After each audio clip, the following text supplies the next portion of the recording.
Hello, dear friends. Welcome to the International Forum, Global Crisis, There is a Way Out. Before we start today's forum, I would like to remind you what the previous one was about. It is very important, and you will see why later.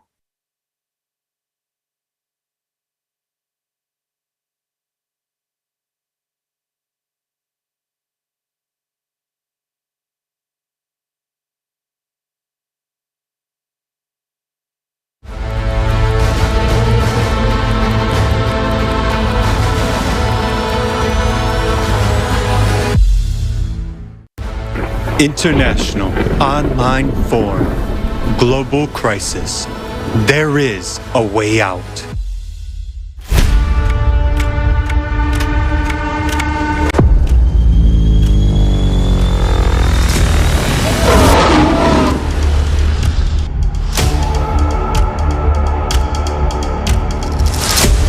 Can't express my feelings to you. Those balconies are piled up on top of each other in such a terrible way, trapping babies inside.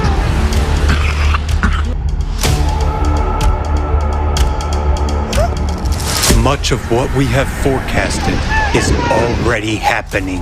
Since our climate report with a mathematical model was presented at the global crisis, our survival is in unity form. 5 months and 10 days have passed. Unfortunately, the events that have occurred during this time have only confirmed what was said at the previous forum. The climate cerberus will help us recall what we talked about last time.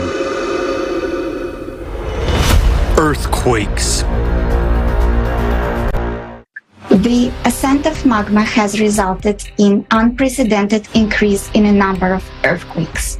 Seismic activity is increasing both on the ocean floor and on the land. Earthquakes are emerging even in regions where they have never seen before. But the most absurd thing is that seismic agencies, international seismic databases, are now trying to conceal the fact that the number and magnitude of earthquakes is increasing. In reality, there are much stronger earthquakes taking place now than we're told. You can clearly see the exponential growth, an uncontrolled exponential increase in the number of earthquakes. The more earthquakes occur, the more their magnitude will increase. As you can see, the rate of increase in seismic activity is shocking. At each successive stage, the number of earthquakes increases 3 times as much.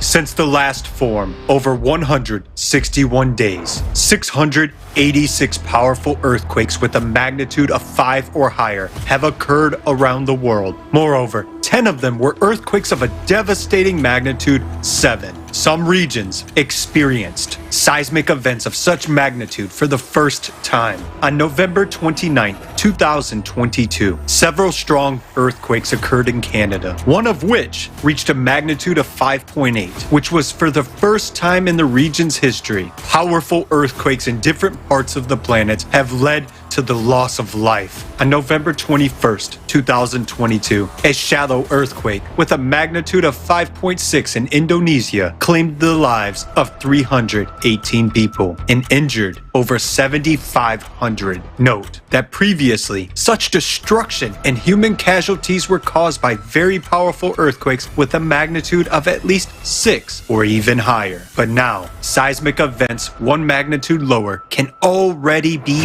fatal. The world was shaken by 2 catastrophic earthquakes with magnitudes of 7.8 and 7.5 in Turkey and Syria. Aftershocks continued even a month later, and by early March, there had already been more than 11,000 of them, with 2,500 having a high magnitude. In just a few minutes, earthquakes killed more than 50,000 people, and this is only according to official data. On the eve of this event, on February 5th, a series of deep focus earthquakes occurred in the region of the Fiji Islands and the Mariana Trench at a depth of over 500 kilometers. It was precisely the deep focus earthquake in the Mariana Trench that could have triggered the catastrophe in Turkey. Deep focus earthquakes. earthquakes usually occur at the depths of 5 to 80 kilometers, where the crust is more brittle and has crack. But the last decade have seen an increase in the number of earthquakes at the depth where the earthquakes had been previously considered impossible. These are the depths of more than 700 kilometers, where the earthquakes are not supposed to occur because the rocks in the inner mantle are plastic, like a molding clay, and they are enabled to crack.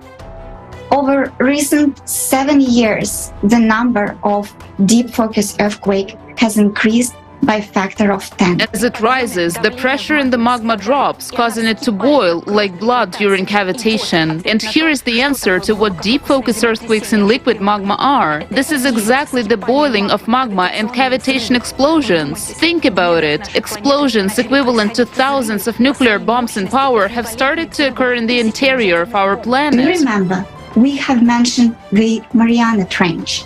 There, the oceanic crust is the thinnest, only 5 kilometers, and where the most of deep focus earthquakes take place.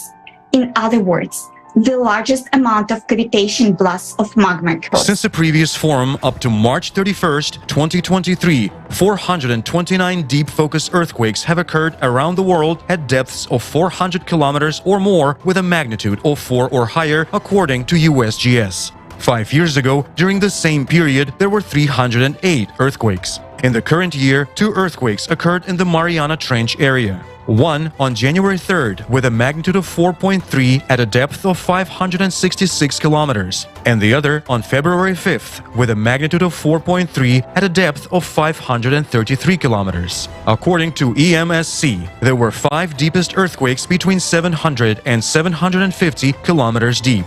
4 of them were in the region of Indonesia, and 1 was in the area of Argentina. Last year, during the same period, there were only 2. Unfortunately, our forecast of an increase in depth, magnitude, and number of earthquakes is being confirmed 100%. Magnetic field anomalies. After analyzing the geologic data for the past 100,000 years, we have noticed that abrupt magnetic pole shifts occurred with a certain periodicity. According to the geological evidence, during these periods there was also a weakening of the magnetic field by 8-10 times. What has been happening on the planet since 1995? The magnetic North Pole has started drifting rapidly at a rate 4 times the normal rate. At the same time, the magnetic field has weakened 10 times faster than before. Recently, an enormous amount of anomalous polar lights have been observed on the planet. Previously, they were only seen by residents of cities located beyond the polar circle. Yet, in the past 6 months, this phenomenon has been seen over Central Europe, the middle belt of Russia, the southern United States, Australia, and New Zealand. Typically, polar lights are dominated by green color, but now the sky is increasingly flashing with shades of red, and this is a troubling signal, as red light indicates the glow of oxygen in the lower atmosphere. Such auroras indicate that the magnetic field continues to weaken, allowing more and more solar and other more dangerous types of radiation to penetrate into Earth from outer space. Now, we are witnessing the appearance and growth of other magnetic anomalies. Magnetic hooks and cracks, coronal glow, and Stevies, light pillars rising from the ground, as well as other phenomena. This is the black mark of the climate Cerberus, and this is frightening because the abnormal growth of these magnetic anomalies also confirms the critical processes increasing in the core, which we mentioned in the report. Volcanic activity.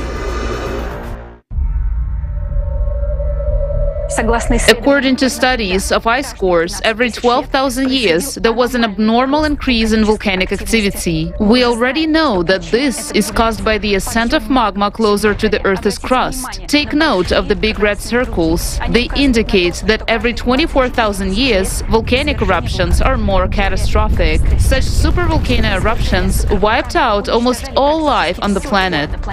In less than 2 months since the forum was held, more than 50 volcanic eruptions eruptions have occurred. Moreover, from mid-November, 11 powerful volcanoes started to become active, one after the other. Literally every day, many of them woke up in pairs. On March 11, 2023, the eruption of Mount Merapi began on the island of Java in Indonesia. Only a few know that humanity was on the brink of extinction at that time. Another sign of the growing activity of the planet's interior is the synchronization of seismic and volcanic activity. On March 18, 2023, a powerful earthquake with a magnitude of 6.8 occurred in the Pacific Ocean off the coast of Ecuador at a depth of 66 kilometers, and 3 nearby stratovolcanoes simultaneously increased their activity. It is also frightening that this interaction manifests itself over long distances. The earthquake in Ecuador also affected Yellowstone. The caldera reacted with earthquakes.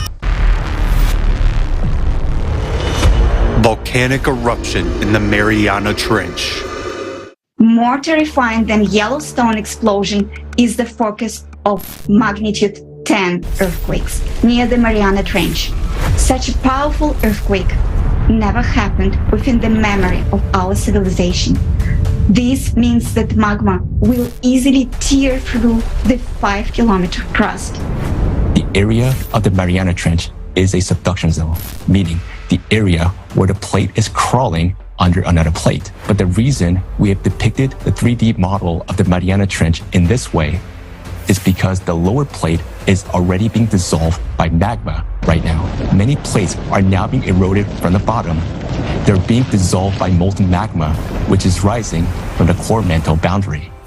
Just 2 days after the form, on November 14, 2022, the United States Geological Survey announced that the underwater volcano Ahi, which is part of the volcanic arc in the north of the Mariana Islands, had started erupting in mid-October. Along with this, seismic activity in the Mariana Trench has intensified. Over the period of almost 5 months from the date of the form, 33 earthquakes with a magnitude greater than 5 occurred in the vicinity of the Mariana Trench, while there were only 19 for the same period a year ago. Only a month and a half passed since the form, and on January 16th, not far from Japan, along the same tectonic zone with the Mariana Arc, a powerful earthquake with a magnitude of 6.3 occurred, with the hypocenter at a depth of 409 kilometers. And on the same day, the Nishonashima volcano was activated further down the fault. If this earthquake had occurred a little lower in the Mariana Trench itself, we would not have survived to this point. Currently, the increase in seismic and volcanic activity is occurring north of the Mariana Trench, but the activation will shift southward, meaning closer to the Mariana Trench. All of these are very alarming signs, indicating that the processes are developing even faster than we expected. Unfortunately, we talked about in the report at the forum, global crisis, our survival is in unity, is coming true. Here is another forecast we are making based on our mathematical model.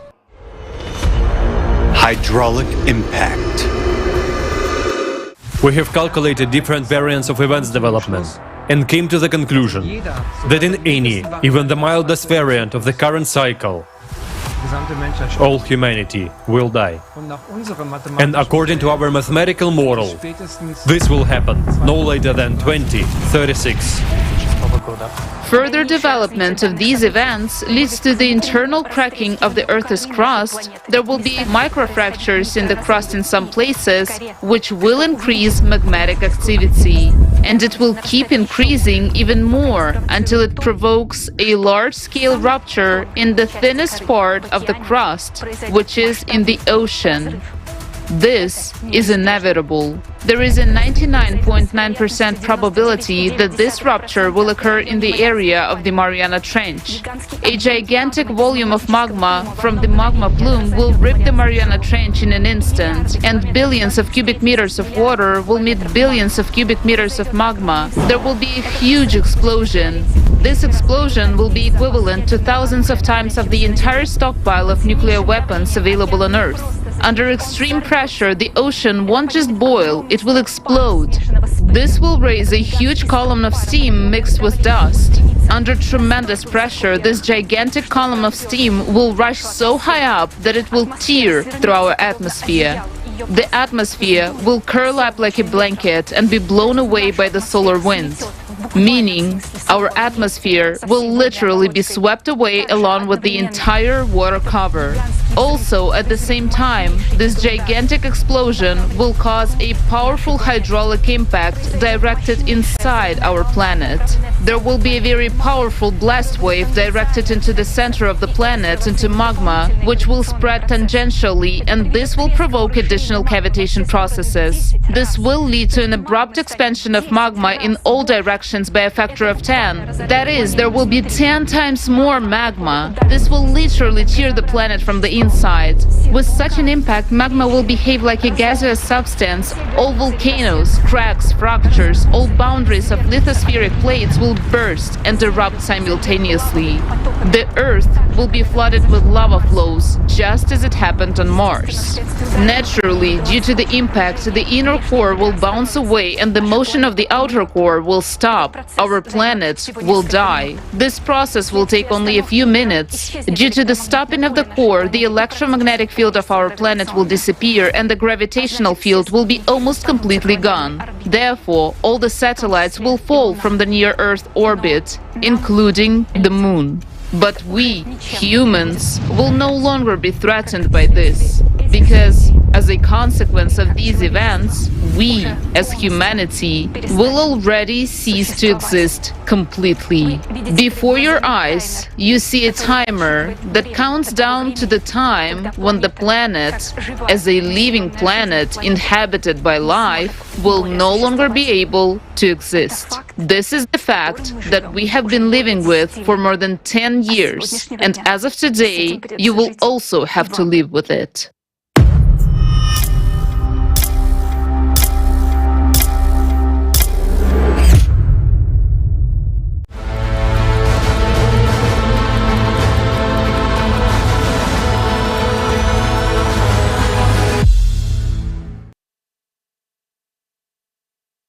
All the forecasts voiced at our previous forum, Global Crisis, Our Survival is in Unity, are being confirmed, and you have just witnessed it firsthand.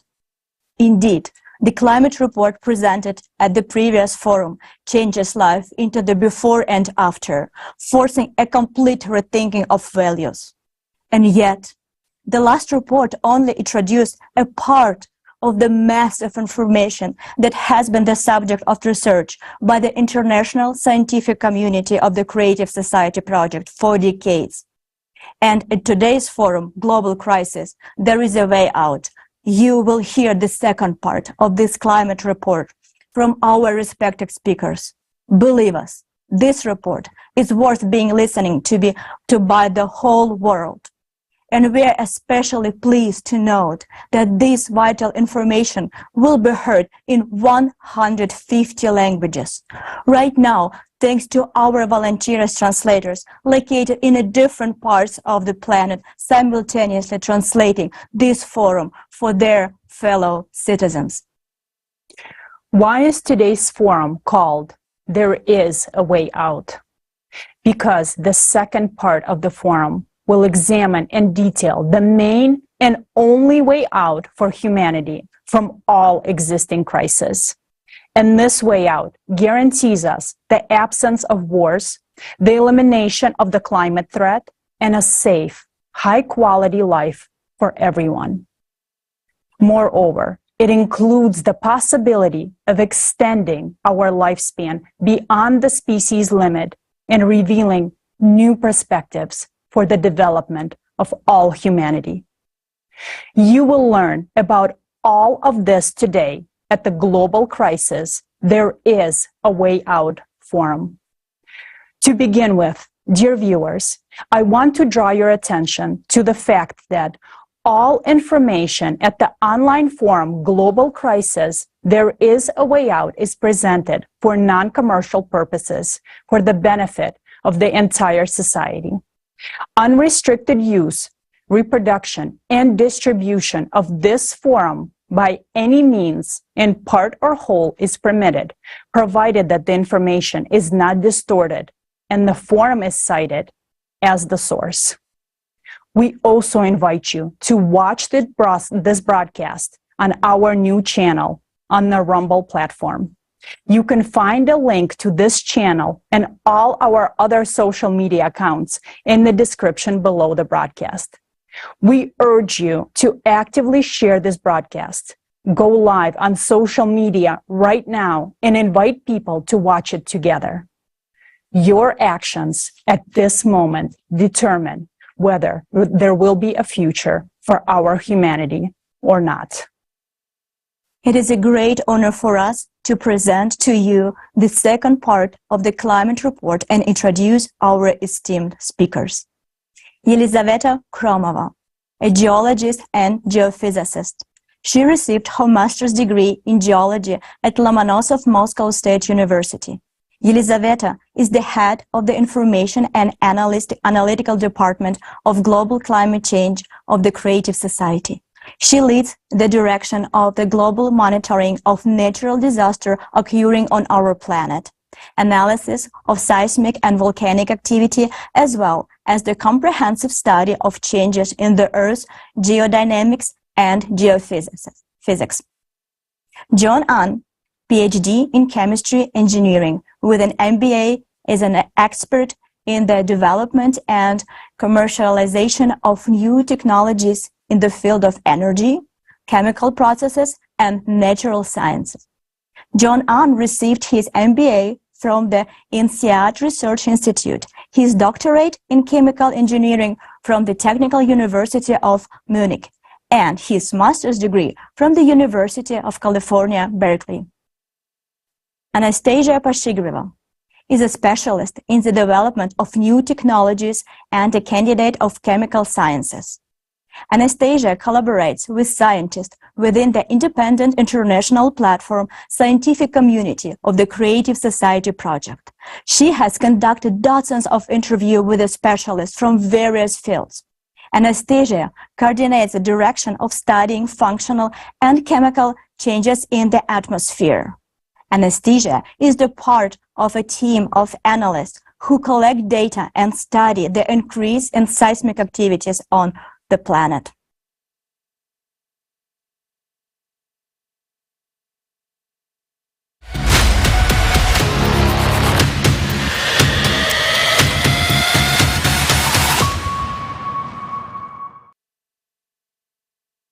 Здравствуйте, уважаемые участники форума. Greetings, dear participants and viewers of the forum. On November 12, 2022, we brought to your attention the decades-long research that has been carried out since 1996 by hundreds of scientists and thousands of volunteers of the Creative Society Project. Our report was dedicated to a comprehensive interdisciplinary study of the causes of climate change and the geodynamic disasters occurring on our planet. Today, we will present to you the continuation of that report. We will deepen and reveal new facts about the threat that is now looming over every inhabitant of the planet. And we will also tell you how to counteract it. At the previous forum, Global Crisis, Our Survival is in Unity, we presented a mathematical model based on the comprehensive interdisciplinary study and drew the following key conclusions. Every 12,000 years, a flux of external cosmic impact penetrates the entire solar system and affects the course of all planets, moons, and even the Sun. Naturally, the same impact affects the Earth's core. Every 24,000 years, this flux is stronger, and we're now exactly at this particular point. Because of the cosmic impact on our planet's core, in 1995, a growth of geodynamic changes on the planet began. Seismic and magmatic activity started growing. Pronounced changes in the magnetic field of the planet began. The speed of the planet's rotation sharply increased, and its axis began to shift with acceleration. In 1998, a bounce of the core was recorded. Due to its destabilization and heating, as well as the increase in centrifugal forces as a result of the planet's acceleration, a rise of molten magma began from the boundary between the core and the mantle. The rise of magma triggered the activation of magma chambers under Western Antarctica and Greenland, which caused a growth of melting glaciers in 1995. In the same year, heating of bottom waters of the world ocean began to increase. The number of thermal anomalies on the water surface started to rise, and the humidity of the atmosphere began to grow. The growth of all these geodynamic processes has led to an increase in the number of natural disasters, such as fires, floods, abnormal precipitation, storms, hurricanes, droughts, abnormal temperature changes, and many others. The mathematical model has shown that now geodynamic and climatic cataclysms are growing exponentially, which will make life on the planet unbearable already in 6-7 years. And the world economy will not be able to withstand losses from natural disasters. The model has also shown that we are entering the 24,000-year cycle of catastrophes with a weak immunity of the planet. Therefore, catastrophes are already stronger than they were in previous cycles.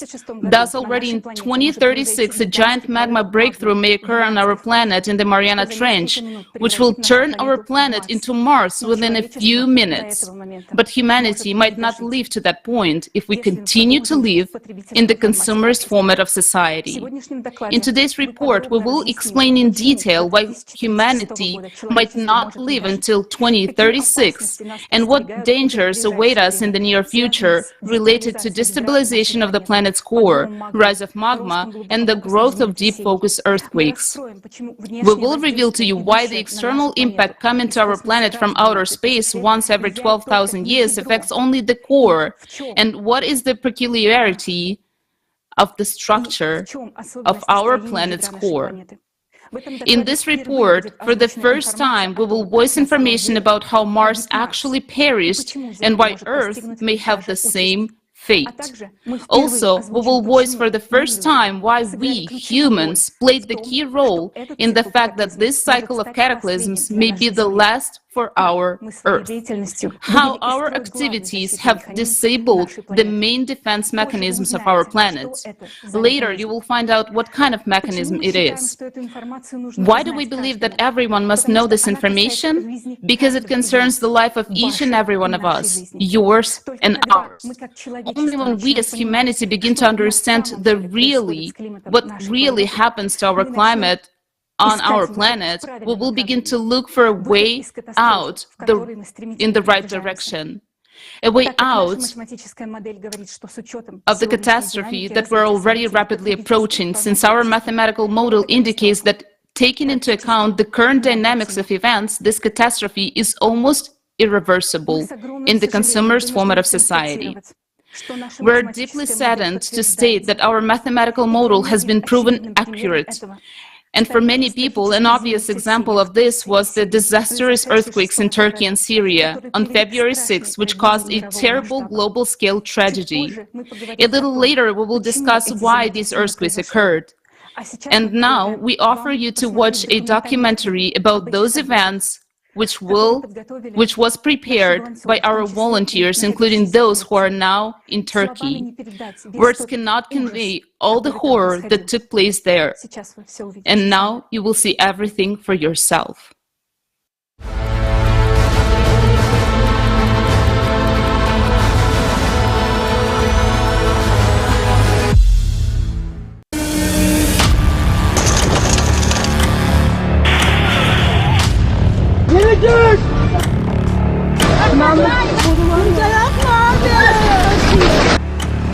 On the night of February 6th, there was a devastating earthquake of magnitude 7.8 in Turkey and Syria. In the afternoon, there was another one with a magnitude of 7.5. We are in Turkey. We talked to people who survived this tragedy.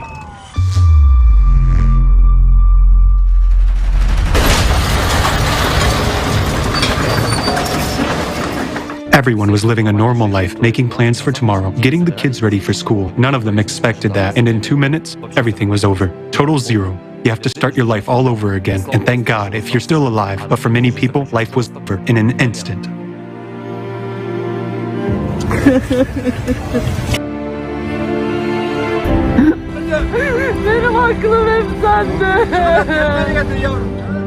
I woke up my family. As we were going down the stairs, the concrete already began to fall. I opened the window and said, "There is smoke everywhere." I thought we would die. I couldn't see because there was smoke, crack, crack, crack. Windows were bursting. The houses, they fell right before our eyes. And there was so much dust, as if a bomb exploded somewhere nearby. Communication with these people made a strong impression, and we must pay tribute to them. It was impossible to listen to it. I mean, it was very hard psychologically to listen to it, yet they survived it. The buildings collapsed. Everyone outside was in such a hell. People who had left their parents inside and were unable to get their children out during this time were crying for help. One man who we interviewed lived on the 5th floor. He said, the house just collapsed. When the earthquake started, I ran out onto the balcony, and 2 minutes later, I just stepped on the ground. The apartment building next to me completely flattened to the ground. 7 floors of apartments flattened to the ground. There was a woman and a man. The woman was lying on the ground crying, "Give me my baby back." There was a girl. The girl was on the concrete on top of the ruins.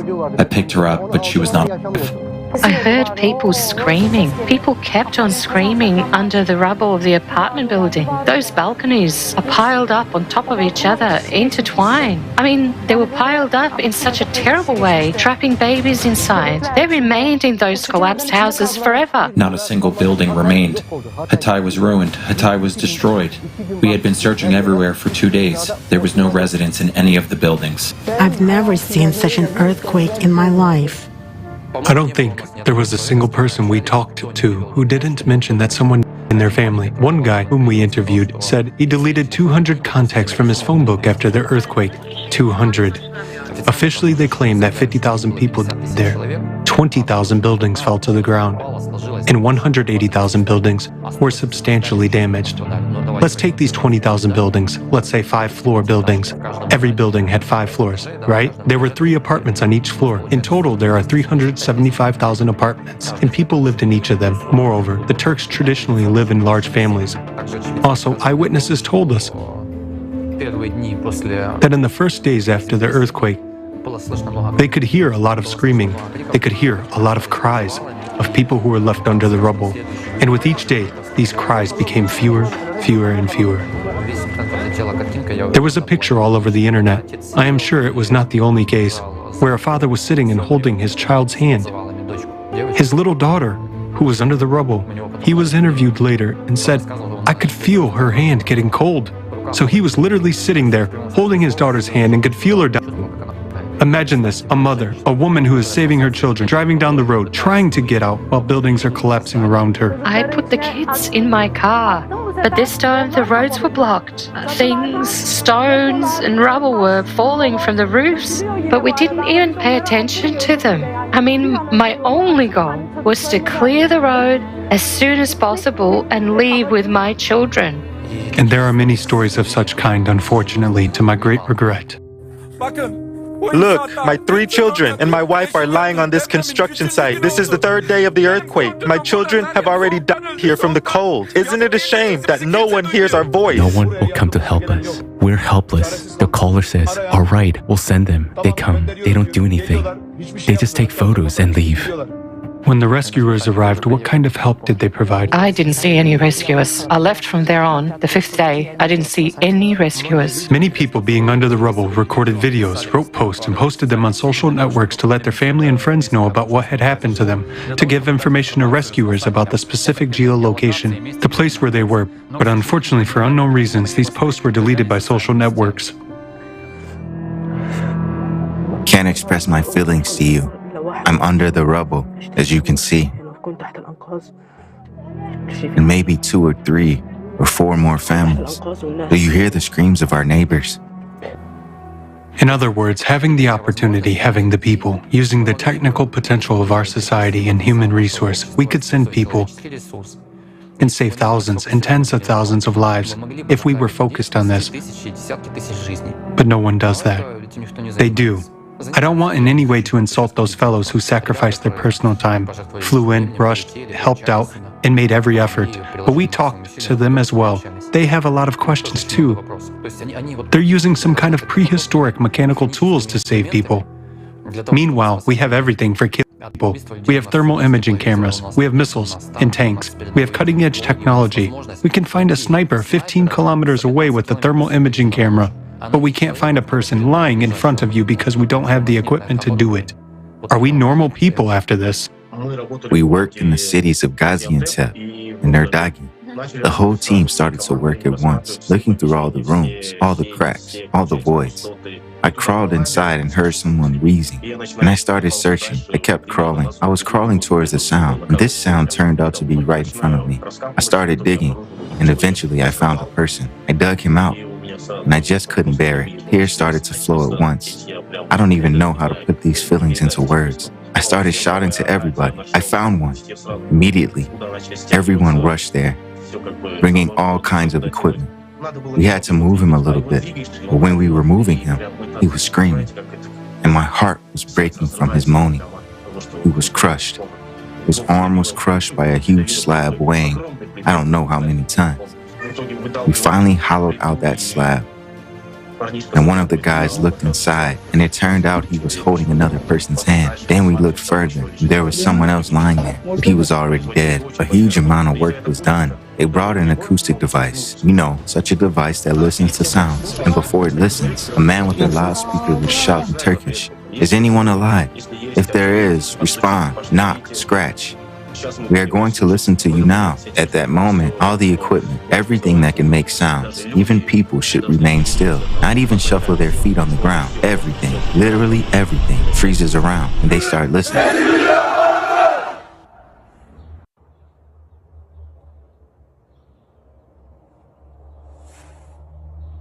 If the rescuers hear something, they start digging somewhere in that direction.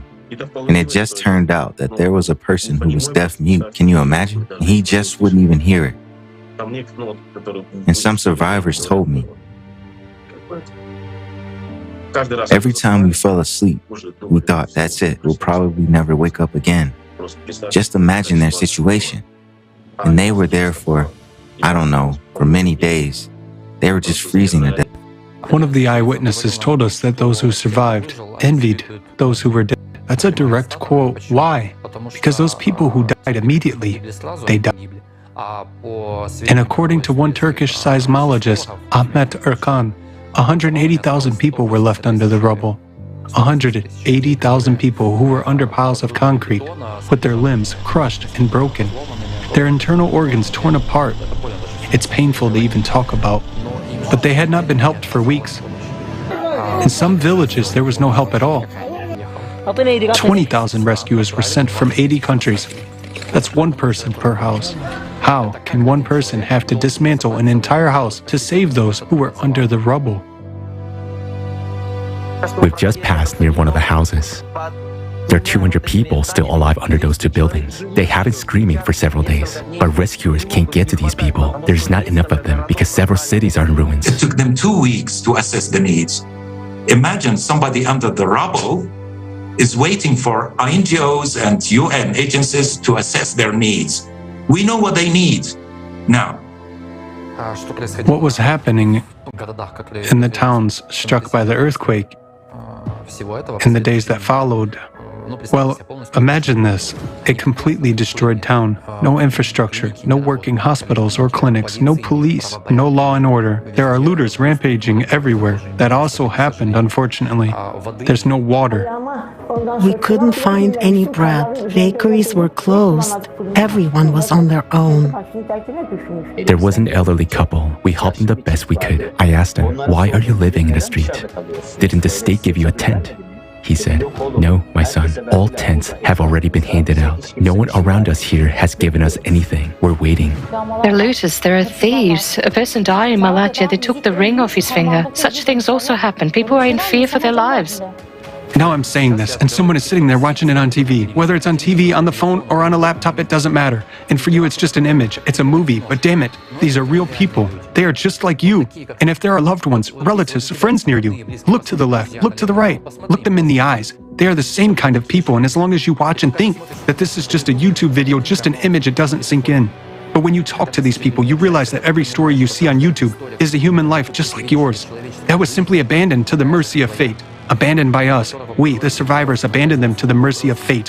Why? Because we don't build the creative society. Because we support the consumerist format. We don't do a damn thing. We're sitting and thinking that it won't affect us. They also sat and thought the same. Fires are burning everywhere. People are sitting by the fires. Soldiers are walking around with rifles. They're looters. Houses are destroyed. When the breeze blows, you smell dead bodies, corpses. Someone is having a nervous breakdown. I can't describe to you what's happening here.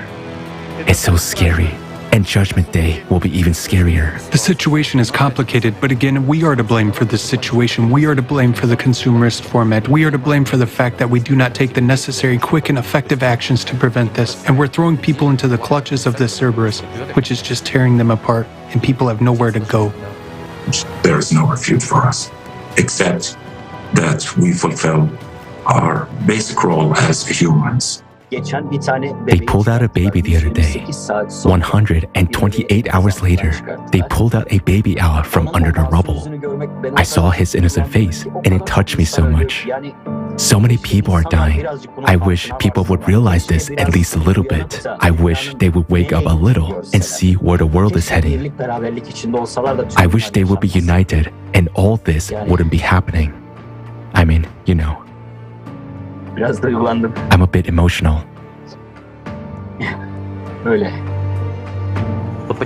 Why are people dying? Why are people dying from climate change? Because we don't know the truth. Because we don't know what affects the climate. And if we don't know what affects it, we don't know how catastrophic it is. And thus we can't oppose it with anything. Before the quake, I was working with Barry from the Creative Society. And after the quake, the whole scenery reminded me of the videos and all the facts and truths and all the reports that were published by the Creative Society. What we were speaking about, in theory, we lived in practice. And I hope the whole world will not see what we saw that day. In this earthquake, the Turkish nation lost a great number of people, unfortunately. We are simply obliged to make sure that this does not happen again.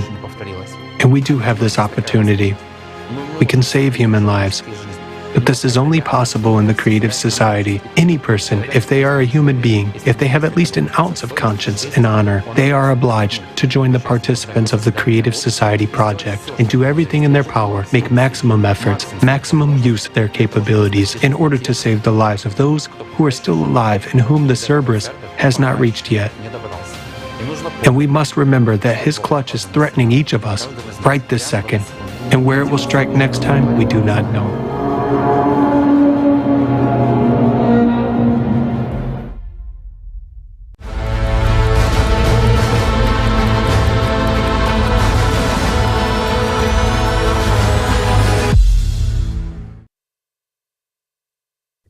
We extend our condolences to all those affected by this terrible tragedy. It breaks our hearts to see what we just witnessed. It's horrifying to realize that many people were left to die under the rubble. Unfortunately, no one will solve this problem in the consumerist format of society. The horror is that earthquakes and disasters like this will only increase with each passing year. This is the reality of our tomorrow. And the goal of today's forum is to prevent this unwanted reality, to prevent such catastrophes as in Turkey and Syria. Our objective is to save human lives. To do this, firstly, we need to change the format of our society from consumerist to creative. And today we will talk about how to do this. Secondly, we need to understand the true causes of climate change, because only then can we know how to prevent them. These are two tasks that today's forum is dedicated to, and I would like to return the floor to our speaker, Yelizaveta Khromova. На протяжении многих лет мы предупреждали. For many years, we've been warning that cataclysms, volcanic and tectonic activity will increase due to the 12,000-year cycle of cataclysms, but the world community still disregards this information. It is really scary to see such disasters as those in Turkey and Syria, and it is even more scary to realize that this is only the beginning. We see how after such tragedies that are making the world's news, the interest to topic of climate is rising, but then unfortunately it subsides again. How many more catastrophes should occur for the issue of the true causes of climate change and the growth of geodynamic activity in the Earth's interior to be the main international agenda? We understand that all of us will die if no one in the world studies the true causes of climate change and looks for ways out. That is why we do it, because someone has to do it. We will do it until the last day. It is our responsibility as people who want to live and study the causes of what is happening in a comprehensive and interdisciplinary manner in order to prevent such tragedies. From our side, we're doing everything we can, but our efforts alone are not enough. For this information to go and reach people, we need all of you. It is important for all people to become familiar with what will be announced today, the true causes of disasters currently occurring on the Earth, and the solution to this problem. People should know this before another terrible tragedy happens, because it will definitely happen if we don't do anything. The mathematical model is being confirmed, and all of us will be responsible for what happens next. Now, let's move on to the question of why the terrible disaster happened in Turkey and Syria. Two powerful earthquakes of magnitude 7.8 and 7.5 on the Anatolian Fault. The cause is the growth of deep focus earthquakes.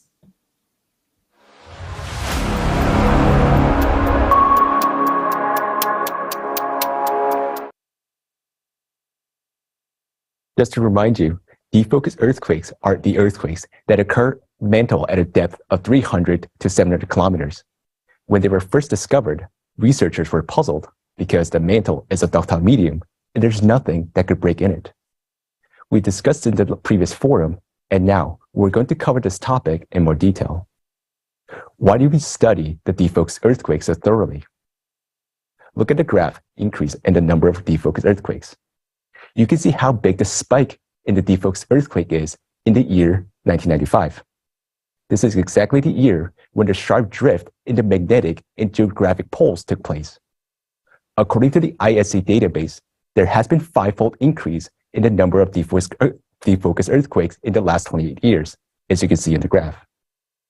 Next graph shows that the number of deep focus earthquakes at a depth greater than 500 kilometers is increasing the most, and they have been increasing since 1995. What is the danger of the exponential growth of deep focus earthquakes? To answer this question, let me draw your attention to the fact that became so extremely shocking to us. Do you know where the majority of all deep focus earthquakes in 2021 occur? Beneath the Middle East, under the territories where Turkey and Syria are located. According to the ISC, there were 190 earthquakes beneath the Middle East in 2021 at a depth of 435 miles, while the rest of the world had only about 70. Moreover, 2021 is a year that drastically stands out due to the increased number of this type of earthquakes in general. Never before have so many simultaneous deep focus earthquakes been recorded. We conclude that the sudden spike in deep focus earthquakes in 2021 was a catalyst for the series of tragic earthquakes that occurred in Turkey and Syria on February 6, 2023. Because the deep focus earthquake caused a plate to start collapsing, which triggered an unprecedented increase in dangerous seismic activities in the Middle East region, which has now subsided to this day. Now, you understand the danger of deep focus earthquakes, but this is only part of the threat.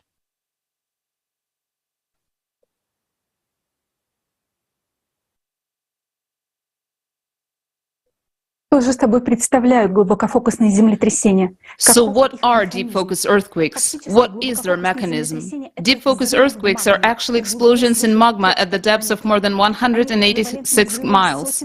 They're equivalent to the explosion of hundreds of thousands of nuclear bombs in the Earth's interior. If such an explosion were to occur at the depths of 10 kilometers or 6 miles, it would be many times greater than the Yellowstone supervolcano. What could cause such explosions? During the 12,000-year cycle, the core of our planet is affected by external impact from outer space, which transmits additional energy to the core. It is important to know that this energy only interacts with the inner core of our planet due to its abnormal density. This energy causes the inner core to heat up more. Due to the abnormal heating of the inner core, the outer liquid core, which consists of molten iron and constantly moves around the inner core, heats up even more and becomes more fluid. Researchers have noticed that since 2000, this molten liquid iron flux in the outer core has accelerated threefold, and as you can see in the diagram, it is now moving beneath the Pacific Ocean from Canada to Siberia. It is the acceleration of this flux of the outer core that causes the Earth's magnetic poles to drift. What does the anomalous heating of the core lead to?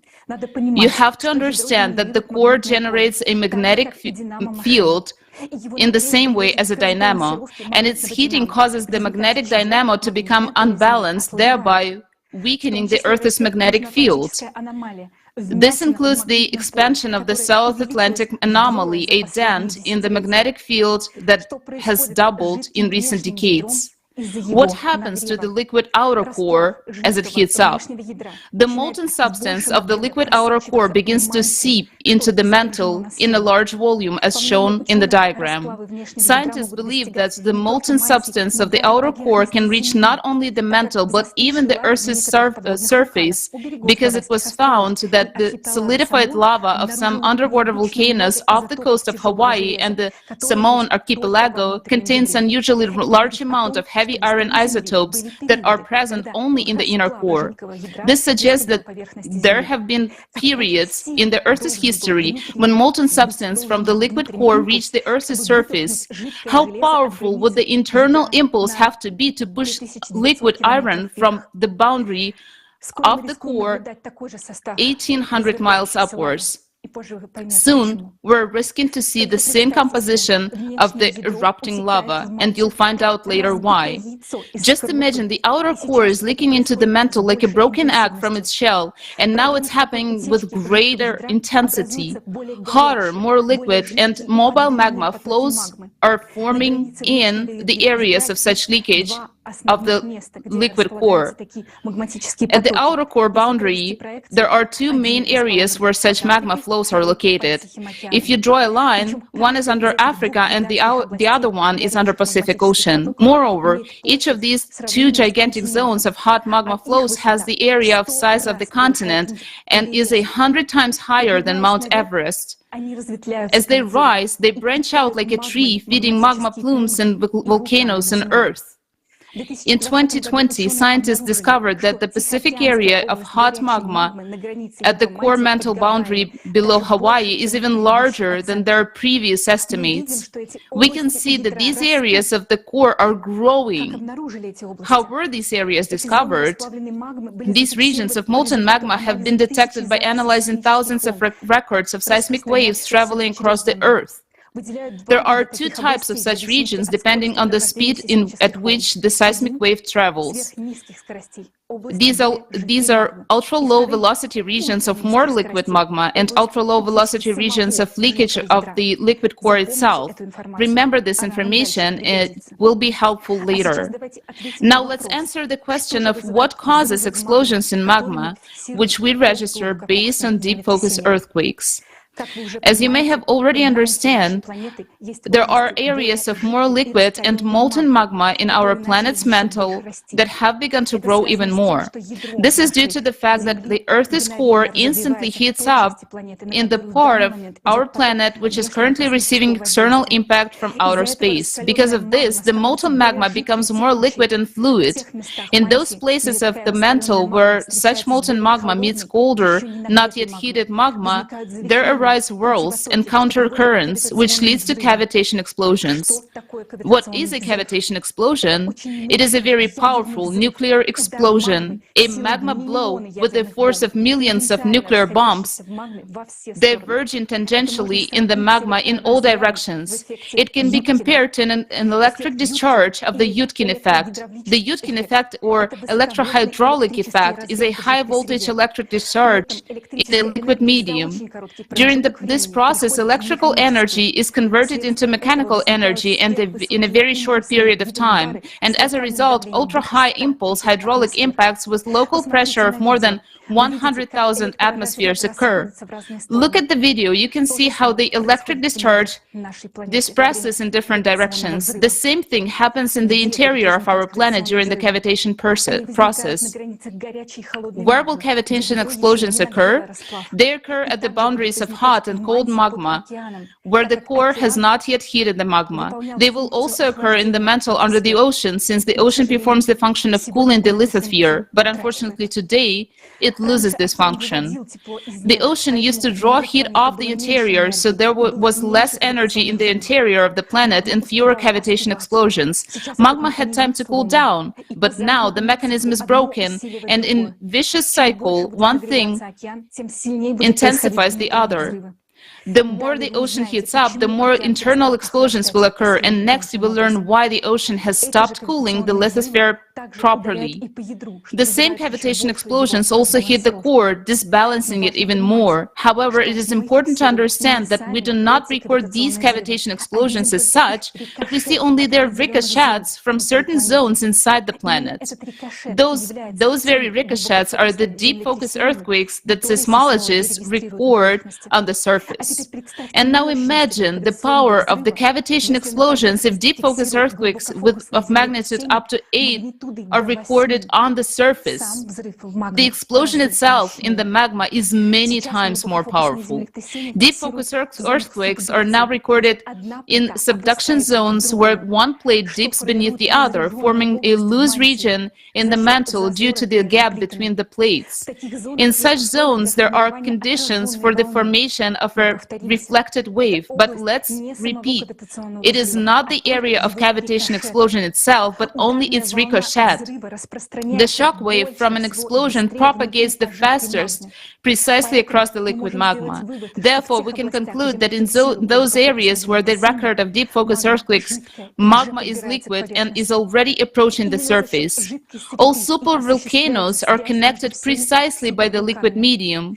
For example, Ira and Yellowstone are connected by liquid molten magma, through which a wave from a cavitation explosion can propagate. Cavitation explosions are also dangerous because their wave, as it travels through the liquid magma, can cause pressure on the boundaries of lithospheric plates and along faults. And this pressure manifests itself in a series of earthquakes. This is what we observed on February 6, when the cavitation explosion, whose ricochet was recorded at the depths of as a deep focus earthquakes under the Mariana Trench, caused pressure at the intersection of these tectonic plates, the Anatolian, Arabian, and African, resulting in two powerful earthquakes. It is important to note that today we're unable to register all deep focus earthquakes. Sometimes we may not even see the source of the explosion itself, but we can observe its consequences, a series of small earthquakes, the so-called swarms, which occur when a cavitation explosion diverges tangentially in liquid magma. We would also like to announce that the team of the Creative Society scientific community has analyzed and prepared a visualization of deep focus earthquakes data on the Creative Society website. You can now see a link how to find this data on the website under Climate Data Analysis. If you wish, you can download this data and conduct your own analysis. To contact us, send us an email at climate@creativesociety.com as indicated on the screen. The analysis of the correlation of the processes occurring in the mantle with the processes occurring in the atmosphere is especially interesting. Now, let's look again at the graph at an increase of deep focus earthquakes we saw at the beginning. Now, after everything you have heard, you understand why this graph is so alarming and why we pay so much attention to studying exactly this type of earthquakes. After all, an increase in deep focus earthquakes directly indicates an increase in cavitation explosions in the planet's interior, which in turn means that the Earth's core is rapidly destabilizing and heating up. And all of this points to the approach of terrible disasters, earthquakes, and volcanic eruptions. Because, as we already mentioned, cavitation explosions work similarly to the Yudkin effect. A huge release of energy stimulates the release of energy even greater amounts, which causes the next discharge. One cavitation explosion causes a whole cascade of other cavitation explosions in the interior of our planet. If the ocean performed its function of drawing off heat from the lithosphere into the atmosphere, this wouldn't be so terrible. But since this system now is disrupted, all this energy accumulates under our feet, leading to an even greater increase in cavitation explosions. And the fact that today we're witnessing an abnormal growth in synchronization of earthquakes and volcanic eruptions on Earth is directly related to the fact that cavitation explosions are becoming more frequent and the shock waves from them spread all over the planet. Today, the number of disasters is growing at a faster rate than before.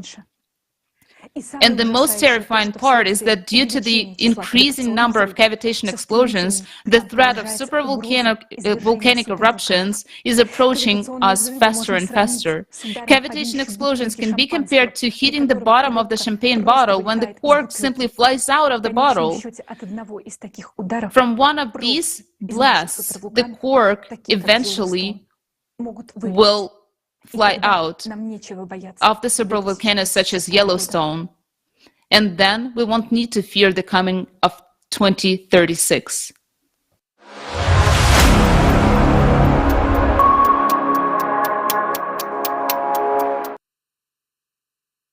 Such cavitation explosions cause magma in the planet's interior to heat up, expand in the volume, and get closer to the crust and press on it. This leads to the increase in seismic and volcanic activity. The rise of magma is often accompanied by swarms of earthquakes, which have become very frequent recently. Some people believe that these earthquakes are caused by magma rising and break through the crust, but that's not really the case. Magma melts and burns its way through, forming new cavities in the crust. Magma moves not constantly, but in pulses. It circulates. Now it rises and then it descends. And then magma descends. The pressure in the cavity drops. Furthermore, the overlying rocks have enormous pressure, causing them to close over cavity, thereby preventing magma by bursting through the surface. This is what we observe as earthquake swarms. Essentially, this is a compensatory mechanism that prevents magma from erupting completely. If not for this compensatory function of the crust, no eruption would stop and it would continue to erupt until magma chamber is completely empty. Then swarms of the earthquakes are registered closer to the surface. It means that the magma is already approaching this area. Therefore, the volcano is already preparing for eruption. And unfortunately, recently we have observed a huge number of such earthquake swarms in various parts of the world. For example, in Japan, on Mount Bandai on December 2022, a record earthquake swarm was registered, was a 786 tremor in just one day. This indicates that an eruption of this volcano is approaching as magma is already burning its way through. It's noteworthy that the last time this powerful volcano erupted about 12,000-year cycles ago. It's been 28 years since 1995, when the drastic changes in the planet's core began, pushing molten magma to the surface. How many years do you think it takes for magma to rise to the surface and for catastrophic eruption to begin? In scientific papers, you can read that the rise of magma plumes usually occurs at the rate of about 1 inch per year. However, in fact, during the cycle of cataclysms, magma can rise in a few days. Let's consider a few examples of that. For example, in 2014, volcano Bargahraum erupted, and it took only 10 days for magma to rise from a depth of 24 kilometers to the surface. But that is an example where the magma channel has already been worked out. And now, 8 years later, we see examples where magma does not even need the old channel. It directly bursts through the Earth crust in different locations of the planet. In May 2019, the birth of the new volcano was recorded on the coast of Mayotte near the island Reunion in the Madagascar region. A year before this, anomalous seismic activity was detected in the base of the lithosphere at a depth of 50 miles or 80 kilometers in this area. And in just 1 year, magma traveled this distance of 80 kilometers or 50 miles. And in May 2019, a volcano appeared on the surface. It's important to note that this happened just above the zone of African anomaly, where the hot, liquid magma at the core mantle boundary. To say that this is abnormally rapid rise of magma is to say nothing.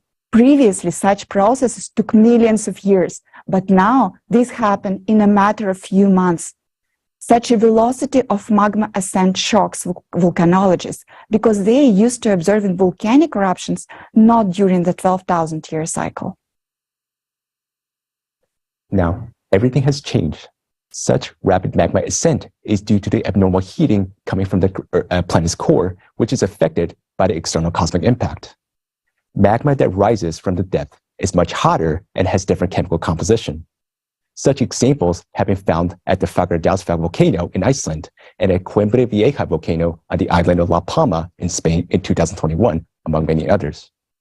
And most importantly, lava Coimbra Vieja was superfluid of the lowest viscosity among historical basaltic eruptions.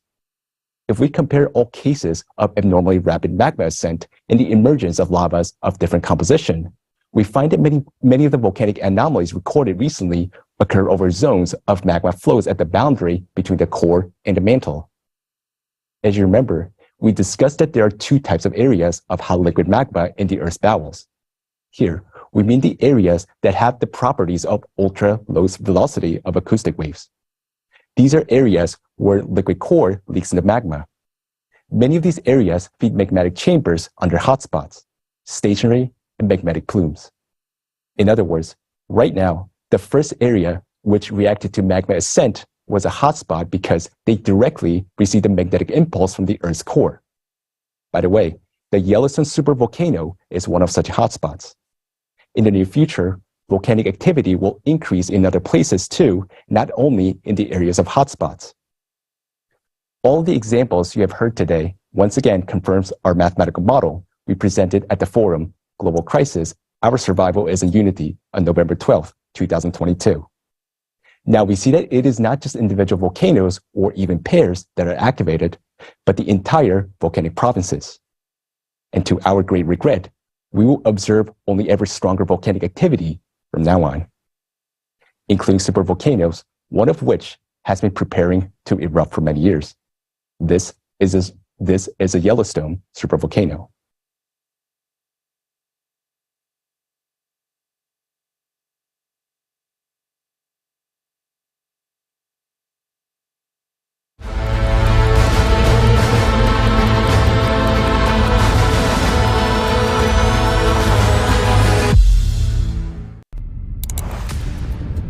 Can you imagine what will happen if the Yellowstone supervolcano explodes?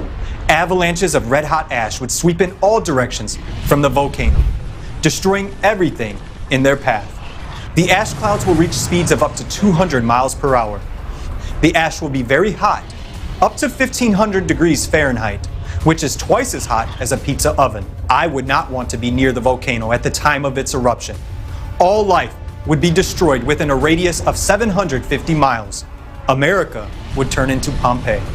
It will be a disaster for the entire planet. The ash is very sharp and toxic. It will remain suspended in the air for years, and it will be very dangerous to inhale it. The resulting acid rains will start to fall. But worst of all, the volcano's ash emissions will block the sun's rays from warming the Earth's surface and will plunge the entire planet into a volcanic winter and night.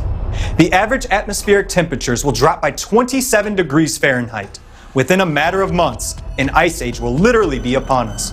The explosion of Yellowstone will also cause the detonation of other supervolcanoes.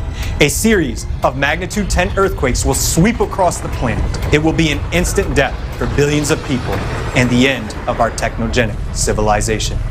It is believed that the frequency of Yellowstone eruptions is about once every 500 to 800,000 years. The last eruption of this magnitude happened more than 630,000 years ago. Could it be that there are still tens of thousands of years to go before the eruption?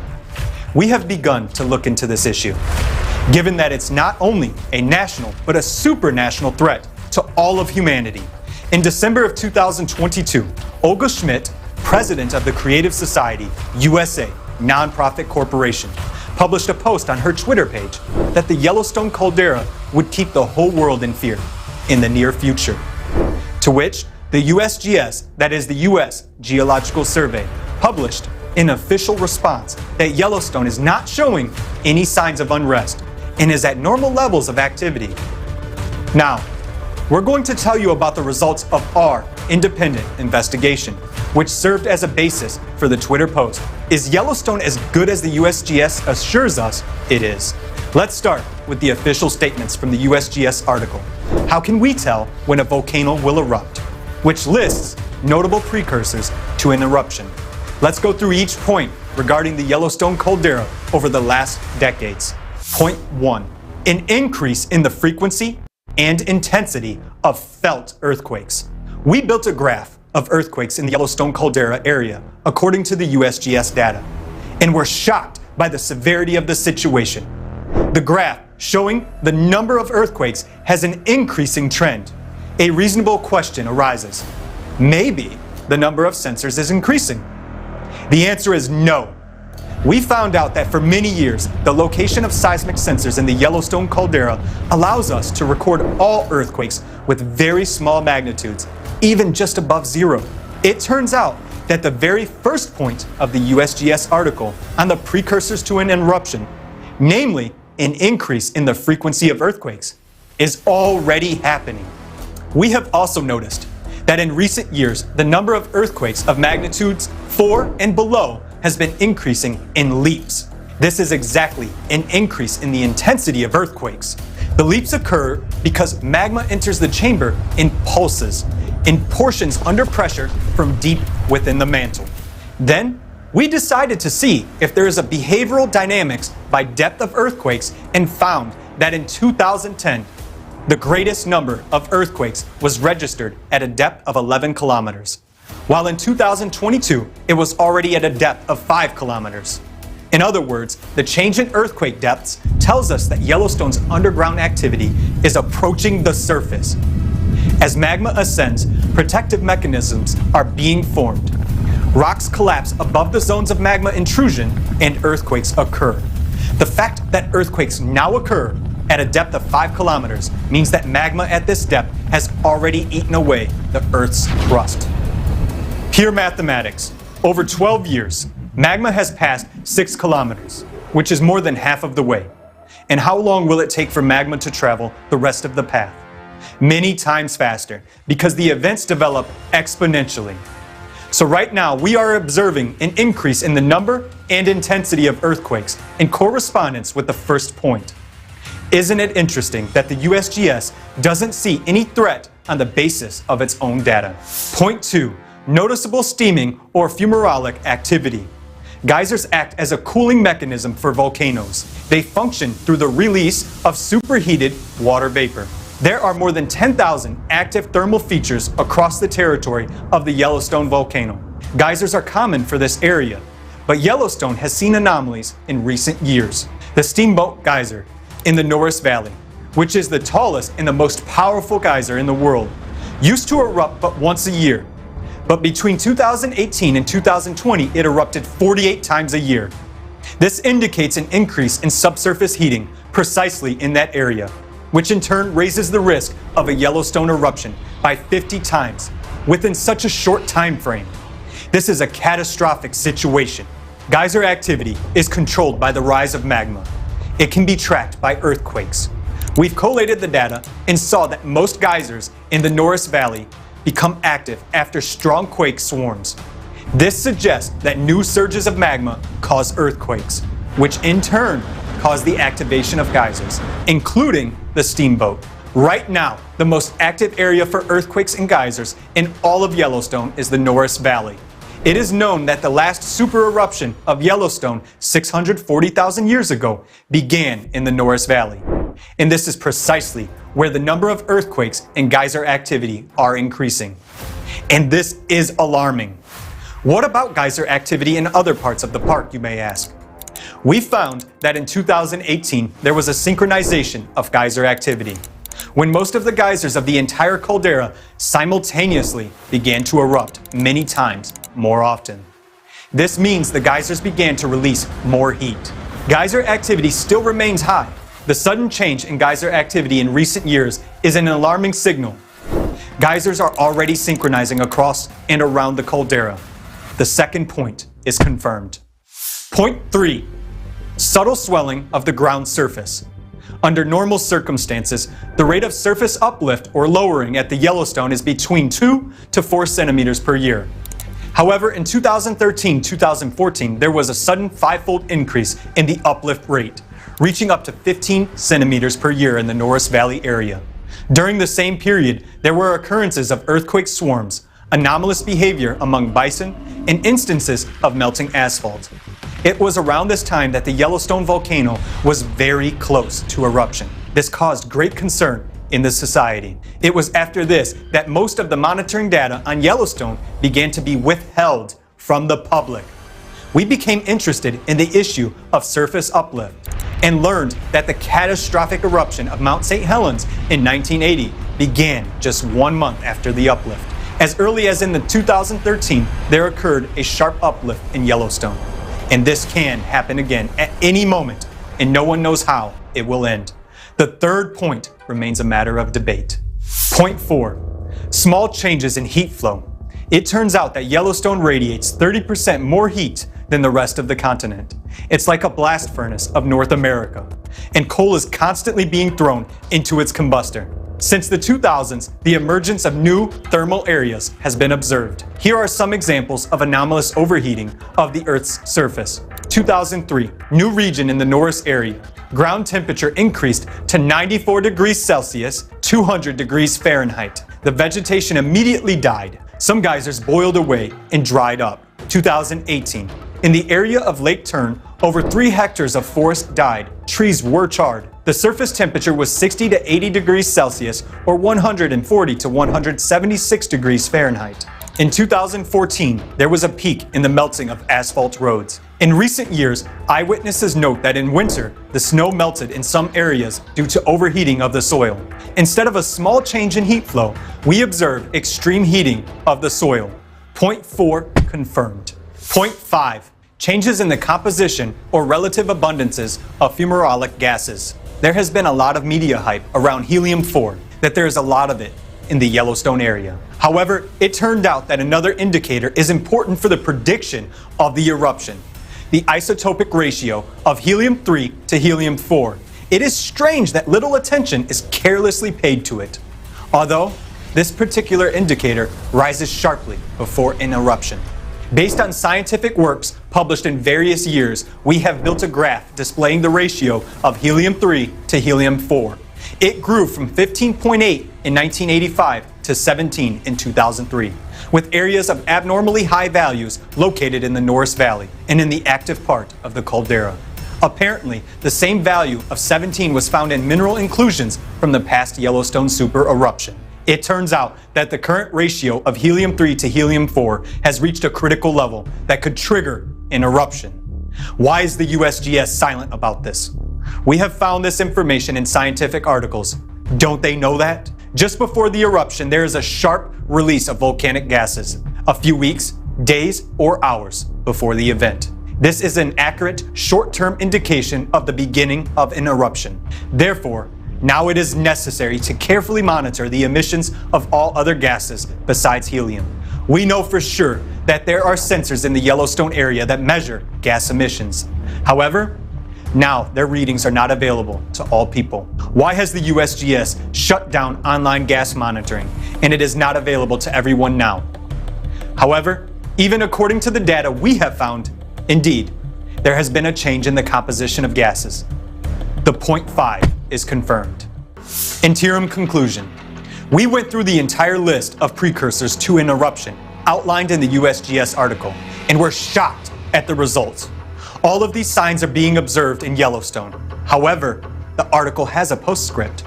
Precursors can continue for weeks, months, or even years before eruptive activity begins, or they can subside at any time and not be followed by an eruption. All these signs are consequences of the activation of the volcano. So there is such a postscript. Yes, the volcano has been dormant for thousands of years, but now it is preparing to erupt. And for the last 20 years, it has been happening with alarming intensity. Then what is the trigger for the eruption of the Yellowstone volcano, you may ask? Experts agree that the amount of melt fraction in a chamber is a critical parameter. Scientific models suggest that the critical melt fraction at which the volcano is likely to erupt is between 35 and 50%. How much critical melt fraction is there now? According to some 2022 estimates, it's about 20%. However, according to estimates from 2010, it's 32% melt. The numbers differ quite significantly. The estimation of the amount of melt is provided indirectly and depends on the method of calculation, since it cannot be measured directly. Assuming the 2010 estimates are accurate, then the current melt fraction in the chamber must be already enough for an eruption. How can we know that the volcano is already preparing for an eruption? Maybe there are some other signs of activation. 0.6, which is not in the USGS list. After analyzing data from recent volcanic activity at the Yellowstone caldera, we've found another important sign of an impending eruption. Recently, there has been a reaction to deep focus earthquakes in remote regions. This is what independent Yellowstone researcher Mary Greeley brings to our attention. In January 2023, Yellowstone experienced tremors as a result of earthquakes at a depth of over 600 kilometers in Argentina. Then, in February 2023, a series of devastating earthquakes in Turkey triggered a chain reaction in Yellowstone. Now, the impact is no longer being transmitted through the Earth's crust. Instead, it is transmitted directly through the magma, and that affects Yellowstone.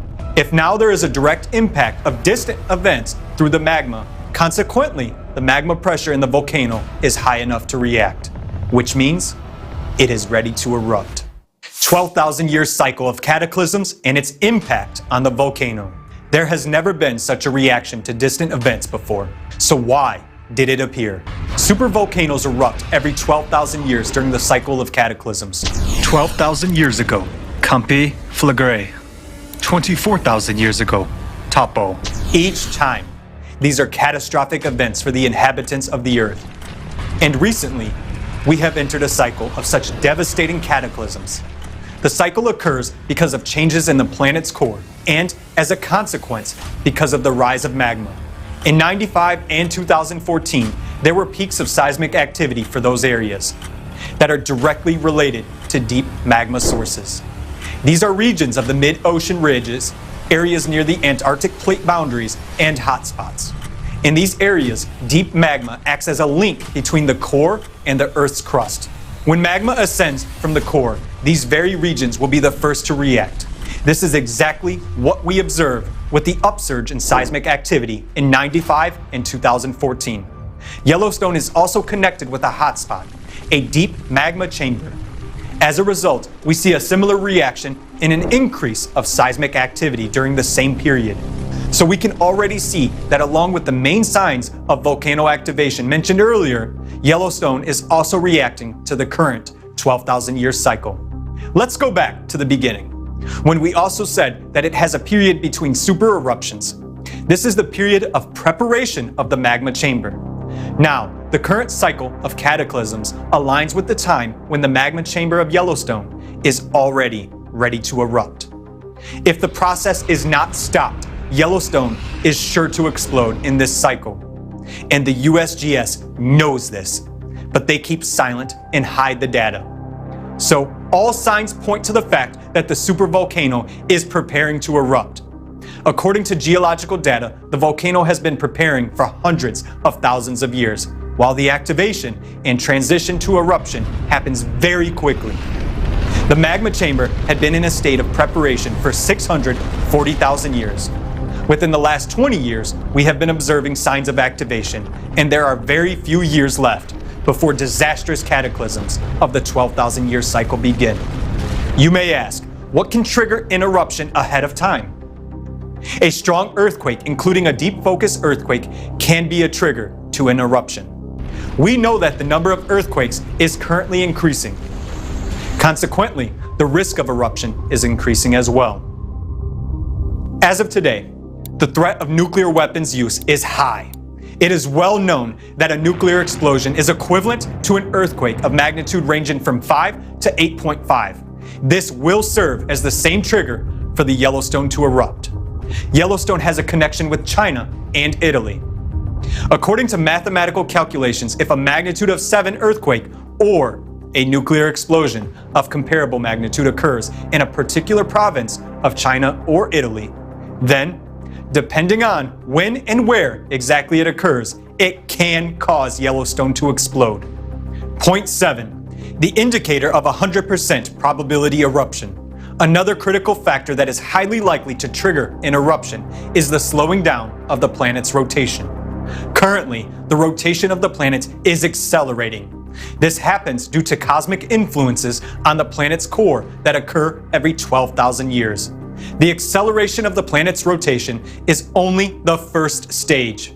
Then the second stage will follow, a subsequent slowing down of the planet's rotation. During this stage, enormous excess energy will accumulate inside the planet, leading to uncontrolled heating of magma and, as a consequence, a sharp increase in pressure. And this will inevitably cause the supervolcano explosion at a critical moment. If Yellowstone explodes, then there's almost 100% probability that Japan's supervolcano Aira will explode as well. In that case, humanity will cease to exist long before 2036. Conclusions. Based on the trends of the planet's rotation, the process of slowing down is about to begin. And in the next 2 years, the Yellowstone caldera will really cause widespread fear around the world. All this was mentioned in the video published on the Creative Society platform, which was discussed by Olga Schmidt in her post on Twitter. Let's go back to the USGS response. They write the following: Yellowstone is not showing any signs of unrest and is at normal levels of activity. There is no indication of any trend towards any sort of eruption.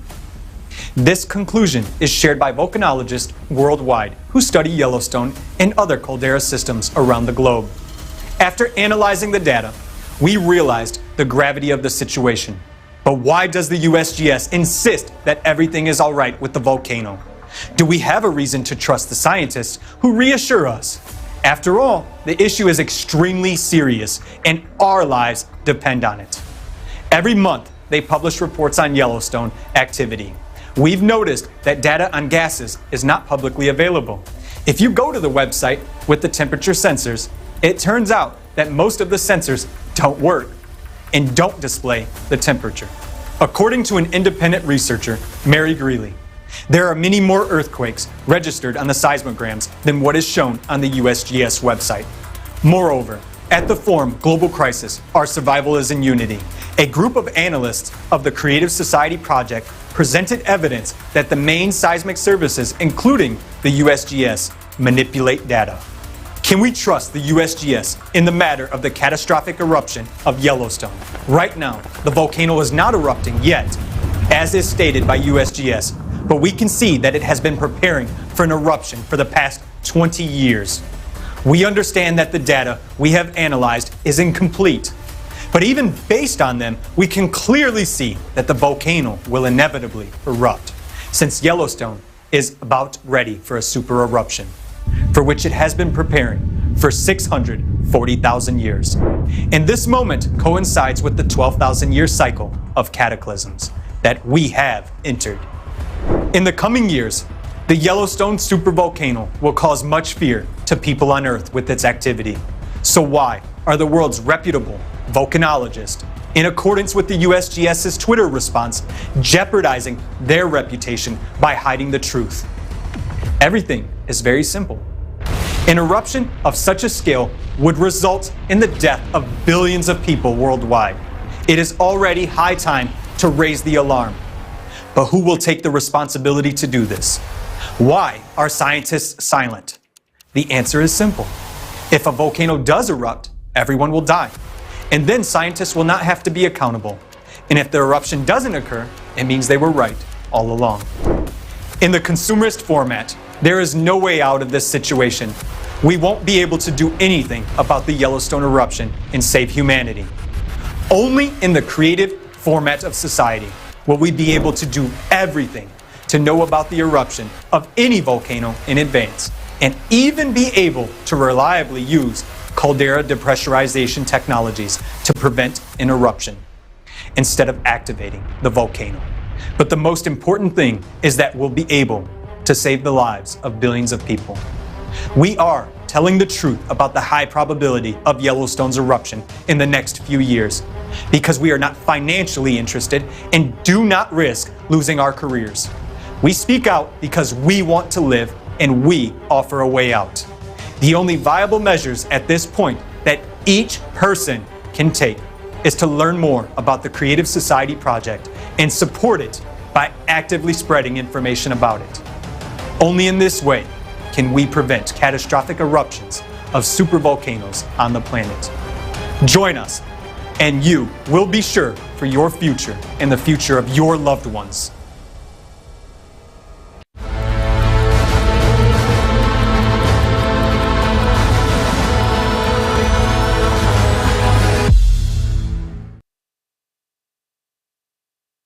The risk of explosion of the Yellowstone supervolcano is enormous. In fact, we're sitting on a powder keg. Such an explosion would mean the death of all humankind. How many of us really know that? Now, you know that vital information is being hidden from you. And not only hidden, but all leaks of this data and all information about it is being blocked. Why do you think politicians do this? It's very simple, because they don't see a solution. I would like to draw your attention to the following fact. We do not blame politicians. We can understand them. They keep quiet so as not to cause panic because they do not see a way out. Believe me, we would be silent too if we didn't know that there is a real way out. But we, the participants of the Creative Society Project, tell the truth openly because we know the solution. It really exists. There is a way out. It is a creative society. And later at today's forum, you will learn in detail what the format of the creative society is and how we, all humanity, can build it together.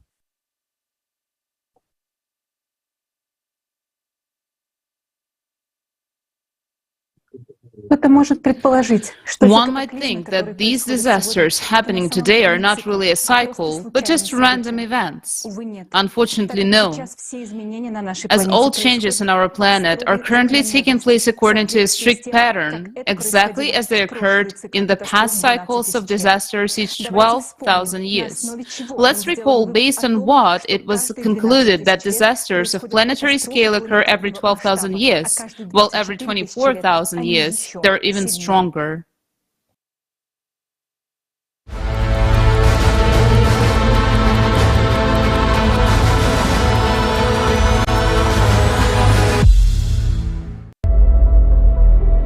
Changes similar to what we now see occurred before the peak of the crushing disaster just about 12,000 years ago. Those events are called the Alared Oscillation and the Younger Dryas glaciation that followed. 12,800 years ago, global temperatures rose as much as 15 degrees Celsius within just a few years. Most of the ice sheets suddenly melted, and the Earth emerged from a full ice age. At that time, there were extreme floods and other natural disasters, along with an intense sea level rise. The Gulf Stream stopped at that time, just as it is happening nowadays. Scientists from the University of Kansas have proven that about 12,800 years ago, there was a giant fire on Earth that covered 1/10 of the entire planet's surface. Other researchers have also found that large fires raged in Siberia 12,000 years ago. Similarly, nowadays there are more and more large-scale fires that cannot be extinguished. Based on an analysis of satellite images, scientists have discovered that 10 to 13,000 years ago, the largest known dunes formed in the Sahara Desert and other regions, indicating the enormous strength of winds during the Younger Dryas. A short-term intensification of winds during that period has also been documented from Greenland ice cores data and research in Alaska. Nowadays, the same phenomena are happening on Earth as during the Younger Dryas. We see winds, hurricanes, typhoons, and tornadoes intensifying and destroying entire cities, razing them to the ground. Right at the cycle change 12,000 years ago, there was a very intensive seismic activity. This is indicated by radiocarbon data as well as paleographic reconstructions of the Younger Dryas. During the same time period, more than 12,000 years ago, as well as now, there was a drastic weakening of the magnetic field and a pole shift, which was called the Gothenburg excursion. The reason for all these abrupt changes was an abnormal magmatic activity caused by changes in the core. This was expressed in large-scale volcanic eruptions that scientists recorded in the Younger Dryas by dust and traces of acid rains and glacial cores. Analysis of sediments found in Hall's Cave points to volcanic eruptions that caused a volcanic winter about 13,000 years ago and glaciation across the globe. After the sudden warming in the Younger Dryas, an equally abrupt cooling occurred. This event caused a mass extinction of megafauna. Thousands of frozen mammoths and other mammals were found in the ice on the northern slopes of Siberia. There happened a drastic decline in the human population, including extinction of the Cro-Magnon. All of those catastrophic events occurred within just a few decades. The same catastrophic events occurred on the planet not only 12,000 years ago, but also earlier. Taking into account errors in dating, this cycle is very well traced in the geological data. Catastrophists among scientists wrote about it independently of each other in their books and works. Vladimir Bubnenkov, Vitaly Bushyev, Alexander Baturin, Igor Kopolov, Nikolai Petrov, Maynard White, Douglas Vogt, and many other scientists have come to understand the cyclicity of global cataclysms on Earth with a period of approximately 12,000 years. In geology, paleontology, and archaeology, there is numerous evidence of past disasters of this cycle. Each of these catastrophic events was characterized not only by abrupt changes in the climate situation, but also by complete geodynamic restructuring, weakening and excursion of the magnetic field, widespread disastrous volcanic eruptions, tectonic restructuring, atmospheric temperature variations by 10 to 15 degrees, and changes in the world's ocean levels by 20 to 50 meters, followed by large-scale glaciations. Since every cycle is accompanied by a change in the magnetic field and powerful volcanic eruptions, it clearly indicates that the cycle is associated with changes in the planet's core, just as it is happening now. We are entering the active phase of the cataclysmic cycle.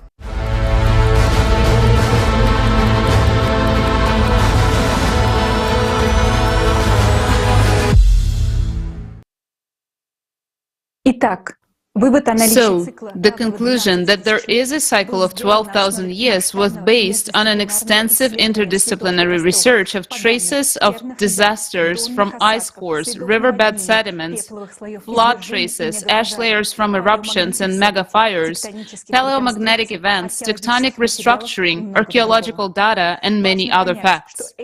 What is important to understand is that these cyclical disasters occur almost instantaneously on a geological timescale. In the previous disaster cycle, only a few decades passed between the abrupt warming and subsequent cooling of the Younger Dryas.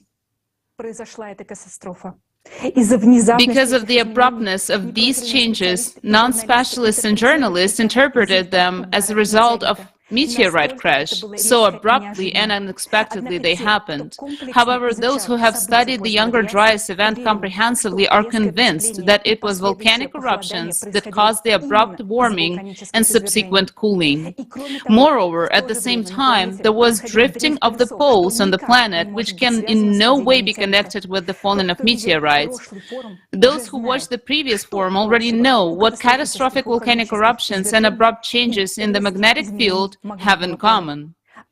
What they have in common is the cause, the destabilization of the core of our planet due to external impact from outer space, which affects the planets of the solar system every 12,000 years.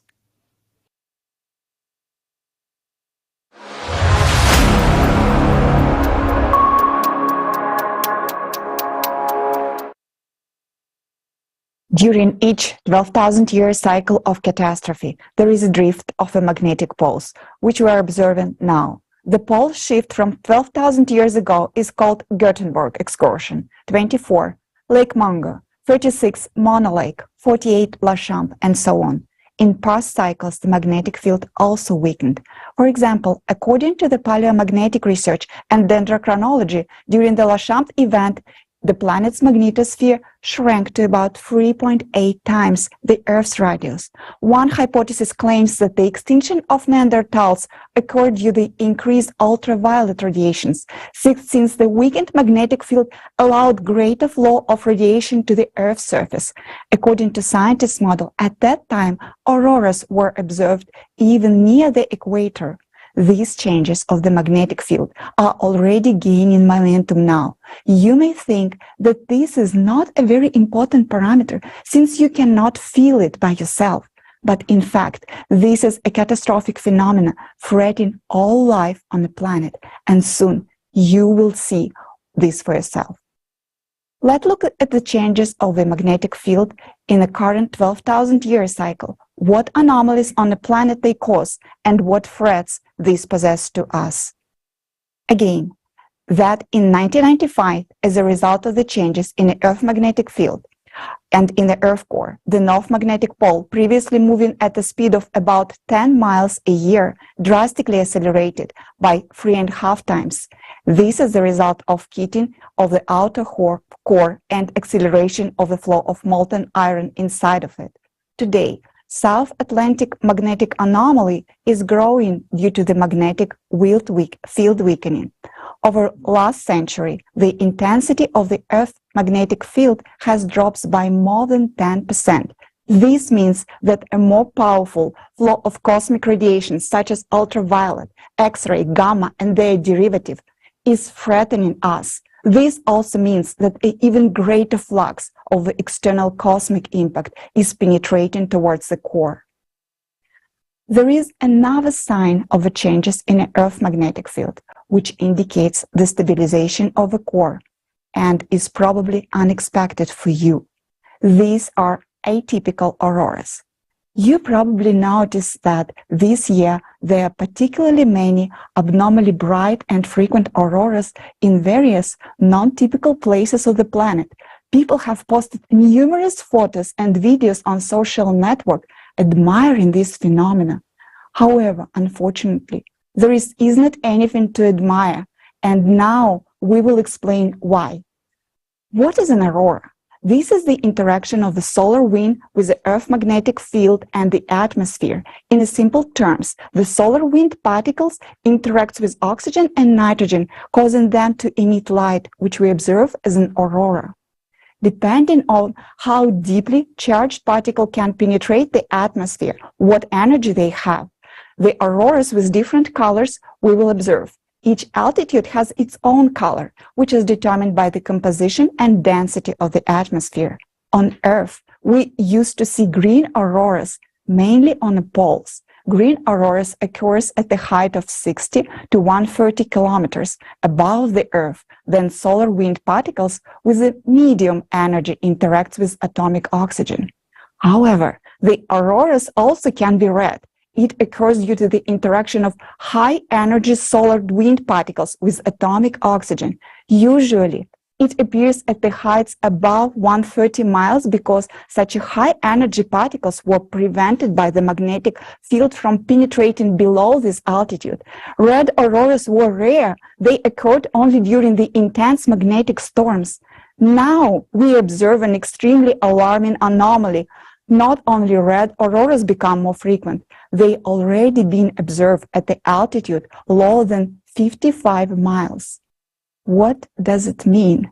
First of all, this means that the magnetic field is weakening, and those active high-energy particles of solar wind, which were supposed to be reflected by the magnetic field, and they are freely penetrating deeper into the atmosphere and beginning to interact with atomic oxygen closer to the Earth. This is important to note that there is a penetration of larger, more highly charged particles that act more destructively.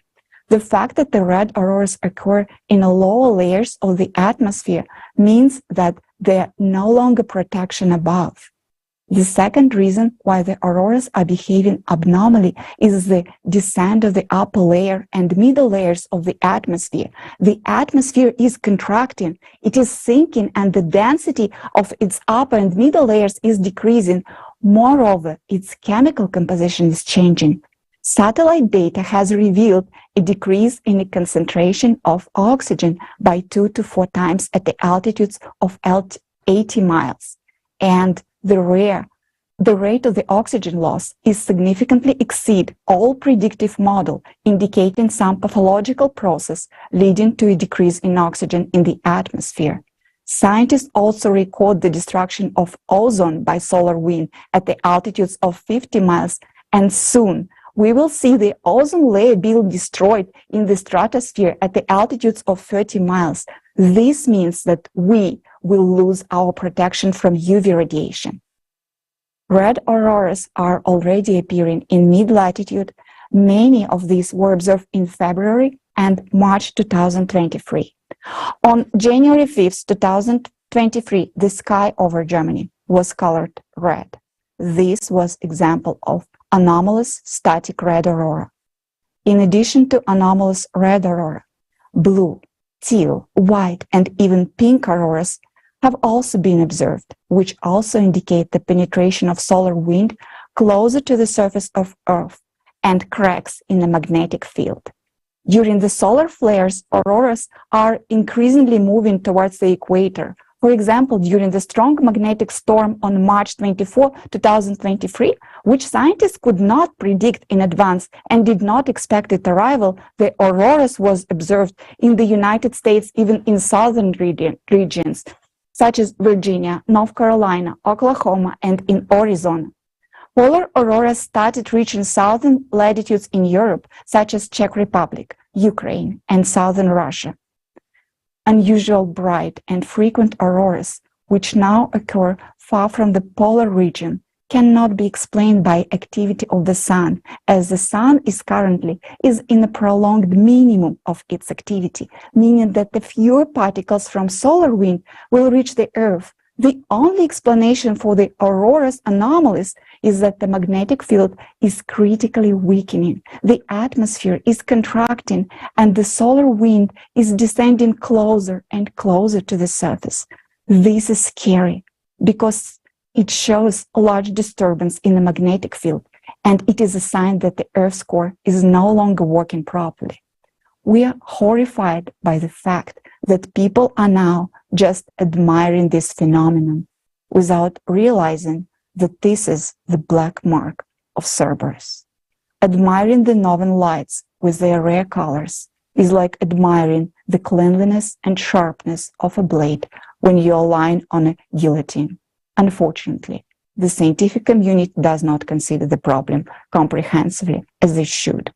These processes will only intensify further, and there will be more and more harsh radiation coming from space. Few people know that there is another anomalous phenomenon that has become more frequent in the last few years. It is a logical manifestation of an atypical behavior of the magnetic field, which looks like light pillars. Previously, similar phenomena were observed only during the auroras, but now they start to occur even without them. Currently, these phenomena are mainly observed in cold regions at night when there's a light from street lamps. You can read that such light pillars appear because hexagonal or column-shaped ice crystals are suspended in the air, one above another, and are illuminated by a light source. But recall night-winter photos from 10 to 20 years ago. Did you see light pillars on them as often as you see them now? After all, there were street lights, but there were no pillars. What is now keeping the ice crystals in suspended state? This is not just an optical effect. Nowadays, there are more and more cases when light pillars appear in groups. They are brightly colored in the color of the streetlights illuminating them. But the intensity of the pillar glows does not correspond to the brightness of the light source. And what is more abnormal is that light pillars with a red tint or color appeared, independent of the light source. What are these light pillars? This is an atypical manifestation of the magnetic field properties, which cannot be detected by our instruments. It indicates a local weakening of the magnetic field. During such phenomena, cosmic radiation penetrates to the surface of the Earth along the magnetic field lines, interacts with the molecules in the air. This is what colors the pillars in different shades, similar to auroras. Ice crystals hang in suspended state along the power lines of the magnetic field. Today, you will learn what causes the local weakening of the magnetic field. Just as in the auroras, the red color in the light pillars indicate molecular oxygen, which we breathe, is being destroyed by harsh cosmic radiation. Molecular oxygen turns into atomic oxygen, which emits a reddish color, reddish light. This in turn indicates that anomalous zones in the magnetic field are becoming more frequent and more extensive, and the power lines of magnetic field are distorted. As a consequence, our atmosphere is subjected to even more severe attacks from cosmic radiation. Now, you understand why such phenomena as light pillars are not at all fascinating, but rather is frightening. Our protective magnetic field is weakening severely. Harsh cosmic radiation is penetrating deeper and deeper into the Earth's surface, and oxygen in the atmosphere is depleting. All this is progressing extremely rapidly. And we, being intelligent and educated people, do not see that. We admire the anomalous polar light pillars, and say, how beautiful. What can be beautiful about impending death? Atypical anomalies in the magnetic field are terrifying and alarming phenomena, which is related to the destabilization of the core of our planet due to cosmic impact, which affects our planet once every 12,000 years. The climate cerberus has literally given us, all of humanity, a black mark, and we admire and marvel at it. This is a cerberus that dictates a sentence to all of humanity.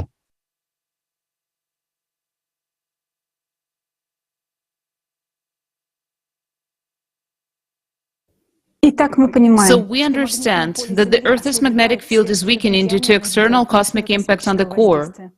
Then you may ask, if the cosmic impact affects the entire solar system and goes to the cores of all planets, does it mean that on other planets similar anomalies should be registered? And that would be quite a valid question. Today we can study changes in the magnetospheres of other planets using direct measurements by satellites or by analyzing indirect signs. For example, the Voyager probe went to explore other planets 46 years ago. And for that time, we have gathered enough statistics to record changes. Let's find out what is happening to the magnetic fields of other planets in the solar system now.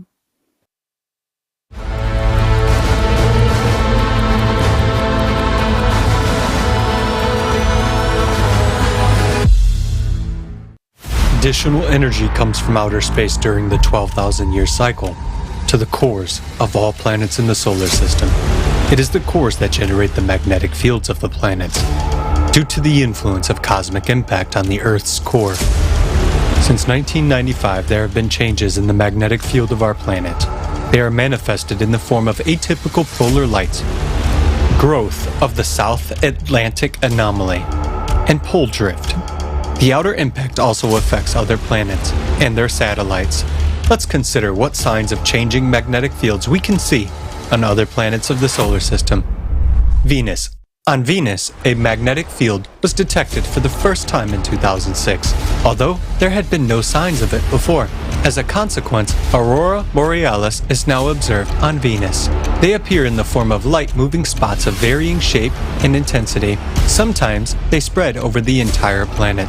All this suggests that since 2006 there have been big changes in the core of Venus because the magnetic field cannot appear by itself.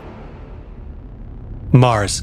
Now, Mars does not have a global magnetic field as a result of a catastrophe that occurred on the planet and affected the function of its core. Only magnetized rocks on the surface of the red planet have magnetic properties. Usually, the magnetization of rocks is so weak that it cannot be a condition for the occurrence of aurora borealis. However, in recent decades, aurora borealis has suddenly appeared even in local zones of magnetization.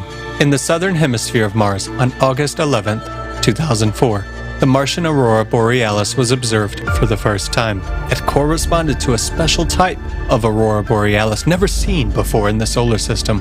Between 2004 and 2014, a total of 19 aurora borealis were detected, all of them located in the zone of anomalies of the magnetic rocks of Mars. In April 2022, a giant sinuous discrete aurora was detected on Mars. It was in the form of a luminous twisted band of ultraviolet light and covered half the planet. The appearance of all these aurora borealis on Mars indicates a dramatic change in the properties of even the non-functioning core of Mars. After all, it also receives additional energy during the cycle, and therefore can change its magnetic characteristics. Jupiter. On Jupiter, the magnetic field is 20,000 times stronger than the Earth's, and the aurora borealis occurs in the X-ray range and is 1,000 times stronger than on Earth. In 2017, data from the Juno satellite showed that Jupiter's magnetic field has undergone global changes in recent decades.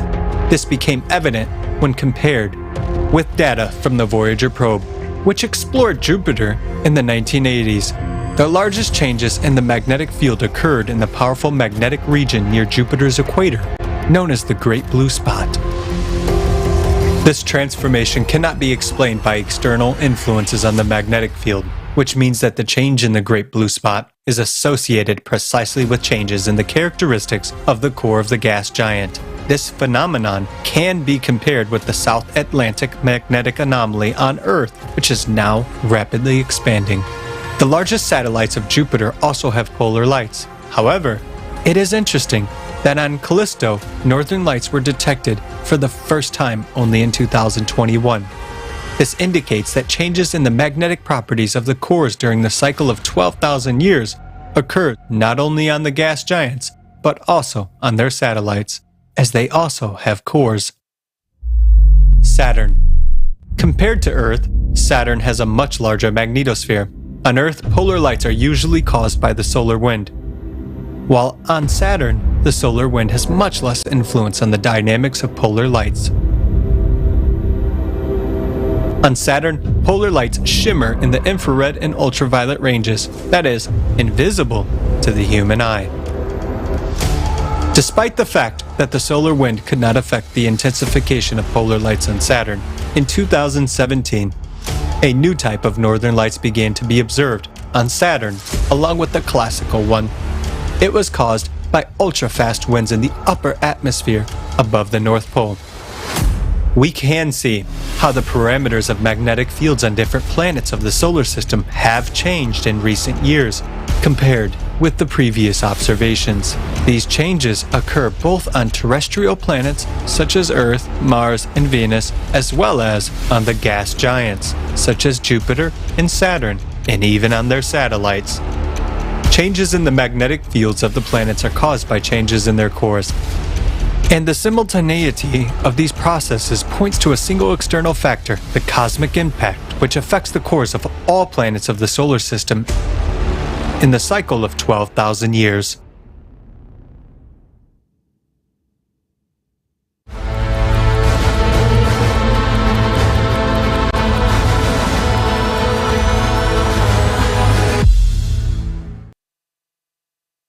Let us draw some brief conclusions.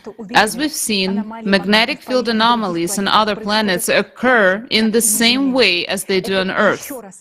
This again indicates that today the entire solar system is influenced by cosmic impact on the planet's course. And later today you will learn why exactly the planet's cores react to the external impact and what exactly happens in the interior of other planets due to the imbalance of their cores. Now we've considered how physical phenomena react to failures in functioning of the core, and this can be seen both on Earth and in the outer space. But there is another indicator on Earth which other planets don't have, by which we can track anomalies in the magnetic field. That indicator is living organisms. On Earth, everything living, from humans to fungi, insects and bacteria, depends on the magnetic field. So any abnormal changes in the magnetic field will affect their vital functions. And today you will find out how disastrously they are affected. According to experiments, the biological effects of changes in magnetic fields on living organisms can be so serious that they can be considered as dangerous as radiation. There are studies on mutation and cancer in living organisms from exposure to magnetic fields. Magnetic fields affect electrical conductivity and fluid media in an organism. The more complex an organism is, the more adaptive compensatory mechanisms are provided by nature in the form of nervous and immune systems and fluid media. The smaller and simpler the organism is, the less ability it has to survive changes in the Earth's magnetic field. The impact on the Earth's magnetic field on a mosquito and on an elephant will be different since their systems of organisms are different. So insects are more vulnerable to changes in the magnetic field, and this explains why half of all extinct species today are insects. The rate of extinction of insects is 8 times higher than that of mammals, birds, and reptiles. During the last 25 to 30 years, when after 1995 critical changes in the Earth's magnetic field began, the number of insects decreased by 2.5% a year. Magnetic storms also affect insects. Nowadays, during the 12,000-year cycle of cataclysms due to changes in the planet's cores, areas of atypical magnetic anomalies which are not detected by our devices also start appearing on the Earth's surface. These areas are the first ones to which living organisms react. As soon as the magnetic field in these areas weakens, the population of species decreases. As soon as the tension increases, the population of species grows. Under such temporary fluctuations, animals have a chance to survive, adapt, and maintain the population. But with a global problem, such as sudden weakening of the planetary magnetic field, mass extinction of flora and fauna ensues. That's exactly what is happening today. About 1 million species of animals, plants and fungi are now threatened with extinction. Some might say it's not due to climate change, habitat change, or environmental pollution. Yes, that's true, but not only that. The effect of changes in the Earth's magnetic field on living organisms is critically understudied, although it's already deadly. Let's watch a video about the scope of species extinction today due to changes in the magnetic field.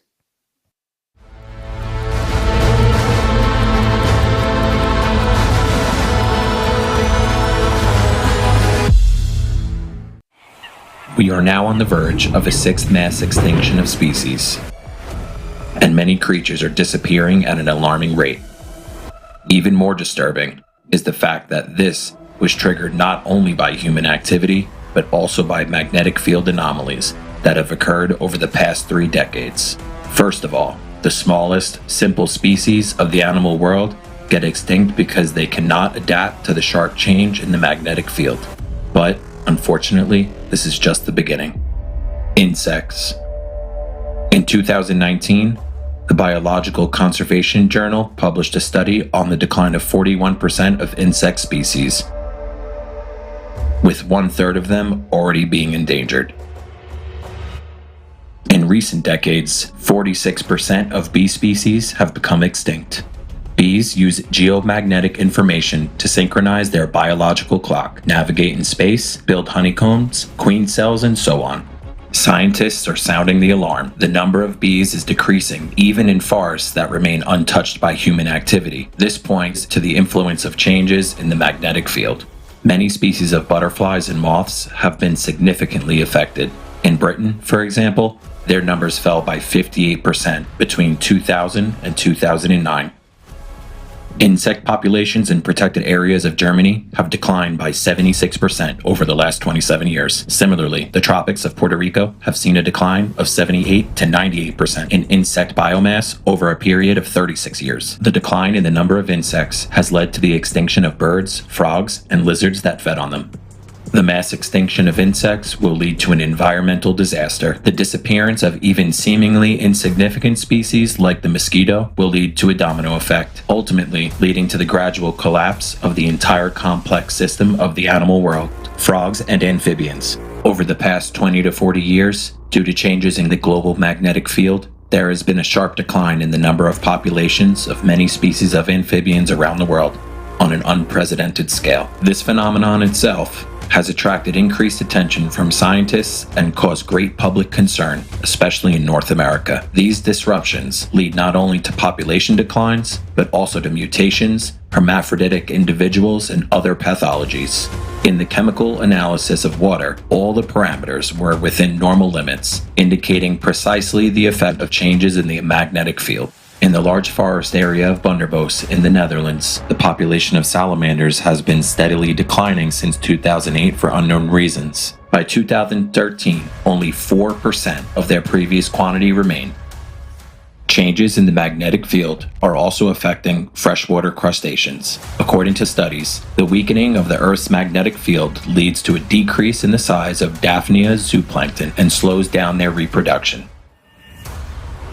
During migration, birds navigate using magnetic fields. A study of 2 million captures of 152 land bird species in North America revealed a mass phenomenon of avian vagrancy, when birds lost their sense of direction and deviated from their path due to geomagnetic disturbances. Anomalous zones, not detectable by measuring devices. Recently, there have been cases where various species of migratory birds did not fly to their wintering grounds due to occurrences of magnetic anomalies, which are not detected by modern devices. Such anomalies are characterized by rarefied air, unnatural for bird flight. In 2020, hundreds of thousands of dead migratory birds were found in the southwestern United States. The birds were in good physical condition, except for extreme exhaustion. It was as if they got into a trap where some power was forcing them to fly until they died. In recent decades, cases of whole flocks of birds falling dead for reasons unknown to ornithologists have been recorded all over the world. Frightening facts of further consequences of local magnetic field anomalies that are not detected by modern measuring devices are observed worldwide. These include sudden strandings of whales, dolphins, harbor seals, and crocodiles. Cases of wild roe, deer, goats, and sheep going berserk without any registered source of disease have also been documented. Animals are dying, and scientists don't know why. Our Earth is gradually dying. Our flora and fauna are dying due to the cycle that causes all these changes. The smallest species are the first to die, then it will affect larger species. In the coming years, the number of undetectable magnetic anomalies associated with changes in the Earth's core will only increase. Right now, we have nothing to oppose these magnetic anomalies.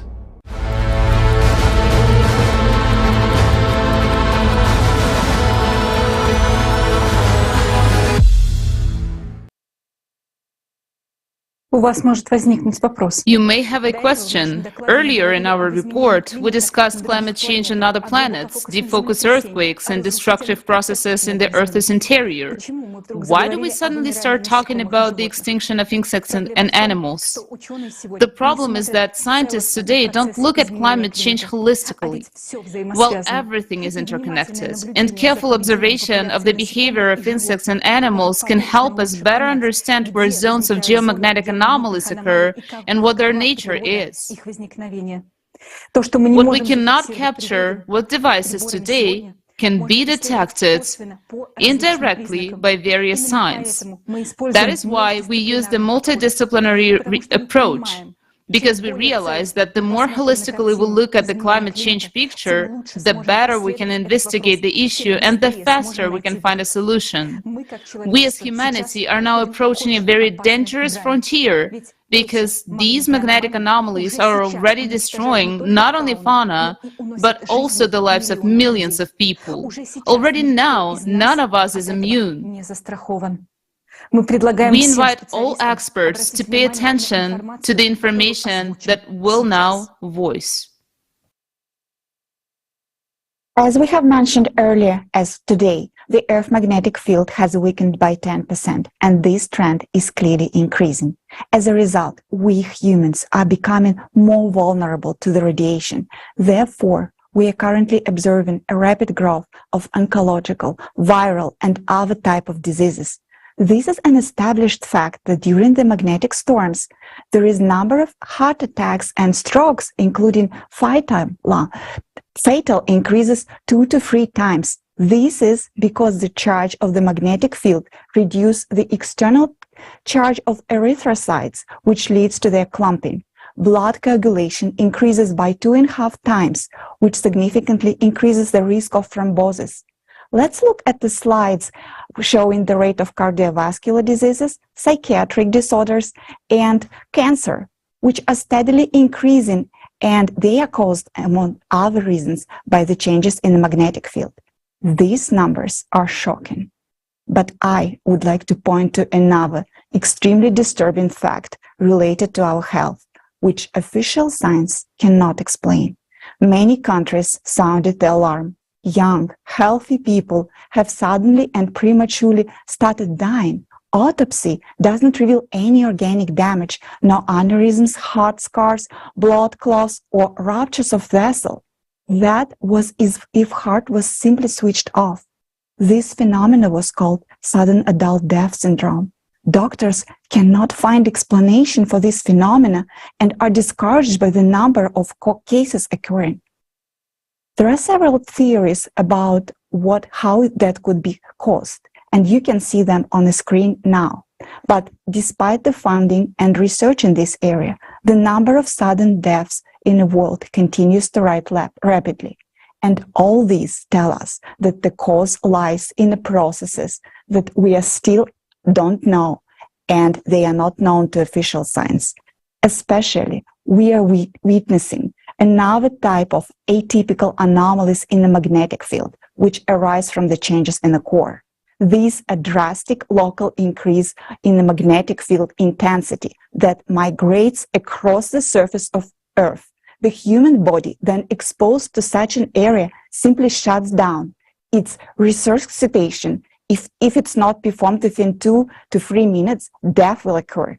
Today, due to the increasing instability of the planet's core, this type of atypical anomaly is occurring more and more frequently in the various parts of the planet, which means that the amount of sudden deaths will continue to rise. This is impossible to shield against this phenomenon. In the coming years, this will become the new pandemic. The question arises, how to save your life? Today, human life is not valued. So if the consumerist format persists, this issue will never be solved. It is necessary to change the format of society from consumerist to a creative one, so that human life comes first, and scientists receive unlimited funding for research on how to eliminate the cause of these anomalies, that is, to stabilize the core. This will become possible when a way to counteract external cosmic impact is found. This is the only way to save human life. Anomalies in the Earth's magnetic field are now leading to another type of atmospheric phenomena that is extremely dangerous and is already causing the death of people. These phenomena are not yet being linked to disruption in the Earth's magnetic field. Specialists try to explain them in traditional ways. We will now give you several examples to illustrate this type of anomalies. Among the number of climate disasters that have been attacking the people of Saudi Arabia for the past 6 months, there was one circumstance that no one paid attention to. On December 29th, 2022, the temperature dropped abruptly in Mecca. However, it did not get cold around it. An area of coldness appeared locally and suddenly out of nowhere. This led to formation of powerful cloud system. Look how suddenly it appeared there and brought heavy rain and hail with it. After a while, the temperature returned to normal, so no one paid attention to this.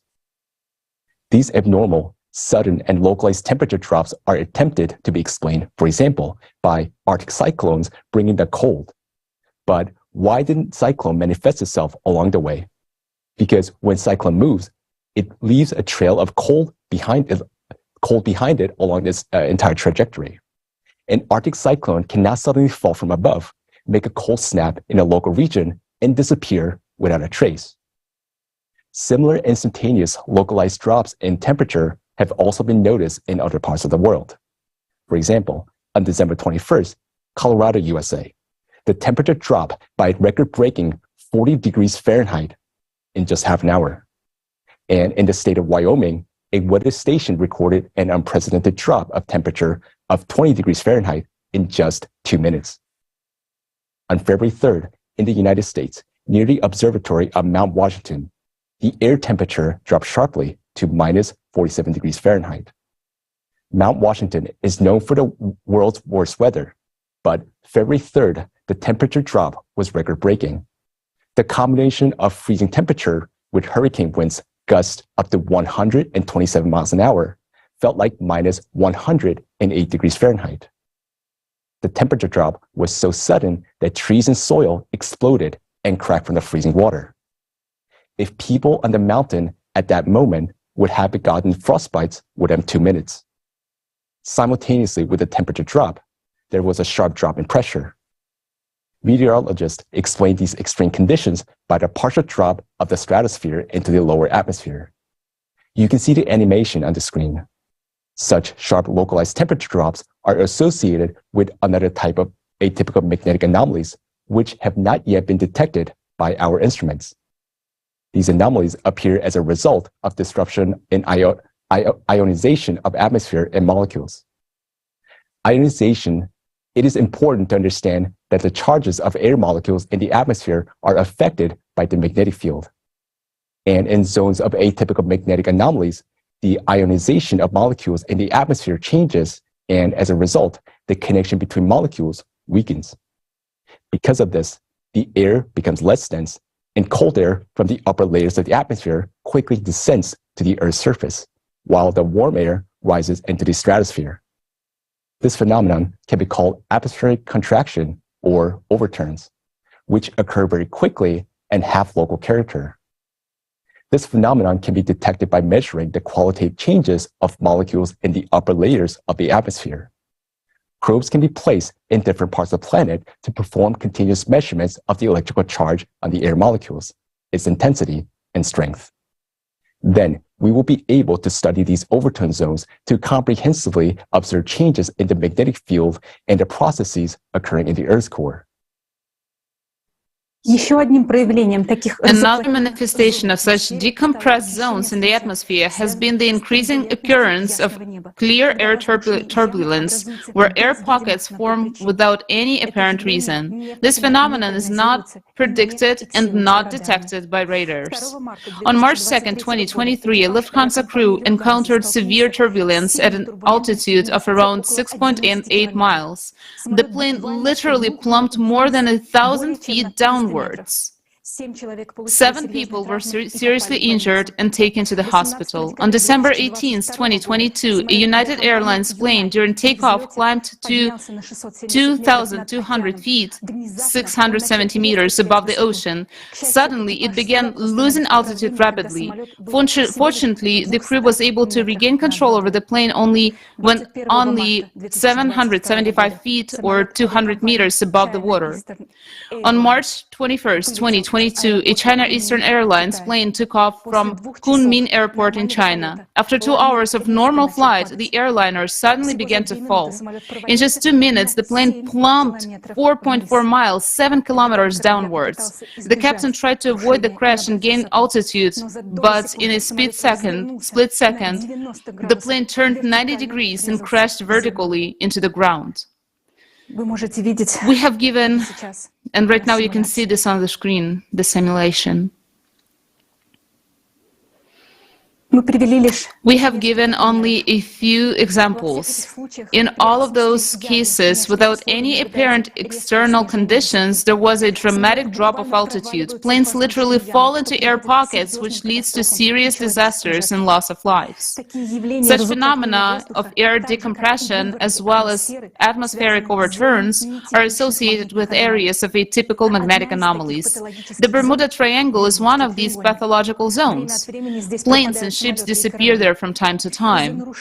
Due to the disruption of the magnetic field in such areas, the adhesion between air molecules decreases, leading to the formation of air pockets.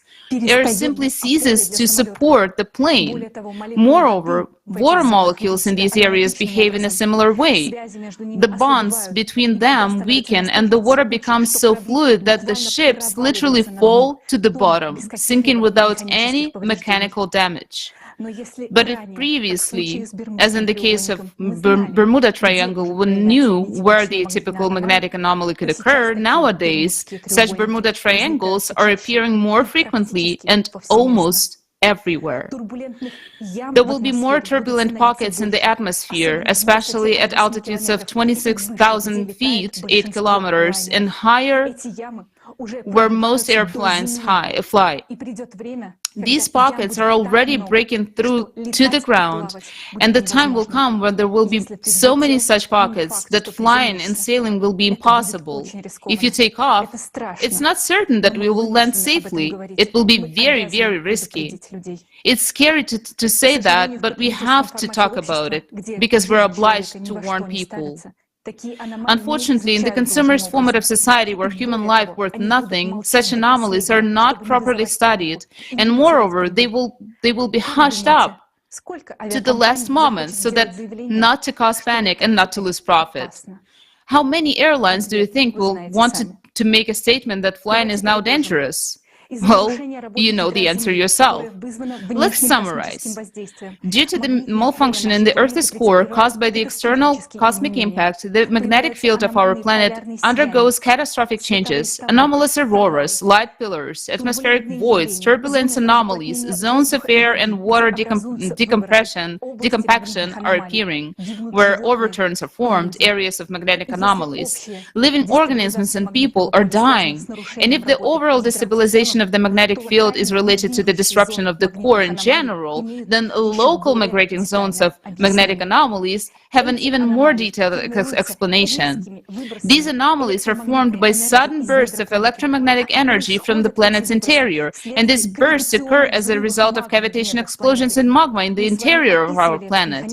We have described this mechanism earlier in the forum when we talked about deep-focus earthquakes, including those that caused the tragedy in Turkey and Syria. With such a cavitation explosion in magma, the wave propagates tangentially, as in the Yudkin effect, and leads to the appearance of the zones of atypical magnetic fields anomalies on the plane's surface. Due to the destabilization of the core, such explosions occur more and more frequently, which means that soon we will observe not only intensification of such above-mentioned anomalies, but also a huge amount of lightning striking from the Earth's interior and the increase in the number of ball lightning. All the facts you have heard today about the changes in the electromagnetic field indicate that our core is already extremely unstable, and that means that our planet is currently following the worst scenario of the cycle of climate catastrophes. Later in the forum, you will learn why humanity will face its end even earlier than 2036. Another confirmation of this is the intensification of climate anomalies and disasters on the planet as a whole. We carefully study everything that is happening to our planet, all the habits of the climate cerberus, because we realize that if no one does that, then humanity is simply doomed. And now we want to present to your attention a video containing terrifying facts about the growing power of the climate cerberus, which unfortunately we cannot counteract today.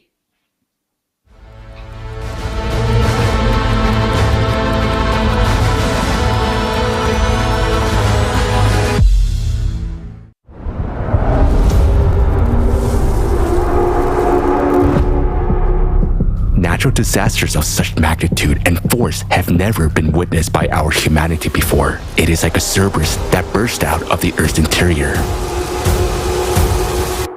We have been watching the climate cerberus when it was just beginning to grow.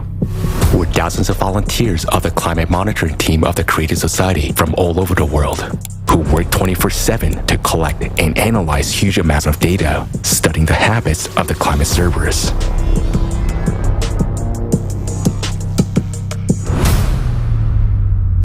Even several research institutes can't process that much data. But it can be done by people united by one goal.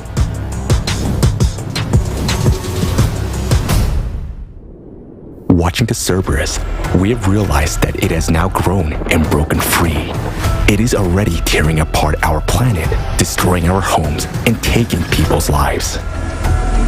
And yet, most people are not aware of this threat at all and do not understand what is happening to the climate. But we realize that the climate cerberus will not stop on its own. To stop it, we must study all its habits. The cost of each of them is the lives of many people. The cerberus is now many steps ahead of us, and we're only following its trail. We will tell you about the habits we have managed to identify. After watching this video, you won't be able to say that no one has warned you.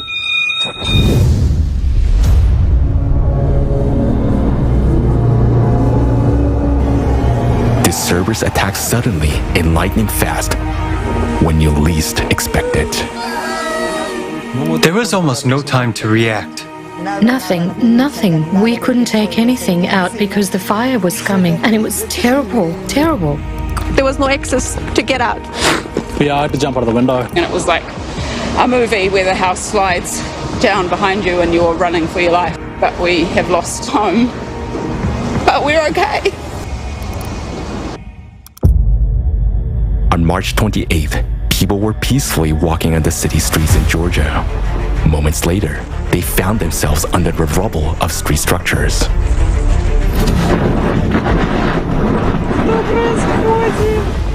The structure was shaking so much in the wind, I thought it was an earthquake.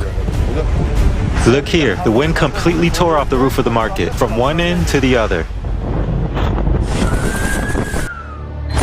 In March, the city of Miyakojima, Japan, received more than a month's worth of rainfall within just 1 hour. While you're seeking shelter from the rain, a record amount of water falls on you, and it turns into a flood. Within 3 to 4 minutes, the water level rose by 2 meters. It just happened that quickly. Water everywhere. Within 10 minutes, the whole backyard was a river. It's like two big, huge tsunamis coming through. There was one, and then there was a second one, and it just came through just so quickly and fast.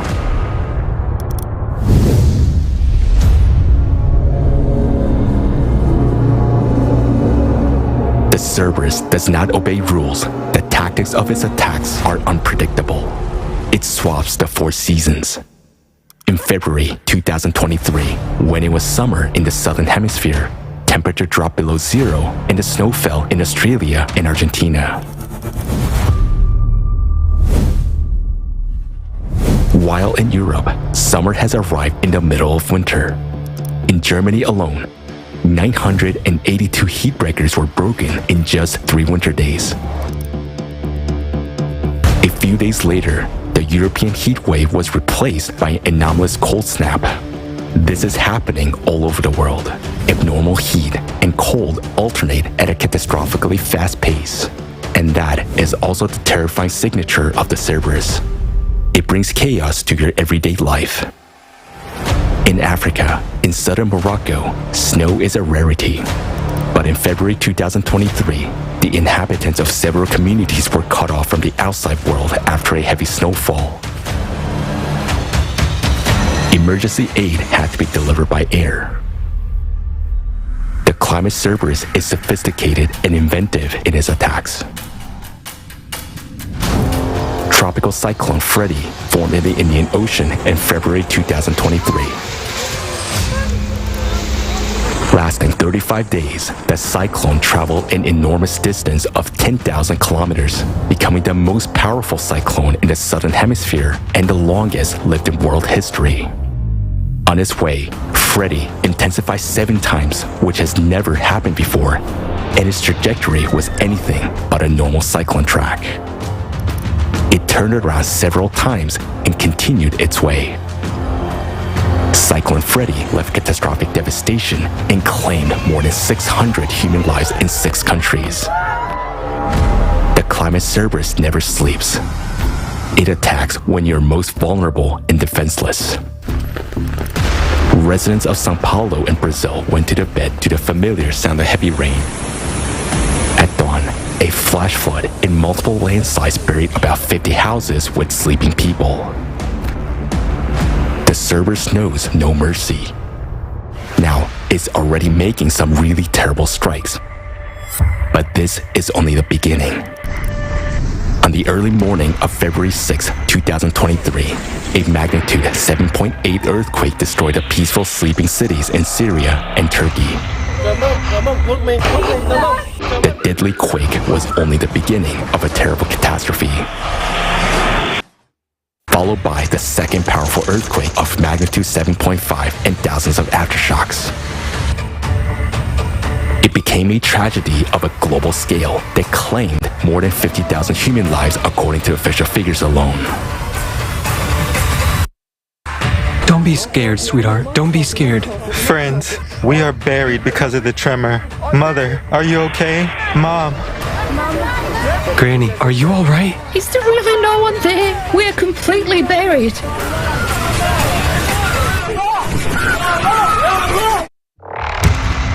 After the earthquakes, the affected regions experienced a sharp cold snap and a snowfall, followed by a severe flooding. The Cerberus is becoming more aggressive, and catastrophes of such magnitude as in Syria and Turkey will occur more and more frequently.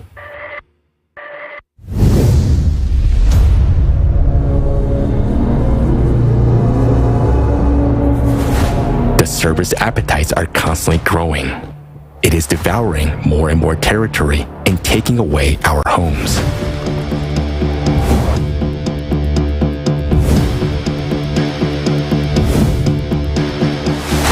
Fires are spreading, millions of hectares are burning, and they're very difficult to extinguish. Floods are covering larger and larger areas. Across Europe, since 2000, there has been a more than 30-fold increase in abnormal rainfall. The Cerberus was weaker before, but now its blows have become more fierce. This year, in Japan and the USA, people died after being trapped in snow in homes and vehicles. Now, even snowfalls have become a deadly threat. Periods of attack last longer. Droughts have become a continuous process that intensifies year by year. It's March now, and with the snow melting, the water should have been higher than me. But instead, the riverbed is completely dry. Because there has been a drought here for the whole year. It's not just 3 months, it's a whole year without rain. If this is happening now, it will be even worse in the summer. The drought this year was extreme, and given that the previous 2 years also had a drought that dried out the soil, this year, all the soil has dried out. The waves of merciless heat are becoming longer and arriving sooner. Record-breaking temperatures of 104 Fahrenheit hit India and Pakistan already in February. This has happened in Asia for the first time in history.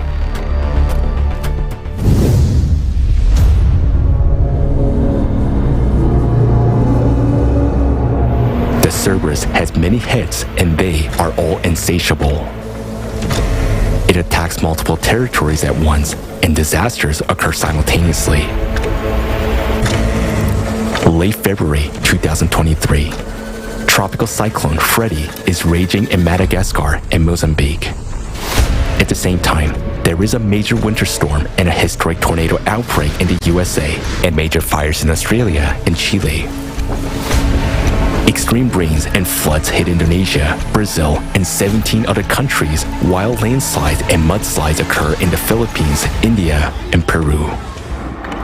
During this time, the world experienced 5 major earthquakes with magnitudes above 6.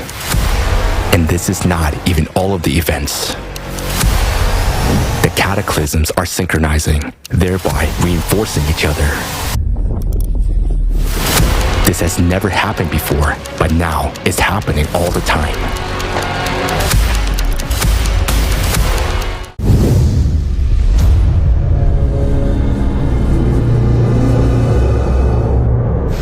The climate cerberus grasping onto one territory does not let go of it. In November 2022, the city of Jeddah in Saudi Arabia was hit by a record rainfall. In 6 hours, more rain fell than in 3 years. The next 5 months brought a whole cascade of natural disasters.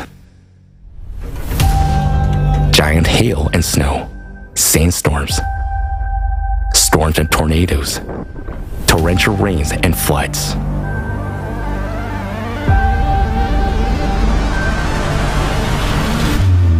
For more than 3 months in a row, California, USA, has been hit by bomb cyclones, atmospheric rivers, a powerful earthquake, hundreds of floods and landslides.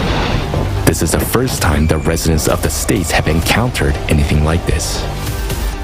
Climate disasters occur in cascades over one area, and each new wave of disasters brings even more destruction and suffering to people.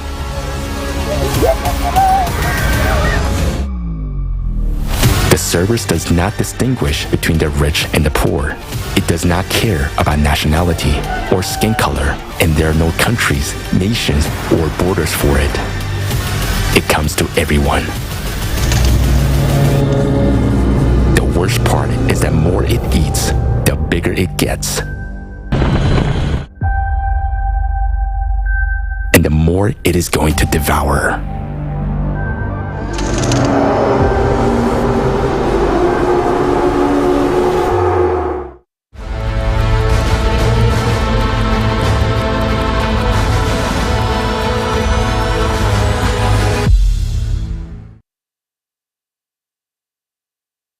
The video we just watched once again shows that the climate cerberus is a disturbing reality of our present day.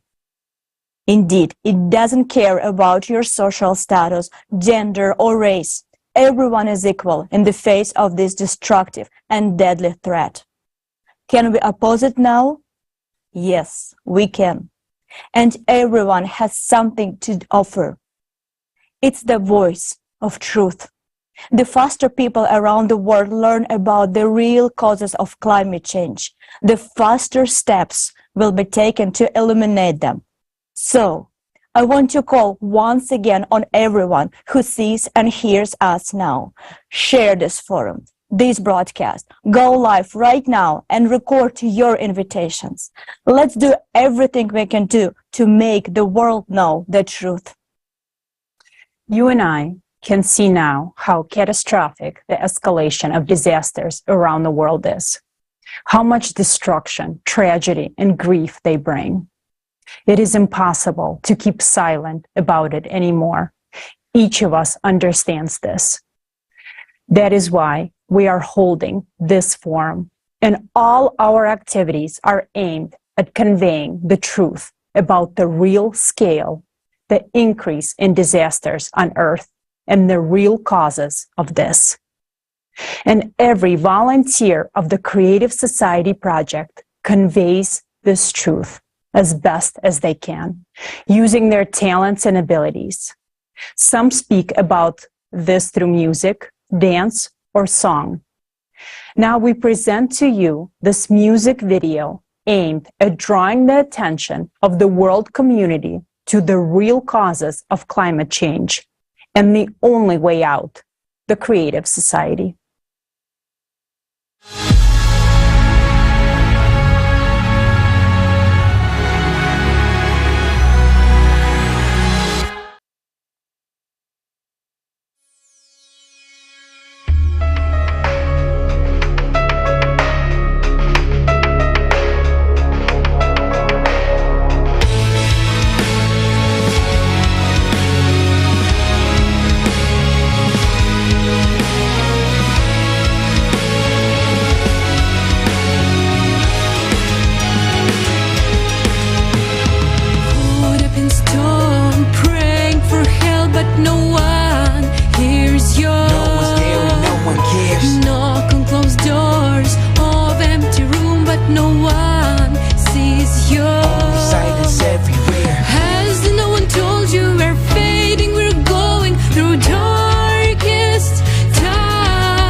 listen your voices. No point to break through the walls and defense.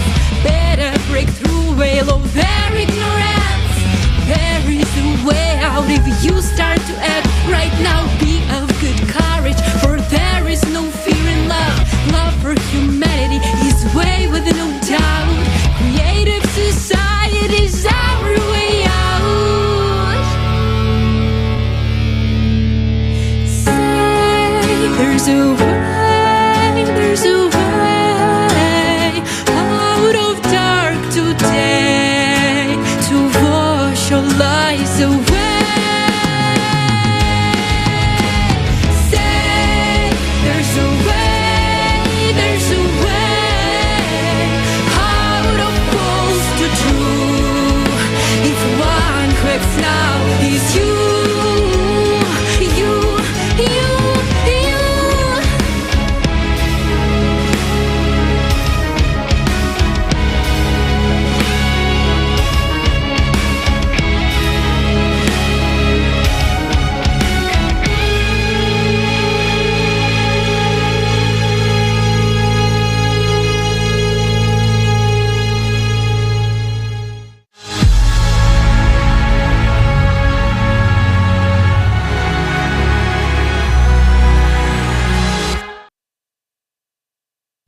Thank you. There is a line in this song that says, to tame what is underground, you need to make your voice sound, which says that the problem today is underground, in the core of our planet.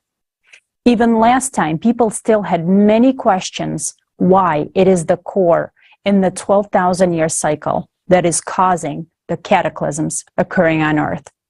And so now I pass the floor back to our scientific team.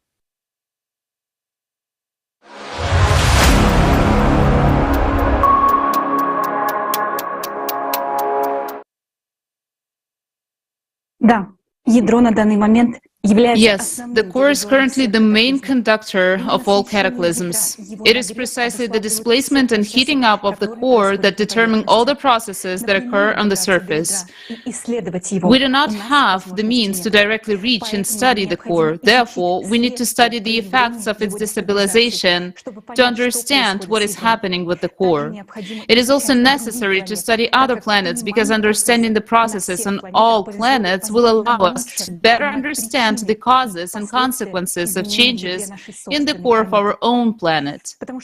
Because our main and key task during the cycle is to stabilize the core and stop the influx of additional energy from external cosmic impact to it, in order to prevent the extinction of humanity. And later in the forum, you will hear how it can be done.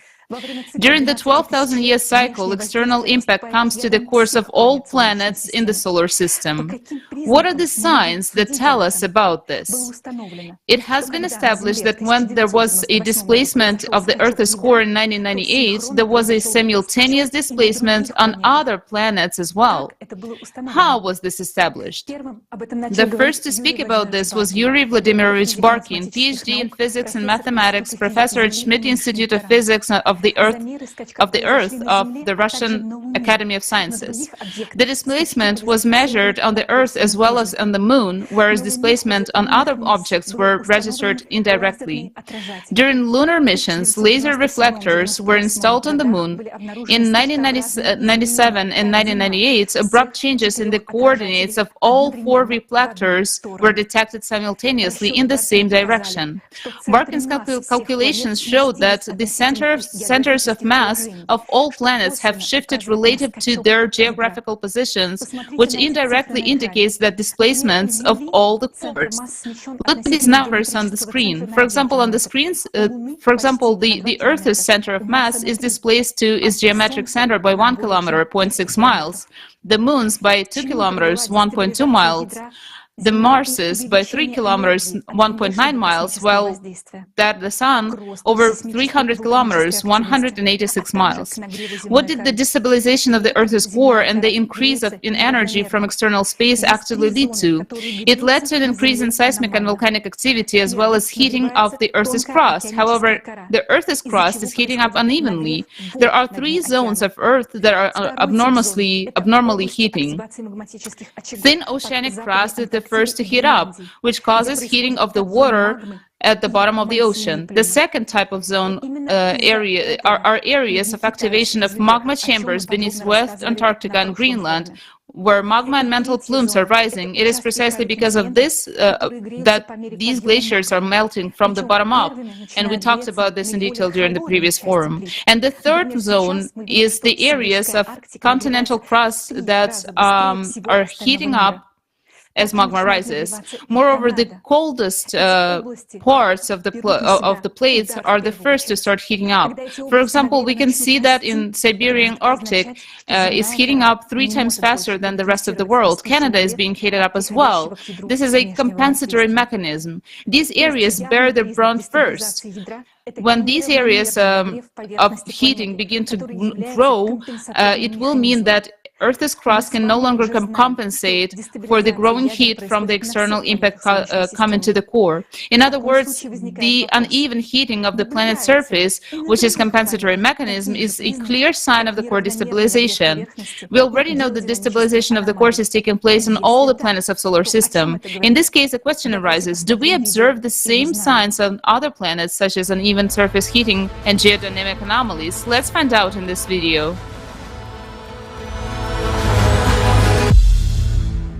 During the 12,000-year cycle, an external cosmic impact reaches the cores of all planets in the solar system. On Earth, this leads to abnormal heating of magma and its rise, resulting in increased volcanic and seismic activity, abnormal heating of the Earth's crust, as well as glaciers and permafrost melting from below. Is it currently possible to detect any increase in internal heat and tectonic activity on other planets, provided external cosmic impact is spreading to all planets? Mercury. Satellite data from the MESSENGER probe has shown that 19 tectonic-related terrain changes formed on Mercury between 2011 and 2015. The planet's core is responsible for internal activity. Previously, Mercury's core was believed to be inactive. The new tectonic changes are concentrated predominantly in the northern hemisphere. What's notable is that the core of Mercury has now shifted in the same direction, according to scientists' assumptions. So where's the extra energy that intensifies tectonic activity on the planet coming from now? Venus. Recently, there has been an increase in volcanic activity on Venus, similar to what is currently observed on Earth, Mars, and Jupiter's moon Io. 37 volcanic structures have been discovered on the planet's surface, with plumes observed within them. Their activity was detected in 2020. The researchers draw an analogy with Earth's mantle plumes that form chains of volcanic islands like Hawaii or the Canaries. As it can be seen on the map of Venus, these volcanic structures are mainly concentrated in the southern hemisphere of the planet, indicating an asymmetrical rise of magma in the planet's interior. The increased volcanic activity on the planet is also confirmed by numerous other independent studies. What has caused the recent rise of magma and plume activity on Venus? Why is this happening in sync with the increase in volcanic activity on other planets? There is also a sign of internal heating on Venus, manifested through accelerating winds. Data from the Venus Express orbiter showed that wind speeds on Venus have increased from 186 miles per hour to 249 miles per hour between 2006 and 2012. These days, similar dramatic signs of warming atmospheres are being observed on many other planets in the solar system. Mars. In 2018, the south pole of Mars experienced an unprecedented warming event. Areas of liquid water 20 kilometers in diameter were found under the ice cap. In other words, the ice on Mars is now melting from below, just like on Earth. As the geothermal heat from the planet's interior increases, the glaciers on Mars, like those in Antarctica, Greenland, and permafrost on Earth, are also melting from the bottom up. In another part of the planet, the Elysium region, there is a sharp increase in endogenous activity, meaning internal activity. Between 2019 and 2020, the rise of magma triggered 465 Marsquakes in the area, and in 2021, a seismic event was recorded that was 5 times more powerful than any previous one. And in May 2022, a huge mantle plume was detected in this region, causing an even more record-breaking Marsquake. As we can see, seismic activity is now increasing on Mars, much like it is Earth. It is worth noting the similarities between the processes on Mars and Earth. When the Earth's core shifted along its axis of displacement, 2 heating zones initially formed, one in western Siberia and the other in western Antarctica. Similarly, we have observed 2 zones on Mars, one near Elysium and the other at the South Pole. This indicates that Mars' core shifted in the same way as on Earth during the 12,000-year cycle. The recent processes on the terrestrial planets point to an increase in the activity of their interior. Mercury, Venus, Earth, and Mars are experiencing a simultaneous increase in volcanic and tectonic activity, with a sharp rise of magma creating zones of anomalous heat. Jupiter. On gas planets, the function of a core is performed by a denser accumulation of gas within the planet. The high temperature of Jupiter's atmosphere is mainly provided by its internal heat. In 2001, scientists discovered that since the Voyager probe's exploration in the 1980s, Jupiter's internal heating had increased by 37%. Moreover, this heating is greater than the energy received from the Sun.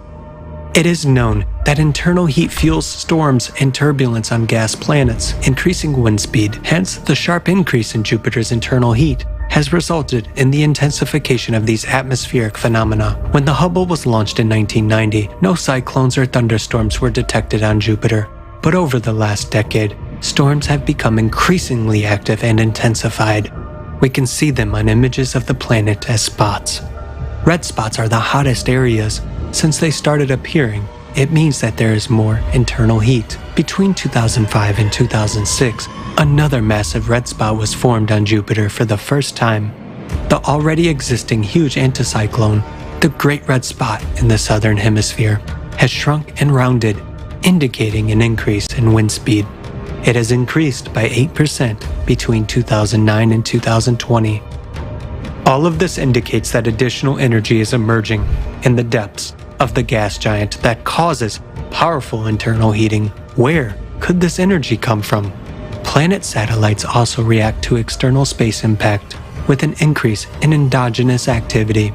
On Jupiter's moon Io, in the northern hemisphere, the most powerful volcanic eruptions have been occurring over the past 5 years. On another of Jupiter's moons, Europa, in 2013, scientists discovered that the ocean at the equator was warming from below. Subsequently, the satellite's interior heated up so much that in November 2019, NASA's research group detected water vapor above Europa's surface. It is noteworthy that the moon Europa started heating up on the side that does not receive heat from the sun. Conversely, the coldest area was found on the sunny side. In other words, the appearance of zones of anomalous heating on Europa cannot be attributed to solar energy. They can only be explained by an increase in internal heat. Saturn. Internal heating on Saturn is known to be the main driver of storms, as it is on Jupiter. Between 2007 and 2010, a chain of 23 to 26 dark spots was discovered, which were interpreted as areas with high heat emission. In 2010, the so-called Great White Storm formed abnormally early in the northern latitudes of Saturn.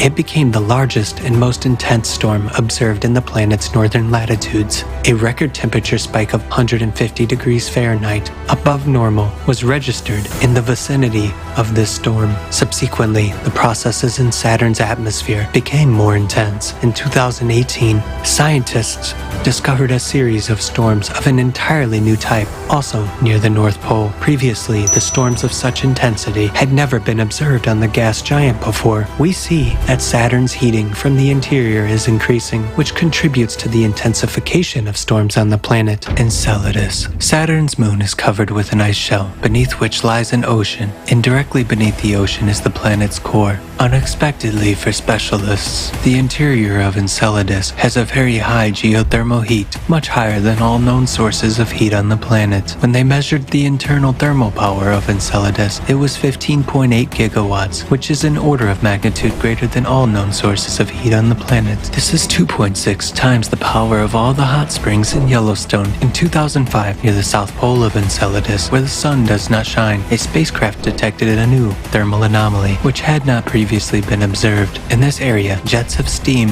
composed of methane, propane, and molecular nitrogen were found to be escaping. In this steam, composition indicates the increasing hydrothermal activity which has emerged at the core ocean boundary. In other words, Enceladus is also heating up from the inside. Where did the additional energy for heating Enceladus come from?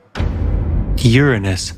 It is believed that Uranus is warmed by solar energy only, which determines the planet's weather patterns. However, in 2014, when Uranus began to move away from the sun, solar energy was almost non-existent in its northern hemisphere, and extreme storm activity was detected in that region. This means this activity on Uranus must have been triggered by recent internal warming processes. Neptune. Neptune is experiencing dramatic temperature anomalies. Although it has been summer on Neptune since 2005, data showed that most of the planet had been gradually cooling into 2018. However, between 2018 and 2020, stratospheric temperatures at the South Pole have risen sharply by 11 degrees. Such a rapid pole warming vortex surprised astronomers since it had never been seen before. They could not determine the cause of these fluctuations. However, it is apparent that additional energy appeared in the system which may have caused such temperature anomalies. Pluto.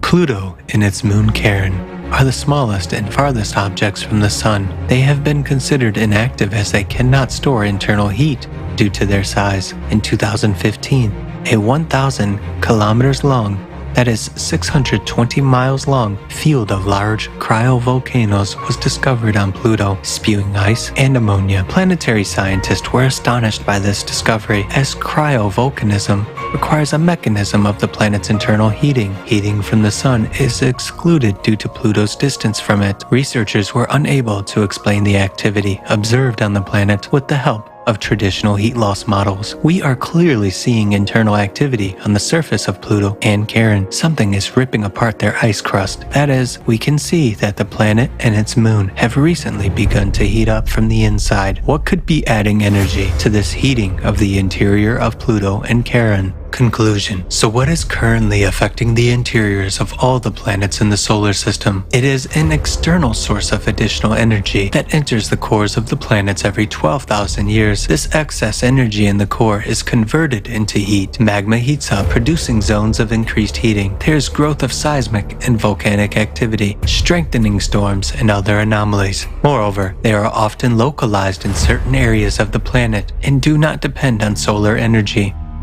What you have seen now is but a small part of all the facts that indicate that the heating in the interiors is synchronously increasing both on the terrestrial planets and gas giants and their moons. All these anomalies have only appeared in recent decades, when the number and strength of disasters from the Earth's interior began to increase. In just 5 to 7 years, we will see all these processes on other planets increasing tenfold, if we ourselves remain to live on our planet.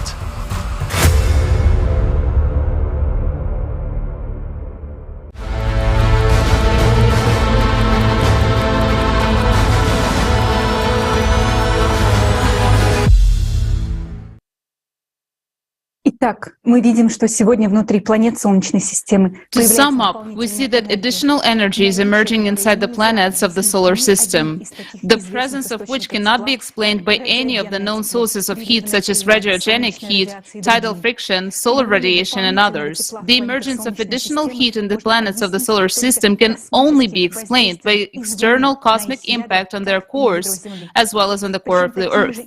Moreover, similar changes occur even on gas giants, which suggests that they too have cores which are very dense. Otherwise, they would not have gravitational and magnetic fields. When we start studying them more thoroughly, even greater surprises await us. We now understand that the cause of unprecedented increase in climate disaster and anomalies on Earth is destabilization of the planet's core. Why do we claim that today, as in previous cycles of 12,000 years, the core is destabilized by the external cosmic impact? After all, some believe that nuclear tests, large seismic events, or falling meteorites could have caused such destabilization. But none of these factors can cause destabilization of the core, and now we will explain why. The Earth core sets the tone for everything on the planet. It is not just massive, but it is the center of gravity and practically the center of mass. The core is very stable, and its rotation is precisely that system that makes it impossible to disrupt the planet. What normally ensures such stability of the core? In terms of the structure, the core is divided in an inner core and an outer core. The inner core rotates slightly faster than the outer core, and almost always the entire core rotates faster than the Earth's surface. The inner core sets the rotation of the entire planet. So, in fact, the core acts as a gyroscope, which stabilizes itself because most of the planet's mass is centered in it. Look, when you try to tilt a rotating gyroscope, or that very spinning top, it immediately returns to original position by itself. By the way, if the core were suddenly to reverse the direction of its rotation, then according to the law of conservation of energy, its huge amount of energy during such a reversal would destroy the entire planet. With its gigantic size and rotational speed, the mechanism of the core becomes so robust that it cannot be thrown out of balance by any external mechanical impact.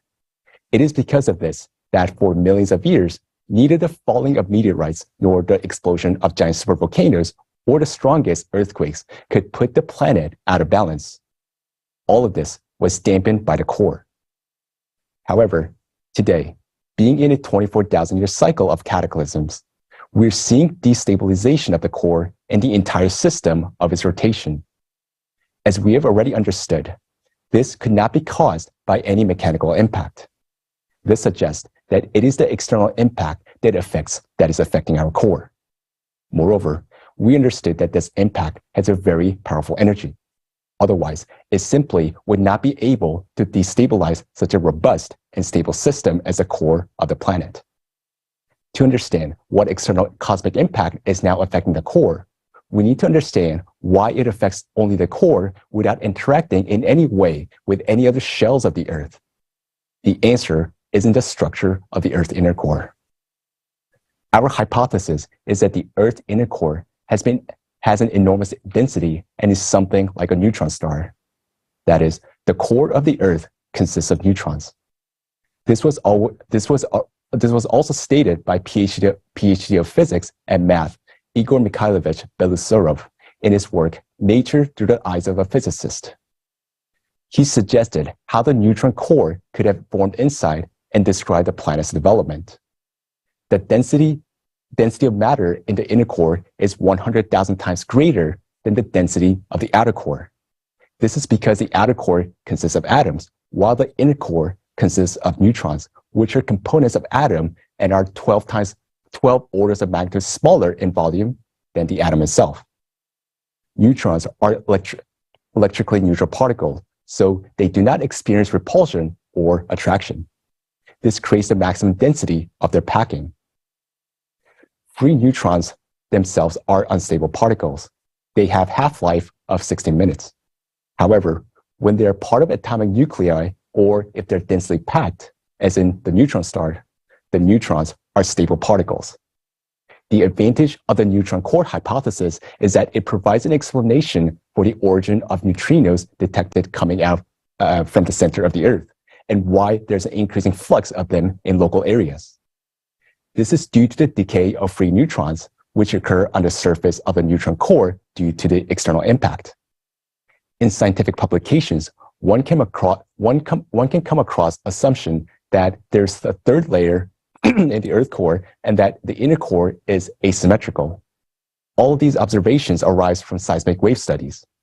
However, all of them are incorrect because they do not take into account the specific features of the inner core. Due to the enormous density, the inner core is incapable of allowing any waves to pass through. In other words, seismic waves do not pass through the inner core, but rather encircle it. Moreover, the inner core may slightly change. For example, if there's a shift of even 300 feet or 100 meters, measurements of seismic waves coming from the same point before and after the displacement of the core will give completely different results. Based on these differences, false conclusions are drawn that the core has a third layer or that it crystallizes asymmetrically. However, if experts take into account the extreme dense structure of the inner neutron core, which does not allow seismic waves to pass through and that the core can move, then we'll easily understand and process seismic wave data. And most importantly, they will understand what is happening in the core right now. We come to the conclusion that since our core is neutronic, which means that it has anomalous high density, this is a reason why the cosmic impact, so far unknown to us, is interacting with it alone. At the same time, this impact passes through much less dense matter from the atmosphere to the mantle without any interaction. So how do we understand what the external cosmic impact is? After all, if we do not understand what it is, we cannot stop it. And therefore, we cannot prevent the destruction of the planet and save all of humanity.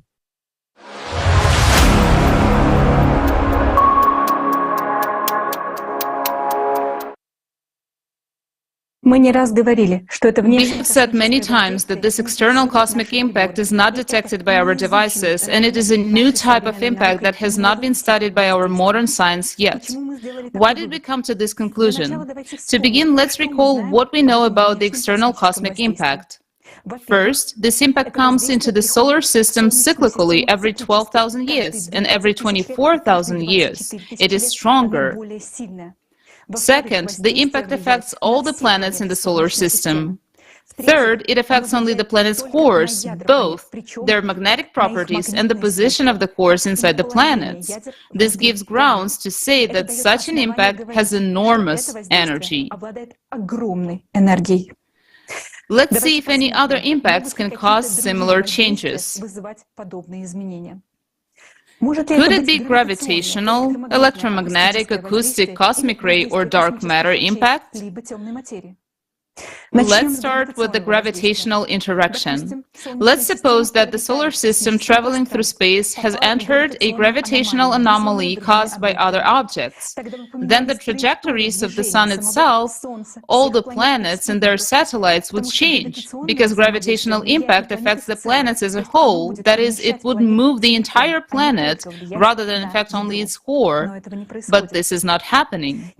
Some scientists speculate that neighboring planets or gas giants such as Jupiter, when approaching the Earth, could affect the Earth's core, shifting it with their gravitational field. But it's important to note that the reported changes in our planet's core did not begin with its displacement, but with the changes in its magnetic properties in 1995.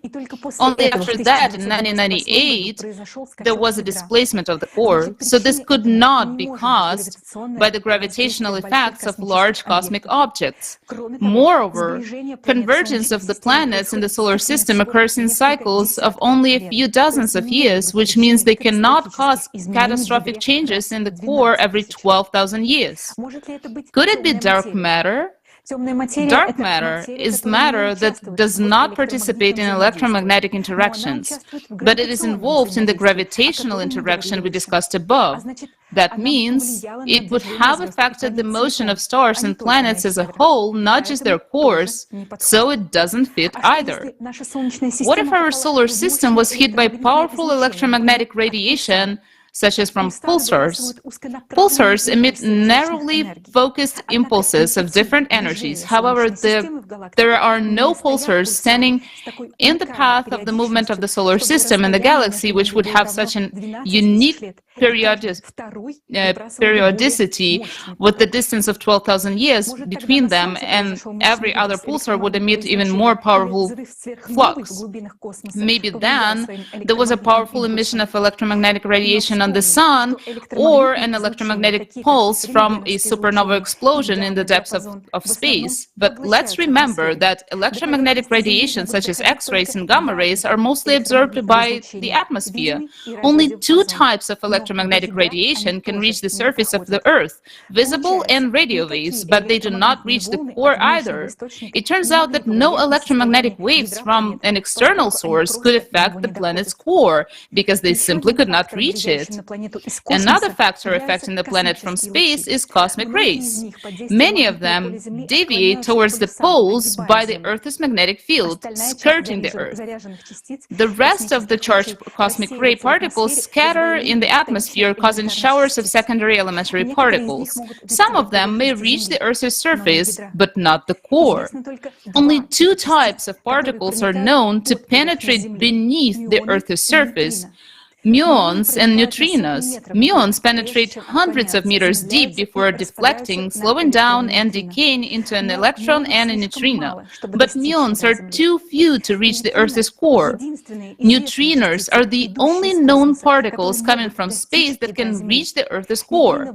High-energy neutrinos have a high probability of interacting with the Earth's interior, but their flux is not large enough to transfer a significant amount of energy to the Earth's core, while low-energy neutrinos typically pass through Earth without interacting with matter. Let's summarize. Now we see that none of the known impacts, gravitational, electromagnetic, the cosmic rays, can have a direct effect on the planet's core, causing the cyclical changes that we observe throughout the solar system.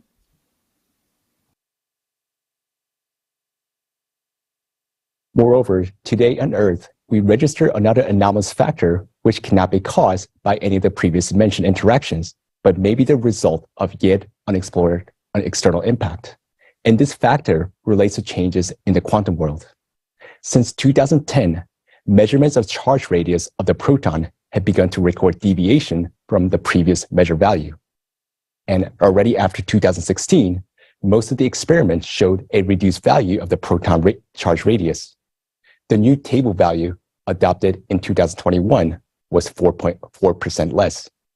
Such changes at the micro level require enormous energy, and this suggests that this impact should be sought at the quantum level, and most likely at the beyond quantum level. A different physics works here, a hypothesis that you will learn about at the end of the forum today. So, we understand that an invisible energy of enormous power is now flowing to the Earth core. We can determine the consequence of its impact by the presence of excess heat in the Earth's interior and by the signs of destabilization of the core. And there's another indirect sign of the external impact, the change in neutrino emissions from the Earth's neutron core. We talked about this phenomenon back in 2014. Although, even earlier, we found that the neutrino emission increases in certain local points of the Earth. Later, our words were confirmed by new scientific research, and in 2016, a paper was published devoted to the detection of neutrinos emitted from the Earth's interior at the Anita Station in Antarctica. There are such zones of neutrino emissions in various parts of the planet, but today, it is difficult for scientists to study the process due to the division of science and lack of funding. We understand that there is an external factor, but there are no conditions for studying it. We can create such conditions only in the creative society, when the scientists will be provided with unlimited funding and all the resources necessary for research. If we delay in studying the nature of cosmic impact destabilizing the Earth core, it is clear what scenario it will lead to.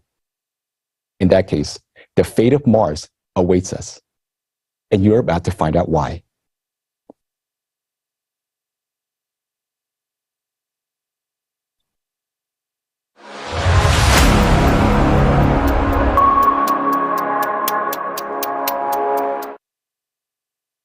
There is actual evidence that the death of living planets can occur in just a few minutes as a result of magma eruption and hydraulic impact. Further, you will be presented with a fundamental study of the catastrophic events that occurred on the red planet, which had life until very recently.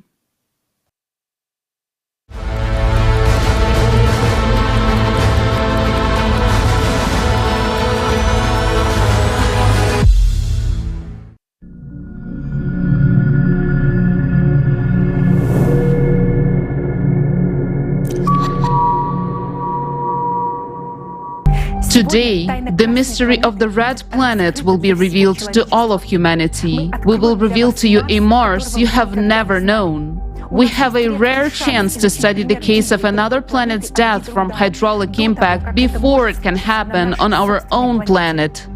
After what you see, you won't be able to say you didn't know about this. The truth about Mars must be known by everyone so that Earth won't repeat the fate of its red brother. Mars and Earth were formed as planets around the same time, 4.6 billion years ago. They had many similarities: a functioning inner core, a strong magnetic field, a dense atmosphere with oxygen, oceans, and plant life. Today, you will discover irrefutable evidence of this based on scientific research.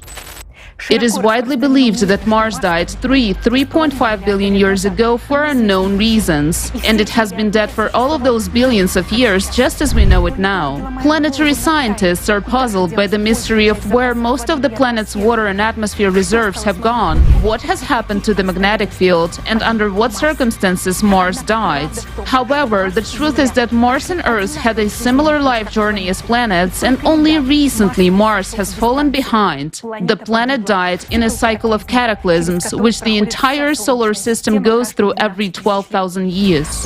The planet, which existed for billions of years, full of life, perished in a matter of minutes. And this happened quite recently, and our distant ancestors saw Mars burning with their own eyes. Get ready to hear facts about Mars you never knew. Atmosphere of Mars.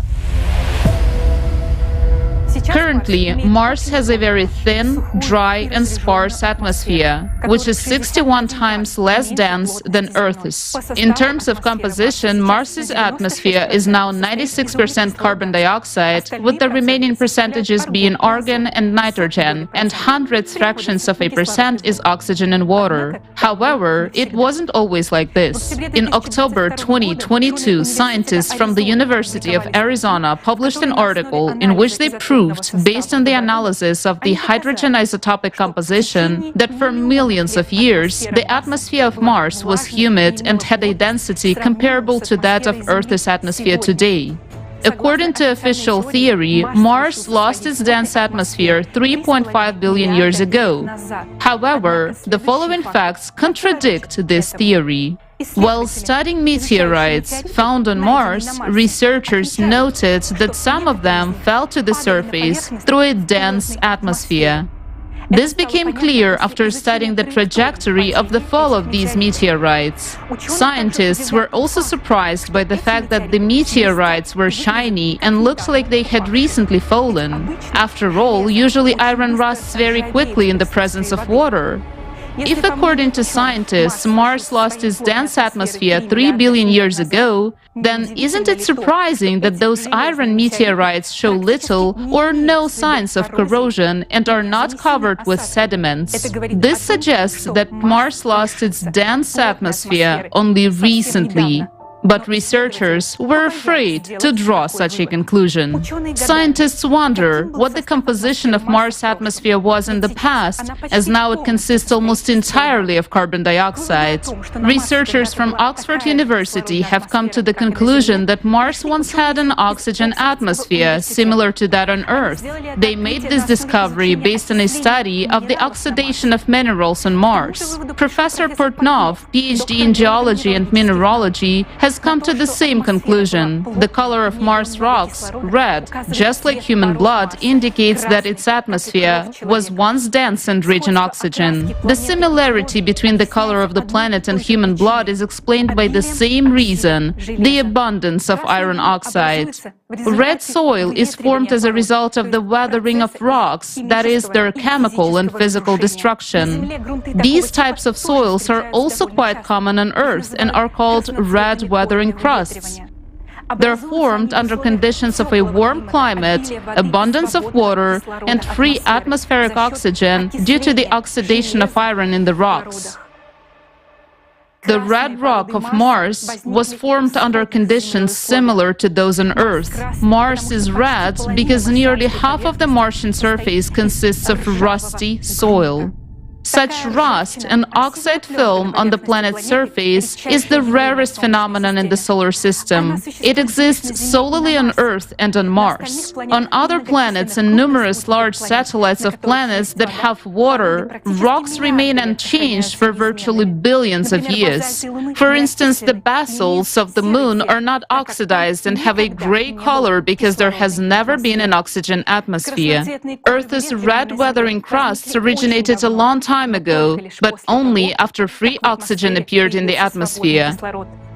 It was produced by blue-green algae in the oceans. All the oxygen in Earth's atmosphere, 1,200 trillion tons, is produced by green plants in just 3,700 years. But if Earth's vegetation were to die out, free oxygen in the atmosphere would disappear very quickly. Could that be what happened on Mars? Currently, only 0.1% of Mars' atmosphere is oxygen, but there was a lot of it not so long ago. According to Professor Portnov's calculations, in order for the entire surface of Mars to turn red, the planet's rock would have had to consume 5,000 trillion tons of free oxygen during the weathering process. The amount of free oxygen needed to oxidize the rock of Mars could only have been produced by plant life through photosynthesis. This means that there was definitely life on Mars. You will learn more about other evidence of this later. Another mysterious and unexplained fact is that in some places the red color of Mars is just a thin layer on the surface. Mars rovers have drilled the surface of Martian rocks of various compositions many times, and in the pictures you can see for yourself that inside the rocks turned out to be gray, not red. Isn't that surprising that the red color is just a thin layer on the surface of the gray soil, as if it formed yesterday and over a very short period of time? The surface of Mars could oxidize so quickly and extensively only in the event of a very powerful explosion that engulfed the entire planet. What could cause an explosion of such power? Stay tuned for the answer. Magnetic field of Mars. As we can see from the most obvious facts, Mars had a dense oxygen atmosphere and a hot, humid climate. So why is the atmosphere of Mars so sparse now? NASA blames it on the disappearance of the magnetic field. What proves that Mars previously had a strong magnetic field is the fact that minerals in the Martian crust have patches of strong residual magnetization. However, this magnetization of minerals does not provide protection for the whole planet. By the way, for the same reason, humans will not be able to live on Mars, because life on the planet requires not only protection from cosmic radiation, but also a magnetic field of a certain strength. It is interesting that despite the absence of a global magnetic field on Mars, a giant aurora borealis was reported there in April 2022, which was unlike any previously observed. The appearance of such an aurora might indicate a local change in Mars's magnetic field right now. Isn't it surprising that this is happening now in sync with the anomalous polar auroras on Earth? On Earth, changes in the magnetic field in our days occur due to changes in the core. On Mars, it is happening for the same reasons. There is another mystery about the magnetic field of Mars that NASA scientists cannot unravel. According to their hypotheses, 4 billion years ago, due to changes in the core, Mars' strong magnetic field disappeared, and the atmosphere gradually began to be blown away by the solar wind. But Venus does not have a global magnetic field either, yet its dense atmosphere hasn't been blown away by the solar wind. Despite having different densities, both the atmospheres of Mars and Venus are composed of 96% carbon dioxide. There are suggestions that the atmosphere of Venus is preserved by the ionosphere and the induced or secondary magnetic field. However, the same conditions exist on Mars, but there is no dense atmosphere. Robin Ramstad from the Swedish Institute of Space Physics proved in his research that even now the weak and sparse atmosphere of Mars cannot be blown away by the solar wind due to the protection from the induced magnetic field, as is the case on Venus. How is it possible that Venus's atmosphere remained despite the absence of a strong magnetic field, while on Mars it did not? The atmosphere on Mars is likely to have disappeared not due to the solar wind and not over 4 billion years, as NASA tells us, but under completely different circumstances. Then what happened on Mars? What was the scale of the catastrophe to deprive Mars of a dense oxygen atmosphere? You will find out more about this later. Rivers and lakes on Mars. Currently, Mars is a dry and cold planet with virtually no liquid water. All water found on Mars is in the form of water ice under layers of soil or on polar caps. During Martian spring and summer, seasonal streams of liquid water consisting of thawed salt solutions can be observed. However, in the past, the hydrosphere of Mars was abundant in liquid water that flowed in a warm and humid climate. This is evidenced by numerous well-preserved riverbeds and lake deposits. Indeed, the presence of rivers with liquid water in Mars's past suggests that once its atmosphere must have been much denser and warmer. As evidence of river processes, rovers on Mars have discovered deposits of clay, river gravel, and sandstone with textures of wavy ripple marks that are formed in exactly the same conditions on Earth. By the way, the rhythmic layering of lake sediments suggests that Mars once had a large moon, not like its current moons Phobos and Deimos. Only in the presence of a large moon can tides and ebbs occur, which give a rhythmic alteration of layers on the shores of water bodies.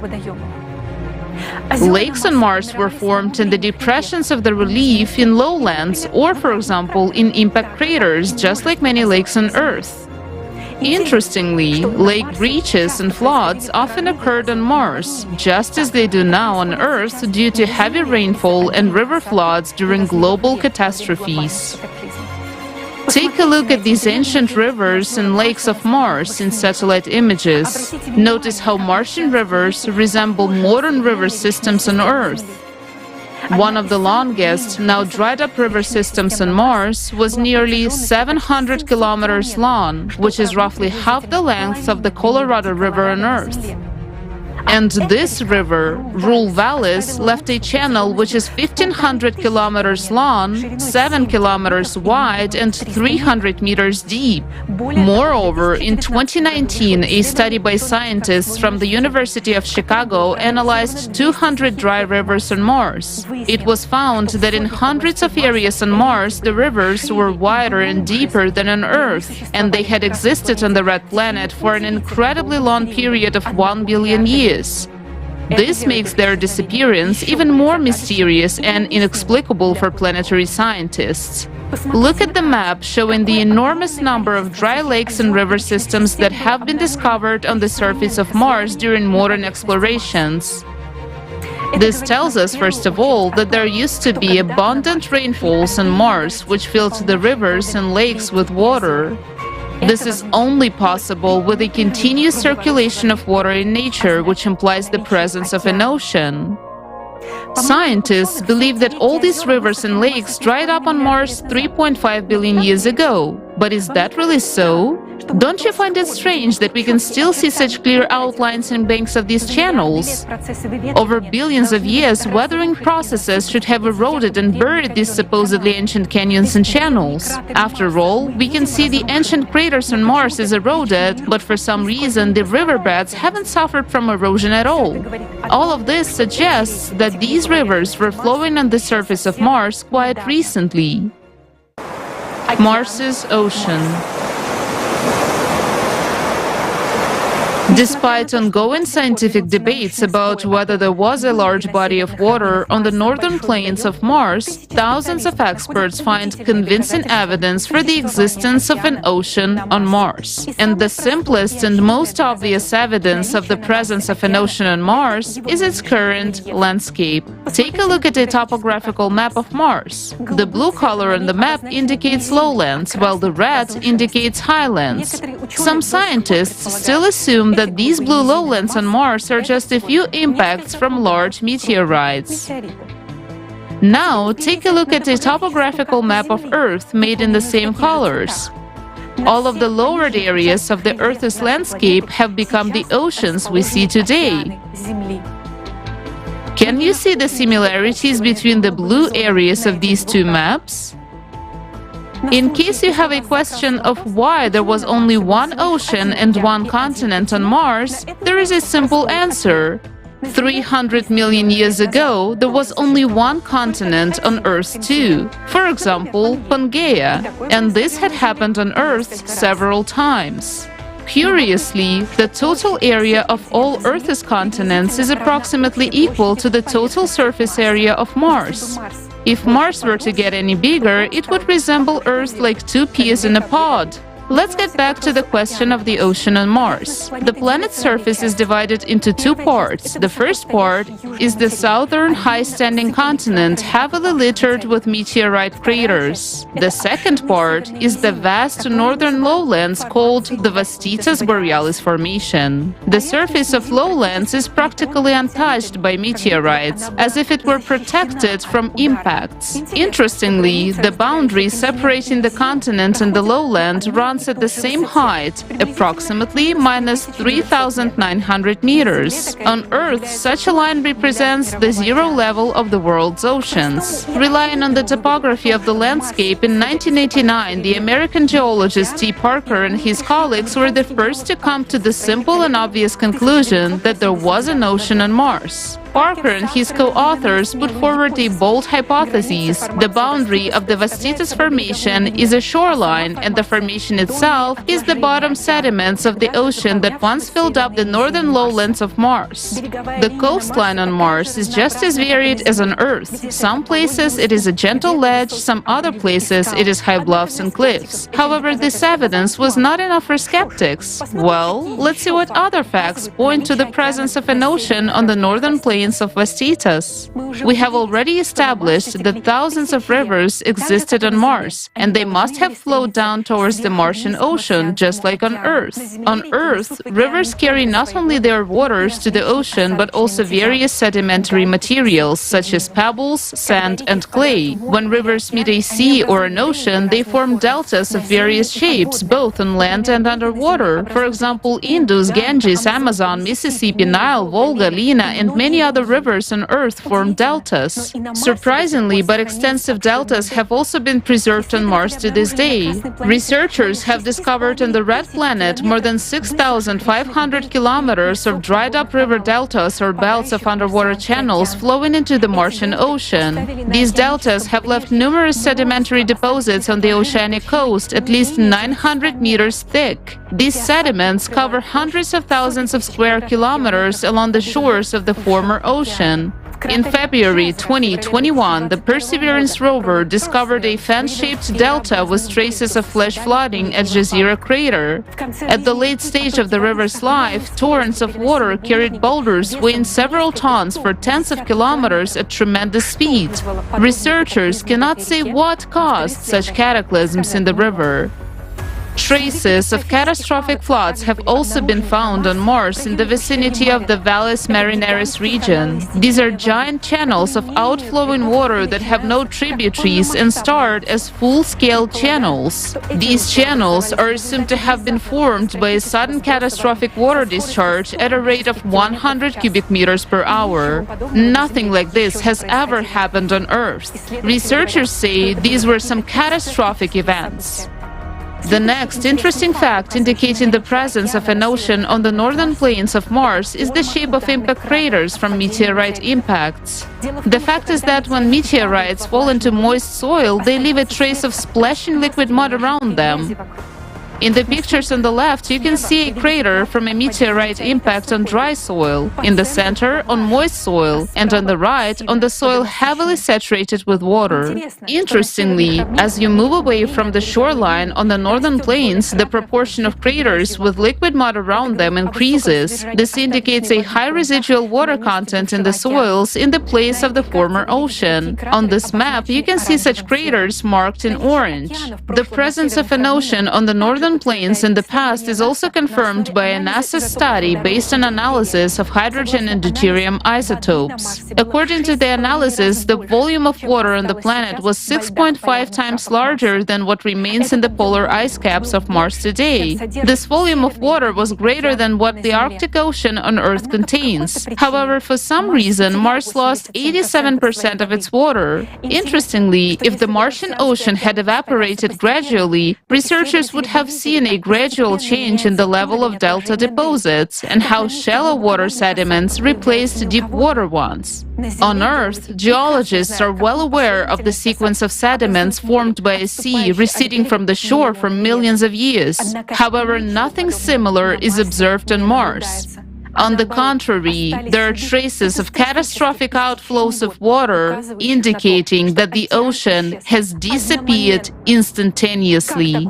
How is it possible? What was that monstrous catastrophe?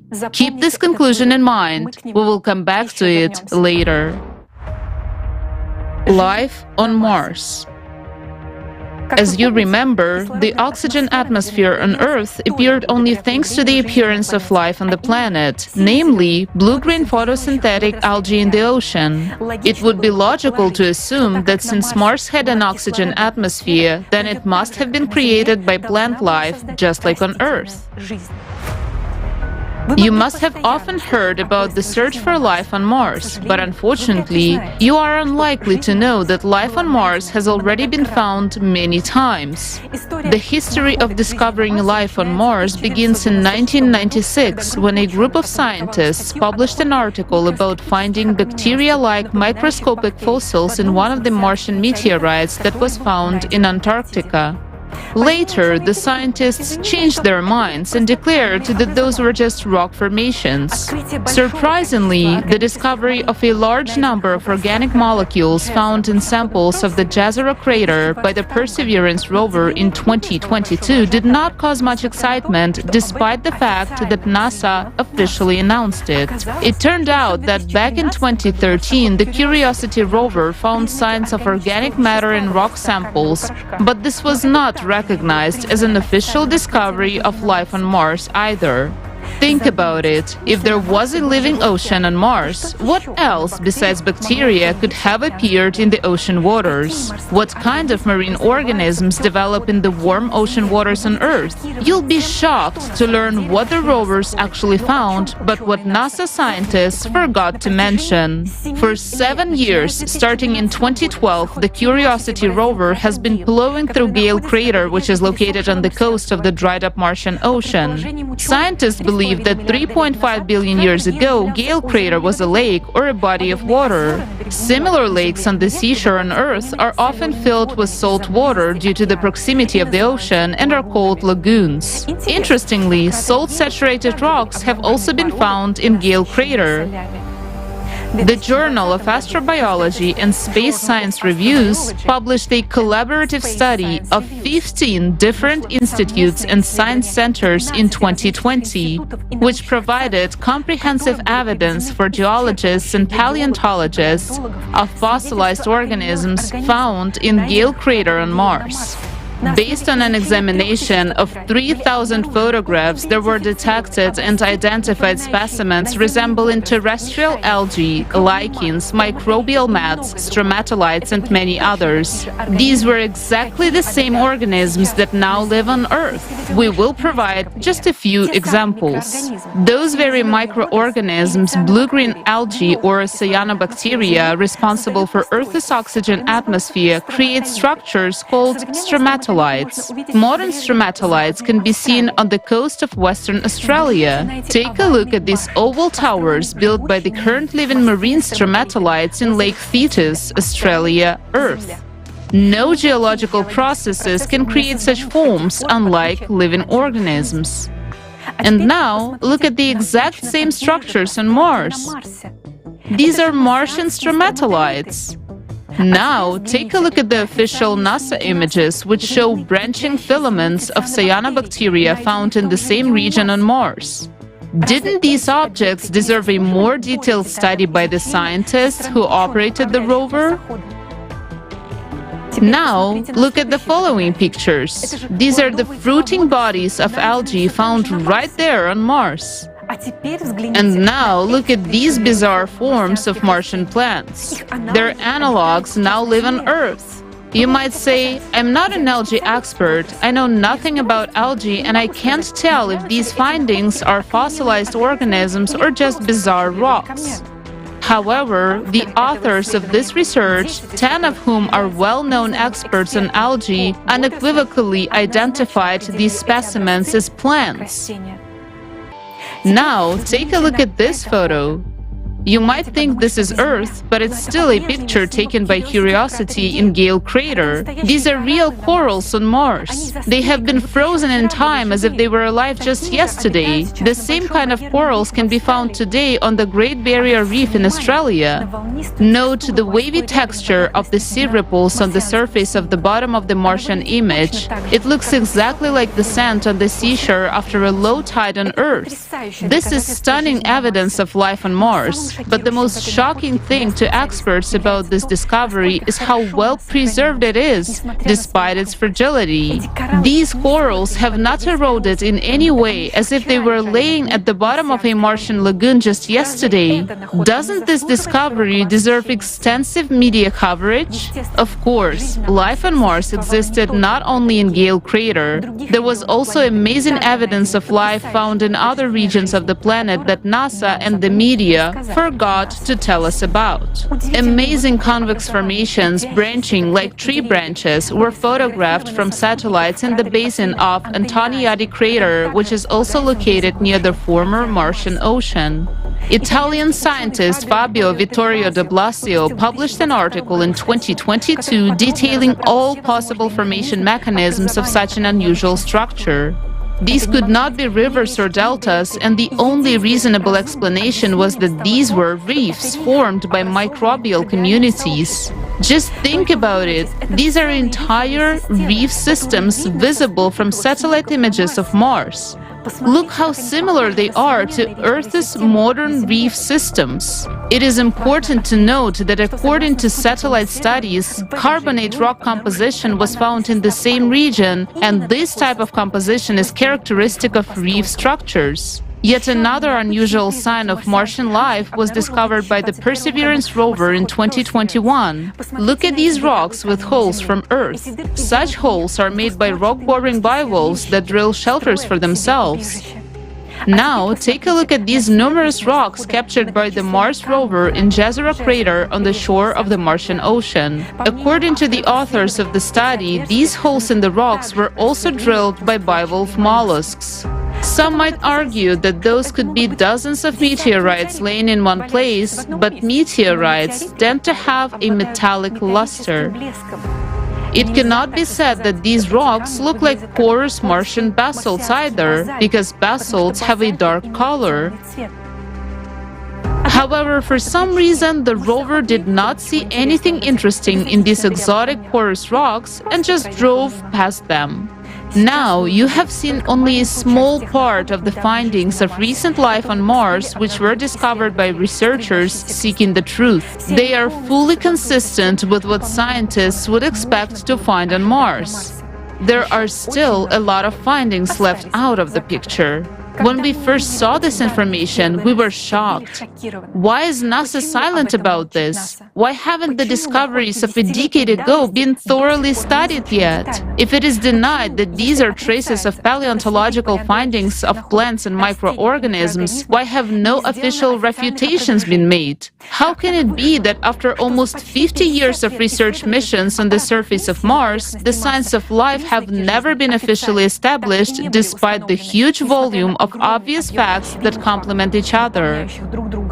What has been done in 50 years? Billions of dollars have been spent, and what have we learned so far? Information about fossil finds on Mars is deliberately hidden. If we assume that all these findings are traces of active Martian life, then it turns out that Mars passed the same path of evolutionary development as Earth. The observed species have a similar origin and have their analogues among modern inhabitants of Earth, which means that Mars could not have perished 3.5 billion years ago. Otherwise, these species would not have had time to evolve. The fact that the extinction of Martian species occurred very recently is also evidenced by the excellent preservation of the findings, which completely contradicts the accepted dating of the demise of Mars. And to discourage inquisitive people from studying this topic, NASA adopted a tactic of posting on the internet hundreds of thousands of identical, boring photos from rovers in which there is nothing interesting. This is done to disappoint anyone who still had any interest in studying life on Mars and to make them give up hope. Meanwhile, the truth is right in front of everyone. Catastrophic eruptions on Mars.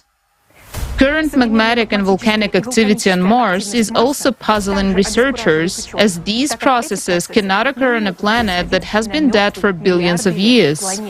Prior to recent discoveries, most planetary scientists thought Mars was geologically dead. Take a look at this region of Mars. It's called the Tharsis Plateau or Tarshish. This region is a massive volcanic plateau which was formed as a result of the magma ascent from a giant plume. The volcanic rocks of the Tharsis Plateau are not magnetized, which indicates that Mars' magnetic field was absent during these eruptions. The 5 largest volcanoes in the solar system are located on the Tharsis volcanic plateau and are considered to be extinct. According to the official theory, these volcanoes last erupted 150 million years ago and have not been active since then. However, on September 17, 2018, a 900-kilometer-long cloud was observed, ejected by Arsia Mons, one of the volcanoes in the region. This suggests that these volcanoes of Mars are not dead. Also, in this part of Mars, there is a giant 11-kilometer deep Valles Marineris, where the giant channels of catastrophic water discharge originated. Theoretical calculations suggest that this valley formed as a result of the uplift of the terrain caused by a magma chamber.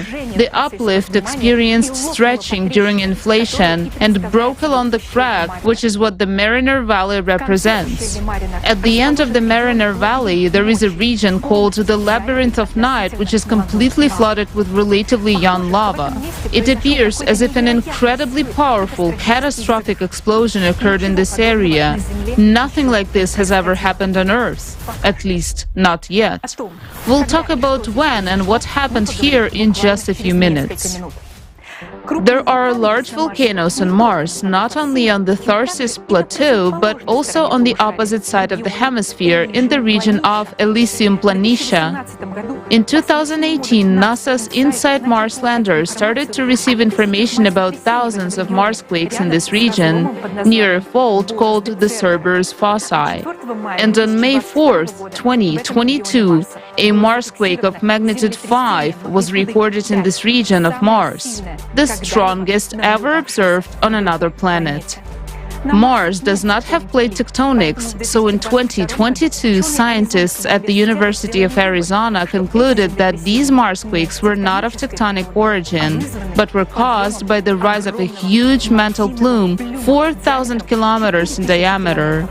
It began to deform an area of Mars roughly equivalent to that of the continental United States. Interestingly, the previous work of the same team of scientists proved that where the magma chamber is currently rising, there was a volcanic explosive eruption between 53,000 and 12,000 years ago.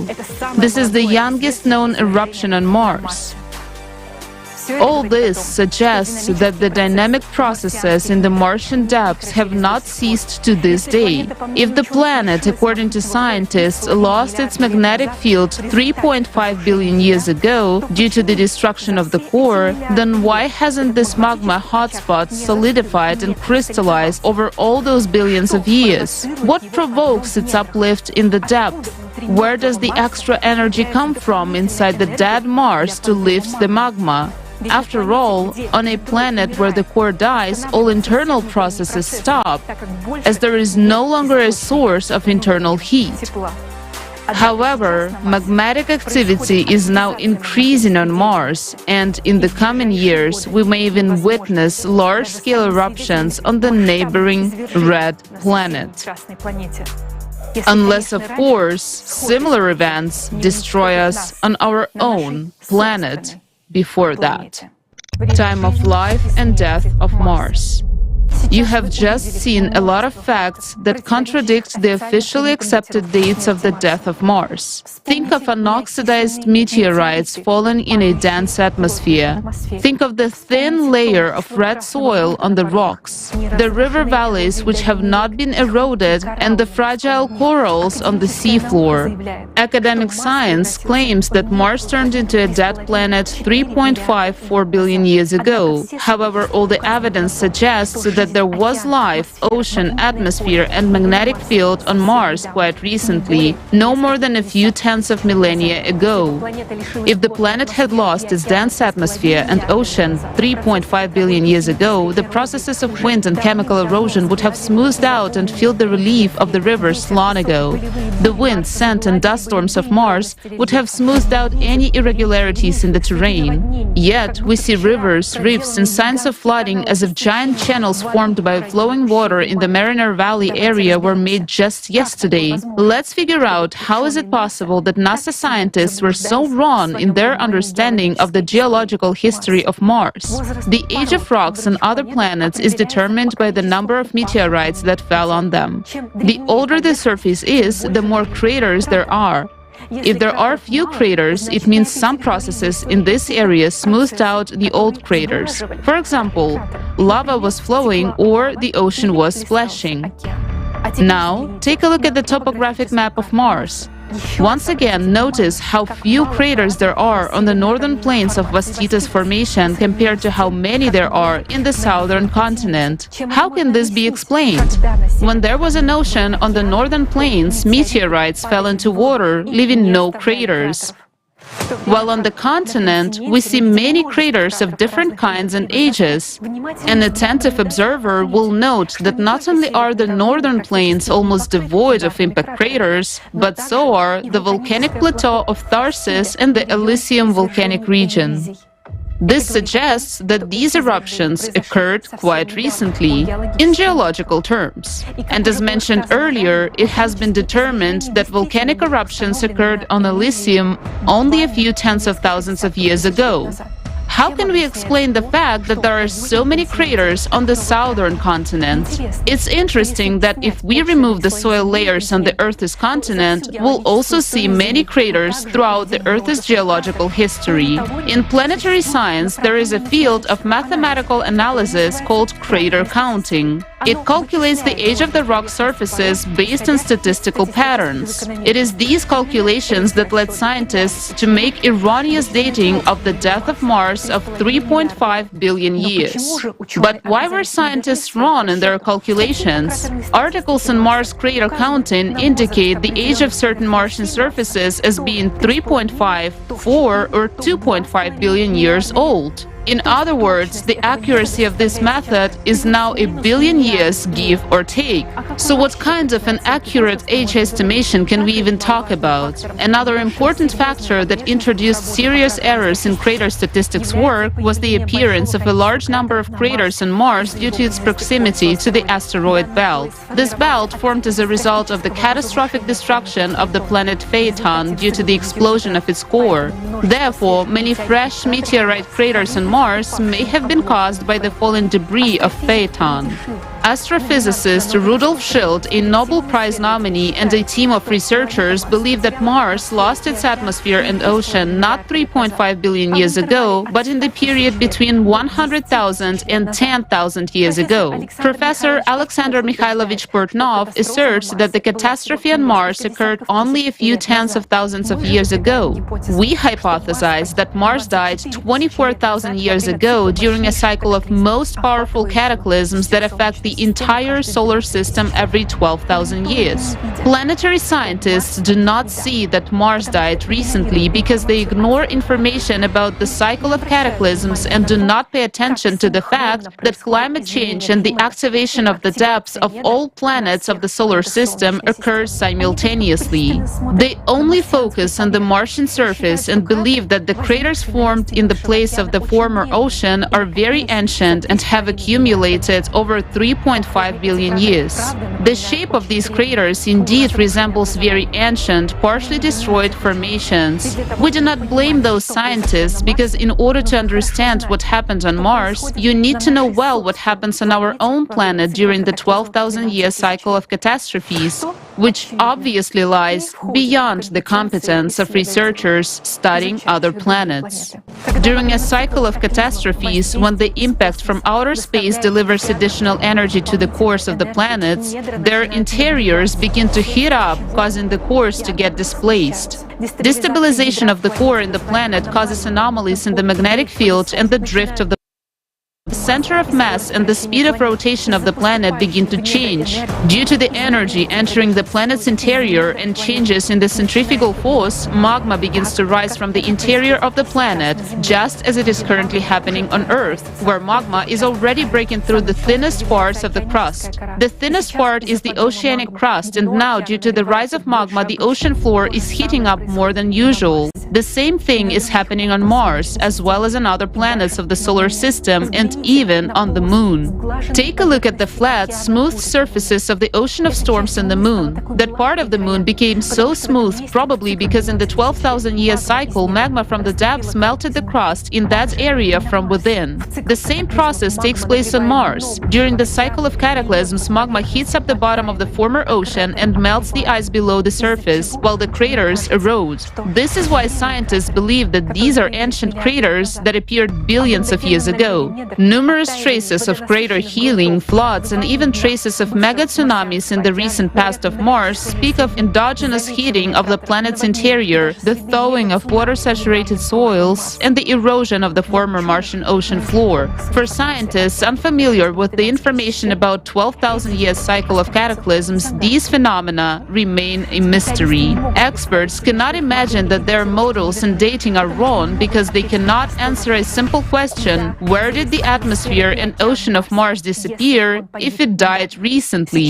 Now we're going to tell you the most vital information for every Earthling. Are you ready to find out what really happened on Mars and what could happen on Earth in just 13 years? Hydraulic impact on Mars. Mars died suddenly.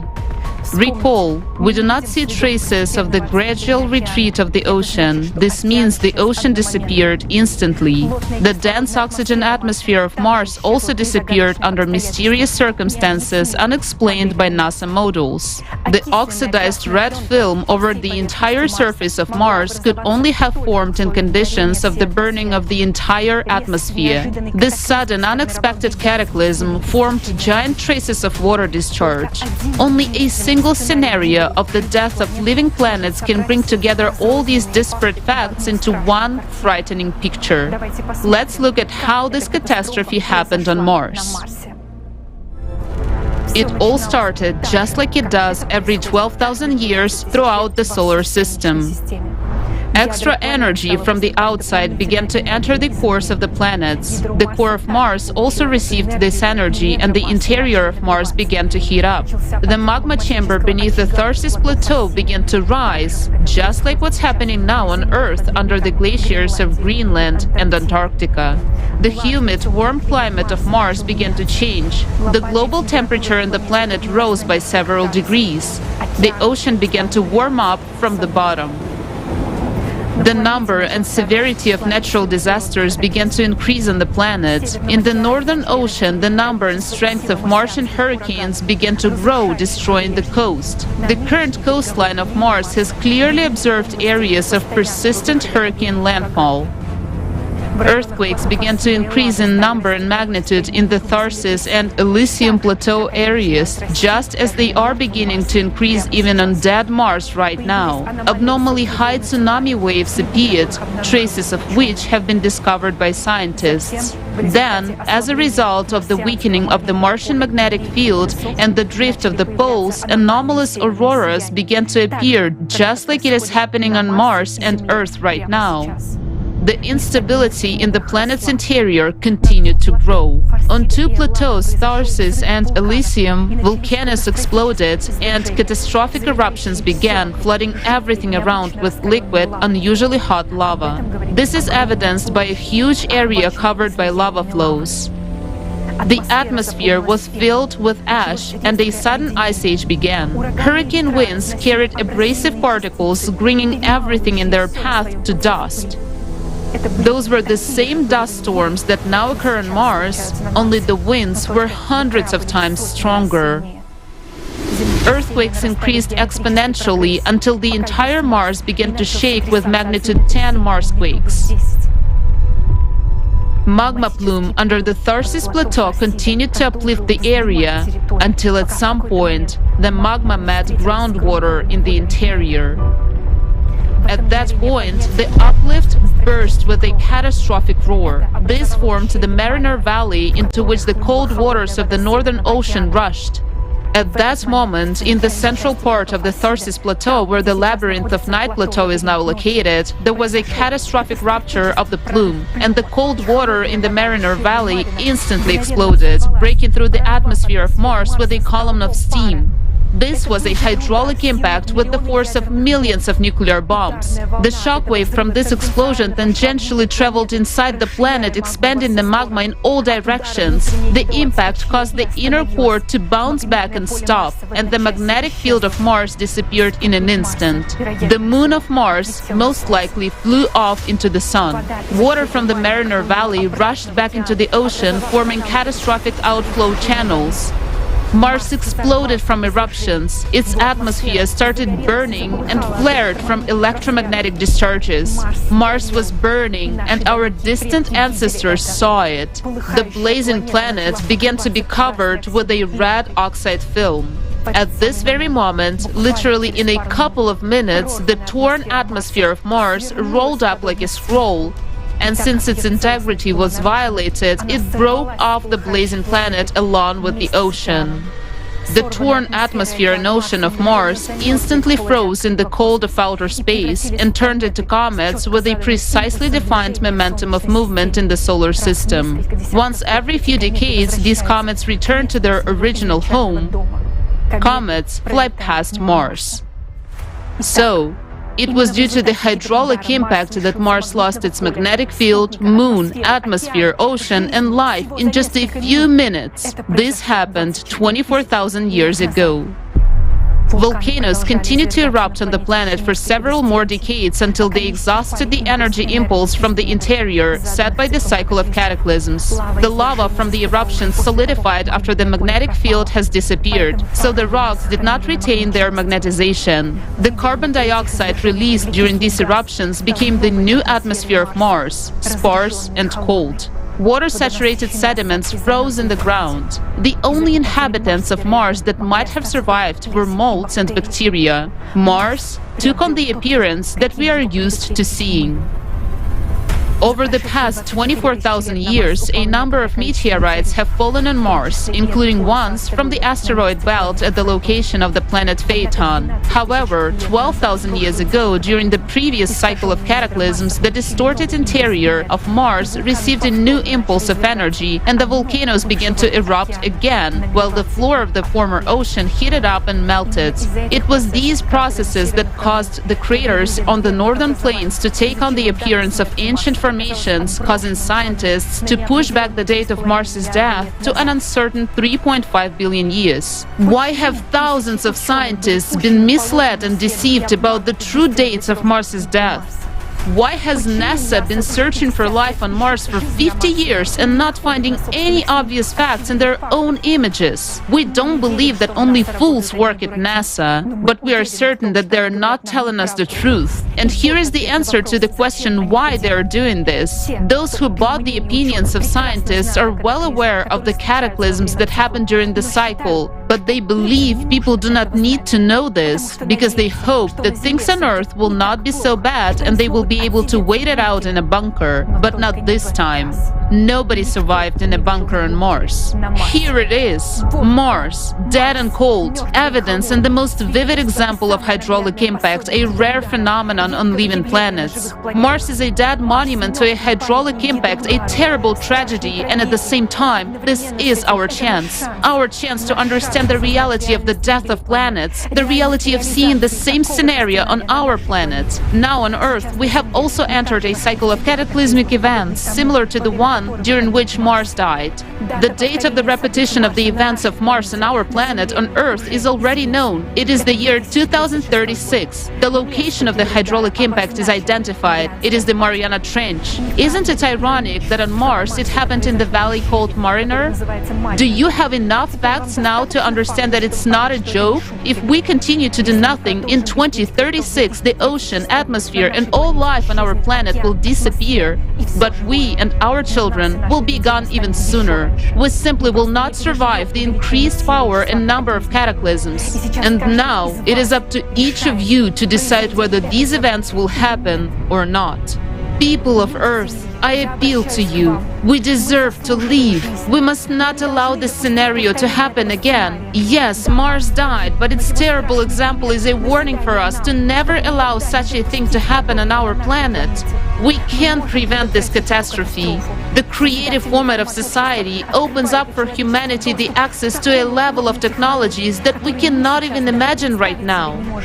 Combining the potential of scientists will allow us to make a discovery about the impact that gives additional energy to the cores of the planets. This will take our science to a completely new level of development. We will be able to stop the energy coming to our core and even use this energy for our benefit. We will be able to control volcanic eruptions and prevent hydraulic impact in the Mariana Trench. But we can do that only together. We need each and every one of you to tell the truth about the threat of Earth's death just as it happened on Mars. To tell all of humanity that there is a way out and it is the creative society. We need each and every one of you. Let's not miss our chance to build the creative society. Let's choose life.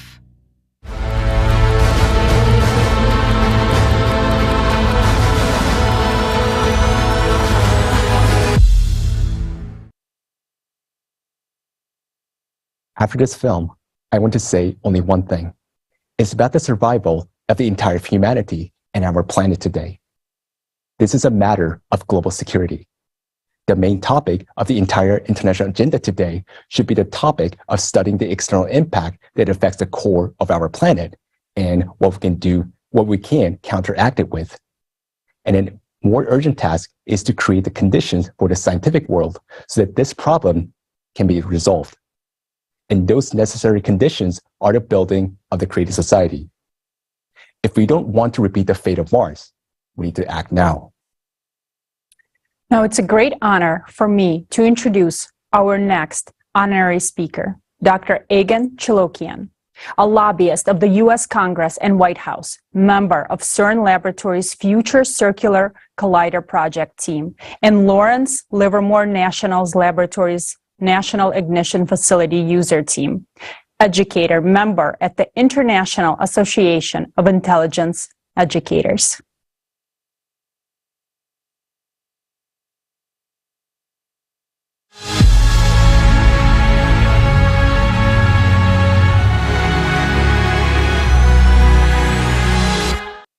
Good day to everyone. My name is Egan Chilokian. I am a retired international tax law professional who was also a qualified particle physicist. For the most part, I reside in Cambridge, Massachusetts, USA, home to both MIT and Harvard University, where I have academic roots. Equipped with a combined legal and physical science background, I developed a professional career within the national security, legislative affairs, and academic communities, commencing very early on.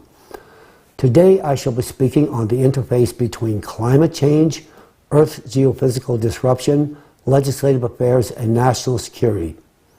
Because the character of my chosen topic requires a cultivated expertise typically obtained only on the job, particularly with respect to legislative affairs and national security, I'm also going to give you a bit of my professional background in these same domains as well.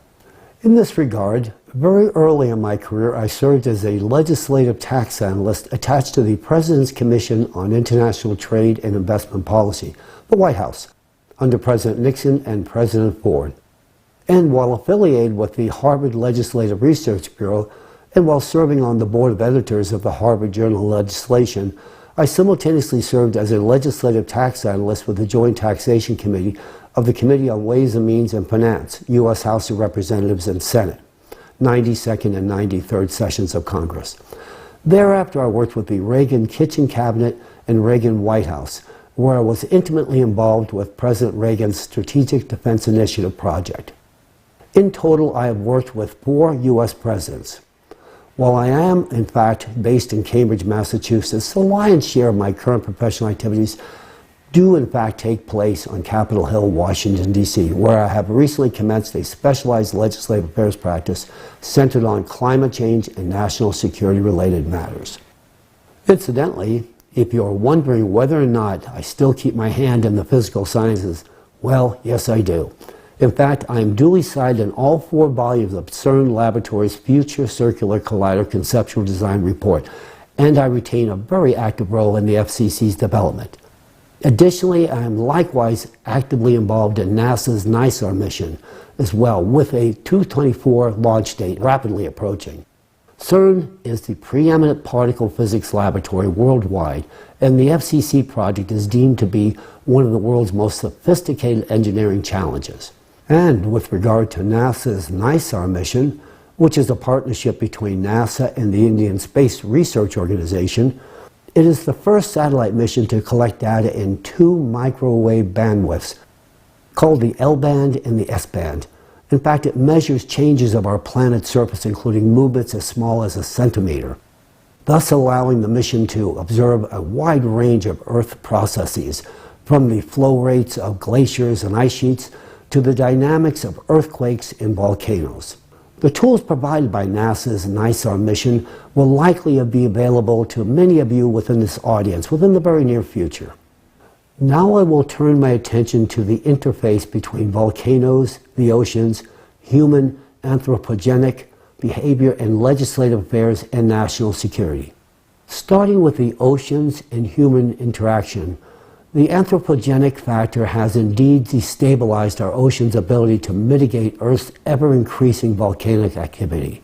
Historically, we as humans could place reliance on Earth's oceans to provide a natural cooling system for the plates and magma beneath Earth's crust, which in turn prevented magma from achieving critical temperatures. By simply cooling the plates and the magma through the release of excess heat into the atmosphere, the oceans routinely prevented the prospect of potentially catastrophic consequences of magma breaching through Earth's crust. Now, unfortunately, it would appear that humans have seen fit to handicap our oceans from performing this vital service. Growing evidence would suggest that the thermal conductivity of ocean water has been decreasing at a molecular level as a direct result of microplastic pollution. Microplastic pollution has decreased the ability of the ocean to release heat into the atmosphere, consequently causing the ocean to heat up and the magma beneath the plates to receive insufficient cooling. As a direct result of this activity, the opportunity for enhanced seismic and volcanic activity has dramatically increased. Routine results reveal that magma flows that are currently being released reflect higher temperatures and significantly different chemical compositions than those observed in the past.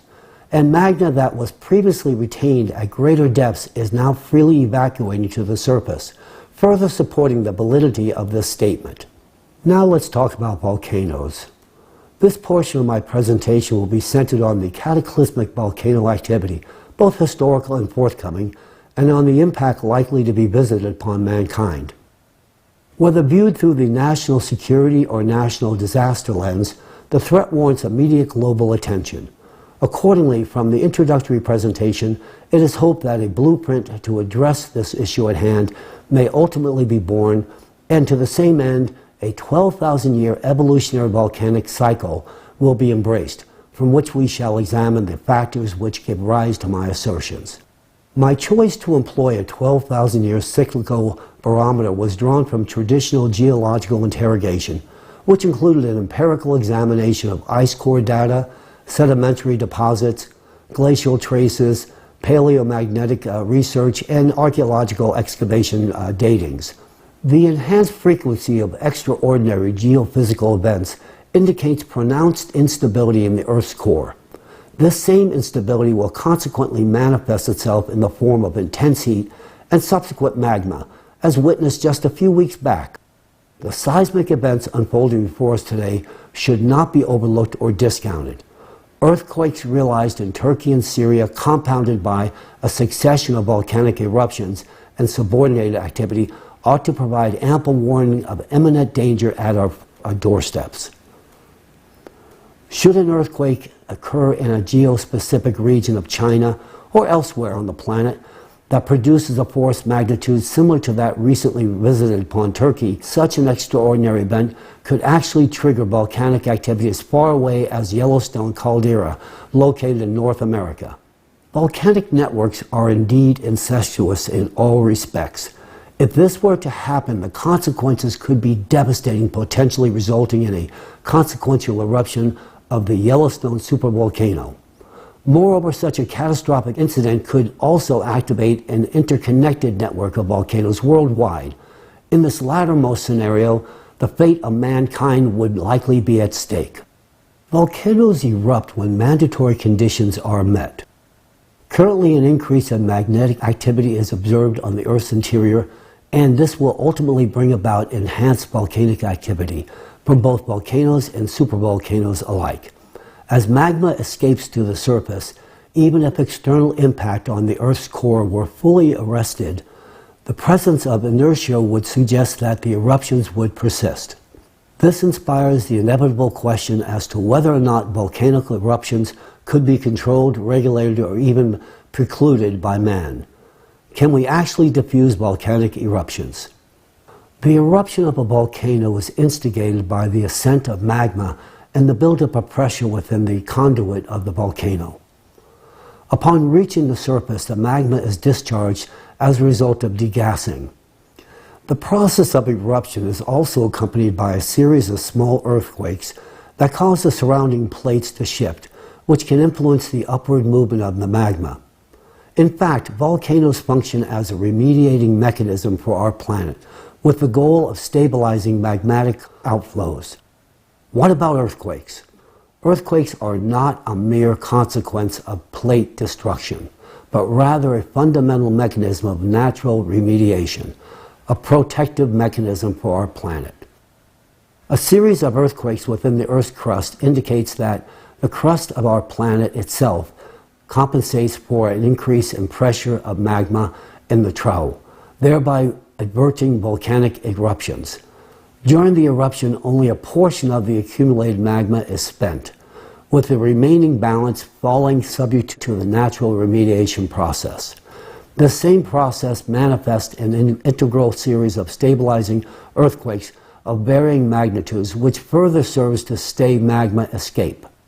Such a mechanism of natural compensation does not, however, apply in the case of supervolcanoes. A supervolcano possesses a massive magma chamber embedded in the Earth's crust, where magma can ascend and penetrate through the tectonic plate, resulting in a volcanic eruption. Unlike regular volcanoes, Earth's crust is unable to manipulate and restrain the powerful supervolcano eruption through the movement of its plates. Instead, the tectonic plate succumbs to its elimination through a process of melting, which allows magma to flow less impaired directly from the magma chamber under enormous pressure. In the present moment, we have an unprecedented opportunity to avert such catastrophes. These are not fanciful theories, but rather fundamental principles that are being implemented today. We have acquired the knowledge of how to properly degas and unload volcanoes. By implementing a controlled preemptive degassing strategy, we conceivably could harness the potential of alienating the buildup of pressure in supervolcanoes, thus preventing magma from burning through the Earth's crust, and thereby averting the catastrophic consequences of a supervolcanic eruption. To properly perform degassing measures and activate the compensatory mechanisms already in place, it would be necessary to control both the plates and the pressure of magma in order to regulate closure of the trowel. By carefully controlling the processes, we could release the growing pathological tension in the areas most influencing the lithospheric plates, thereby reducing the frequency of earthquakes and volcanic eruptions. In other words, the process of earthquakes can be influenced and possibly regulated. In closing, we can prevent the catastrophic eruptions of a supervolcano. However, this can only be achieved after we stop the external impact on the core, which takes place every 12,000-year cycle. This is an undeniable fact. If we fail to take corrective action or improperly conduct degassing, the excess energy will intensify the cavitation process of magma and lead to a sharp expansion of magma pressure, which the crust would not be able to withstand. In such a case, our planet may well face the same fate as Phaethon, a catastrophic explosion that would transform it into an asteroid belt. The issue at hand is not just a matter of national security, but rather a supranational one that should capture the attention of intelligence agencies and governments worldwide. It is critical that we act with urgency, as the consequences of inaction would be catastrophic. In fact, we should have acted yesterday. And this is the reason that I stand before you today, delivering this message with the utmost seriousness and urgency. The paradox of the current consumerist format lies in the fact that despite our understanding and solution to the problem, we are unable to implement them in practice, because executing the degassing process effectively requires a globally coordinated effort that involves the territories of different countries. However, in a world where everything starting from private enterprises to the states themselves is divided and focused on defending their own interest, such efforts are unfortunately seen as a potential threat to national security. Reaching agreement on these issues at the international level can take decades, and this is concerning, given the urgency, especially when these challenges should have been resolved yesterday. The second factor that hinders progressing towards these goals in the current consumerist society is the lack of financial resources allocated to such activities. Despite claims of enough funding, the reality is that there are insufficient investments in these areas. While funds are directed towards wars and conflicts, no funds are allocated to provide for pressing human needs because the consumer society places no value on human life. Therefore, I assert with confidence that if we persist in the consumerist model of international relations, we are bound to fail. The terms of the game are such that even if we possess a solution, we are not able to execute it. We people are the root cause of all crises. Nevertheless, regardless of our past mistakes, we can always stop and do things in a different way. However, given the current state of affairs, any small delay in addressing the climate threats will result in irreversible consequences. Soon we will no longer be able to do anything against the climate, and all of us understand this perfectly well. In light of the dire climate situation, I have come before you today to discuss a possible solution. I believe that the only way to overcome our current crisis is to transform our society from a consumerist format of society to a creative society.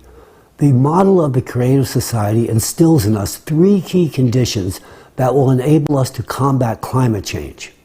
First and foremost, in the creative society, human life is considered paramount, and thus its preservation and protection are prioritized above all else. Secondly, the creative society operates as a single economic space that is both open and transparent, which means there are neither wars nor geopolitical conflicts, nor hidden agendas. This will allow us to execute a global degassing strategy. Finally, it is of the utmost importance that the transition to the creative society provides unlimited funding for scientists to quickly solve the climate issue. This will ensure that scientists have unlimited funding and enough resources to expedite the resolution of the climate issue.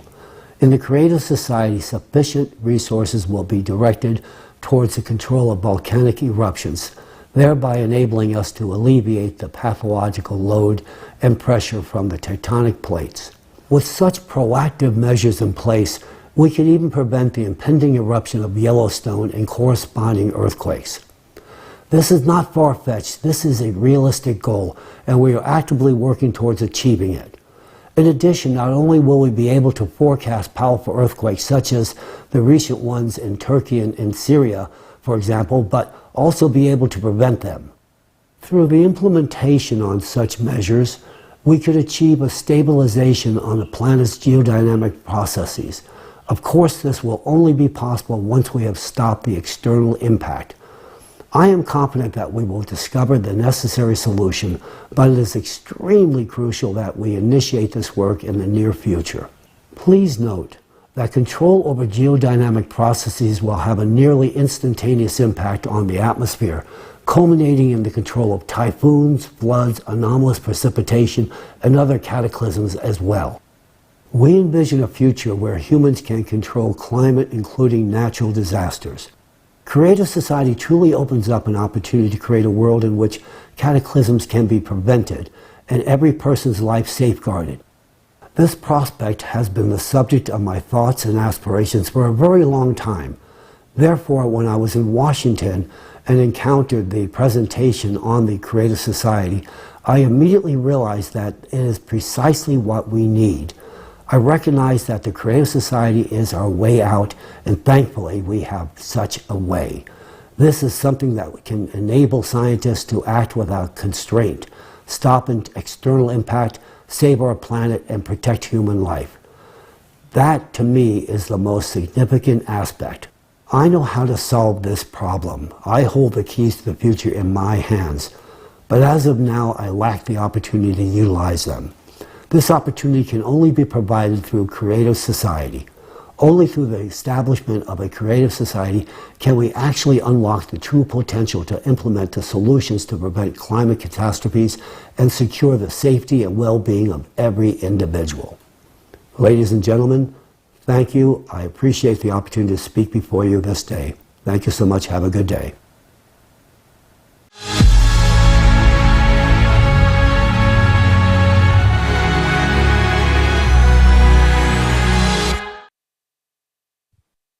We express our deep gratitude to Professor Chalakian for the unique knowledge he has shared with us today.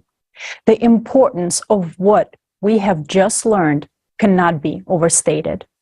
Professor Chalakian's wise and comprehensive approach to volcanic degassing is indispensable and gives hope for the successful elimination of the global climate threat. Thanks to Professor Chalakian, we can now see that the correct and safe degassing of volcanoes is possible. We have the tools and understanding to do it. So we can prevent supervolcano explosions, keep humankind safe, and save many human lives. But an important point emphasized by Professor Chalakian is that planned large-scale degassing of volcanoes can be carried out only after the external impact of the core of our planet is stopped. It is important to understand that the event after we stop the external impact, residual phenomena such as earthquakes and volcanic eruptions will still occur. Therefore, at this stage, degassing will become an extremely necessary tool. However, its implementation requires certain conditions, such as free access to different locations on the planet and other resources. And as Professor Chalakian accurately noted, the only format that can create the necessary conditions for this is the creative society. We will examine in more detail what the creative society format is and why we so much need it today.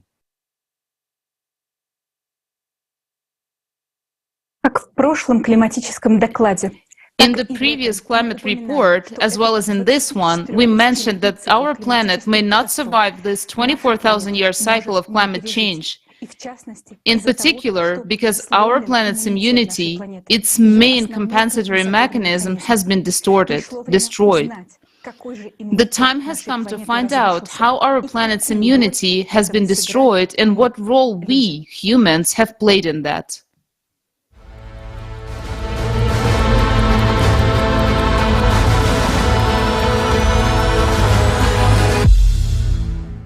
Right now, we are amidst the waters of the world ocean. It's an incredible feeling to observe these endless expanses, to realize their power and boundlessness. On the one hand, it's intimidating, but on the other hand, it lures and mesmerizes with its mystery. But do we realize how important, I would even say how critical, the role of the ocean is in our lives? To understand this, let's consider a simple example. We are in a room with the air conditioning unit of our vessel. Without it, life on this ship would be unbearable. It regulates the climate, temperature, and humidity, and saturates our air with oxygen. The ocean does the same on our planet.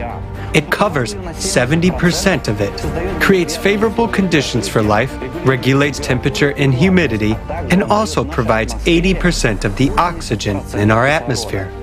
But there's another very important function that it performs. In addition to creating the necessary conditions for life, it also protects it.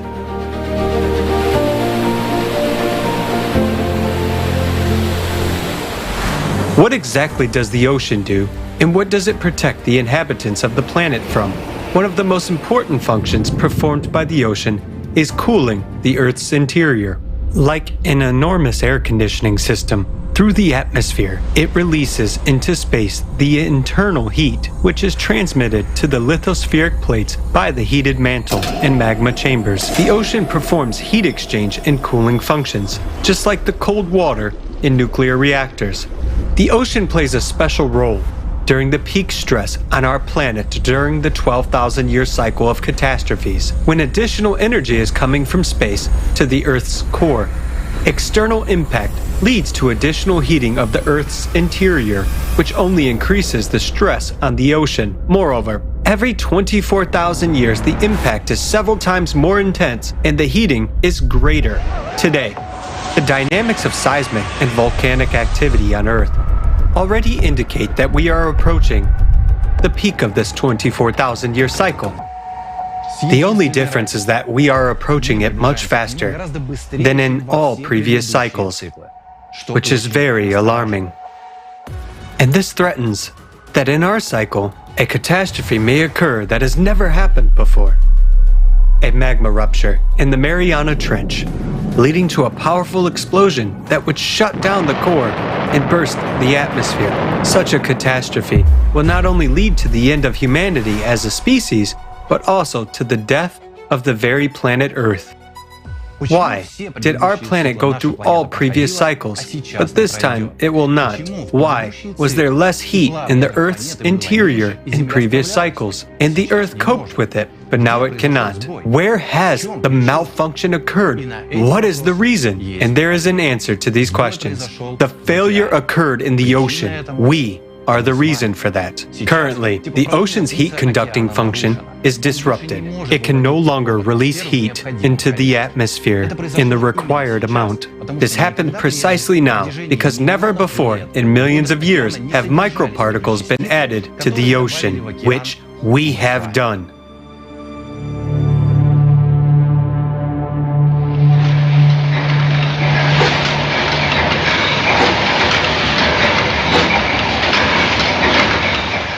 Oil is hydrocarbons. Hydrocarbons at the molecular level critically reduce the ocean's heat conductivity. It is oil that is the raw material for the production of one of the main pollutants of the ocean, plastics. The fact is that when it gets into the water, it does not decompose, but breaks down into microparticles, so-called micro and nanoplastics. Since plastic is a derivative of hydrocarbons, its particles at the micro level change the chemical composition of the oceanic water and its acidity, reduce the heat capacity of water, and impair heat conductivity. How do plastic nanoparticles end up in the ocean? The only reason for this is us humans. Humanity began mass-producing plastic in the 1950s. And now, almost everything that we have produced during this time is already in the ocean. Entire islands of plastic cover the surface of the ocean. Their total area is practically equal to the territory of the United States and Australia combined. But the worst part is that all the plastic that we see on the surface is only 1%. And 99% of the plastic is in the waters of the ocean. Micro and nanoplastics have already permeated the entire thickness of the ocean. Just imagine how much of it has accumulated there. In fact, today there is no place in the ocean that does not contain microplastics. Even in the deepest point of the ocean, the Mariana Trench, at a depth of 11 kilometers, there is microplastic. What's frightening is that it is precisely in this place where microplastic is most prevalent. Yet, this is the most vulnerable place on our planet, where heat dissipation is most important to prevent a catastrophe. Oil enters the ocean in its primary form as well. Annually, up to 30 million tons of oil enter the ocean as a result of extraction, transportation, and accidents. To understand how much this is, let's do some simple calculations. Assuming that 1 ton of oil covers an area of 12 square kilometers of the ocean's surface, if we poured these 30 million tons of oil into the ocean at once, it would cover 360 million square kilometers of water with an oil film. That being said, the total area of the world's ocean is 361 million square kilometers. That is, this film would cover the entire ocean. Now, you can imagine what enormous volumes these are. Oil enters the ocean continuously. Some of it evaporates, but its largest part, 60%, settles on the ocean floor. Oil also forms a film on the ocean surface. Aerial photography has recorded that nearly 20% of the ocean's surface is already covered by such an oil film. It further blocks the ocean's ability to release heat and overall disrupts its evaporation by more than twice. As a result of pollution by hydrocarbons and plastic, the ocean has lost its capacity to release heat. Instead, it accumulates it inside, causing even more warming from endogenous heat from the planet's interior. Thus, we, humans, through our activities have disrupted the system that had been functioning for millions of years before us, killing its important link, the ocean. As the ocean is currently struggling to cool, and is dissipating less heat, it is starting to warm up at the bottom. A warming 0.04 of a degree Celsius has been detected at a depth of 4.5 kilometers. It may seem like a small value. In a room, we wouldn't even notice such an increase. But imagine what this means on a planetary scale. What this means in terms of millions of cubic kilometers of ocean. And off the coast of North America, for example, there has been a rise in the ocean bottom temperatures of up to 5 degrees Celsius. As a result of the temperature increase in the bottom waters, huge volumes of heated water rise to the surface, the so-called blobs. The temperature of these zones can rise up to 6 degrees Celsius above the surrounding water. These blobs can reach as big as, for example, the area of Texas in the USA. And there are more and more of such giant blobs appearing.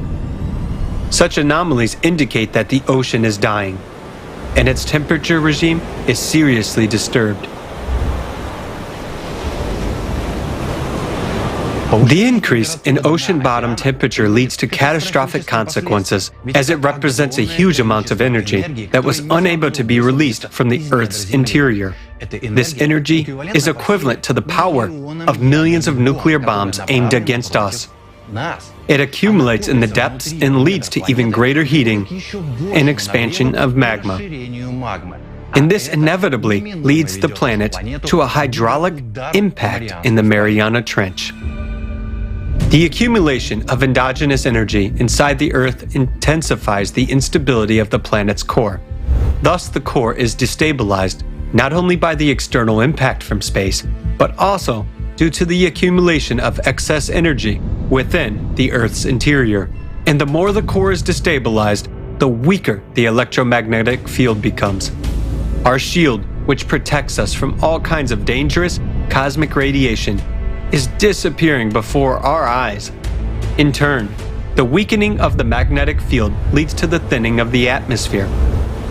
A recent study showed that the thickness of the stratosphere has already decreased by 400 meters since 1980. And this is a critical indicator. The atmosphere is supposed to transport excess heat from the ocean into space and protect our planet from harmful cosmic radiation. But plastic nanoparticles rise with oceanic evaporation from the ocean into the atmosphere and change its chemical composition. Because of this, instead of transferring heat further, the atmosphere accumulates it. As a result, the Earth is now absorbing more energy than it releases into space. This, in turn, increases the greenhouse effect. Because of this, the ocean is warming from both above and below, and is accumulating even more heat. Thus, we see that today the ocean is not coping with its function of cooling the tectonic plates and releasing heat into the atmosphere because it is warming up from both above and below.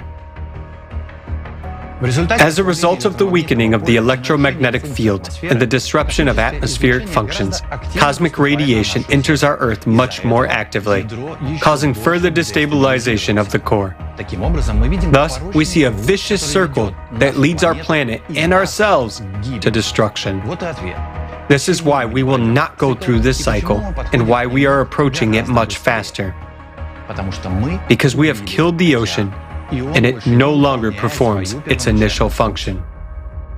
We have been witnessing signs of the death of the ocean for many years now, and this is happening at an extremely rapid pace. This includes the mass extinction of plankton, which is responsible for releasing oxygen into the atmosphere. This also includes the death of the Great Barrier Reef, which existed for 25 million years, but practically died within just 100 years due to the warming and acidification of the ocean. All of these processes are only a consequence of the main tragedy. The ocean has lost its ability to dissipate heat into the atmosphere. We have disrupted the function of our main life-supporting air conditioner. We have clogged its pipes. As a result, more and more heat stays inside the Earth, and magma heats up even more. We ourselves are pouring oil on the fire. Currently, we are witnessing the growth of destructive cataclysms much earlier than they should have started. This includes the melting of the Antarctic, in Greenland glaciers from the bottom up, abnormal heating of western Siberia, increased seismic and volcanic activity all over the planet, and awakening of stratovolcanoes. This is how we ended up in this situation. The entire human race, along with our planet, has a high probability of not surviving this cycle. And it's all because of our stupidity and mindless consumerism that have killed the ocean. And we did this at the most dangerous moment in time, precisely when we needed its protection the most, during the cycle of climate catastrophes. For millions of years, the ocean protected us and was the only mechanism of defense. And now, we've killed it. And we are left alone and defenseless in the face of a global threat. Do we have a chance to survive all this? Yes, we do. But for this, we need technologies that will protect us from space radiation and help clean the ocean of hydrocarbons. Everyone is stingy with money, and no one will allocate resources for this. Moreover, it is necessary to eliminate the cause, cosmic radiation, and today, no one is solving this problem. As for those who could solve it, brilliant scientists today work for the military-industrial complexes of their countries, and it will always be so in the consumerist format. That is why we need different conditions to solve this problem. We will have such conditions only in the creative society. Building the creative society is our only chance. What will happen if we don't do this? We will perish long before 2036. Recall the millions of nuclear bombs that have already started ticking under our feet, and answer yourself to the question: is life worth a little effort to save it? What will you choose? The death of the planet or the creative society? That's the choice you're making right now.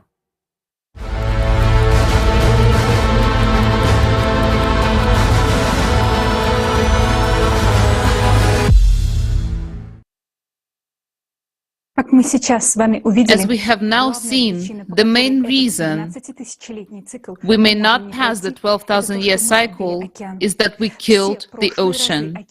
All the past cycles, the ocean was alive, and it was saving the Earth by drawing pathological heat from the interior of the planet to the atmosphere.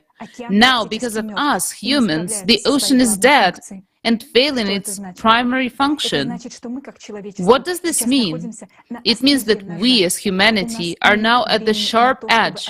We have no time to be wrong. There is only one path we can take through the cycles of global climatic cataclysms. The first thing we must do is to stop the impact of cosmic radiation on our planet to prevent the imbalance of the core and the release of the energy inside the planet. Once we stop the cosmic radiation, which causes the interior of our planet to heat up more and more, the temperature of the magma will drop. And if the temperature of magma decreases even by 1/100th, it won't heat up the ocean as much. And that means the ocean will begin to cool and come back to life on its own. Moreover, as soon as the core stabilizes, the electromagnetic field will also get stable, which again will be able to protect us from the cosmic radiation, and the whole process will begin to restore itself. At the same time, we will be cleaning the ocean of hydrocarbons in order to give it back to the function, of heat conduction. While going through this period, we will be able to conduct in parallel the process of volcano degazing to relieve the pressure that goes from the interior of the planet to the volcanoes. In this way, we will restore the Earth's holistic system. But to fulfill all these steps, we need conditions which we do not have now in the consumerist format. It is only the creative society format that can ensure these conditions, which implies no any geopolitical conflicts, the existence of the single economic space, and most importantly, yes, and most importantly, they being a common goal for all of humanity. And this goal is the preservation and improvement of life of each human. That's why we need the creative society today. And right now, I'm honored to present you to Igor Mikhailovich, our esteemed speaker.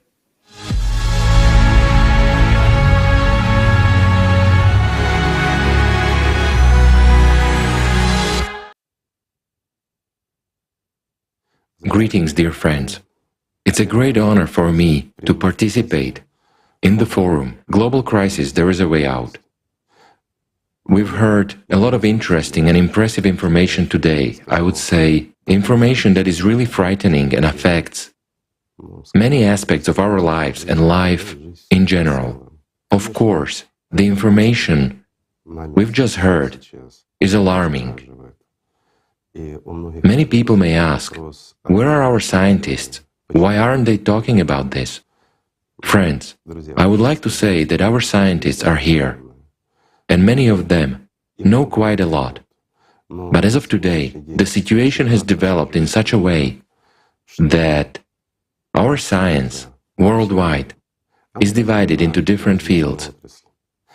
And in fact, funding of modern science is very low. I mean that science which is supposed to save us, as we already understand from what we've previously heard. This is really alarming, I would say. The problem is very serious, and we will have to solve it anyway, or choose not to solve it. In fact, in our modern world, we, as entire humanity, have options. The first option is to do nothing, and as we've already heard, we can repeat the fate of Mars. The second option is for all to unite under a single government. First of all, why am I saying this?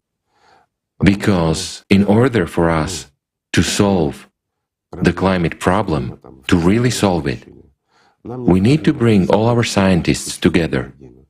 Yes, we need theoreticians, but above all, we need practitioners. Those scientists who are currently working for different countries, those whose names we do not hear and do not see. These scientists are not mentioned, but we know what they work on. They develop things which, for the most part, are subsequently directed against our lives. The time has come for these scientists as well to actually serve humanity. Unfortunately, not a single country is going to give up these scientists so easily. It means we should solve the problem globally if we want to survive as humanity. The global solution to this problem will be for us, whether we like it or not, to unite as the entire humanity. We must unite in order to put an end to wars once and for all, because even the slightest threat of war will keep those secret engineering design bureaus secret. And those scientists who are at the forefront of science today, who are really working in practical science, developing new fields and trends, let's say, in new physics, that physics which we are not yet used to, but which already works according to new physical principles, and creates what is later on killing us in wars, in conflicts, and in many other areas of disputes between countries. So in order for us to solve our main crisis, or at least to have a chance of solving it, we need these scientists. But if we gather them around one table, it means that all the wars must be stopped. So whether we like it or not, in our present consumerist format, it means that all the countries should be united by some kind of one force. Let it be a single world government, elected by people or by the countries. Whether this is acceptable or unacceptable is for people to decide. But there is a problem in this case, and I guess I will voice it. Why is a single world government not a solution in the current situation? This is primarily because Any government has an opposition. Some countries will be against the world government elected by the people or by countries. Someone will disagree with something, which means there will be tension. If there is tension, there will be resistance. If there is resistance, it means scientists will still work on new kinds of weapons. And since they will work on new kinds of weapons, it means that many countries will simply not give away their true scientists, those who are currently developing advanced weapons in secret engineering design bureaus. These scientists won't be able to gather at the same table with the rest. But even if they do gather together with the rest, each scientist will have 10 intelligence officers standing behind him to make sure he doesn't say too much, and that he says and thinks the right things. Can you imagine what it is like for scientists to work in such an environment? Will they be able to brainstorm and find a solution? No, they won't. Scientists today should be granted creative freedom and, in fact, the maximum possible resources. In other words, they should not be constrained as they are today. Why to this day does our science continue to believe in erroneous theories? Let me explain. It's only because these erroneous theories about climate change are simpler, and we see in them at least some kind of a solution. It would be great if that were the case, but unfortunately, today we have seen the facts and the evidence. They are irrefutable. You may doubt them. You may not want that to happen, but we have seen for ourselves that it's a fact. It's an irrefutable fact that proves what our immediate future holds for us. And the question is already about the safety of the whole world, of every person on this planet. This problem is already affecting every human, as well as all countries. Of course, if we leave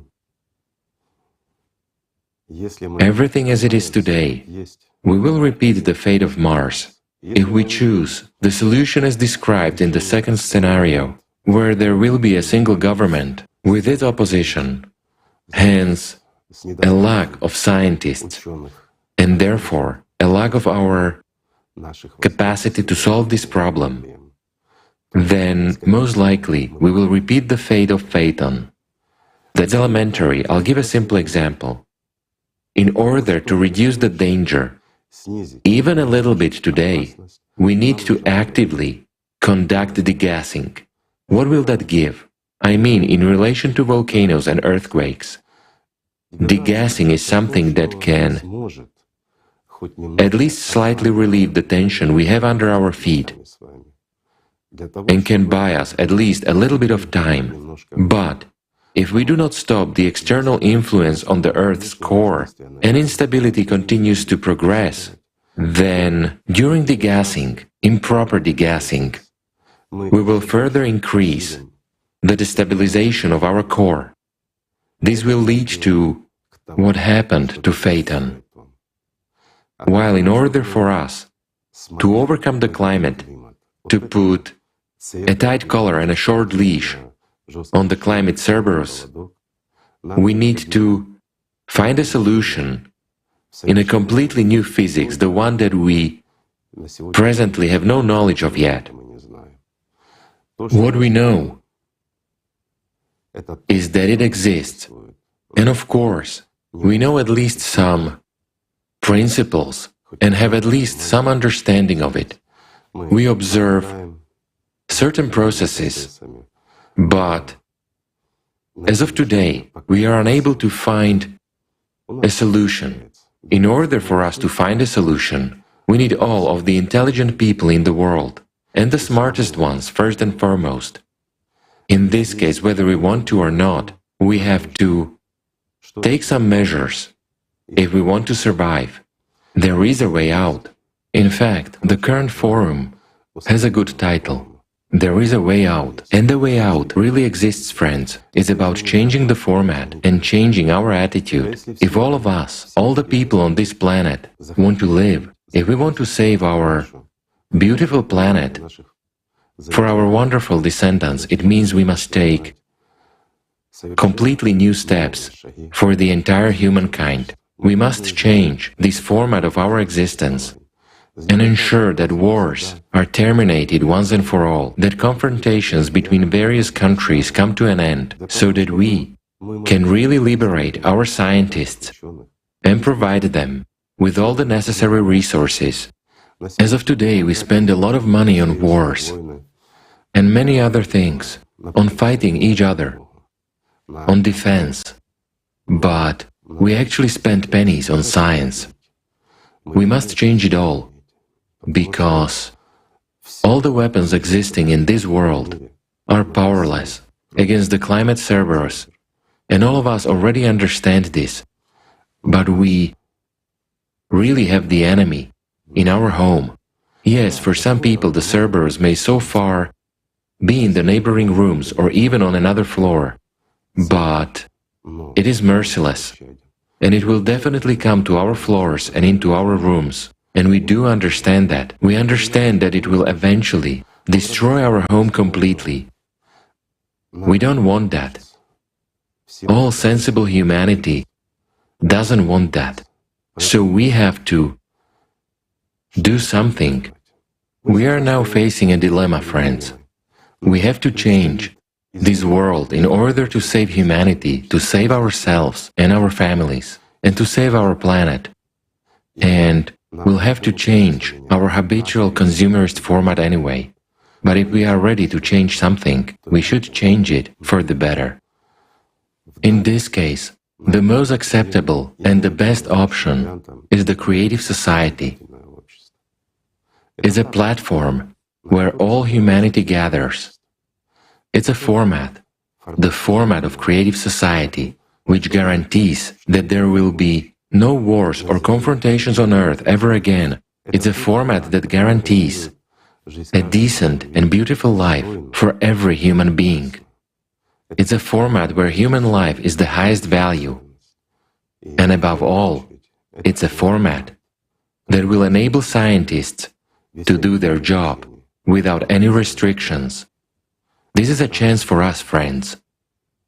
We have now learned about the changes and progressions of disasters in the climate. We have seen the facts and we have seen the evidence. If we are sensible, mature people, the first thing we need to do is to come together, make a decision, and do everything we can to preserve this planet. I am confident that this is the main task for everyone today. And we, people, we can really do a lot. We can even save our planet. But in order to do that, we must create the right conditions. I hope that many people will hear about the Creative Society project and understand its importance and prospects. It has been a great honor for me to be with you, friends, at this forum today. However, to be honest, the information we've heard is alarming. Numerous questions arise. And the most important question is, why do we, adults, behave like children? Why are we waiting for someone to decide something for us someday, when we have little time and only one way out? It's a good question. I hope humanity will answer it. Thank you, friends.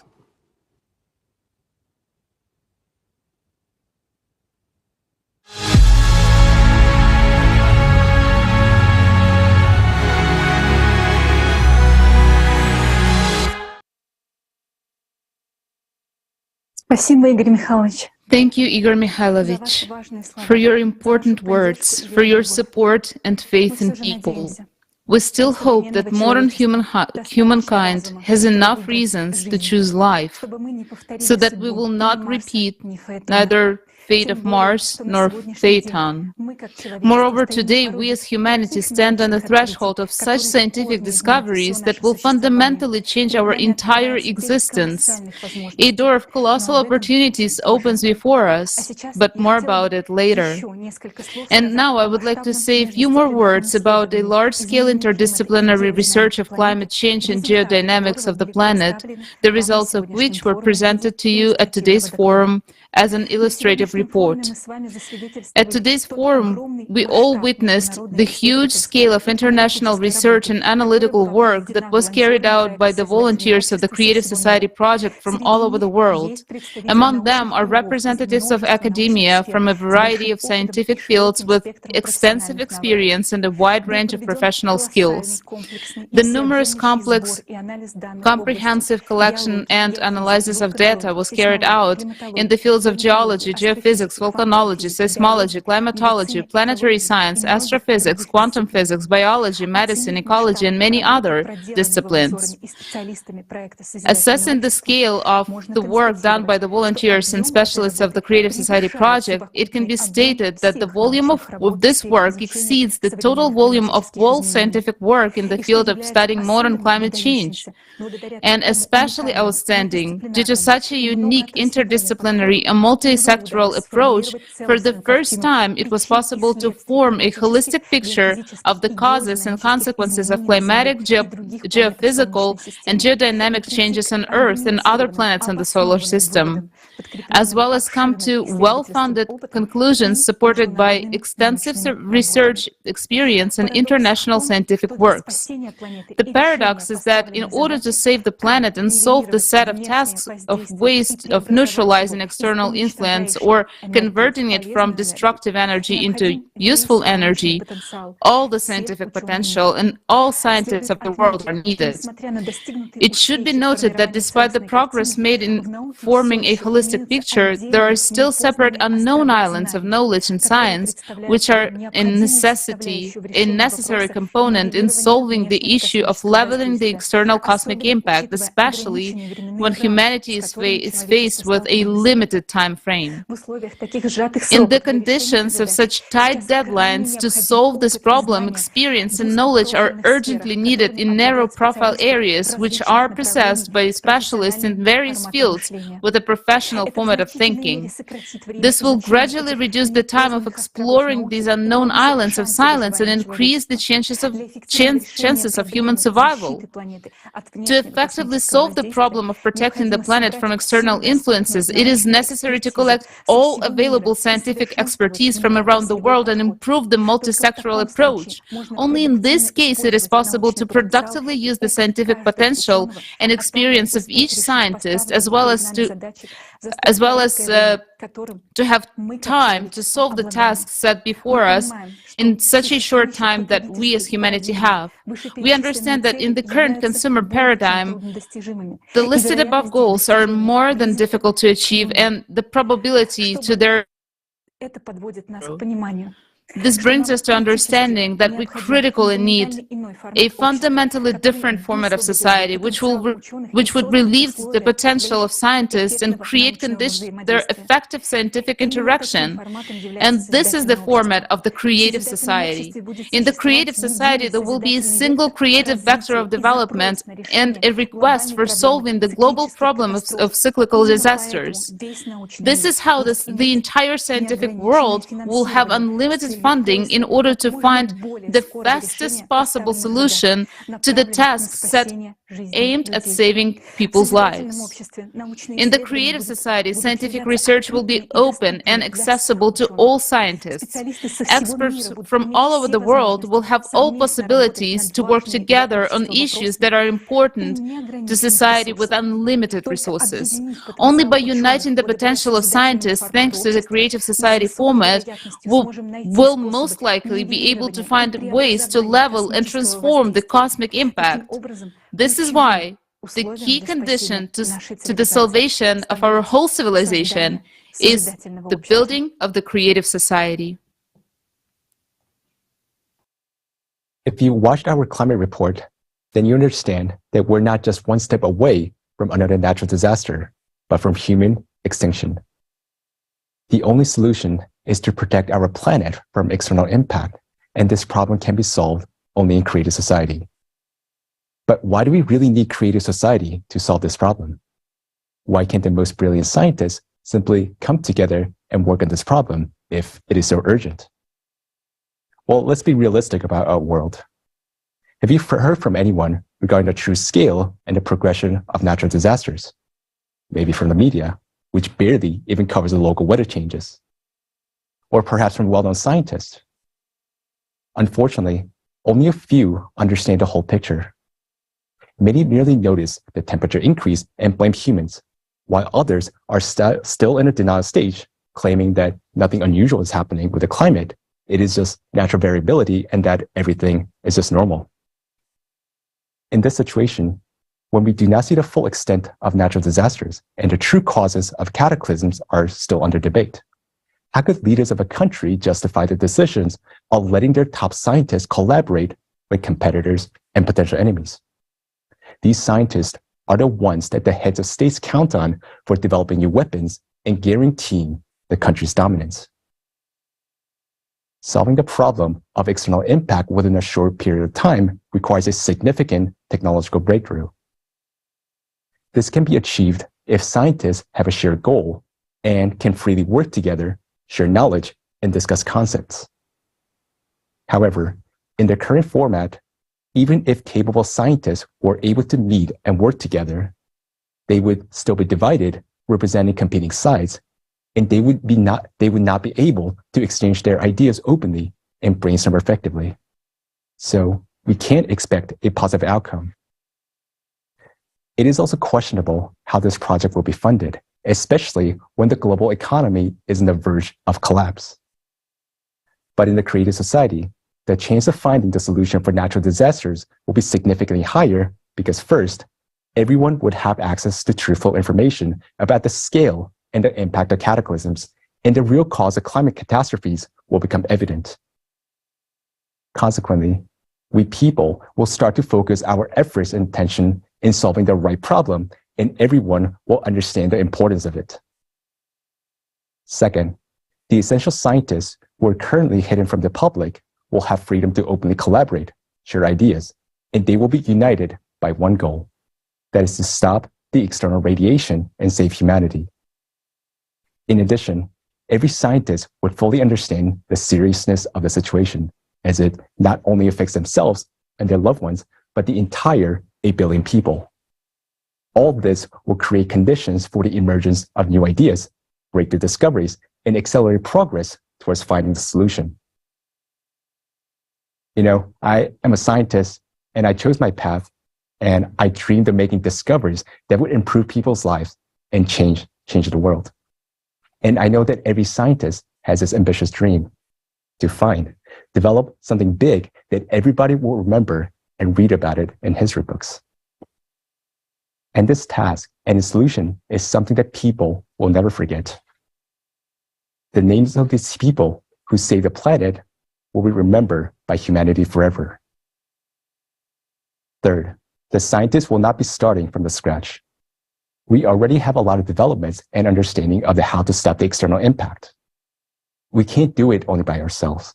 We need brainstorming and close collaboration among the best scientists. Given that we only have a couple of years to do this, watch this forum to the end. Today, for the first time, a scientific hypothesis will be presented that will help scientists to understand how to stop the external impact on our planet and therefore save all of humanity.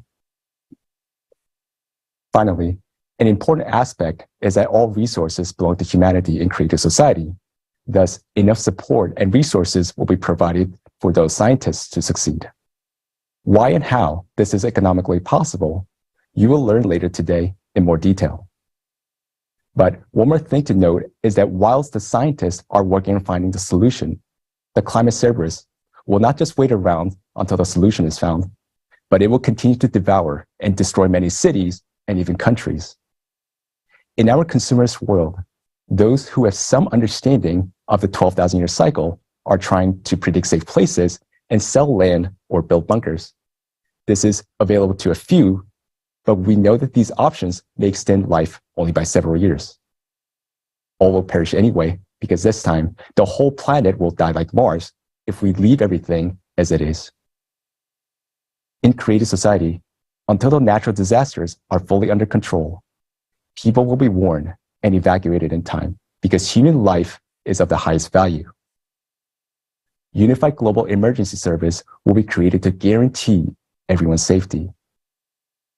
Scientists will work together to identify safe locations, and we will build appropriate infrastructures, including places to live, grow food, so that all people will be taken care of. Thus, in creative society, we can save the lives of all 8 billion people and find a solution to deal with external impact. Creative society is the only solution for our survival. But there's not much time left, and I'm asking you, a person who cares about the future. We need your help in sharing the information about the true scale of the natural disasters and how to overcome them. Your voice is very much needed right now because people can decide and support this project only if they're informed. Later today, you will learn that creative society is not only about survival, but what we all dreamed of. Please understand that this is our world. Right now, we have a chance to build the future together. And now, it is time to act. We, all people on the planet, have a little choice. Either we leave things as they are and die together, or we come together and find a solution that will save us and give our civilization a new level of development of life. To find a salvation solution, we need certain conditions in which it will be possible to do so. Thus, we need the creative society.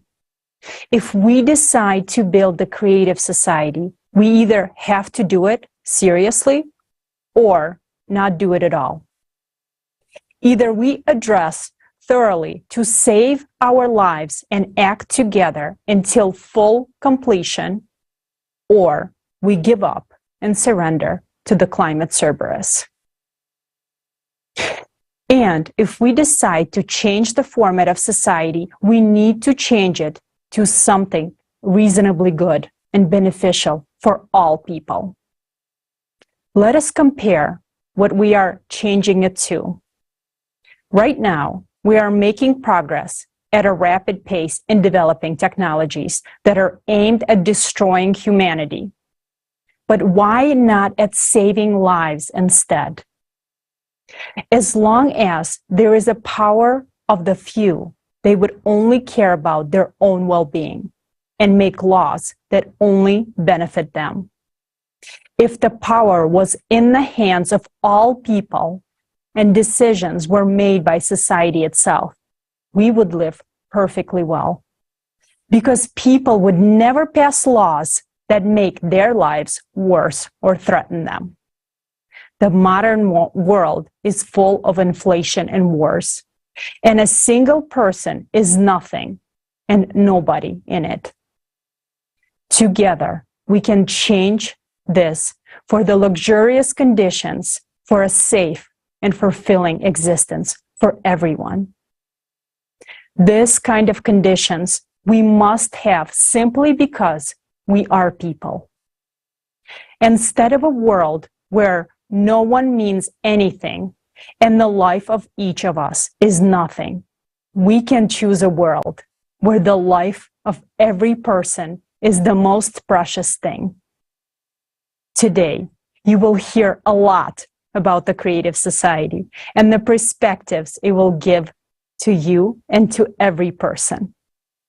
Compare your life now with what the creative society can give you and your family, your loved ones, and your friends.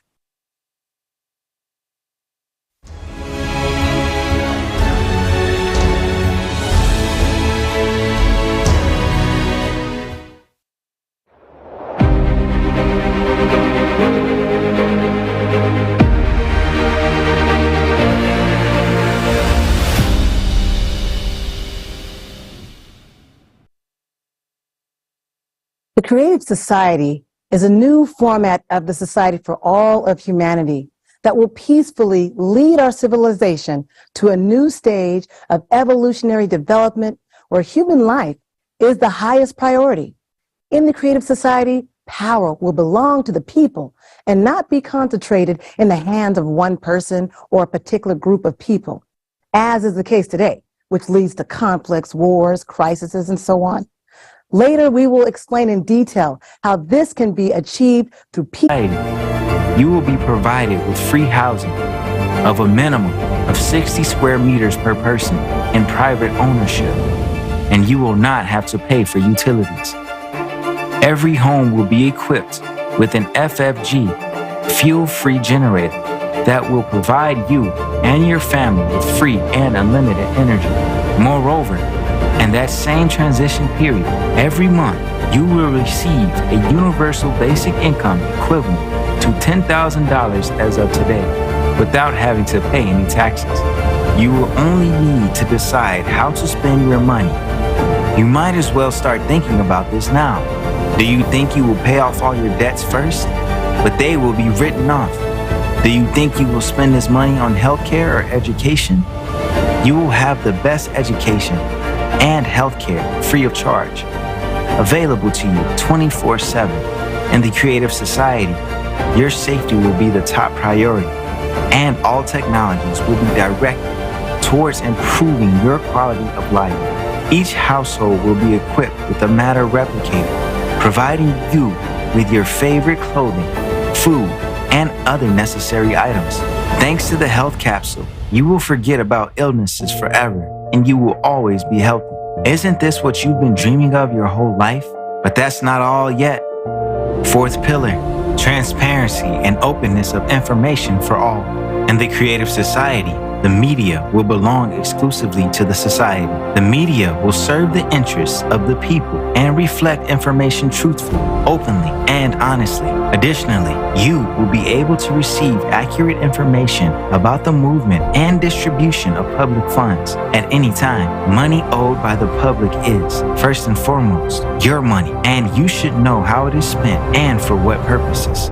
Fifth pillar, the creative ideology. You will no longer have your mind manipulated, nor be frightened with imaginary enemies. We will not be pushed to confront each other and be divided into us versus them anymore, because in the Creative Society, any propaganda of violence, inhumanity, and segregation will be prohibited. The Creative Society will establish all the conditions for the development and education of a human with a capital H. Our children will be raised on the principles of humaneness, kindness, friendship, and mutual respect. These particular qualities will form the basis of relationships between people in the Creative Society.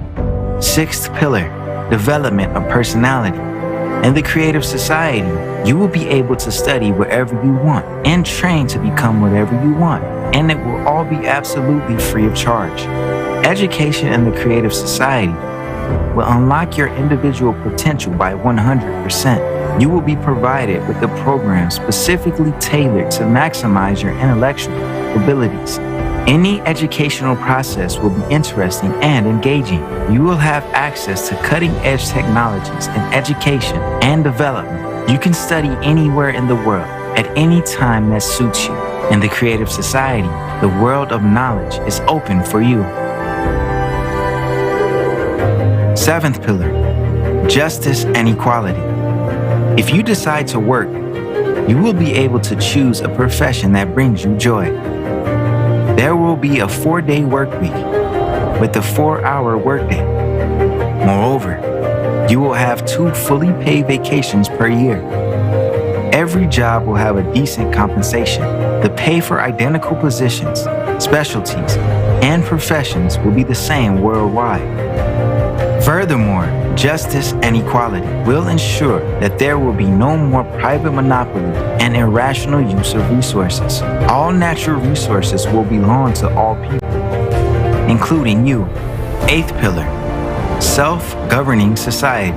In the Creative Society, for the first time in human history, a unified, all-human civilization will be created. All power will belong to all people, to you. People know what they want and how they want to live. All socially important issues will be decided by people themselves on an open online platform. Specialists will be responsible for implementation of the tasks assigned to them. They will be appointed and controlled by people themselves. Since all processes will be transparent, corruption and dictatorship will be impossible in the creative society. In the creative society, you will decide for yourself how to live. For the first time in human history, your future will be in your hands. The 8 pillars of the creative society are formed from our desire to live as human beings. Everyone wants to live in a world without wars, without violence, without tyranny, without poverty, without inflation or any crisis, without absurd and total consumption. If you want peace, security, confidence, free and high-quality healthcare and education, freedom of movement around the world, a universal basic income, access to free energy, then the creative society will fulfill all your dreams. All of this can easily be achieved in the coming years. How to do this? Just tell this to as many people as possible, to everyone. Your dream world is separated from you by your neighbors and everyone around you who don't know about the creative society yet. Do you want the creative society to come as soon as possible? Act. Tell everyone about the creative society. For the first time in human history, your future is in your hands.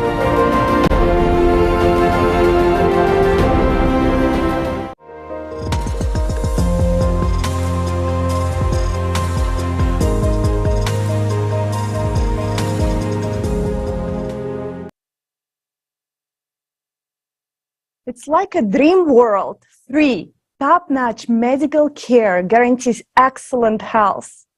Everyone is guaranteed free, high-quality housing and no utility bills. No more inflation or crisis. You will have a stable monthly basic income and all debts will be written off. That's it. You will no longer owe anyone anything. No more thinking about money all the time. That's financial freedom. In a creative society, you can finally see the world and travel freely. You can finally be able to take a deep breath and start living the way you always dreamed of. Only a mentally ill person would not want such a society. Yes, Olga, I absolutely agree with you. Who wouldn't want that? And you just witnessed the incredible benefits guaranteed to every single person in the creative society. And of course, there are specific stages on the way to build this society, which we will dive into later. And naturally, we cannot just flip a switch and transition into a completely different society. There has to be transitional stages. But first, we will want to make sure that you guys know that even in the transitional period, most of the benefits will be guaranteed to all the people, to every single person on our planet.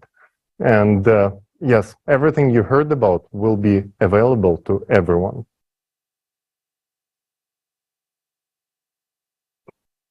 Anyone who understands what the creative society is will want to live in it. Although we are all different, we all want the same thing, to live like humans, freely, peacefully, safely, and not worry about anything. That is what unites us. People always want to live well and in good conditions. So why don't we have all of these conditions yet?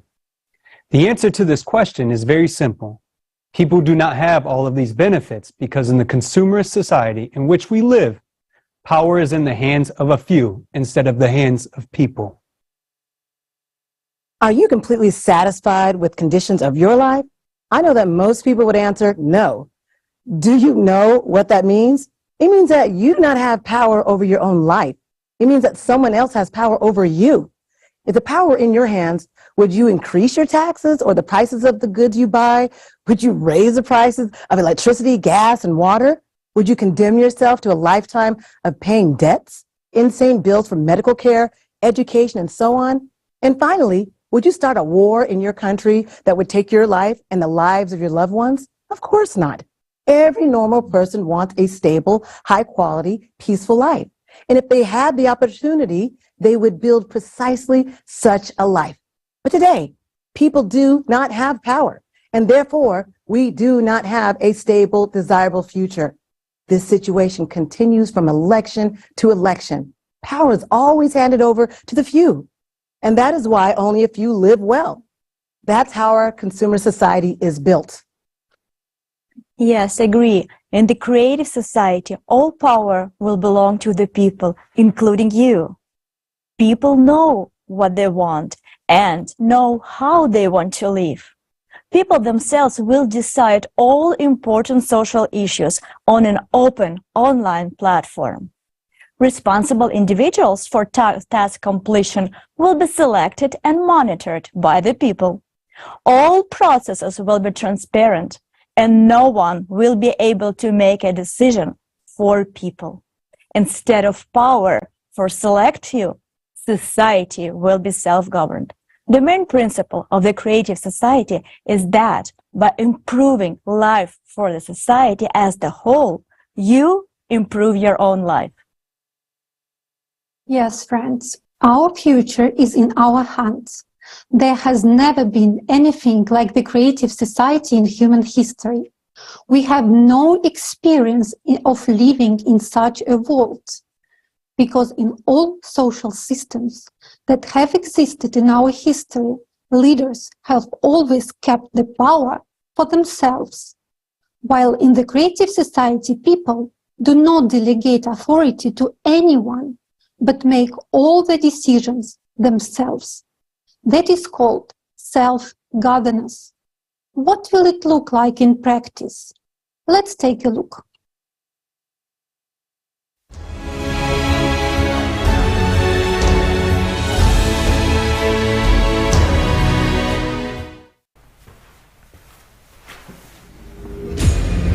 Life is like a chess. Pawns can only move forward and one at a time, and they're often sacrificed. Knight can move in an L shape and can cleverly outmaneuver the others, while the queen has the power to move around the board at will. We get used to the rules and obediently follow a single game. The same happens in society.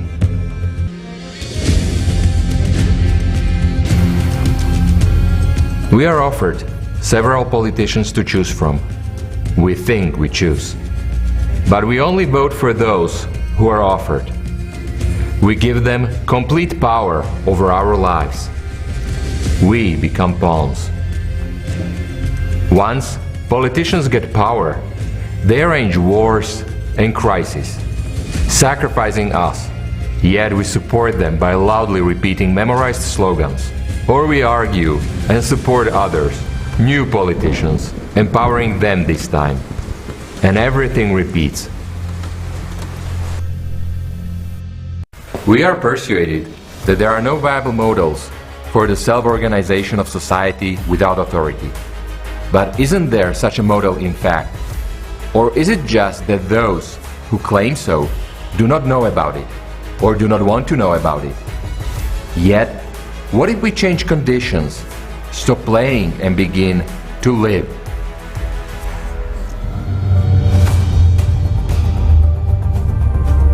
What will a world look like where people are in control of their own lives, self-organized, and truly free and conscious in their choices?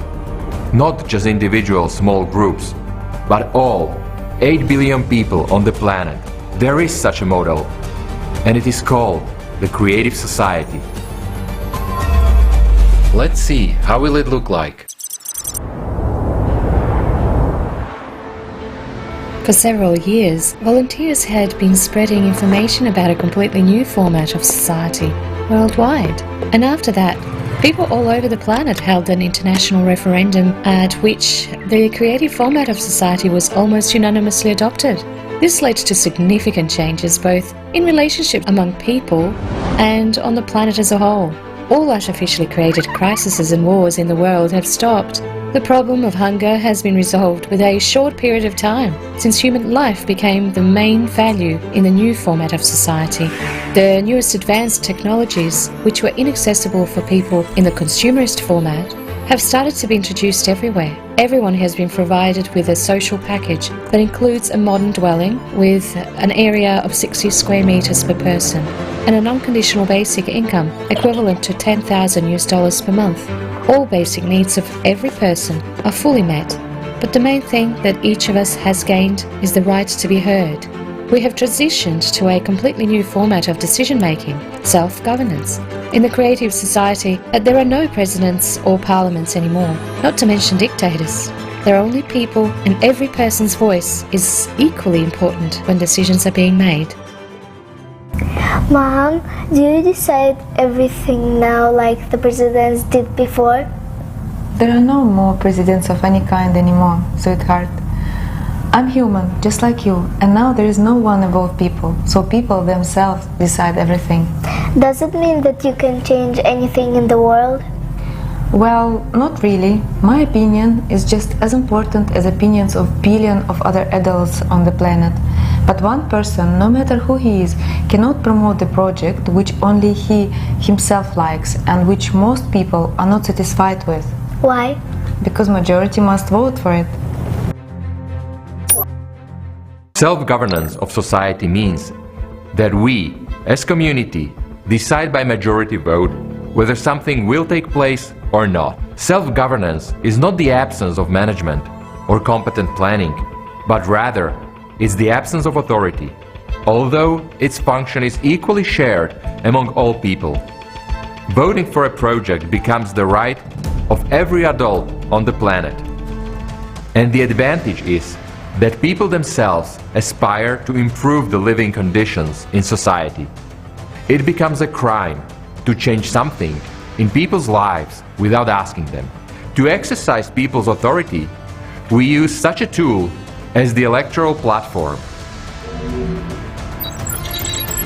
It is essentially a website that allows people from all over the world to adopt decisions transparently and quickly. If a global issue is submitted for voting, people from all over the world must participate in voting. If an issue is local, then residents of a relevant territory whose lives are affected by adoption of this law must vote. For example, if there is a village issue, it is resolved in the village. If an issue is regional, it is resolved in the region. Thus, there is local self-government as well as global that applies to the whole world. Each law proposal is written in a language that is simple and understandable to people. Experts should prepare a draft law and explain what the expected results would be, the pros and cons of its implementation, what will change for an individual, and how the law will affect his life. Then the draft law is submitted for general voting. A new global law proposal is up for a vote by humanity. What is this?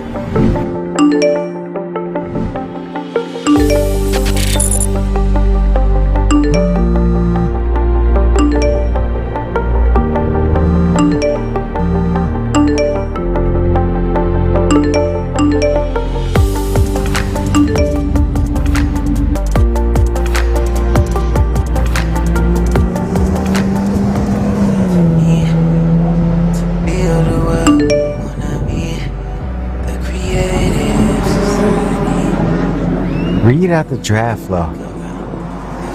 Global law proposal on introducing fuel-free power generators worldwide.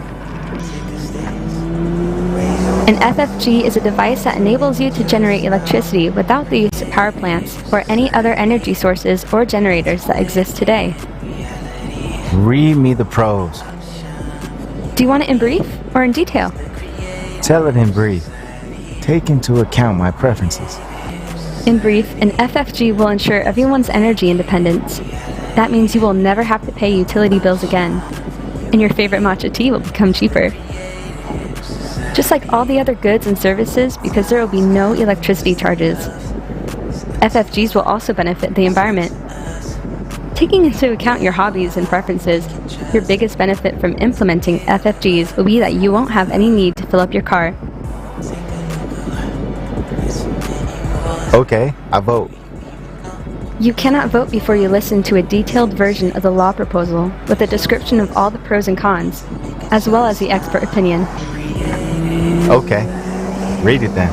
Pros: energy independence. Everyone should first familiarize themselves with the law proposal in full, and then make a decision to vote for or against it. A person votes directly, without intermediaries, because this decision will affect his life. A law is considered adopted if it is supported by the majority of people, 50% plus one vote. That's interesting. The project is global. Pros. Okay, cons. Who is the initiator? A group of experts from power supply sector. They have a good rating. Disadvantages of implementing FFGs. The energy sector will lose its relevance. All power plants, factories, mines, oil pipelines, and gas stations will be shut down. Specialists in above-mentioned industries will be dismissed. At the same time, they will be able to change their specialty. New vacancies will become available. Let's see, what jobs are offered? Okay, engineer. FFG biotechnologist. Look at that. They offer retraining to be an aerospace systems engineer. Come on. I've worked there for 8 years. I started back in the consumerist format. All processes will be transparent, and as a citizen of the world, you will be able to control any voting process, whether your vote was registered correctly or not. Moreover, it's important to understand that the electoral platform is easy to use, intuitive, and technically protected against any intrusion and forgery, thanks to a reliable and secure system of data collection and processing. The global voting on the implementation of FFGs is now proceeding well.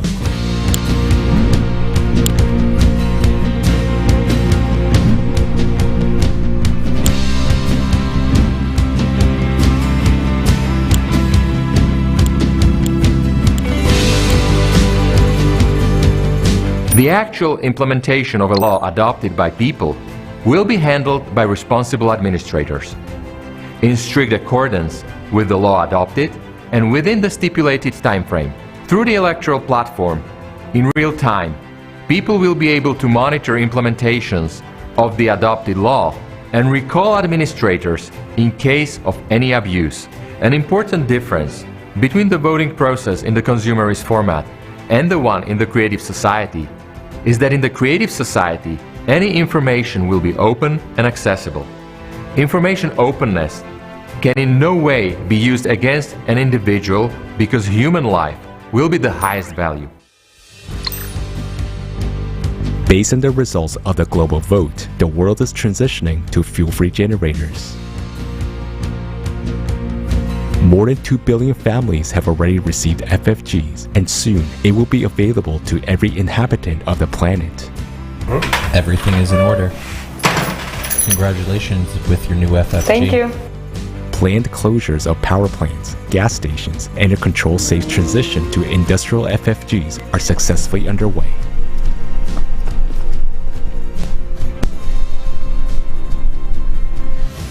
An FFG can be installed in any means of transportation.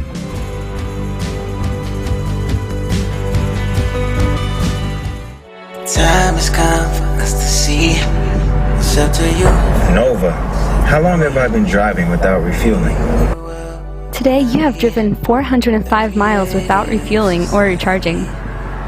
In total, your car has traveled 1,267 miles with the FFG. The next inspection of your car will be after 8,000 miles, and your FFG will be serviced in 9 years and 345 days.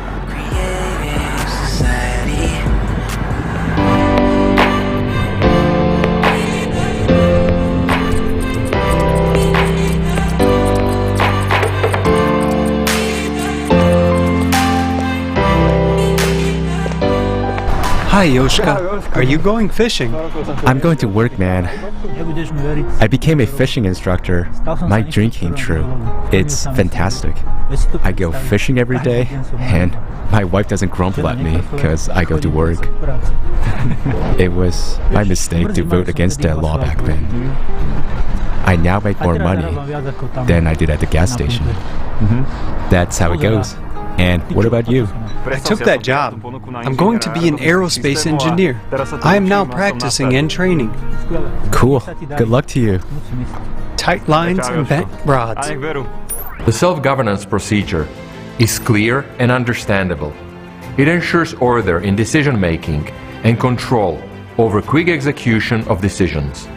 Moreover, self-government eliminates any conditions for corruption. There will be no one who can be bribed because there will be no individual on whom decisions depend.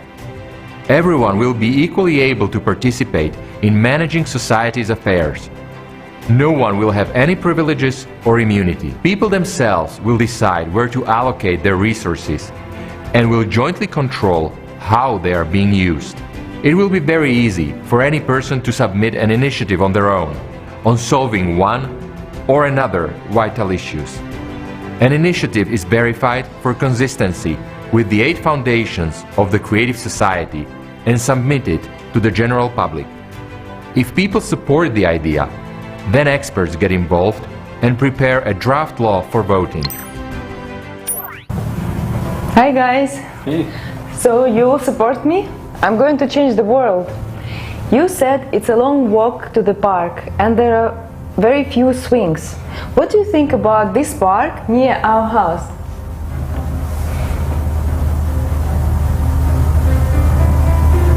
Wow! Or this one? It's hard to choose. Wow, when did you manage to retrain from an interior designer to an architect? It's not me. I just put forward an idea, and last night local architects created these 2 projects by means of artificial intelligence. So now I will submit both of them on the platform and let people choose which one to vote for. The main thing is to have more ice cream cafes in the park. Well, then we need to vote for this one because it has fewer bike lanes and more cafes, while that one has more jogging and bike lanes and fewer cafes.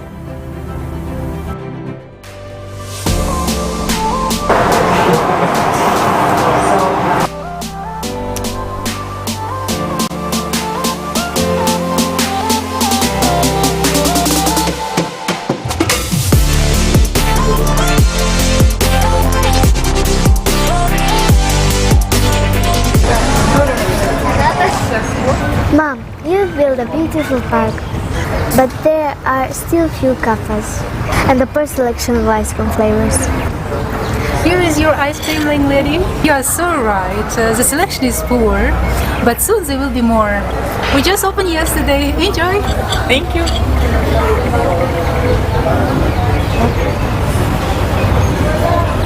Delicious.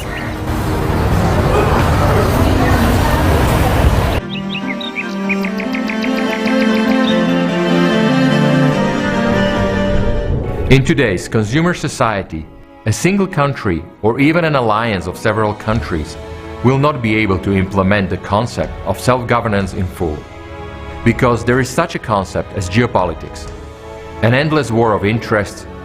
There is a competition and fight for resources, and national economies are interconnected to a large extent. Thus, people in a separate country cannot fully make independent decisions. Real self-governance is possible only in the creative format of society, and there is no analogues of this form of governance today.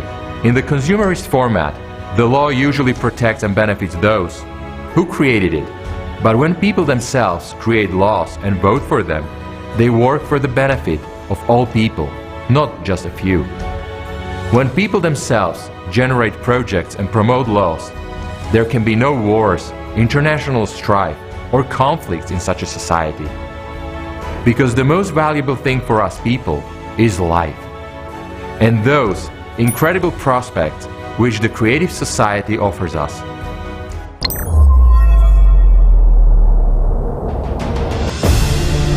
We still have a lot of work to do. A path to happiness is always thorny. In our case, the path to the creative society. We'd have to say goodbye to some things, learn something, and get used to something. But there are more joyful moments in all of this. After the introduction of FFGs, even more opportunities opened up to us. Vertical farms all over the planet, a matter replicator, and even endless space are all a reality now. In the creative society, ordinary people are no longer pawns. Everyone becomes the most important because they are now humans. Since power is in the hands of people, that is, in our hands, everyone is more motivated to play an active role in the process of society. We have become even more united and responsible because now each of us changes the world for the better every day by our conscious choice. Creative Society, the beginning.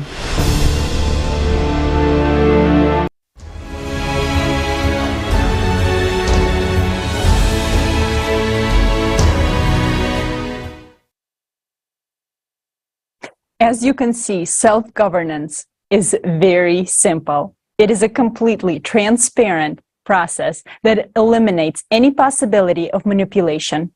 We as a community make decisions by majority vote. Whether to implement something or not, self-governance is not chaos, but rather intelligent management and planning. There is no authority. Instead, that function is distributed equally among all people. Voting for a particular project or law becomes the right of every adult on the planet. The advantages is that people themselves strive to improve the living conditions in society. At present, it is impossible to fully implement the concept of self-governance as we have seen in one country or even a union of several countries due to the geopolitical struggles for resources and competition between national economies. People in a single country cannot make independent decisions, but in a creative format of society, real self-governance is possible. In such a society, people create laws and projects that work for the benefit of all people, not just for the benefit of a few. In such a society, there are no inter-ethnic disputes, conflicts, or wars, because the most valuable thing for us humans is life and the prospects that the creative society opens up for us. The creative society is beneficial for everyone.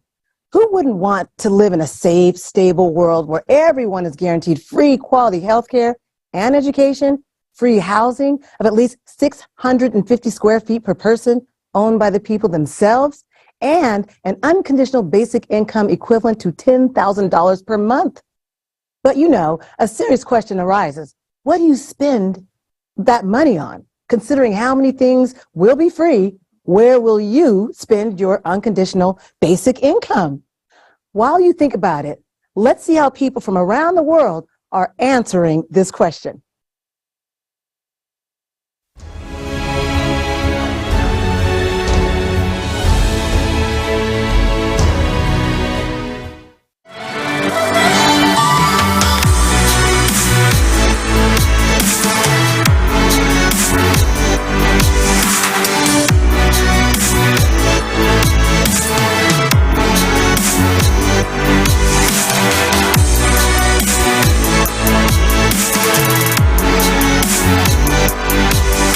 Exclusively for the Global Crisis Forum There Is a Way Out, we've conducted social service across the entire world.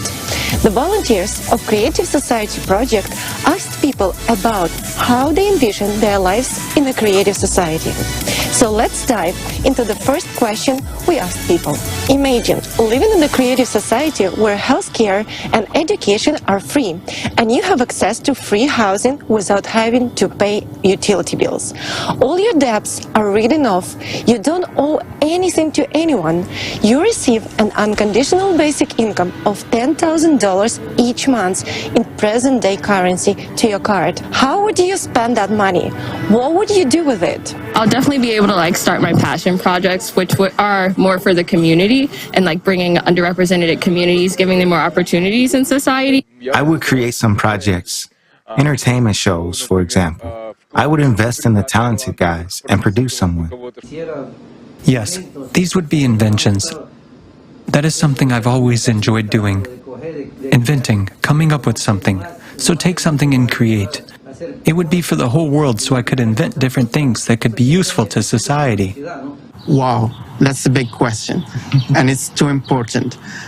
For me, I would like to travel the world, the whole world. I would like to meet people from different nationalities, see the natural. Most of my budget will be spent on recreation, singing, piano, etc.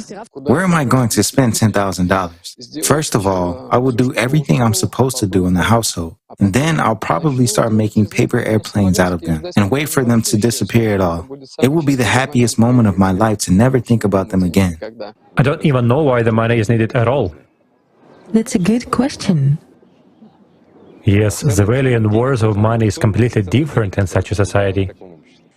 I want to go abroad a lot, to eat plenty of good food, and to have a lot of fun. If everyone has everything, then the money is kind of unnecessary.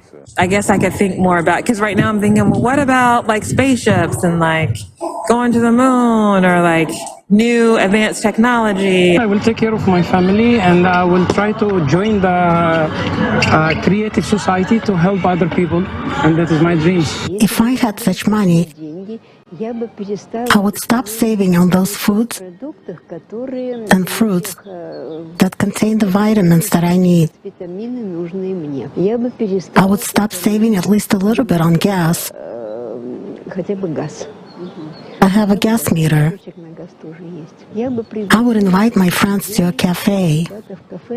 I would learn how to live. Because these days, with what we earn and the way we live, you are not living, you are surviving. Imagine having an official work schedule of 4 days a week for 4 hours a day, and you earn a decent salary. In addition, you receive an unconditional basic income and free housing. Education is free and of excellent quality anywhere in the world. You can acquire any professional skill and join any team across the world to work on projects that benefit society as a whole, or just not to work at all. What would you do?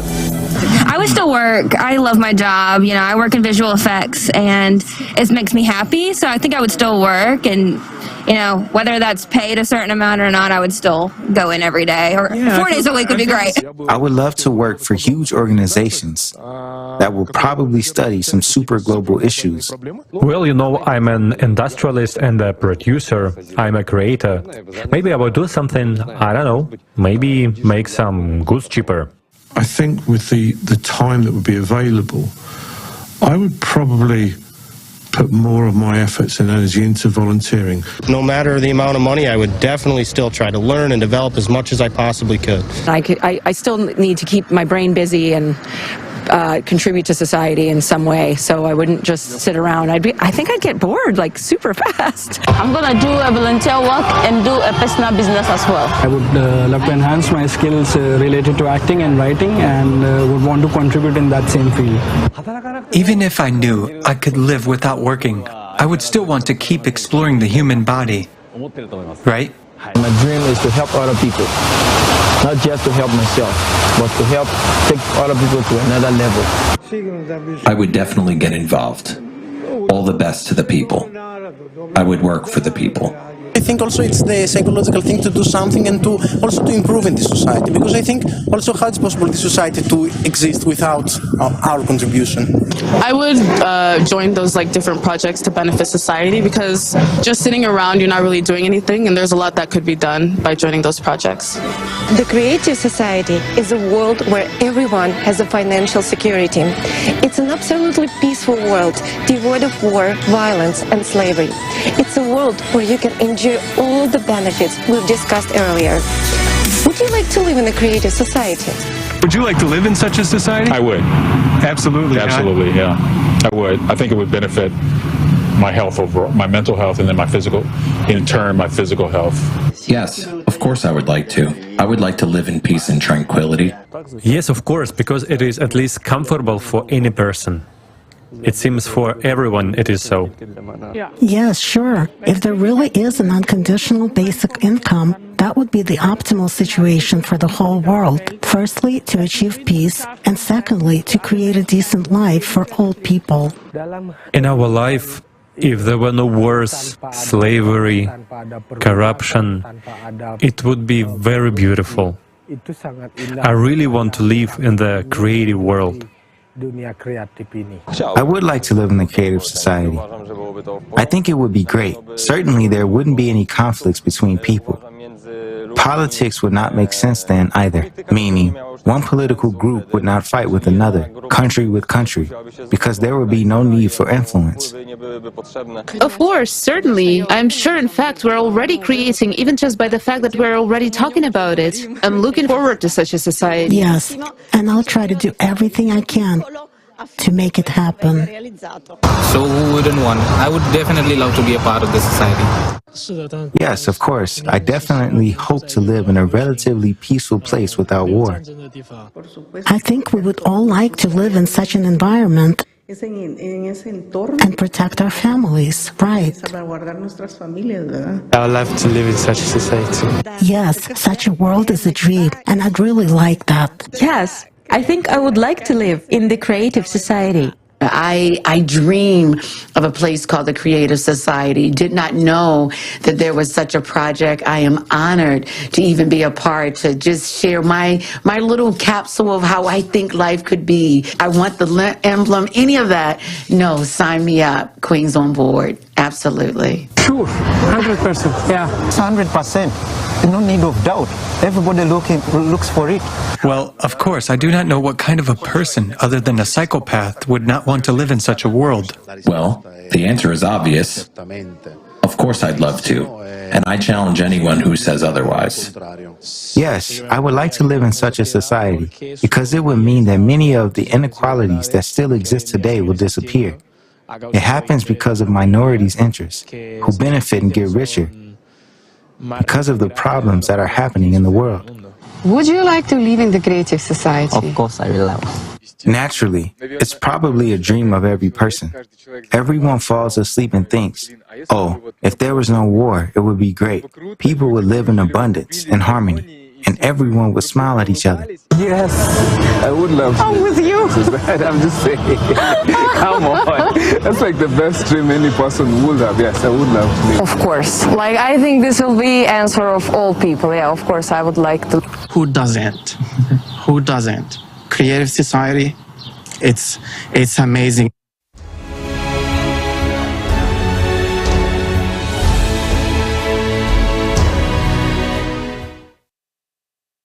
Amazing. What you have seen is only a small part of the responses from people around the world in recently conducted social surveys initiated by the participants of the Creative Society project in preparation for the forum, Global Crisis, There is a Way Out. This survey revealed some very important points. Firstly, absolutely everyone supports and, of course, wants to live in a creative society. Secondly, even with all the benefits, such as free, high-quality healthcare and education, no utility bills, debt forgiveness, no taxes, and a guaranteed universal basic monthly income of $10,000, most people plan to improve their lives and the world around them even further. This is because everyone wants to live in a life worthy of a human. And the Creative Society is precisely the format that creates conditions for such a life. This once again proves that the creative format of society is the format which will restore our sense of humanity and will promote the development of the inner potential of every person, because the conditions in the society will be completely different. Yes, Halina, absolutely. And this shows how much on the same page we are. And have you ever thought about how in today's consumerist society, people's minds are consumed basically with thoughts like paying off debts, paying off the loan, how to find money to feed the children, or how to even afford medical treatment, basically how to make ends meet. And wouldn't it be better to actually think about pleasant things like what kind of education would you get if money wasn't an issue, or how would you spend your 10K a month on conditional basic income? Now, that's a great thought, right? Write in the comments below, how would you spend those money, and share your ideas, folks. We would love to hear from you. Yes, of course, everyone wants a guaranteed unconditional basic income of $10,000, free high-quality health care and education, no utility bills, loan forgiveness, and no taxes. And all of this will be available during the period of transition to the Creative Society. But fair questions arise. Where will the money come from to provide all these benefits, especially to every person? Will the unconditional basic income payments lead to an increase in prices and inflation? Why do we say that all these benefits will be guaranteed in the Creative Society? What can guarantee this to us? Who will pay for it? Answers to these questions will now be shown in the presentation of a new economic model prepared by an international team of economists specifically for this forum.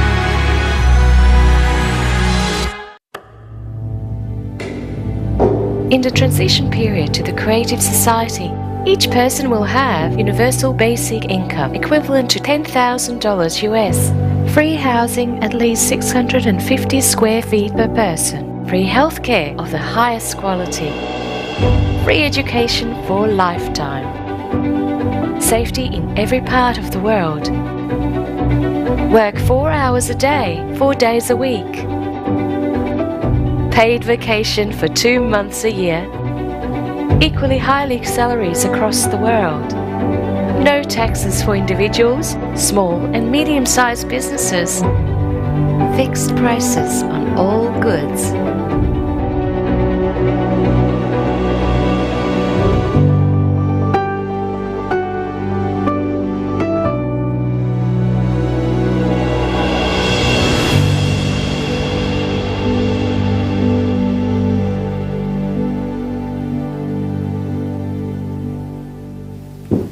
When I look at the picture of this kind of the world, a thought comes to my mind. This is incredible. This is incredibly cool. And yes, I want this kind of life.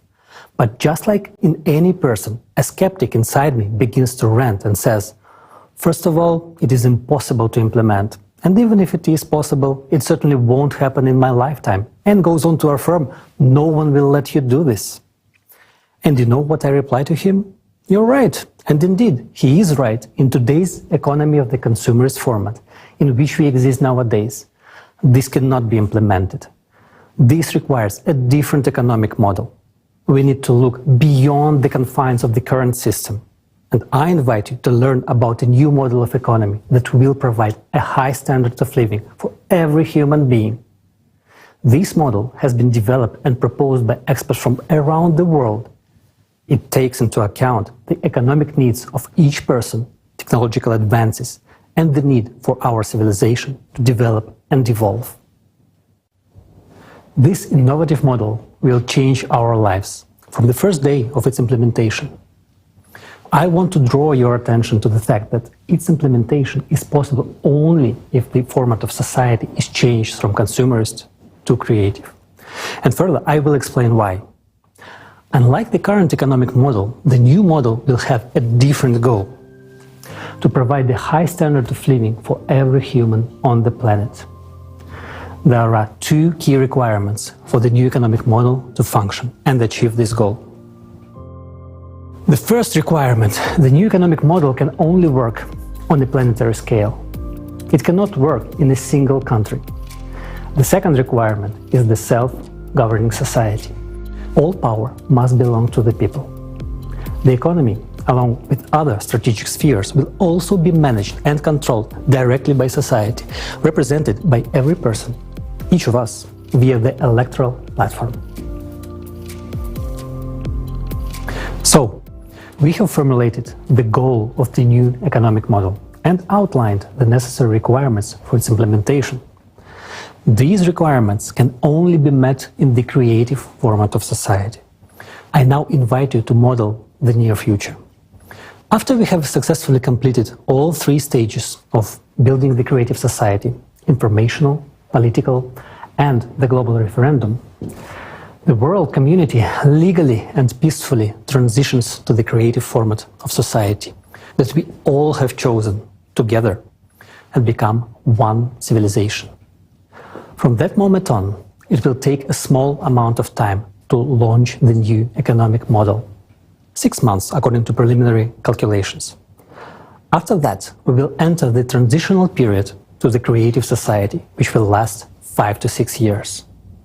As soon as we enter the transitional period, everyone will be provided with the monthly unconditional basic income in the amount equivalent to $10,000, with their own housing of at least 60 square meters per person.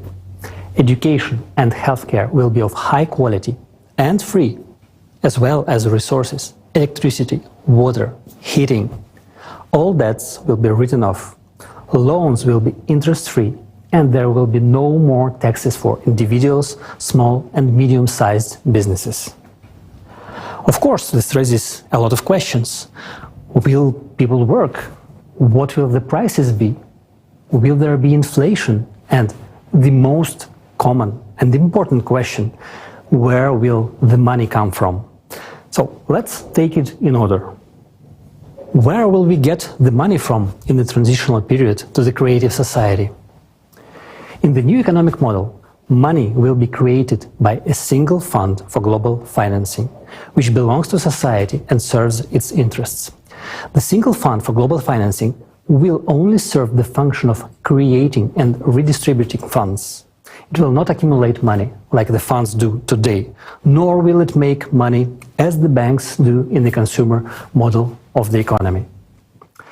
There will be no banks in the transitional period to the creative society because there will be no need to keep money, because money will be exclusively digital. In fact, there will be no money in the conventional sense of the word. These are just numbers and equivalent for exchange. That's your assets. You can exchange them for something, a product, a service, and so on. The more the economy grows, the more means of exchange, what we now call money, are created. In contrast to the consumerist format, all financial transactions will be open and transparent to everyone. The task of the single fund for global financing is to supply the right amount of means of exchange at society's request. How will this work? Society decides what needs to be improved, created, and what projects and initiatives to implement. Experts will use the artificial intelligence to calculate how much money is needed to achieve those goals. And the single fund for global financing will create the necessary amount of money. If there is a request for the implementation of a project in a village, city, or country, an application is submitted to the electoral platform. For example, if a city decides to replace its asphalt pavement, it submits a request, and funds are allocated for this from the single fund for global financing. It's just like in the family. You know what everyone needs, and you allocate money from the family budget to buy the necessary goods: pants, sneakers, a piano. It's the same at the city and global levels. The only difference is that our budget as a society is not limited. We can spend as much as we want if there is something to spend on, and we need it. This approach does not limit the development of the economy. The economy develops and our opportunities increase. In the new economic model, there will be no budgets of cities and countries. There will be no such thing as state money either. The only place where money can accumulate is your personal account. And you yourself dispose of it as you please. If a country, city or village has a budget, there will inevitably be those who will try to make a profit from that budget, local officials and others. And when there is no budget, it cannot be taken away. And this is the answer to the question of why there will be no corruption, theft and bureaucracy. There won't be a situation where the asphalt pavement was changed last year and this year it is changed again and someone makes money on it. It will not happen because the monitoring system will guarantee the transparency of all operations. Monitoring that the money allocated has been used as intended will be done with the help of technologies that already exist, such as the multipurpose complex Voskhod. You won't be able to buy building materials for a higher price than those that are sold everywhere, and everyone can see their price. How is it possible to steal if what you buy and sell can be seen immediately? Money flows are transparent. Anyone can see what every penny is spent on. Now, in the consumer's format, this information is hidden. But in the transitional period to the creative society, it will be available to everyone. You can see exactly how money has been spent in any part of the world, regardless of where you are, because society's money is your money. For the convenience of transactions and complete transparency, a new single monetary unit will be introduced, which can be used anywhere in the world. It will belong to society and be created by the single fund for global financing. It will be digital. It will not be possible to seize or freeze it, and it will not lose value. You cannot lose digital money. It cannot be stolen, and its flows are completely transparent. From the first day of the transitional period to the creative society, an exchange of existing currencies for the new monetary unit will take place. All savings, capitals and assets of people and enterprises will be converted into it. Why will the single currency be digital? Because firstly, it guarantees the transparency of all financial transactions. And secondly, with modern technology, there is no need for paper money or documents. Digital money is both environmentally friendly and convenient. A person doesn't need to carry a wallet, a passport or a plane ticket. No chips or third-party devices are needed. A person can be identified by retina or a fingerprint. All this information will be stored in a single database that would be under the control of society as a whole, rather than individual countries or special services, as it is today, where everything is fragmented. This high-tech approach would simply eliminate any illegal activity. It will be impossible to engage in stealing or money laundering. It will all stop. In the creative society, a person has nothing to fear or hide. They are absolutely open and free. Everything starts with a clean slate. The key mechanism of the new economic model will be a limitation of wealth, which is the limit of maximum wealth per family that we will set as a society. At the present time, the recommended amount is $10 million, and it is confirmed by recent research. This is the total amount, including all movable and immovable property, all the assets and liabilities of each family member. This amount is more than enough for a comfortable, prosperous life, but not enough to gain unlimited power. When a person's wealth goes over the set limit, the excess funds simply disappear. They are not credited to anyone's account and are essentially written off. We are used to thinking in terms of the economy of the consumerist format, but here you have to understand that this is a different form of settlement, not the usual banking form. Therefore, money is not accumulated. When society needs money, the single fund for global financing simply allocates the necessary amount, which goes into circulation. Society is financed without limitations for as much as required for its needs. In the transitional period, money is needed as an exchange fund to limit the wealth so that humanity or a group of people would not build empires and usurp power again. This would create a high standard of living for all people. Let's summarize. In the consumerist format, money is a means to retain power. People try to accumulate it, hide it, take it away, while in the transitional period to the creative society, money is a tool to achieve society's goals. And money is needed only during the transitional period to the creative society, as a temporary measure for 5 to 6 years, and it will not be needed in the future. And later we will explain why. Nowadays, they say that the problem is not money, but its quantity. As we have already understood, in the new economic model, there will be no such problem. But the question is different. Will it lead to inflation? The answer is simple. There will be no inflation at all. It is impossible. In the current economic model, this would indeed lead to skyrocketing prices, hyperinflation. But in the economic model of the transitional period to the creative society, this simply could not happen. Why? Because prices would be fixed worldwide by law for all resources, goods and services. They simply cannot be raised, and this means that inflation cannot be created. But it raises another question. At what level will the prices be fixed? Will the bread cost $1,000?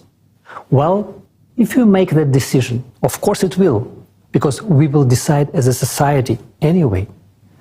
The optimal prices will be calculated using artificial intelligence, considering all the costs and profitability, but the final decision on pricing will be made by people. Therefore, you surely understand we are unlikely to want the bread to cost $1,000. We would rather want it to cost less than it does today. And it will. All prices will be less than they are today. And thanks to what? Because there will be no interest on loans and taxes for medium and small-sized businesses included in the prices. Electricity, water and gas will be free. There will be a single economic environment in the creative society. And the absence of borders means no taxes on exports and imports, no duties, no excise taxes and no customs duties. The introduction of robotics, fuel-free generators and smart logistics will contribute to lower prices for goods. At the same time, quality standards will be equally high for the same goods all over the world. For example, the same hamburger that today costs $6 in America and $1 in Romania will cost, for example, 40 cents worldwide and will be equally delicious and juicy and healthy. Tasty and healthy food will be available to everyone. Right now, in the consumerist economy, 8 billion people is a lot. And in the creative society, 50 billion won't be enough. But even in the transitional period, we will not need to add worms, bugs and other insects to our food, because the production of organic and quality food will increase many times as new technologies are introduced, such as vertical farms, which we already have now, but it is not profitable to introduce them in the farming in the consumer's format. And in the new model of the economy, it will become completely natural. Today, despite the addition of insects to our food, 2 billion people are starving. And in the transitional period to the creative society, there will be neither hungry nor poor. I'm already anticipating your next question. Such a rapid improvement in people's living standards and purchasing power, including an unconditional basic income of $10,000, lower prices and free utility services, won't all this lead to a shortage of products? It won't, but friends, the truth is, not everything is going to be so easy. You will have a new headache, where to spend the $10,000, because the selection of goods and services will be huge.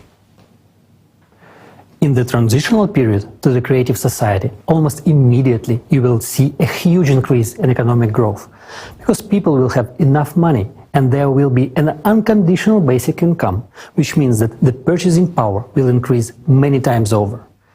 And this is a massive boost for trade turnover. Moreover, ideal conditions will be created for manufacturers and business. These include interest-free loans, no taxes for small and medium-sized businesses, free water, gas and electricity, access to the latest technology, and most importantly, a great demand for their goods and services. This will be a huge stimulus for them to create more goods, develop and expand. The new economic model is a real paradise for consumers and entrepreneurs. First of all, the absence of taxes for small and medium-sized businesses means not only a reduction in prices, it also means economic freedom. All the money you earn is yours, and you are free to spend it as you like. No one will be able to take them away, as it is done today through taxation. Taxes will be simply not necessary because there is a wealth cap, and funds above a certain amount are already directed towards the needs of society. And this money will anyway be exchanged for goods and services which will make manufacturers themselves richer. This is much more beneficial than taxes. Secondly, loans for small and medium-sized businesses will be interest-free. You can take out a loan and develop your business, but this does not mean that you can borrow without limit and not pay it back. Obviously, there will be a mechanism for control. Of course, you have an obligation to repay the loan. No one will allow anyone to live off their back. It is not good for someone to live off the president's back. And considering that each person is the president, you cannot get a free ride on anyone. But on the plus side, no one can get a free ride on you. And thirdly, another key benefit for business is the economic model itself. It will be structured in such a way that any entrepreneur will always know what is in demand. This will be possible because we will use a planned economy model, which will be calculated using artificial intelligence on a global level. This means that any businessman can always visit the electoral platform and, with the help of artificial intelligence, find out what will be the demand for their goods and services in a particular location. Artificial intelligence will help them process the data and make the right choice so that their business becomes profitable and successful. For example, you have decided to open a coffee shop. You can go to the electoral platform and see how many coffee shops are in your area, how busy they are, and if there are already 2 half-empty coffee shops, it would be foolish to open a third one. Such a business will fail on its own and harm others. At the same time, the artificial intelligence will prompt you that there is no bakery in this area. Therefore, opening a bakery will be profitable. This way, you get to understand which profitable business you can open for the benefit of yourself and society. Moreover, when starting a business, the same artificial intelligence will offer you options for premises, purchasing goods at the most favorable price in nearby places to reduce logistics costs. It will connect you with a logistics company, calculate the required loan amount, if one is needed, and also calculate the cost of necessary repairs of the premises. Find the companies that will do the repairs at the most advantageous price. Find options for design solutions and propose the necessary employee candidates in the required location. All on a turnkey basis. At the same time, it is you who chooses from the options suggested by AI, and all final decisions are up to you. The same artificial intelligence will calculate how much time it will take from the moment you apply on the electoral platform for your business to start making a profit. Additionally, the AI will calculate the necessary number of employees and help you draft their schedule. This is very useful considering that the work week will be 4 days, 4 hours a day, meaning that in order to cover 12 hours of daily work for that very coffee shop, 3 people per day are needed per shift. Of course, after this, many people will say that everyone will become an entrepreneur.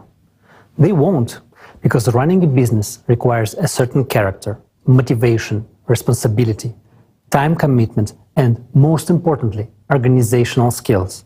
For many, and this is the overwhelming majority, it is much easier to go to work 4 hours a day, 4 days a week, receive a good salary in addition to the universal basic income, and enjoy life, rather than continue developing their business and work on it almost 24 hours a day, despite all the help from AI. Even if artificial intelligence does the calculations for you, it's still up to you to do the work. AI will help you launch the business and assist you in the process, but it is you who will run the business. Communicating with customers, overseeing production, the responsibility for all this will be on you, right down to picking out the design, starting from the smallest details in the process of launching the business. There is no getting away from it. You will be engaged 24 hours a day, despite the simplicity and ease of the process. And it is up to you to decide whether to work 4 hours a day, 4 days a week, or to be an entrepreneur. Some people want to earn more, while others are satisfied with their salary and a free, wonderful life. Naturally, all of these conditions, such as no taxes, interest-free loans, understandable demand, etc., will have a positive impact on increasing wages.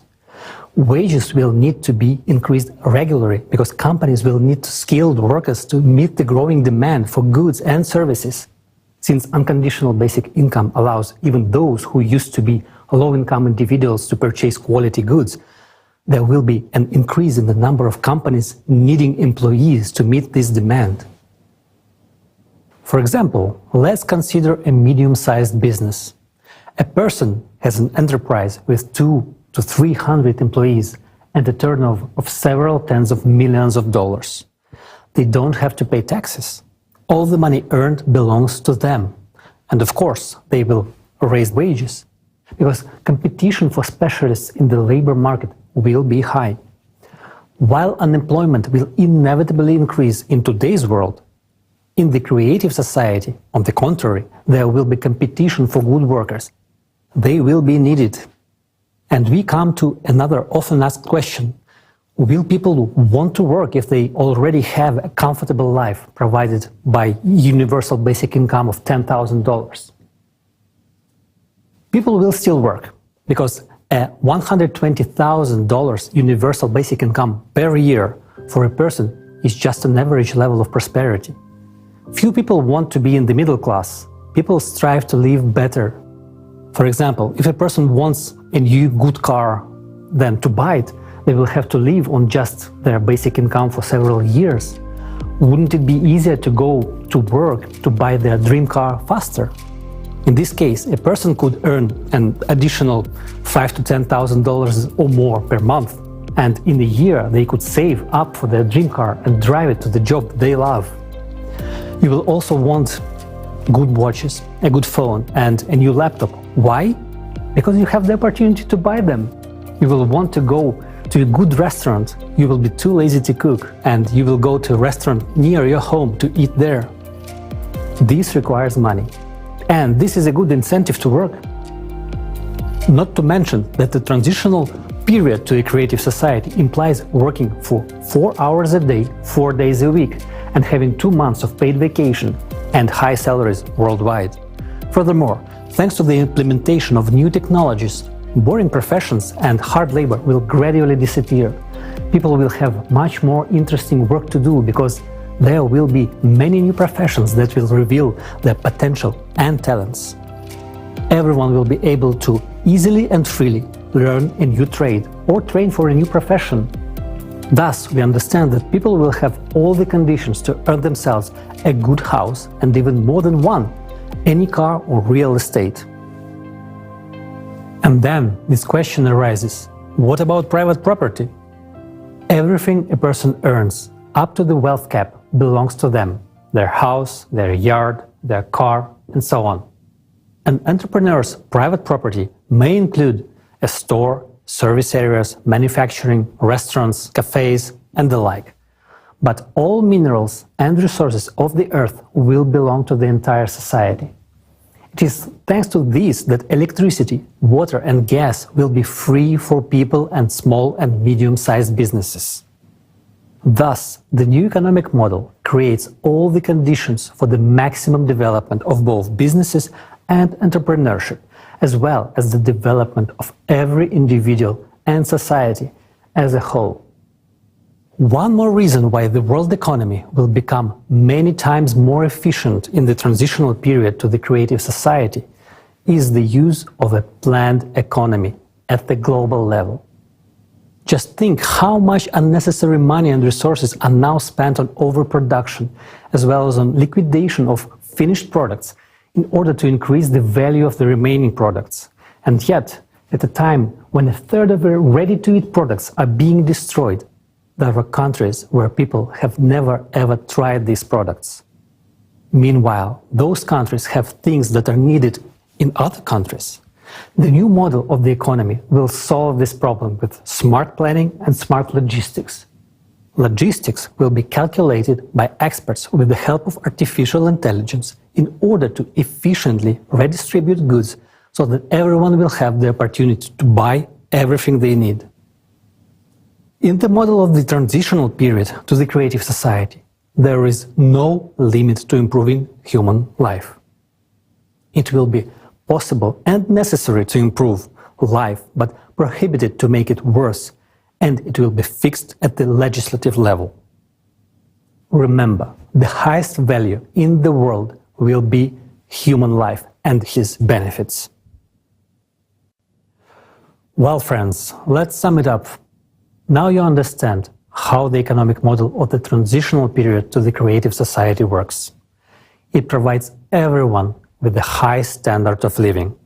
This includes a monthly unconditional basic income equivalent to $10,000, fixed prices for all goods, high level of wages, free and high quality healthcare, education, and excellent conditions for business development. What's more, there's only a part of its advantages over the current consumerist format of economy. The absence of wars, inflation, crisis, and stable income, all of this makes society healthier, and this is extremely important. There's no need to commit crimes, no reason to risk a happy life. The simple question is, what for? When human life comes first, the world changes drastically. Your happy life is what you will treasure. These are your opportunities, and these are the opportunities for the entire civilization.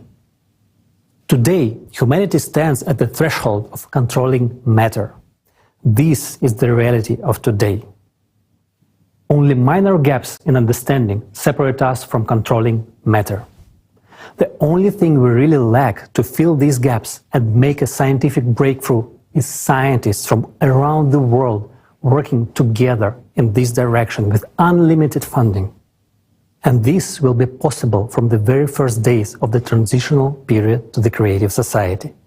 And most importantly, unlimited funding for science is the only chance to eliminate the climate threat. Because this is the top priority vital issue today. As early as this stage, we will be able to save the planet from climate collapse and launch the processes to solve environmental problems. The transitional period will take about 5 to 6 years. After its completion, we will enter the creative society. And the creative society is a world of incredible possibilities where the latest technologies will be available. The health capsule will allow everyone to extend their lives beyond the species limit and live in a healthy and young body for at least 1,500 years. The replicator is the technology that will enable us to create anything from the tiniest particles, manipulating matter at the quantum level. These technologies will be in every home. And that's the answer to why we will no longer need money. The creative society solves all our economic problems and opens up a new world of incredible opportunities where you can unlock your true potential. If you want to live in such a world, it is now important to act together with millions of people. You and I are now launching a worldwide demand for the creative society, which will very soon become the main trend of humanity if each of us takes an active part in this first and most difficult stage of building the creative society, the stage of informing. In one way or another, each of us is suffering in the economic model of the consumerist format. But we are searching for a way out within the familiar paradigm. However, the way out is only in the creative society. Therefore, for those who understand what the way out is, it is important to tell others about it. Creative society will open up perspectives for growth and development of each individual and of society as a whole. This is what will make us free. In the consumerist format, there can be no real freedom for a person. There's always the exploitation of the majority by a few individuals. But even those few individuals are themselves enslaved by this format. Therefore, not a single person has freedom in the consumerist society. It is only in the creative society that a person can attain true freedom.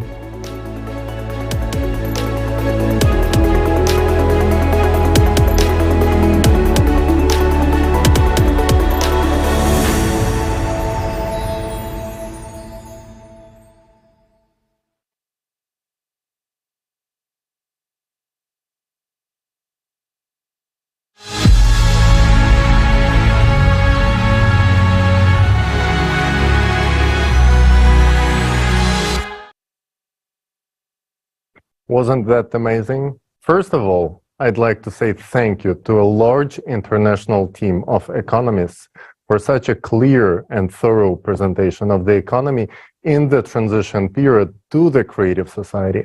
Today, we will talk to Alexei Prudkov, an entrepreneur from Dubai, and a leading expert economist from the Netherlands, Jonathan Rivat. And we are going to talk about the new model of the economy. It is clear for everyone that we all will benefit from the new economical model.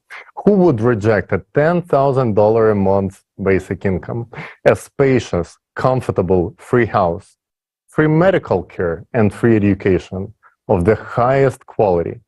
And it turns out that it is not a problem to provide it all in the new economic model.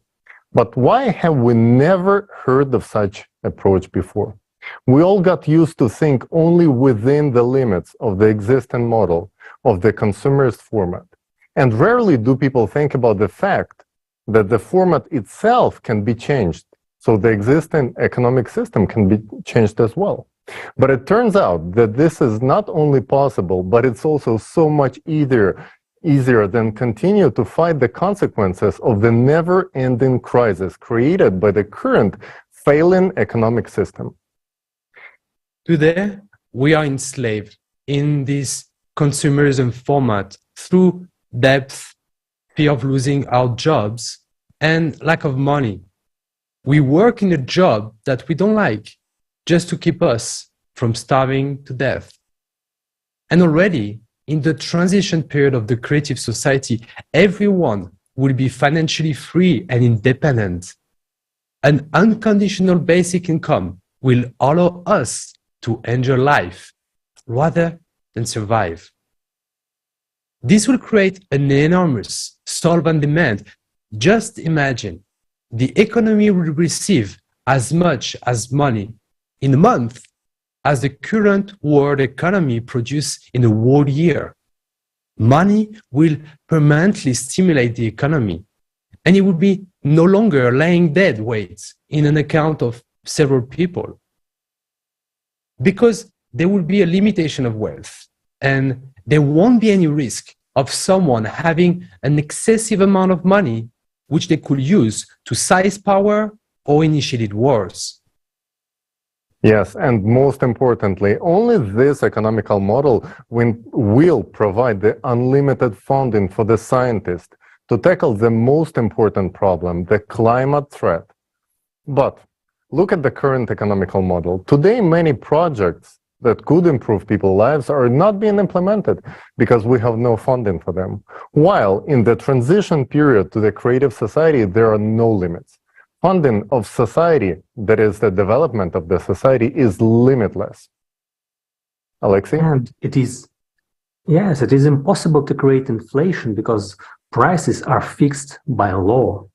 As a result, we will get an economy without crisis and inflation. During the transitional period, to the creative society, the entire world economy will function as a unified system, as opposed to the current fragmented approach, where everyone is focused solely on their own profit and self-interest. And today's economy has been very accurately described in the books by John Perkins, who calls today's economy the economy of death. He writes about it in his best-selling book, The Confessions of the Economic Hitman. So John Perkins is a specialist who knows the consumer's format system from the inside out. He understands more than anyone that the current economy system leading us all down a blind alley. It has been a pleasure to meet him, and we're delighted to have him today with us. John, the floor is yours.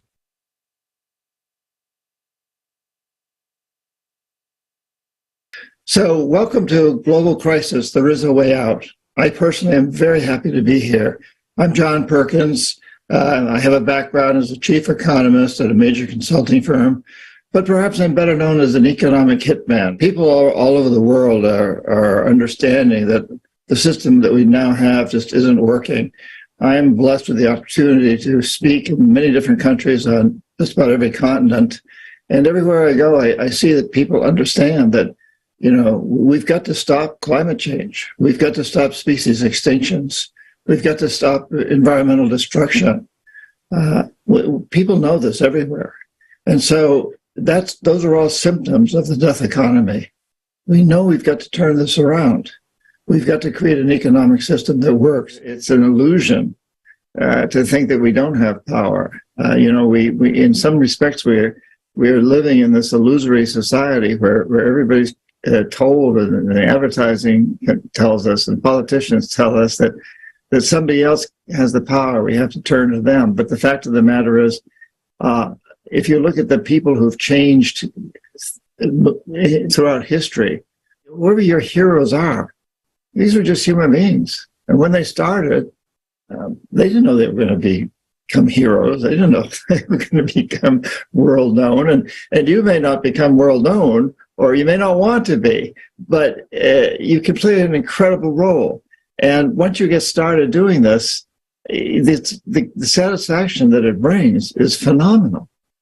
Whenever we realize that we must change and we start to invoke these changes and we start to implement these changes, there's always pushback because the status quo thinks that they don't want change. And little do they know, even the very richest and most powerful people politically, they're in trouble. They're in a lot of trouble. The planet's in trouble, and so they're in trouble. But they'll push back, and that's historical. You know, but whenever there's pushback like that, we can take strength from it. We realize they're pushing back because they know that we're winning. And it doesn't matter from what country you hail, what your religion is, or your nationality, or your culture, or the color of your skin, or anything else. We're all in this together.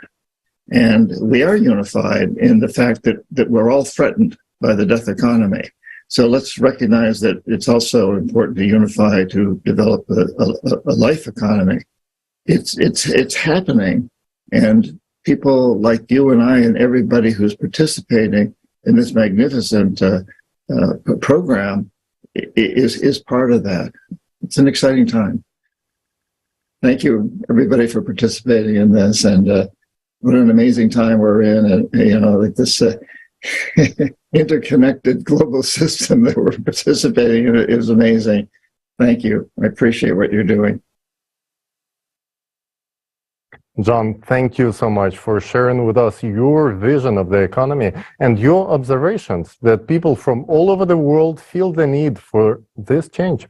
After all, nothing will change without people's demand. It is very encouraging to see that people who really understand the economy realize that we need creative society where the economy will improve everyone's life, and it will create the conditions in which we can truly live rather than just survive. Yes, to achieve this goal, we will use global level planning with the latest AI technology. Today, corporations are using economic planning at the state level worldwide, and it is yielding tremendous results. Through successful and effective planning, the income of some corporations becomes greater than the GDP of entire countries. Just imagine the results we will achieve when planning is done globally by using AI. And it will be aimed at a single goal, improving every human's life. Yes. Today we can build a new economy because we have all the technology to make it happen.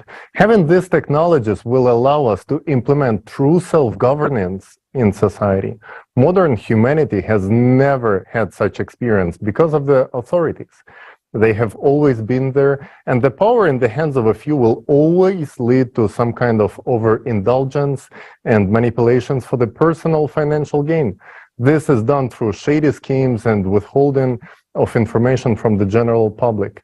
In the transition period to the creative society, all financial information will be transparent and open to general public. We will be able to implement this by using the latest technology that will control and monitor any illegal money laundering schemes. This will make all illegal activities impossible. Simply put, corruption will be eradicated. And the best part about this, that we don't even have to invent this technology. It already exists. This is the Voskhod Multipurpose Complex by XP Energy. Stay tuned, because we will talk about this technology in details a bit later. We have everything we need to make our economy today function in a different way. The only thing that's missing is the creative society.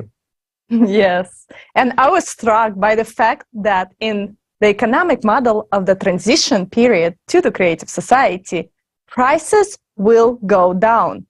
Never in my life have I seen prices go down.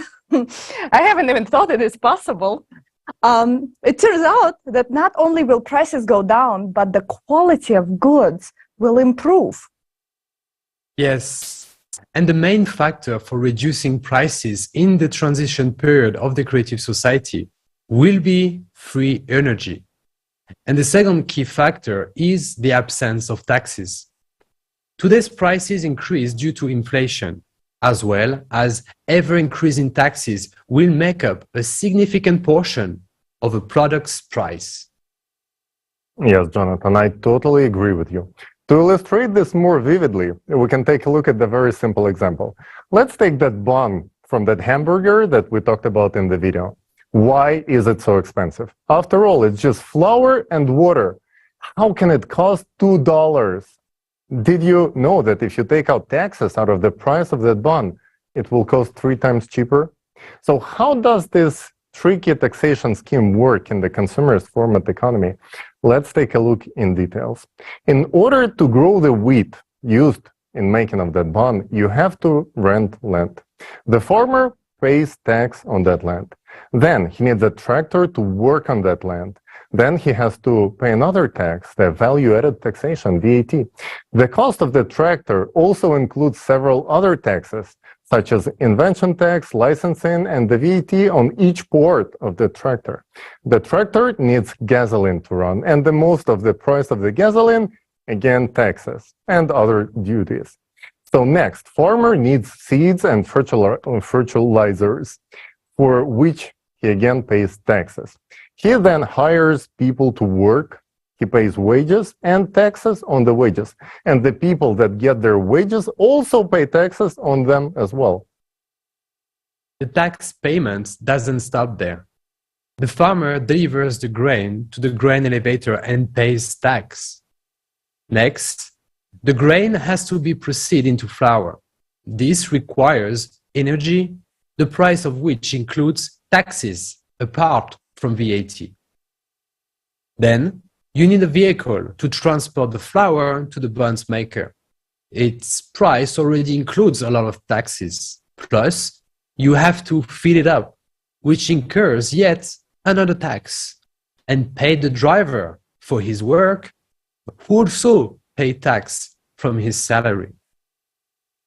So the flour goes to the bakery, for example, a small private bakery.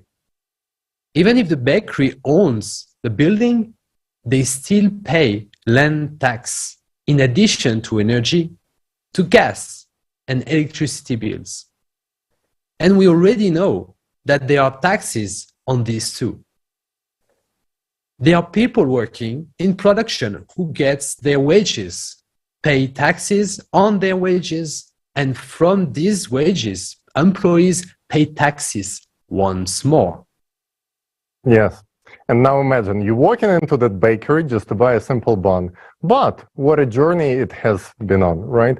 Before it even hit that shelf, it has been taxed on every stage of its creation. Even more, the shop operates under the very same taxation scheme. So you buy this taxed bun and you pay the shop tax from your hard-earned wages, which already has been taxed, by the way, as well.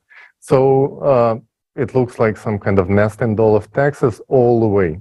And God forbid if that bun crossed any borders on its way to that shop, because then you will also have to pay the delivery tax, the taxation custom fees, and so on. At this point, you should ask yourself, is it really just a bun or some Trojan horse of taxes? It's amazing to think about the journey that a simple bun has made, with taxes being just another ingredient in the recipe of a consumer society. You know, even bakers who are dealing with dough all day have most of it being taken out of their pockets after paying all those taxes. I guess we all can agree that it is time for a new recipe of the economic model, where individuals together with small and medium-sized businesses will be free from taxes. And you will have to forget about this bitter taste.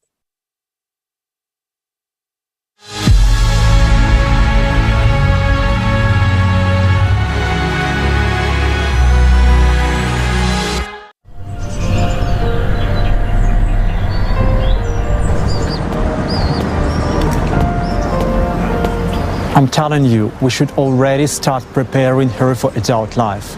Look at what's going on in the world. She must already understand how this world works. It is her future to grow up in it and navigate. She's just a little girl. I want an ice cream. Well, why a little girl? At this age, she should already know what taxes, wages, and money are and how it all works. Why should she know that? Well, she has to live in this world.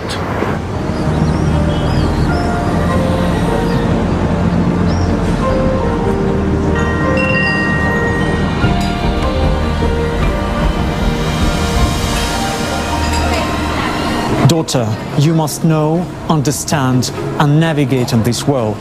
So look, here is what taxes are.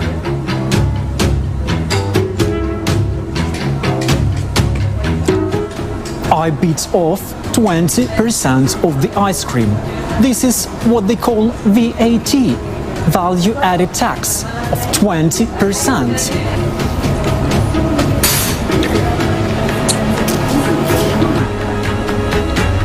And what I've bitten off now is your income tax of 40%. So all you're left with is this part.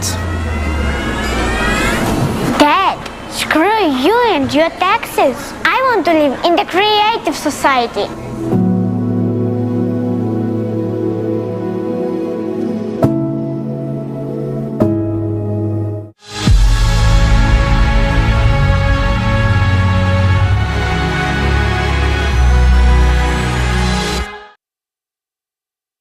Well, that ice cream analogy really gives us a taste of the crazy world we live in.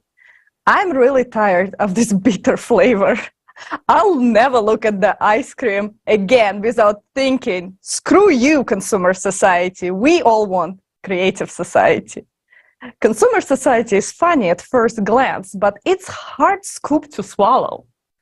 Even a child understands the unfairness of it all. And we really need to change the format to the creative one. Yes, from the first day of the transition period into the creative society, everything will be different. Prices will go down because there will be no taxes for small and medium-sized businesses. Electricity will be free, resources will be free, the license will be free, because all the advanced technology belongs to the society. Just imagine how this will change people's lives. For example, instead of conventional methods of growing wheat, a farmer will be able to grow it on a vertical farm, which allows to increase the yield by 600 times per square meter. As a result, we will get flowers, which is many times cheaper. Because there is no need to rent land, no need for tractors, no need for petrol, no need for extra water, because it's actually a closed cycle. The only things you will have to pay are fertilizer, the grain fund, and the staff salaries. Can you imagine how this changes the way we produce food? It will become a higher quality without the use of pesticides and harmful substances. And it will be also significantly reduce the burden on the environment, which will stop exhausting the earth with huge arable lands.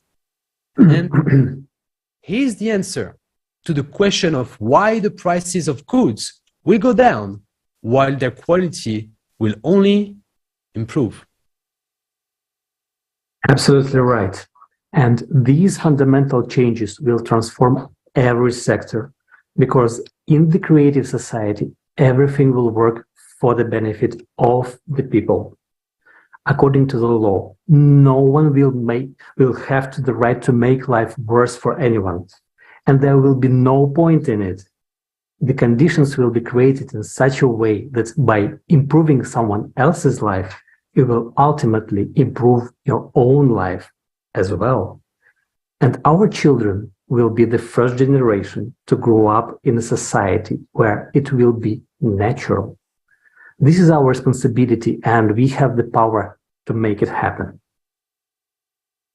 So now you know what benefits are guaranteed to every person in a creative society. And you also know that it is economically possible. For all the advantages we discussed to become a reality, it is necessary to adopt this economic model worldwide. Its implementation is only possible with a change of society from a consumerist format to a creative one. Only in this case will it work. We have just received an answer to a crucial question that is often asked. Where will the money come from for free healthcare in the creative society? Free healthcare will be provided to every person thanks to the new technology, thanks to the new economy. You have already heard that this privilege will be available in the creative society's transition period. But in the creative society itself, a new technology will enter our lives that will radically change people's future. We confidentially proclaim 100% health for every person in the creative society and the complete absence of diseases. And there is something else that will shock you. This is the extension of human life up to 1,500 years, thanks to the use of this technology. Yes, you heard it right. This is not a fairy tale. Science has already advanced so far that it has been scientifically proven that such technology is possible, and these developments are already underway. What separates us from this implementation is only the absence of the creative society.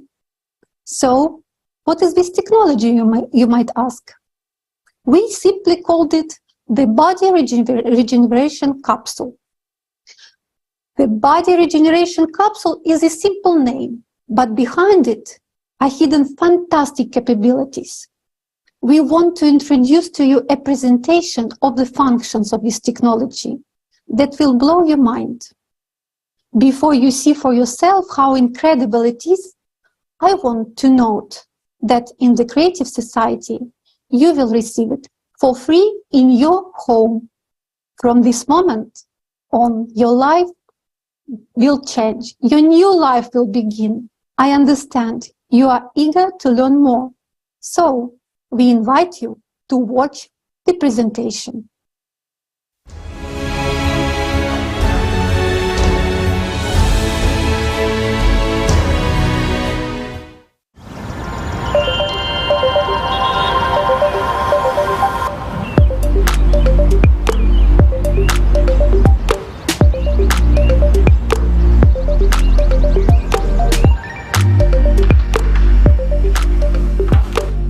Cody, any news for me?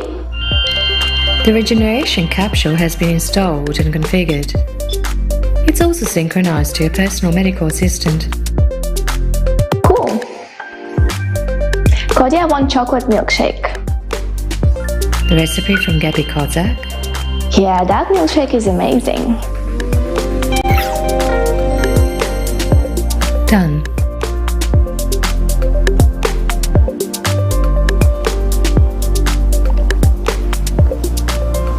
Wow, you are a beauty indeed. I see they implemented all my design suggestions. Wonderful. Greetings! I'm a regeneration capsule, the first generation. Would you like to undergo the body regeneration procedure? Do I have to? When analyzing the data from your personal medical assistant, I discovered that you suffered a fracture at the age of 10. It healed but left a slight dislocation, which deformed your joint, causing pain and potential damage to the joint cartilage if you exercise. The surgery that you had at the age of 16 to remove your appendix left a scar on your skin. Your frequent unbalanced diet has also caused your body to malfunction. I can eliminate all the consequences and restore your body to its perfect condition. Would you like to start the treatment? Yeah, I guess so. But first, I'd like to know more about you. Shall I start the presentation video? Yes, go ahead. The regeneration capsule of the first generation 1.0. The regeneration capsule is a unique daily comprehensive care for your body that includes diagnosis of your body, prevention and treatment of any diseases except mental disorders, restoration of lost body parts and organs, body shaping according to your wishes, hygienic procedures, and cosmetic body care. Thanks to this innovative method, you will be able not only to revitalize your body, but also to extend your life up to 1,500 years. The regeneration capsule works at the information and physical levels. At the physical level, the regeneration capsule will detect any parasites, viruses, bacteria, or toxins in your body, extract energy from them, and transform it into useful elements for you. It can urgently remove any pathological changes, such as blood clots, hemorrhages, or stones, eliminate inflammation and restore damaged organs and tissues in the body. Thanks to this technology, there is no longer a need for hygienic procedures such as taking a shower or brushing your teeth. Epithelial particles or any dirt will be broken down into elementary particles and used as useful building material to transform your body. At the information level, the health capsule restores all the functions of the body and rejuvenates your body at the DNA level, as it contains all the information about how the body should function. The capsule only changes the program inside the DNA and corrects just 1 pixel at the beyond quantum level. The rest is done by organism itself according to the new information. In this way, any cell can be reprogrammed. Everything unnecessary is removed and everything necessary is added. Thanks to this technology, you can change your appearance, change your height, weight, body volume, and set a program for the regeneration of limbs and organs. By changing information at the beyond quantum level, you can make a cell, as well as the entire body, rejuvenate and live a long life. Moreover, the whole process takes place at the micro level, completely painless and safe for you. Thanks to the regeneration capsule, any diseased organ can be repaired instantly, and its function will be restored. There is no need to replace your heart with someone else's to make it start beating. It is enough to run the necessary program on the regeneration capsule. Now you can choose any look you want. To transform the entire body, it takes time depending on the scale of anthropometric changes for the body to transform according to the new information in the DNA. Physical transformations in the human body take place over a period of 9 to 14 months. Start the rejuvenation and life-sustaining program in your capsule, and every day you will feel healthier, younger, and stronger until you reach the biological youthful age defined by your program. It is possible to extend human life by an average of up to 1,500 years in a young and healthy body. You can also change the characteristics of your body according to your preferences. The capsule technology allows you to become an athlete with any body type, muscle tone, and level of training and maintain this form according to the parameters set by you. You don't need to spend any personal time exercising. Just 30 seconds spent in a capsule in the morning can replace hours of workouts, freeing up time for your personal development. All necessary procedures, including hygiene, are performed simultaneously with the transformation program. The capsule technology is very easy to use and completely safe for everyone. Information about your personal parameters and preferences will be stored in a unified database. When you travel anywhere in the world, you can activate your personal program with any other capsule. All you need to do is to use your individual code, and a perfectly tuned capsule is at your service. The regeneration capsule is an innovative technology that allows you to stay healthy and youthful for many hundreds of years. Forget about any diseases and improve the quality of your life. We wish you a creative use.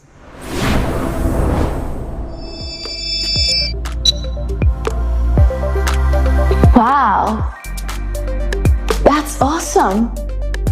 So you can really cure all diseases? Yes, in fact, most diseases are caused by infections. I can eliminate them very quickly. For example, Alzheimer's disease is caused by a parasitic infection. These microparasites generate a calcium casing around themselves, resulting in excess calcium on the axons, and that in turn leads to neuron connection breakdown and brain cell death. On the other hand, these are living microorganisms, so I can extract the energy from them, remove the excess calcium from the axons, and relocate it to where it's needed. The excess calcium is then removed from the body. All relevant neurons will be restored based on your individual DNA program. If you want to increase brain functionality, I can also create active neurons and increase their number. As time passes, you will gradually adapt to the increased brain functionality. The complete program to cure a person takes 30 seconds, and they will leave the capsule completely healthy. Oh, it's good to know I won't have to worry about Alzheimer's. But can you make me look pretty? You have very beautiful facial features and body shape. What changes would you like to make? Well, I'm not really happy with my nose, and I wish my hips were smaller. No problem, just choose a program.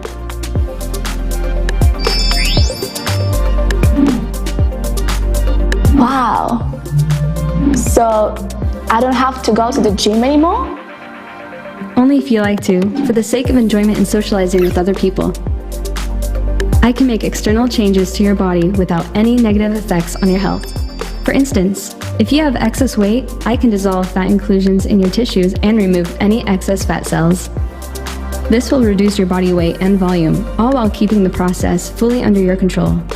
Additionally, I can help increase your muscle mass, allowing you to improve your physical strength and endurance, as well as strengthen your bone tissue and ligaments. All this is possible without compromising your health. This entire body transformation program can be completed in 9 to 14 months. So I don't have to follow any diet anymore? You can eat whatever you enjoy as much as you want. You don't have to follow any diets anymore. I will add whatever is necessary to your body and remove the unnecessary. This is covered in the daily care function and will take 30 seconds. Are there any restrictions on use of the capsule? Age restrictions, for example? There are no restrictions. So wait, even newborns can be placed in the capsule? Yes, in fact it's even necessary. And moreover, the capsule completely controls the fetal development from the moment of conception until the birth of the child. Starting with the first cell division, there will be complete control over the development of the fetus. After all, it is already an organism with an organism. As the baby is born, it is under complete monitoring and care. It will have a perfect body, with a perfect program, and a perfect immune system. The capsule can accompany the pregnancy and be used during the delivery. It monitors the fetus and the mother. It can create an absolutely comfortable and proper state during the delivery. Also, I'm a bit confused. What do you mean that we don't have to wash ourselves anymore? So we don't have to wash our hands either? This is no longer necessary. All the more, a conventional shower cannot cleanse your body as perfectly and safely as I can. After the daily care function, all excess epithelium, germs, earwax, and other bodily secretions will be cleansed from your skin. These, as a valuable construction material, will be converted into elements that are necessary and beneficial for your body. If you prefer, I can also remove all unwanted hair from your body. Now that sounds pretty good to me. It really sounds tempting. But I'm just a bit concerned. With all this manipulation with our DNA and body parts, would I become a mutant at some point? No, that's impossible. The first foundation of the creative society is the value of human life, which is why all my functions are set up only to improve and maintain your health and well-being. Oh, the first foundation. How could I forget? Now you convinced me. I'm ready.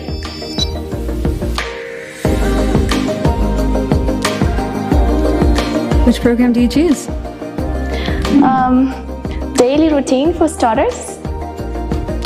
Should I not breathe and stay still?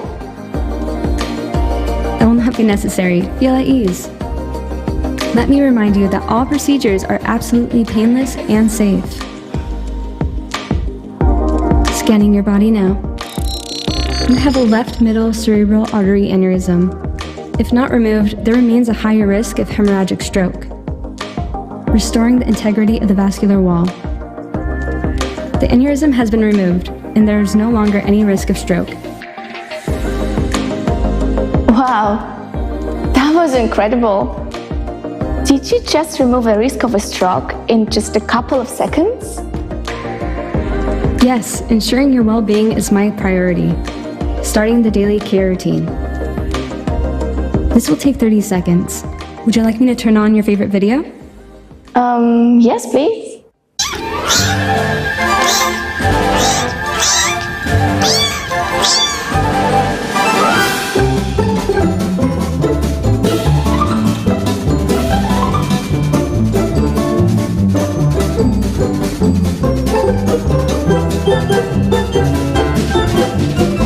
The daily care routine of your body is complete.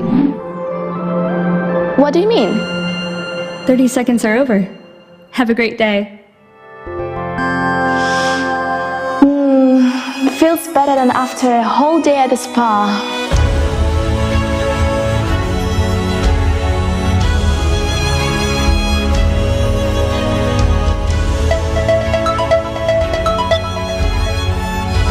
Mom, hi! Look what I've got! Looks gorgeous! Have you tried it just now? I've been testing mine for weeks. This is something incredible! My capsule just saved me from a stroke. It detected an aneurysm and removed it in a couple of seconds. Gosh, really? I'm so happy these capsules are available to everyone now. That's true. But what about you? Are you seeing any changes?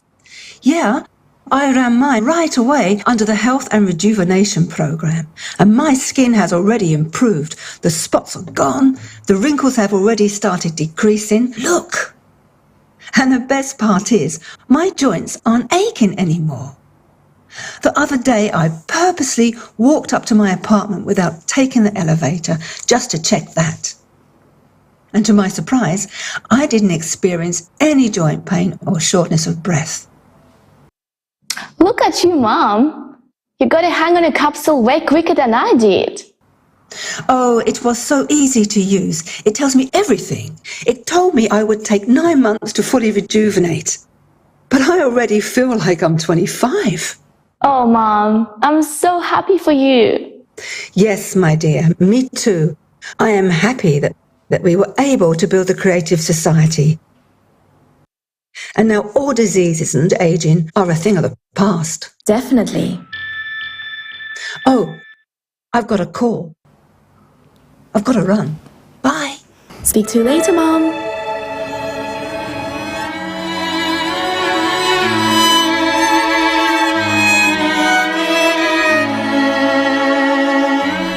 I wonder, what other amazing discoveries will our scientists make? It's breathtaking.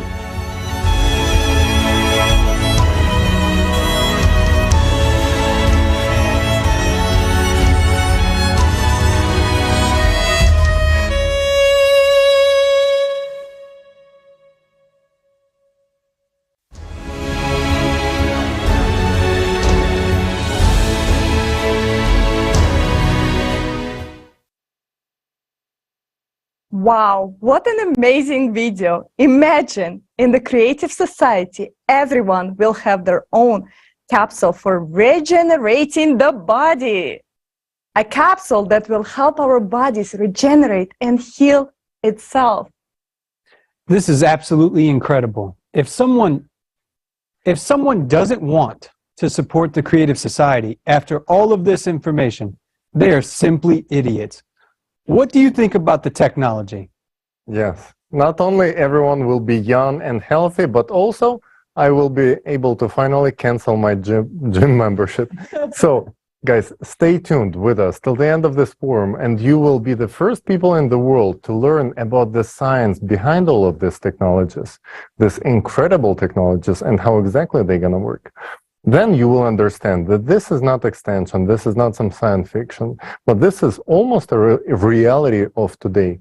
All that remains for all of us to enjoy this is to build a creative society, to actually implement these technologies.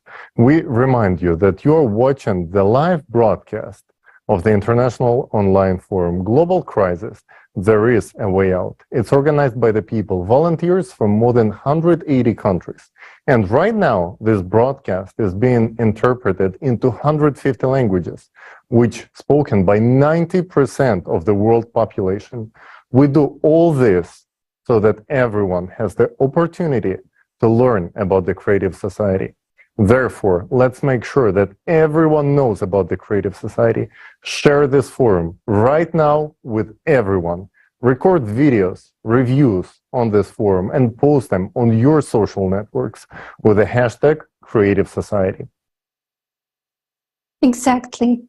In order to build a creative society, we must have a clear plan, right?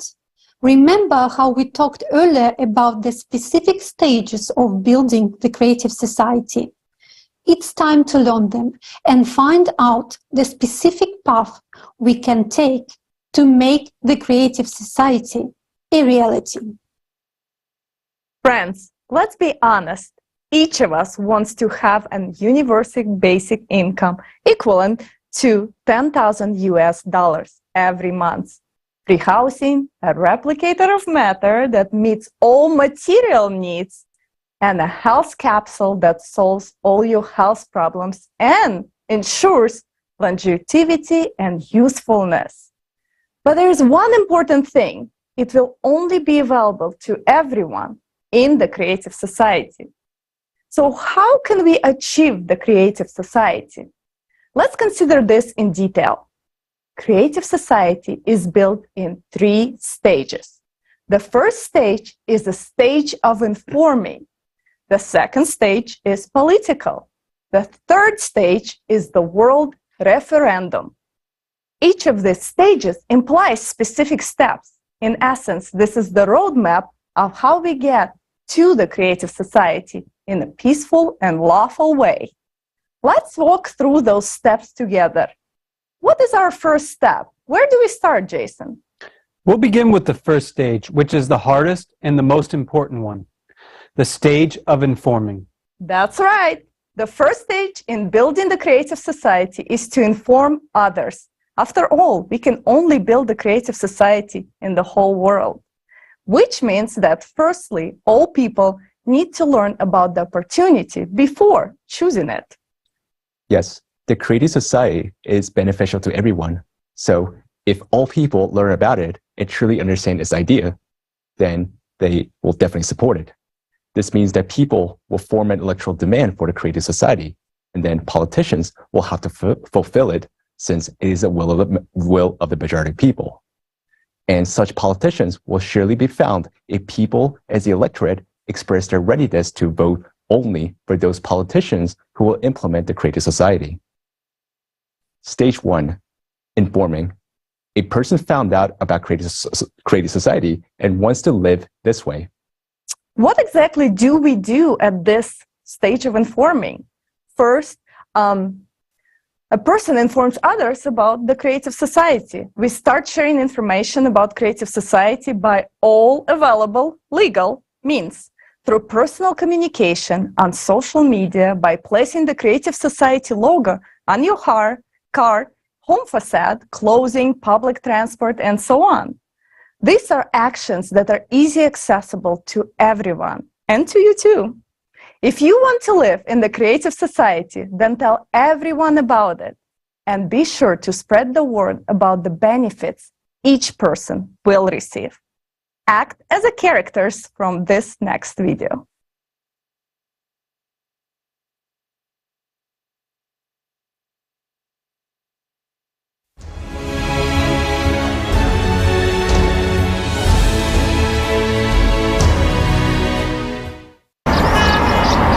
Can I get a simple answer? What exactly will I get in Creative Society?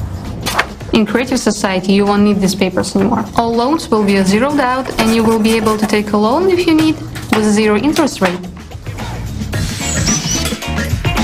And a new flat of 60 square meters for each member of the family. Healthcare for everyone, free of charge. There will be an opportunity to treat any disease, even cancer, instantly and at any stage. Do you know that we are already in the transition period to the Creative Society? You will have a universal basic income of $10,000 every month. Wow. You will never fear money devaluation again because there'll be no inflation. And there will be no wars. We have clean water. We have huge odds, not small, like the doctor now. For free. You'll be able to study anywhere in the world for free. Oh, Beatrice, when we build the Creative Society, you'll have your own body regeneration capsule at home. Don't you want to be 25 again? And I'll have a replicator in the Creative Society that can make biscuits like this, but real. The Creative Society is the world without borders. It's freedom. Sweetheart, can you imagine? This is actually a new stage of evolution for our civilization.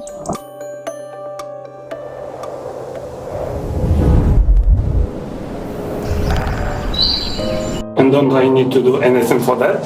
I didn't say we didn't have to do anything. We've got to inform everyone about the Creative Society, so that people form a public demand. To change the format of society to a creative one. And how are we gonna do it?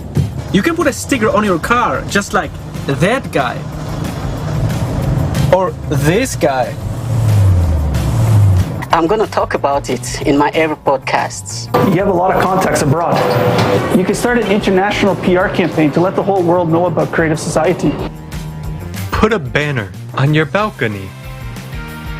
You can place information about Creative Society in your cafe. For example, like this. Show all your neighbors that you support the Creative Society and tell them what the Creative Society is.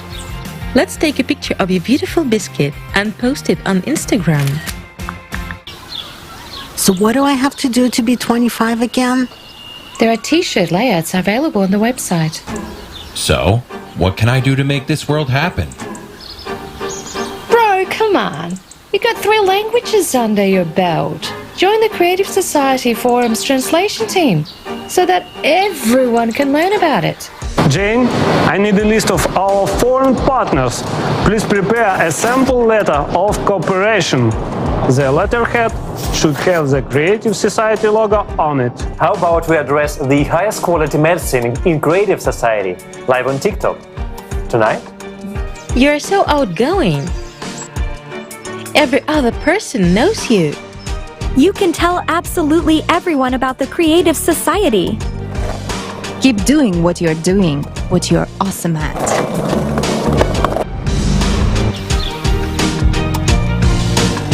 In Creative Society, at any time, you'll be able to fully regenerate your body by entering the body regenerating capsule. It is not what kind of the world we're born into, but what kind of the world we can make.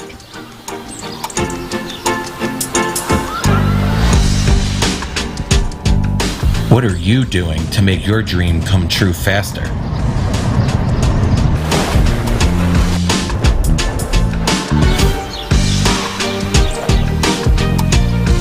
Postoji izlaz, and that is the Creative Society.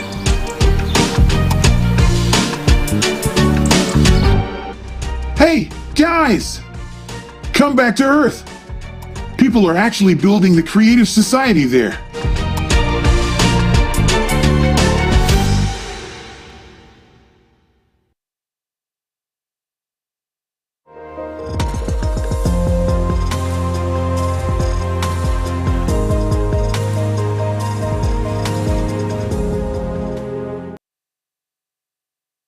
We want to tell you that this 5-minute video that you just watched was created by 15 teams of volunteers from around the world. It's a prime example of how, by coming together, people can create cool content that will help spread the information and the word about the Creative Society. Creative Society volunteers around the world are true friends whose friendship saves the world. In the same way, you can also unite with your friends and like-minded people for the common goal of informing about the Creative Society and building it as quickly as possible.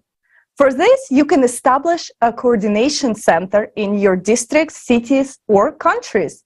The more actively and organized we unite, the more we will be able to do and the faster we can inform. Forming the electoral demand is very important. John, tell us more. So the main goal of this stage of informing is to create an electoral demand. How do we know that we have created an electoral demand? If all people around you are talking about the Creative Society en masse in social networks, stores, business circles, literally everywhere, it means that we are already the majority, and the electoral demand for the building the Creative Society in your region has been formed. It's important to note that all stages of building the Creative Society fully comply with the norms of the international law.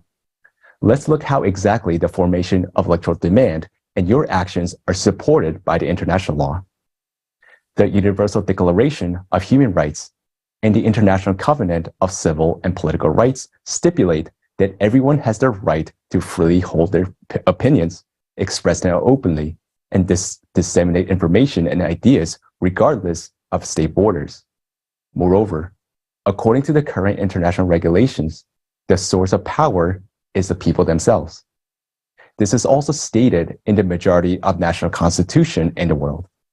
While preparing for the forum, an international team of lawyers studied more than 150 constitutions and discovered that vast majority of them provide the source of power. The source of power is a people. This slide shows excerpts from constitutions of several countries. Do you see that? In reality, the power legally belongs to you. But how is it that we do not have effective mechanisms enabling us for exercising this power? We are already solving many issues in all spheres of life. In the online format, the only sphere hardly touched by technological progress is the implementation of self-governing by the people themselves. We can vote for the best movie or song or do business online and use electronic documents. But why can we not vote for the laws that benefit us? Nowadays, these laws are adopted by the politicians we elect. We want to build the Creative Society in a legitimate way, so we need to use politics as a tool, because it is through politics that modern society is governed. And this is why the second stage of building the Creative Society is the political stage.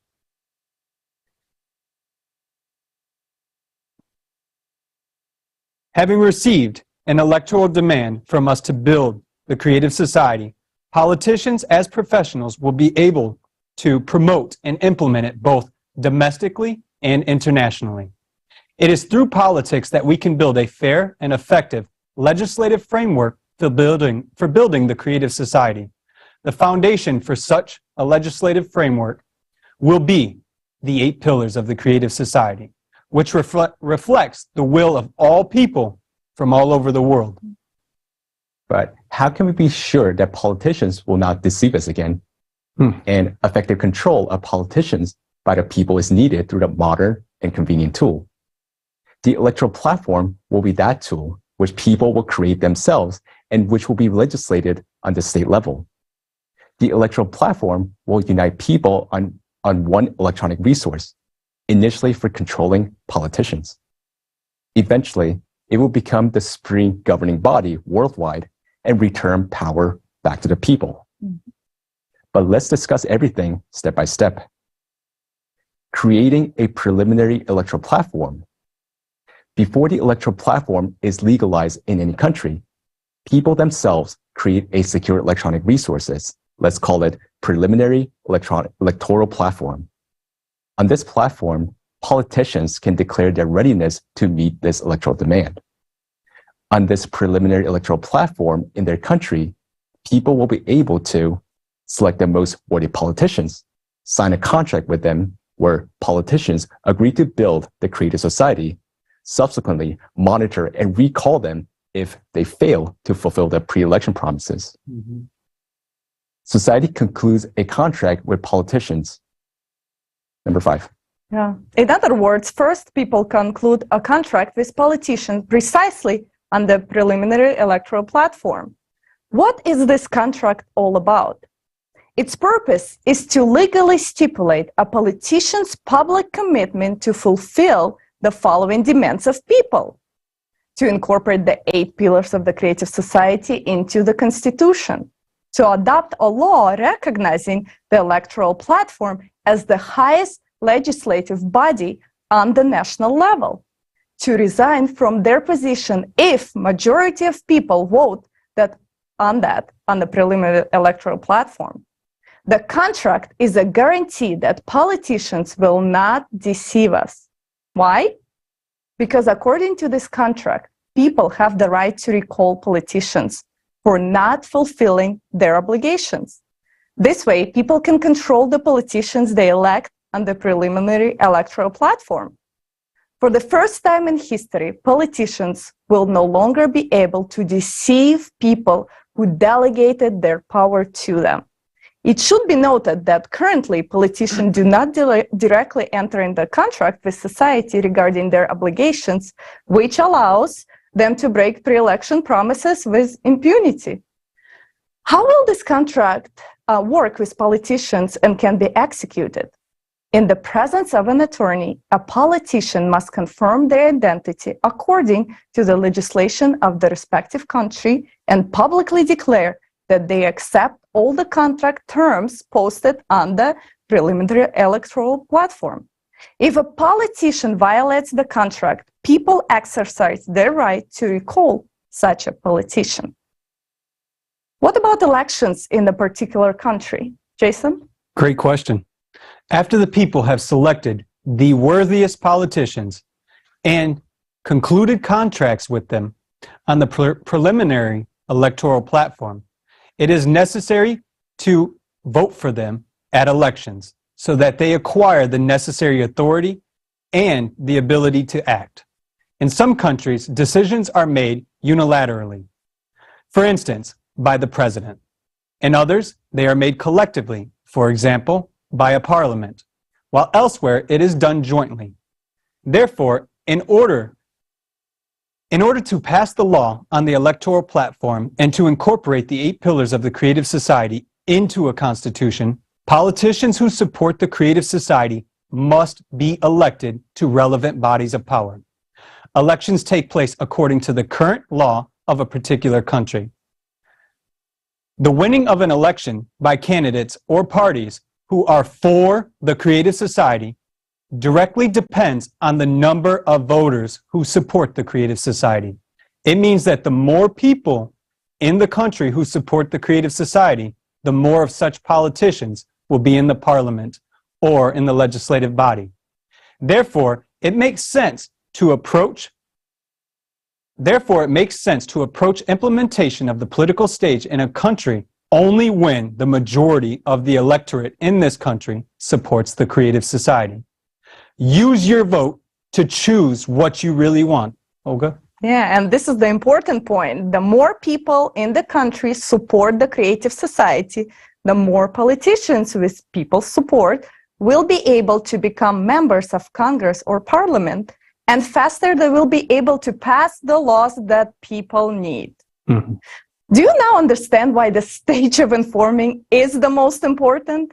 Because no matter how many politicians are out there who want to build a creative society, they won't be able to do anything until there are people who will vote for them.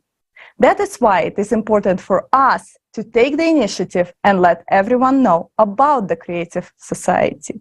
So let's continue. How do we incorporate the 8 pillars of the creative society into the national constitutions and legitimation of the electoral platform at the national level?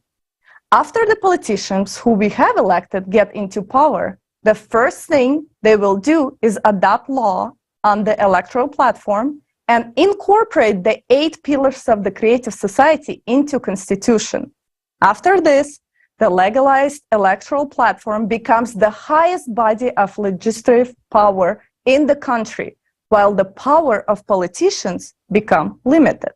This means that laws are still being passed by the parliament, but we, the people, can veto them by voting on the electoral platform if they consider them harmful. You may ask, what are the main functions of the legalized electoral platform at this particular point?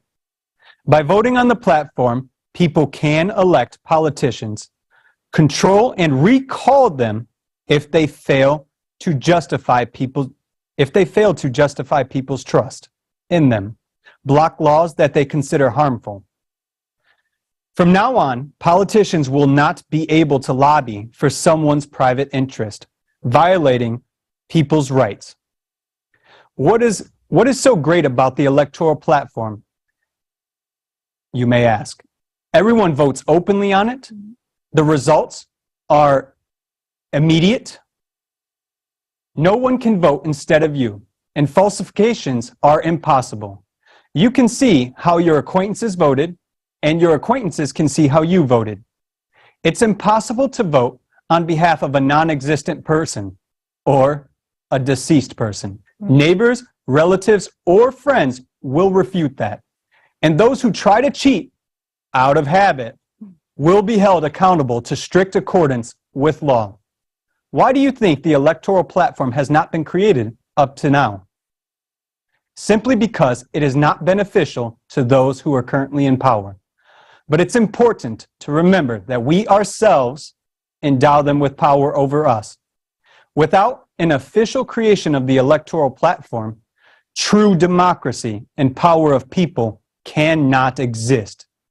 People do not possess the function of real power until they have a function of supervising their representatives. Currently, those in power use modern technologies to control us people, but it should be the other way around. People should control the decisions and actions of politicians through the electoral platform. Power should belong to people, while politicians should simply be hired managers.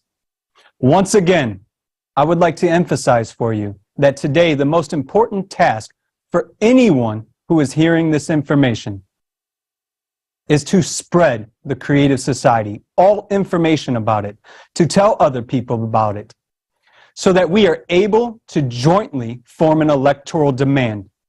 Because for adopting the law on the electoral platform and incorporating the 8 pillars of the creative society into a country's constitution, the key factor is the more people in a single country that support the creative society, the faster the necessary laws for its implementation will be adopted, even if a country is an absolute monarchy.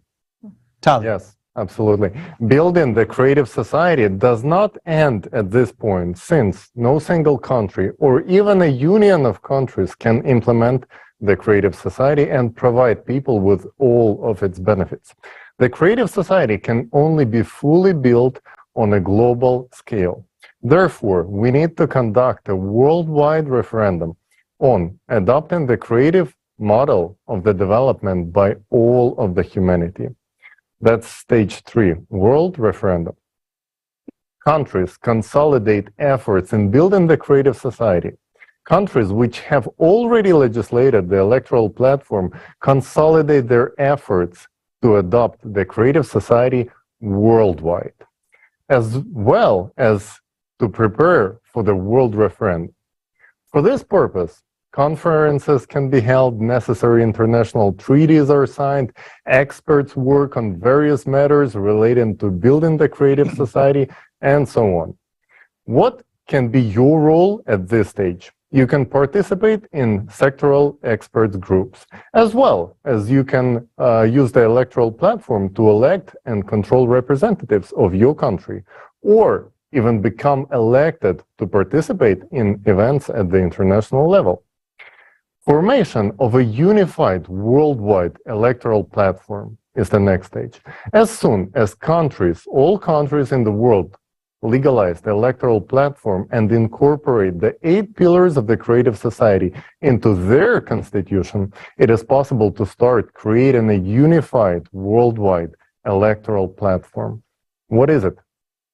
It's an integrated electronic resource that serves as a basis for all international actions. This platform unites people around the world into a single civilization and becomes the highest governing body on earth. Who owns the Unified Worldwide Electoral Platform? The Unified Worldwide Electoral Platform belongs to entire society. It is created and controlled by the people themselves. It is not created by any private company. It is created with open source code. It cannot be privately owned by anyone. And there may be no centralized control over it. Only registered users can use the electoral platform. The electoral platform is absolutely open and transparent. At the same time, the data it contains is securely protected, technically against any falsification or manipulation. Next, conducting the world referendum. Olga? Oh, yes. A world referendum will be held on the unified electoral platform, where people will make a decision to change the format of society to the creative one on a global scale.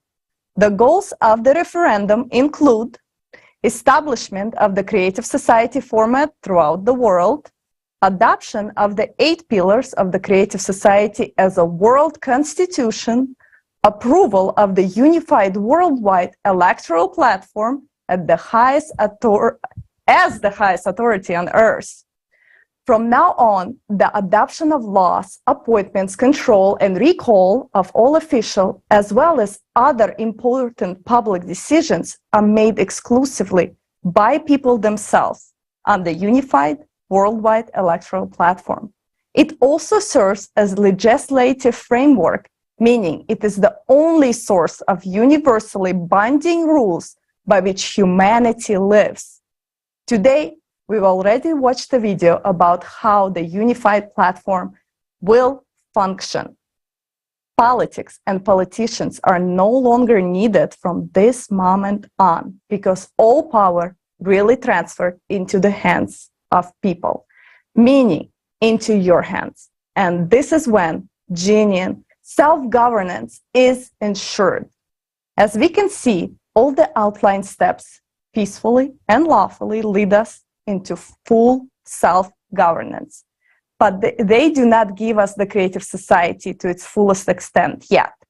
It is necessary to adjust the economy and logistics and to implement relevant technologies. For this purpose, we need a transition period. Preparation for the transition period begins with that. So, therefore, at the world referendum, we will appoint a date for the beginning of the period of the transition to the creative society, which will be approximately 6 months after the referendum, since preparations are necessary.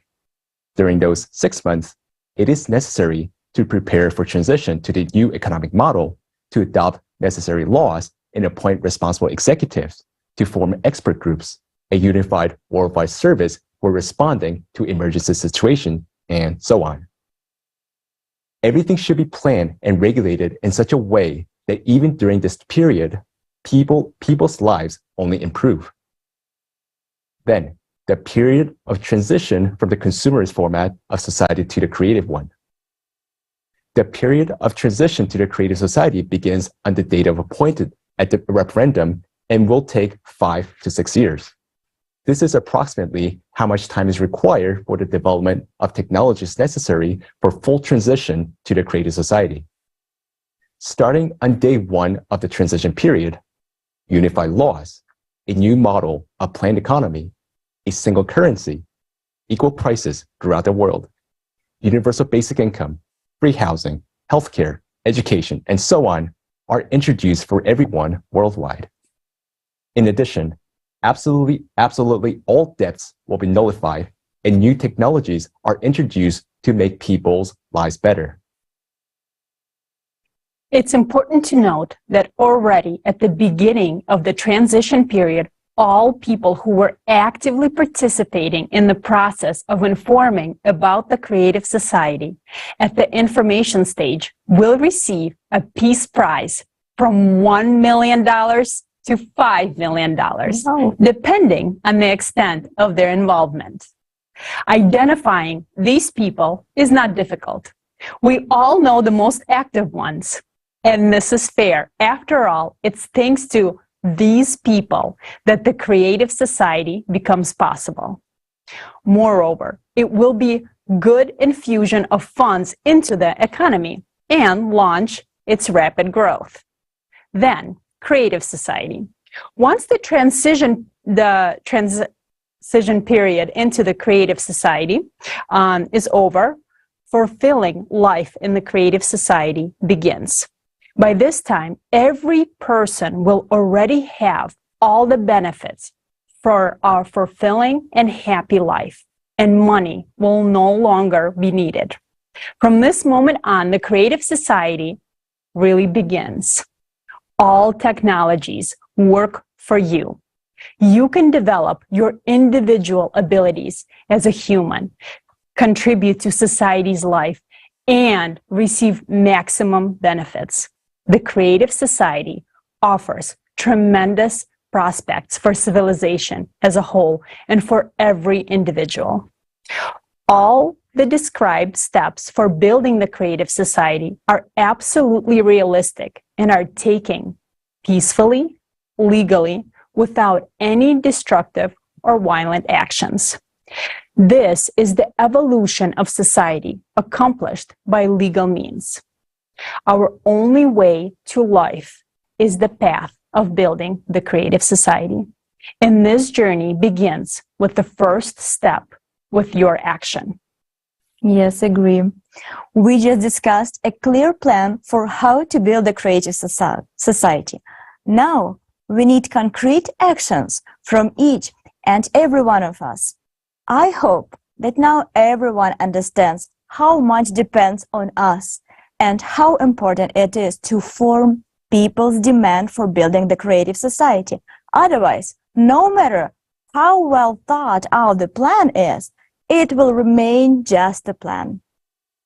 Yes, we have repeatedly emphasized that the creative society can only be built globally. We often hear this question: why can't we choose a certain country? Their people will already live in the creative society, and then other countries will follow their example to build the creative society for themselves. Friends, it's only possible to build the creative society on the entire globe if and only if all of humanity unites together. As individual states can only declare their intentions to move towards the creative society format. In individual countries that embrace the creative society, the social conditions of the people can be improved, but only to the extent that they do not disrupt the economy of the country. Otherwise, a country which tries to move to the creative society alone will still be dependent on those countries which do not support the creative society. Because today all countries are closely interconnected and interdependent in geopolitics, economics and finance, energy, legislation, logistics, and so on. A single country cannot fully secure the value of human life, because there will always be a military threat from other countries. Therefore, it is impossible to build the creative society in a single country. Either everything will remain at the level of conversations without moving on to specific actions, or the creative society will be embraced by all the countries. Yes, and our next guest understands that there is nothing more important than what we are discussing right now. Mr. Kendall Coffey is a leading American attorney with an outstanding career spanning more than 40 years. He served as the United States Attorney for the Southern District of Florida and is recognized as one of the country's most authoritative lawyers. Mr. Kendall Coffey is also a legal analyst, author, and teacher with extensive experience handling high-profile cases and complex legal issues. Thanks to his unparalleled expertise and dedication to the legal profession, Mr. Coffey has become a pioneer in the legal community and an authoritative expert on legal issues throughout the United States. Mr. Coffey, the floor is yours. Hello, this is Kendall Coffey from Washington, D.C. in the United States, and I'm delighted to be a participant in welcoming you to the global crisis. There is a way out. I've had the privilege of serving in different capacities over the years. I was the United States Attorney for the Southern District of Florida and had the privilege of being in the government, mostly prosecution, but on the inside of one of the most important government agencies in the world. And in addition to that kind of privilege of being in government, I've had the opportunity to teach at 3 different law schools, several others around the world. I've written books and dozens of publications on different issues from the legal perspective. But nothing is more important than the issues that we're talking about today. We are talking about the survival of our planet for future generations. And the reason that's so important is with all the anxieties we have, it's so much easier to indicate that things could be difficult. Things are challenging. What about this war? What about this hunger crisis? But this is a program that has the unique focus on different strategies for, first of all, recognizing the seriousness of our challenges, because they are very real and they could affect the survival of all of us. And certainly people like me that have grandchildren have to be very, very concerned about what their future might be. But in addition to talking about the dangers and the perils that we face, this is an organization with aspirations and goals for bringing people together around the world and developing solutions. And so it is more important than ever that we give this kind of program the serious attention that it deserves, and that we all begin to try to do more individually, as communities, as states, as nations, in order to assure that future generations, including my grandchildren, have a world that they can enjoy. If these 8 pillars can be brought into the constitutions of every nation, into the laws of every community, the world would be greatly strengthened, and future generations would have stronger and better lives to look forward to. It's always a challenge to get aspirations, goals, and ideals brought into laws. But that is not just something to think about. That is something to act upon, because we could be running out of time in terms of getting to the world society that we all want to have for our future generations.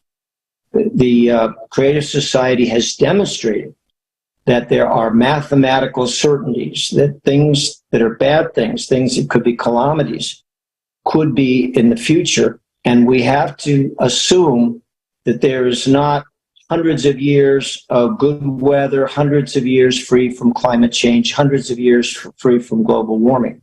We are on a much, much shorter deadline than that. And part of what the Creative Society can do is get us working together to focus on what we have to do to meet the challenges that this world faces, more severe challenges than ever before in human history. We should not be discouraged, because it is in times of challenge and crisis where people get together and where societies become stronger, and where individuals who might have thought that all they had to do was live each day suddenly rise up and become leaders in their communities. So however the adversities must seem, they really create opportunities for each of us, every one of us, to do more, and for a number of us, those who care deeply, to become the kind of leaders that communities, that societies, that nations, and that the world needs now more than ever. Shares, thinking that eventually someone else will take the steps that are needed to protect society from its many challenges. We have to remember something. That somebody may never appear, and sometimes that somebody is you. We can all think of examples throughout history where somebody, could have been anybody, but somebody decided to simply not accept things that were wrong, to not accept things that were unjust. And sometimes a single person's courage and leadership can be a spark that ignites an entire movement, an entire force of change. So I think it's important that we not just look for somebody else, because you might be that somebody else that's so much needed for the future of our world. Well, thank you very much for joining this forum today. It's one of the most important forums, programs, training sessions that you will ever see in your lives. And remember, each of you can make a difference that resonates like a giant echo chamber across the fields and the valleys and the hills and the oceans that are part of our planet. It's been a pleasure to have some time to spend with you. I wish all of you the very, very best in this forum and in your future lives, and hopefully in the good of all of us on this planet. Thank you very much, Mr. Coffey. I really like how you said that we shouldn't wait for someone to come and do something for us. That someone is you. Therefore, the most important things for every person who supports the Creative Society right now is to talk about the Creative Society with everyone. It is essential to explain to every single person, to the best of your ability, how their lives will significantly improve in the Creative Society. When people understand this, they will support the Creative Society. As a result, we will form an electoral demand in each of our countries. Only in this case will we have a chance to build the Creative Society. Fortunately, more and more people realize how important this is. Thanks to their actions, people are learning the truth despite all the difficulties that may arise. In January of this year, the video hosting site YouTube began to mass delete Creative Society channels in various languages. The reason for this was unknown to us.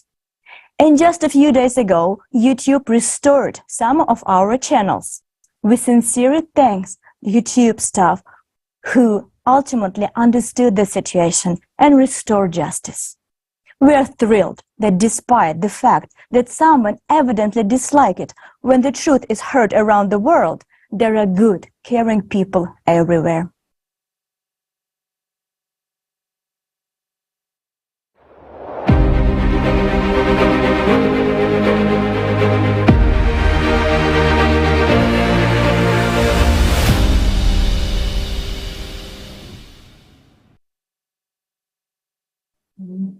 The path to the Creative Society is the path to our shared dream.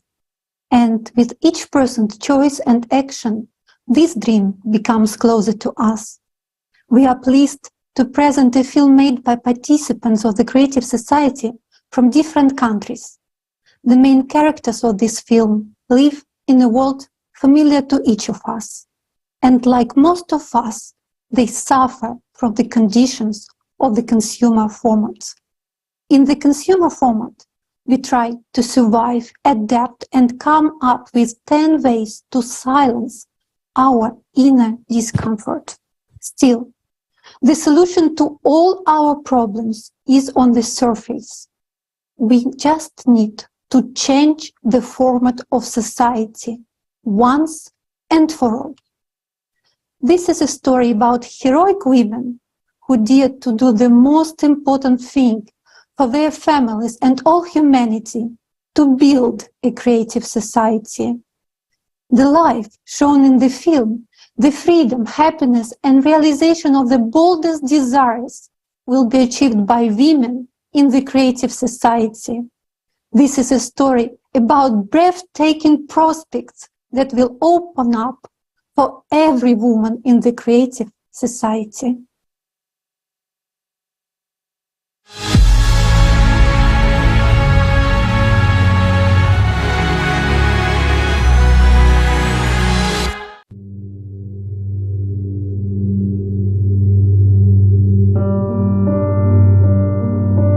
I won't see her again, doctor. She was taken away, and we didn't even say goodbye. My daughter and I ended up on the street. No one will help us. Margaret, I'm afraid he will hit me again.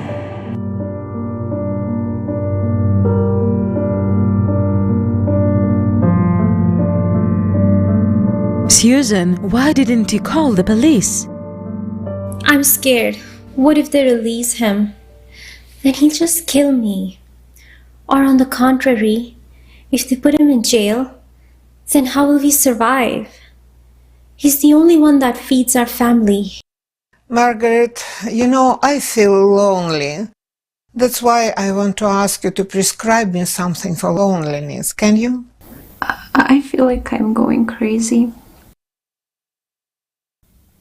What if it runs in the family?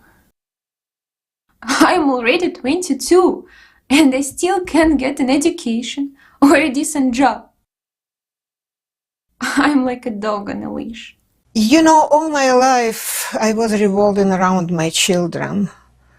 Schooling, after school activities, piano lessons, name it. And then, at last, my oldest daughter got married and left. Then, after some time, my youngest son headed off for college and left the house too. I'm very happy for them that everything has all got very well in their lives. Have you thought about visiting them yourself? What are you talking about? I can only dream about that. Don't you see I can barely move? I need a hip surgery, maybe replacement, and besides, there is a 12-hour flight just to get over there. At first, he was very sweet. Yes, he was jealous, but I even liked it. He always had everything under control. I felt protected. Did you perceive it as him taking care of you? I guess so. Did you try to talk to him? Yes, but he only got more irritated, Margaret. I tried so hard to be a good wife. I did everything. I did yoga. I tried to stay in shape. And I always cooked something new. I once bought a beautiful lingerie, and he freaked out, saying why I wasted money on these rags. My husband and I met at the agricultural university. After graduation, we started to work together. We were hired by a plant breeding farm. So together we bred new varieties of vegetables and herbs. Oh, let me show you something. Here, can you see it? You were so beautiful. Thank you. I would like to return back to those times. Tracy. Where does the time go to? You can't bring back the past. You are still alive, and you have someone to live for. Yes, only my children. No, it's you, Tracy. Think about what you would like now. You, Tracy. But how can I help them Everything I suggest only provides relief temporarily. Prescribe me some pills. Pills for what? For helplessness? For an incurable disease? For lack of decent housing and job? But that's absurd. If we change their living conditions, they won't need any pills. I feel like there is a way out. But where is it?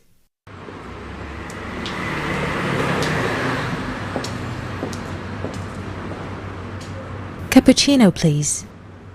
You can't solve a problem on the same level that it was created. You have to rise above it to the next level. Albert Einstein. How long have you had this banner? Well, since the day we opened. I guess you just haven't been paying attention. Interesting quote. So, here you go. Oh, and take this card too. What is it?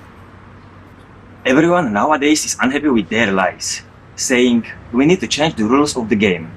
Well, here is a solution to stop playing, finally start living. Oh yeah, getting to the next level. And to change the whole system. It's called evolution. And how many of you are there, such like-minded people? Actually, it's like everyone, but some just don't know it.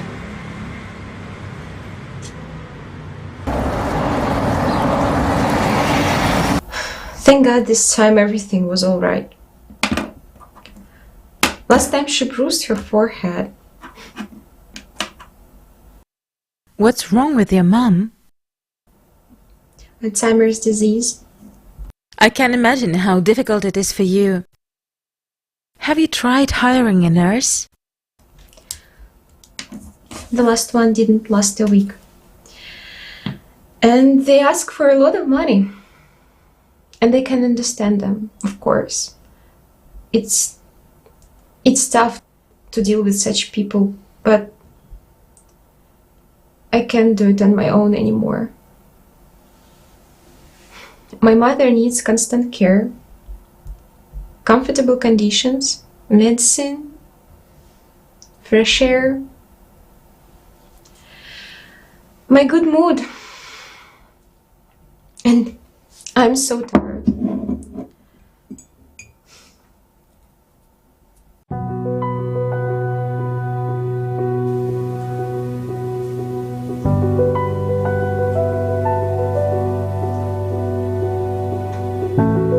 A creative society is the format in which each person's life, freedom, security, and well-being are the highest value, not on paper, but in the practice.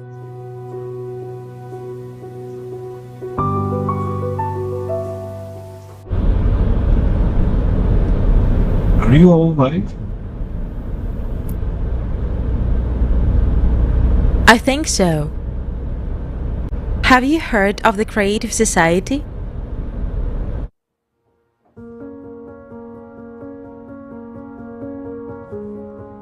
I can take your money endlessly, but that won't solve your problems. Each of you needs protection and is seeking help.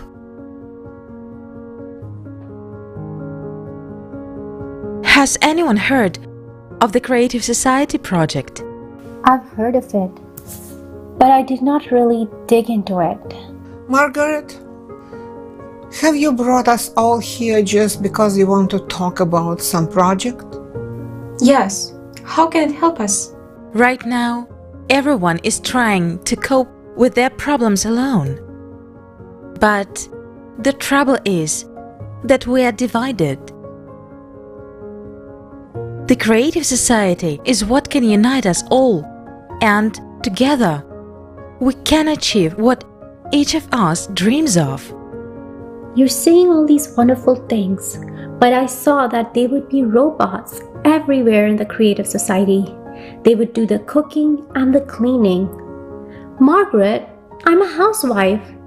There's simply no place for me over there. Yes, Susan, I understand what you mean. Billions of women do everything they can to please their husbands. They tolerate abuse just to stay in that illusion of security. Women have completely devalued themselves. But Are we worthy of this? To endure beatings, to rot from old age and diseases, to languish in hopelessness? It's normal to strive to be happy, to have the opportunity to create, to be of service to people. You know, each of us is very important and worthy of a beautiful life. Seems like I understand what you're saying. We deserve it. Margaret, what should we do? You have to understand that the key point in all of this is to tell absolutely everyone about the creative society. We need to create a trend. This is the first stage. Goodbye, consumerist society. We need to involve famous people. No, these people won't do anything. They make money from what's popular in society. They will join us only when everyone on every corner talks about the creative society. So let's take this into our own hands. We need to make a plan.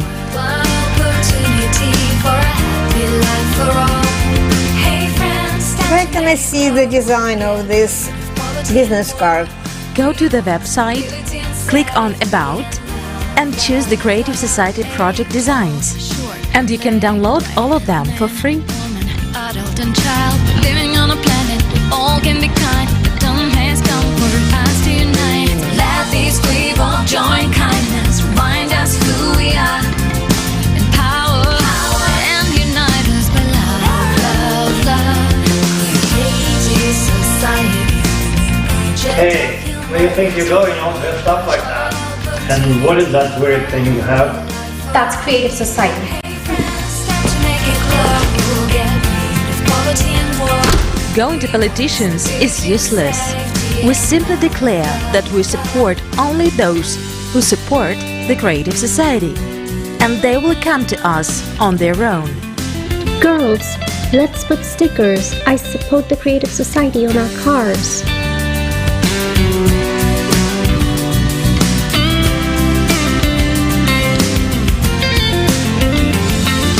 Girls, some hater wrote me. What should I reply? Oh, he is a jerk. There is no place for jerk in creative society. No, girls, we need to be polite. Let's send him smiley faces with the word jerk.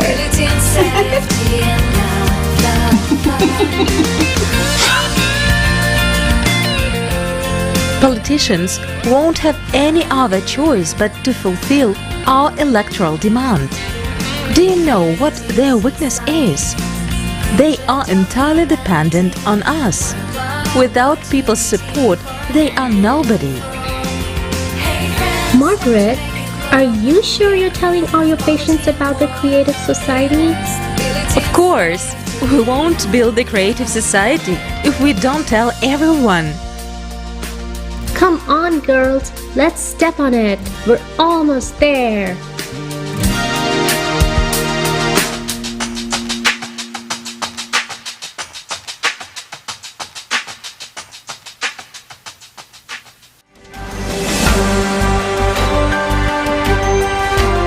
The referendum took place and you can see results on the screen.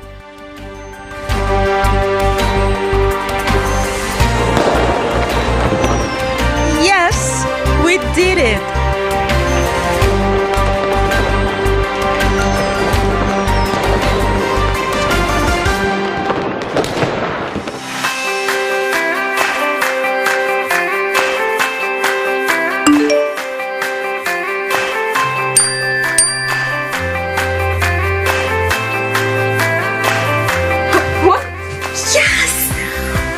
I got 10,000 and I will be getting it every month?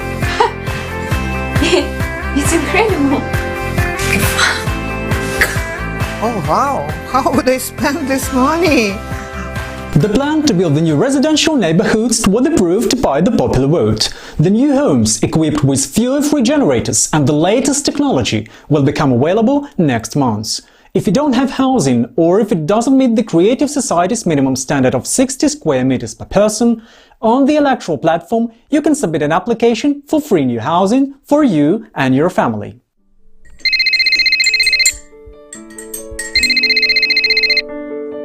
Yes, I'm listening. Your mother's medical records show that she's eligible for free treatment.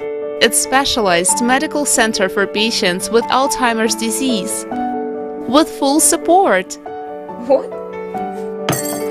I can't believe it. Your mother will receive accommodation, a balanced diet and care, and a full range of therapeutic and recreational procedures. If you agree, we will send a car tomorrow at 8 a.m. Of course we agree. Can I go with her? Don't worry. We will take care of her. You can call and visit her at any time. Mom. Because we have come together and transitioned into a new creative format, our scientific potential has been united and healthcare has stepped far ahead. And my grandma was on TV. She built me the Creative Society. She got $1 million for it.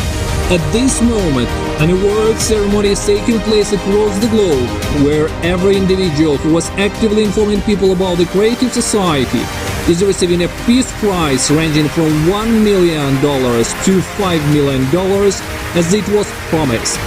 You are true heroes and an example for all humankind. Mom, Dad, when are we going to Grandma's? We miss her so much.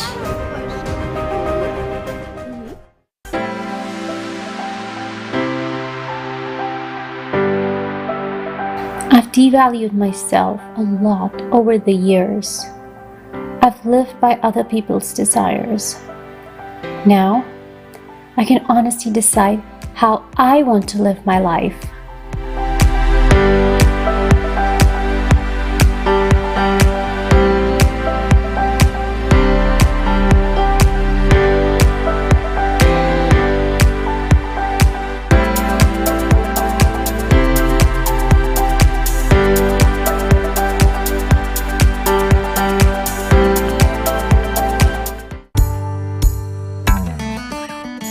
Well, see?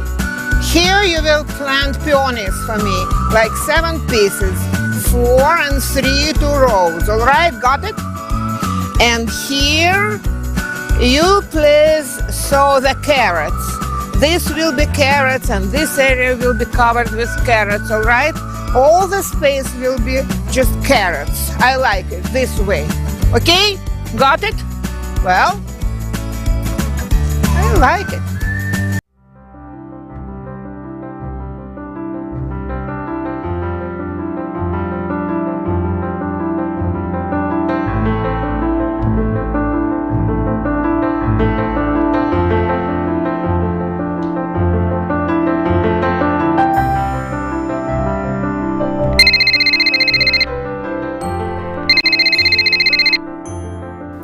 Dr. Ann, so nice to hear from you. Leah, I have a surprise for you.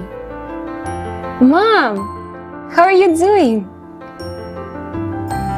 Darling, I have so much to tell you. I am so grateful to you.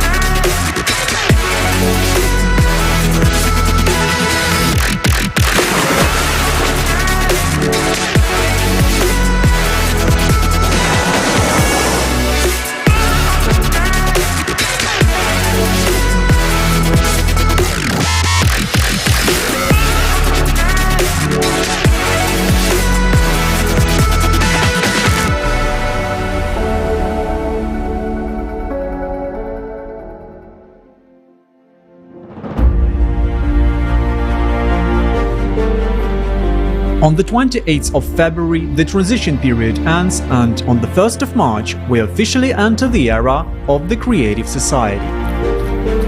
And every resident of the Creative Society will receive the first gifts, a matter replicator and a revitalization capsule for every home.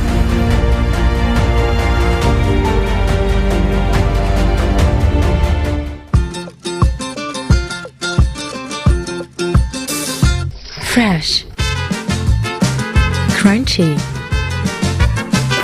organic carrots, endowed with special flavors, carrots and carrot juice. I've tried it. You should try it too. The Mrs. Tracy Bloom variety, grown with love. Get it from your replicator now.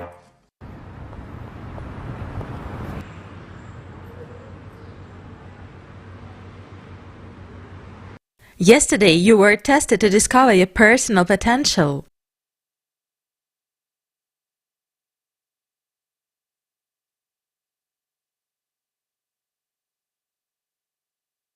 You need to develop your creativity.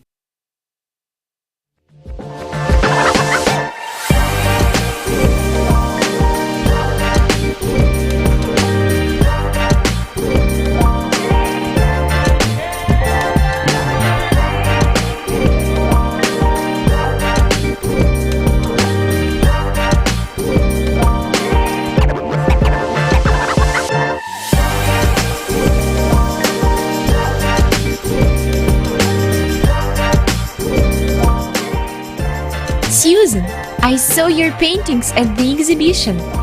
They are awesome! So where's Tracy? I think I know. Girls, it's me! Come on! OMG, is that you? Tracy! Wow! Is this all thanks to the health capsule?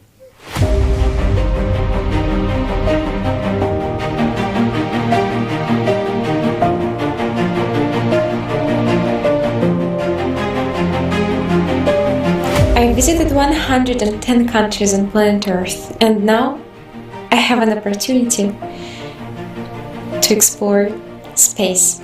So, greetings from the Earth orbit. I'm logging from the space station, and our expedition is on a mission to clear space debris from near Earth space.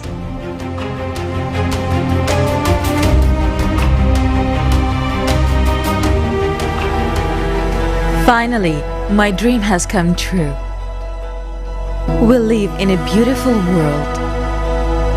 Everyone got what they wanted and is truly happy.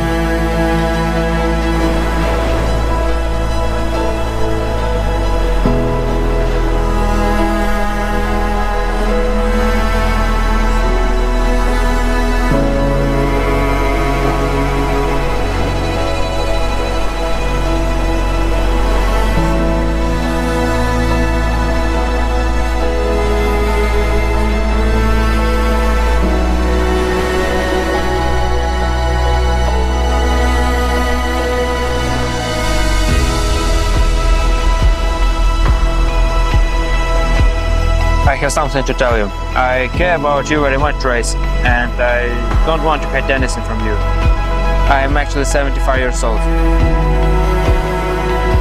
Is it okay that you're a little younger than me? What? You too? Yeah.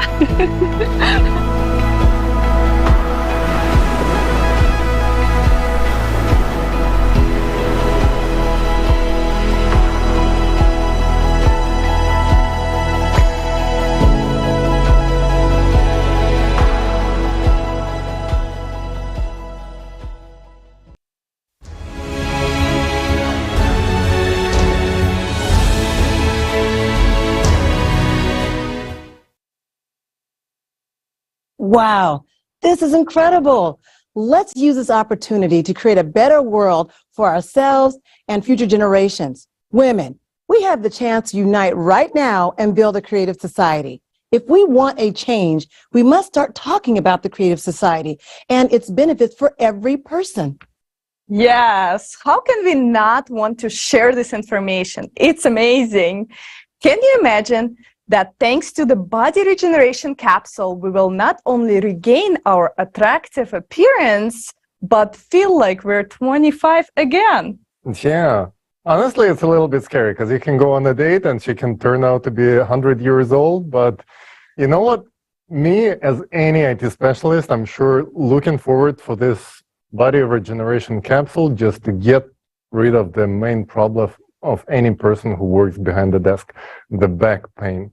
And guys, on a serious note, jokes aside, we need everyone to learn about the creative society in order for all of this to happen. We need this information to be spread out everywhere. Our success depends on your coordinated efforts, and let's just go for it. If we want to change, we must start talking about the creative society and how it can benefit everyone. It is time to spread the word and attract people. And speaking of inspiration, Olga, could you share your story with us? Sure. Guys, I want to share my story with you. I live in Metro Detroit, and I got the standard package: husband, 2 kids, 2 cats, and a black lab.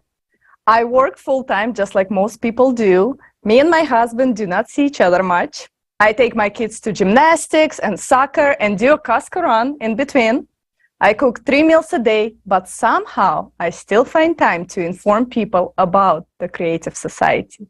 Every single day, I post on social media, call new people that click join us button on our website, help volunteers get started in many projects, and attend social events to spread info in person. You are probably asking, why the heck is she doing this when the 20th season of Kardashians is on? I know that today we still have a chance to change our format of society.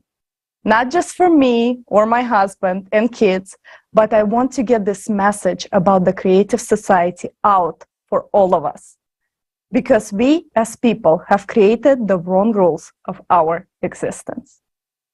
We have one problem that's separating us from the creative society: uninformed people. Billions of uninformed people. That's it. When people know about creative society and everyone understands the benefits of such a social format, everyone, and I repeat, everyone will have the society of our dreams built almost overnight. The superpower that we, the people, have is to inform each other in any legal way possible as fast as possible. For me, it's a daily necessity like brushing teeth. If I don't inform, I rob myself, my husband, kids, friends, family, and you of the future that we all want and deserve. Therefore, share this forum right now with everyone. Record a video, reviews on this forum, and post them on social networks with a hashtag Creative Society. Make sure that everyone knows about the Creative Society. Thank you, Olga. We all know that the world desperately needs change. We need a format that will benefit everyone, unite us all, and provide us with cutting-edge technologies and capabilities that exceed our imagination. This format is the Creative Society. But for the Creative Society to become a reality, we need to spread the word about it. Let your entire neighborhood be permeated with billboards and signage, and the news will spread like wildfire. The signage is necessary, but of course, it is not enough on its own. People begin to comprehend and understand the idea only when they are directly presented with the information. So talk to people. Tell them what the Creative Society is all about and the benefits it will bring them. Some of you may say, okay, I'm already telling everyone in my circle about the Creative Society, but what else can I do to bring life into the Creative Society like closer and even faster? For such heroes, there is an answer. One of the effective ways is to spread information as quickly as possible is to create coordination centers in your countries, your states, your cities, your districts, etc. The extent of territory you can cover depends only on your willingness and active actions. Remember that everything needs to be done with the framework of the law. Establishing a coordination center is not difficult. If there are already 2 people in your area or city who understand the importance of it, of the Creative Society, don't wait. Open a coordination center and start informing others about the Creative Society. In a week, there'll be 5 of you, and then in a month, 25. And in 2 months, everyone will know about the Creative Society. Let's take action. Make the Creative Society a reality. Watch.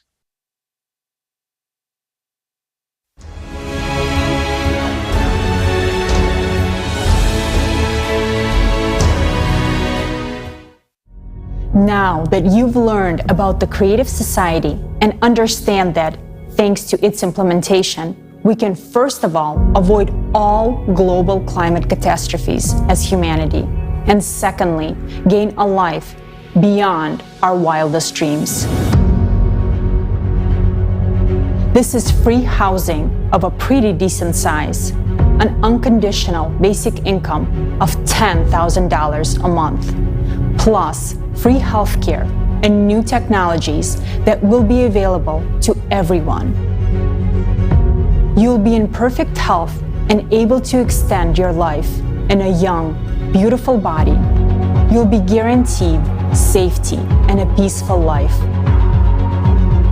Free education anywhere in the world, so you will have the opportunity to maximize your potential. Not to mention a vast array of prospects and possibilities for every single human being. Informational support for the Creative Society format is provided by a volunteer project of the same name, which is being actively implemented by volunteers from more than 180 countries around the world. Now, it's impossible to establish the Creative Society in one single country. It can only be implemented all over the world in a legal and peaceful way. This means that, first of all people in the world must learn about the Creative Society and support it. This will lead to the creation of an electoral demand for its development. Therefore, the first and most important step in building the Creative Society is to share information with everyone about the existence of this format and the immense benefits it provides for every individual. Maximum activity and creativity from everyone are needed in this effort. Where should you start? You can tell about the Creative Society to your friends, family, and everyone around you. They, in turn, can inform everyone they know. The Creative Society should be known and discussed everywhere.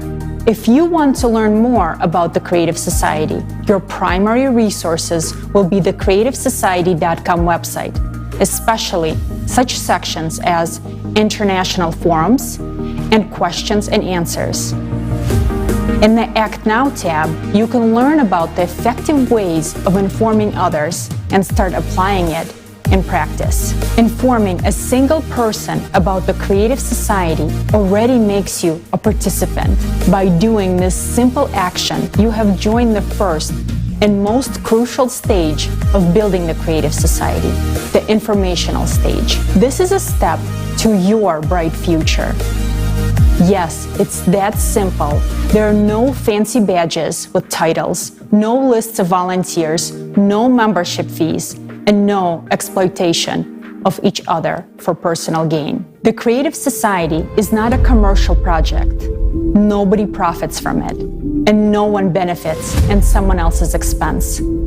People from all over the planet come together to build a society based on one simple principle.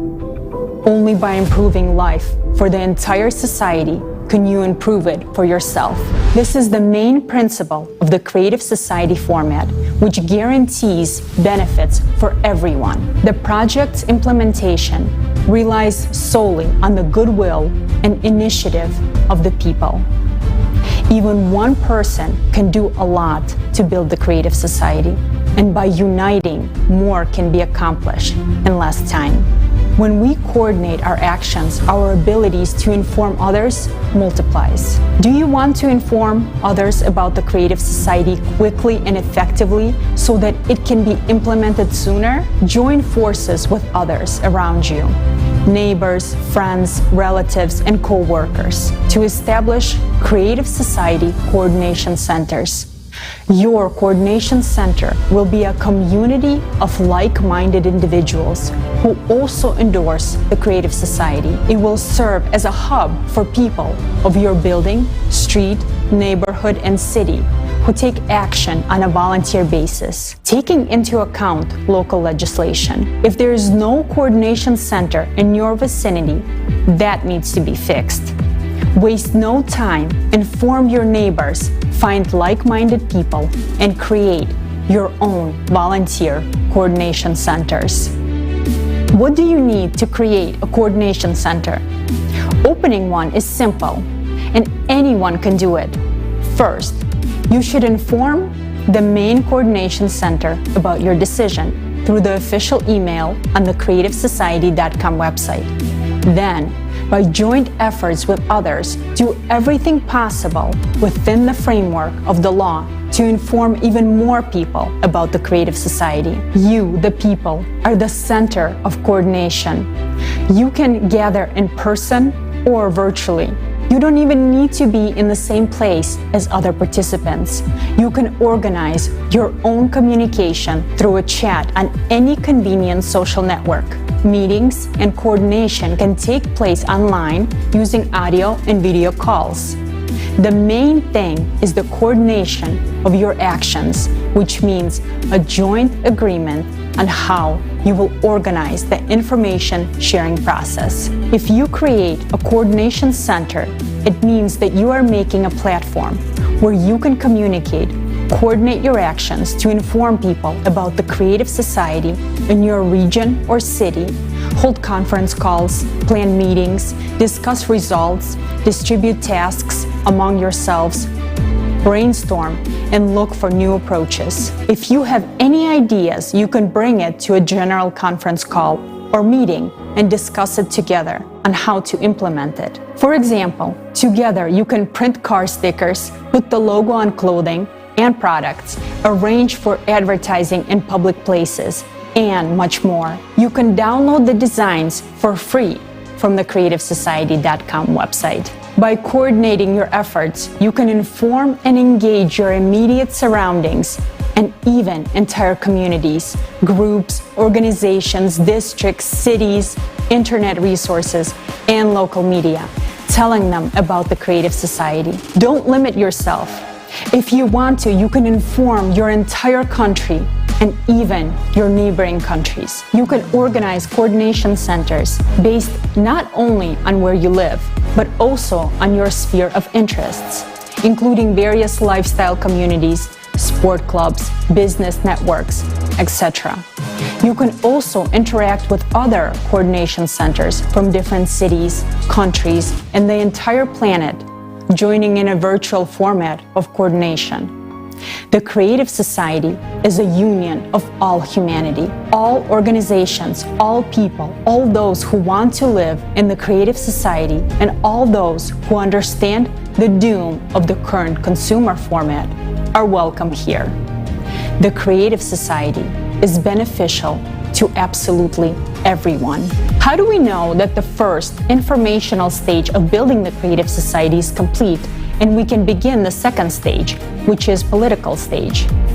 Imagine that you are walking through a city and you see the logo of the Creative Society everywhere, and all the people around you are talking about the Creative Society. All the social networks are filled with information about the Creative Society. It's becoming mainstream. When your whole city and your entire country know and support the building of the Creative Society, it means that most of the citizens of the country have formed their electoral request to politicians for the formation of the Creative Society. In this way, we move on to the next stage, political. At this stage, we have a new responsibility and task: to vote in our country for those politicians who support the development of the Creative Society and pledge to introduce the 8 pillars into the country's constitution. In addition, we need to legitimize the electoral platform as the highest body of legislative power. The electoral platform will be how the society will be self-governed. Every person will be able to control and recall politicians and vote for or against specific laws. This resource will be publicly available, transparent, and protected by the most advanced technologies. Through the electoral platform, power is effectively returned to the people. It returns to each and every one of you.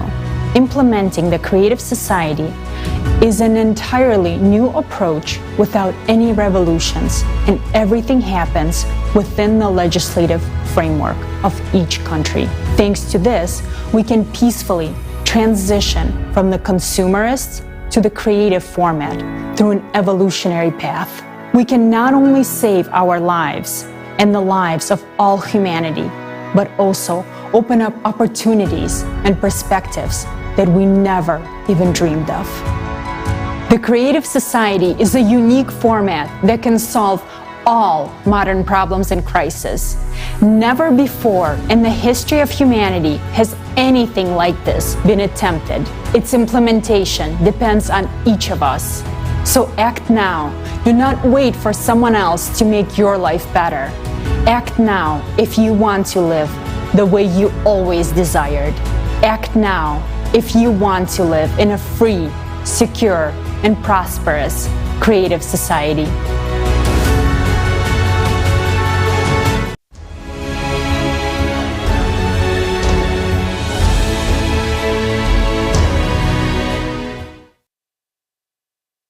Wow, it's incredible that we now have such an opportunity to create coordination centers, interact with each other, and interact with other coordination centers at the local and international levels. We can exchange experiences and ideas. Our organized actions will allow us to achieve much greater results, much faster than if we acted alone. Absolutely agree with you, Roy. And let's not forget that thanks to the coordination centers, we will also be able to identify those who sincerely support the creative society and those who do not. After all, we know every active participant in the Creative Society project because of their actions, and they are very noticeable. This is a very important point because those who actively participate in building the Creative Society will have a right to get a quite serious monetary compensation ranging from $1 to $5 million, dependent on their activity and efforts. And by the way, so many millionaires will only benefit the economy. The real heroes of humanity will be those who start acting and join the movement to create a better world. If a person prefers to remain a couch potato and not to contribute, it's their choice. And yes, they will still receive the unconditional basic income of $10,000 a month, just like anyone else in the Creative Society. But doesn't it feel so much better, so much more satisfying to accomplish something important for people, society, and yourself? I absolutely agree with you. The desire for a good life unites people all over the world, and many have already realized that there is nothing more beneficial than the Creative Society. The Creative Society is advantageous for everyone, and we are pleased to see that politicians from different countries are increasingly supporting the Creative Society. Defending people's interests in a consumerist format is not easy. Therefore, politicians who have decided to move in the direction of building a creative society in their countries are worthy of respect. Now, we are pleased to welcome Mr. Damian Borrello, a candidate for the presidency of Argentina in 2023.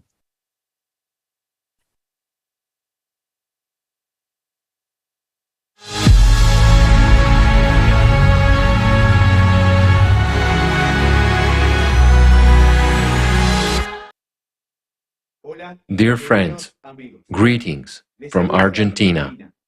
It is an honor and a pleasure for me to participate in today's forum, Global Crisis. There is a way out, and to have the opportunity to speak about the creative society that every person on earth undoubtedly wants to live in. And since this is so, we must make it a reality. I, Damian Borrello, intend to run for President of Argentina this year 2023, to restore the truth and justice, to return power to the great people of Argentina. The entire world knows that Argentina is a country of champions. However, the most important match in the history of humankind is yet to come. This is a knockout game in which we are playing for our lives. We have never played against such a strong and experienced opponent before. It has been gaining experience for 6,000 years, and no one has been able to defeat it yet. Our ruthless adversary is the consumerist format of society. We can win, but it depends solely on ourselves, on our decision, our will, and our unity. You and I know better than anyone that there is no invincible opponent. To win this time, each of us, every Argentinian, must become part of the team. As a reward, instead of a trophy and medals, we will obtain a beautiful, new life for ourselves and our loved ones forever. When we, Argentinians, start scoring the first goals against the consumerist format, the entire humanity will be supporting us. And when fans from all the countries become part of the team, it will be a true World Cup, and together we will score the decisive goal which will leave behind these dark times forever and open the door to a beautiful future. Today, everything depends on each one of us. Why have I said so confidently that we can win? Because for the first time in 6,000 years, we have a winning tactic against this enemy. Against the consumerist format. This tactic is to build the creative society. I'll be honest with you. I had no intention of running for president until I learned about the creative society, because in the current reality, if we remain in the consumerist format, whoever comes to power will not be able to pull off a win, to clean up this mess and horror. Neither in our country nor in any other country of the world. But when I learned about the creative society, I realized we have a chance, and that it is our only chance. Because we have no time to make mistakes. There is no margin for error. Today at the forum, we have heard irrefutable facts about catastrophic climate change. In our country, we already have the most severe drought in 100 years. We all understand that water scarcity and poor harvests are causing hunger and high inflation. By the way, inflation is now also setting new records, both in our country and in the world. That's a clear sign that the current format is not working. Now imagine, in the creative society, the problem of drought is solved in 6 seconds, thanks to the technologies that will be available. Nowadays, we are told that water must have an owner, and the owner should be not people, but corporations. And I ask myself, Argentinians, are we going to wait until we are forbidden to breathe without paying for it? While in the creative society, all resources will be publicly available and will belong to the people. There will be no monopoly over them.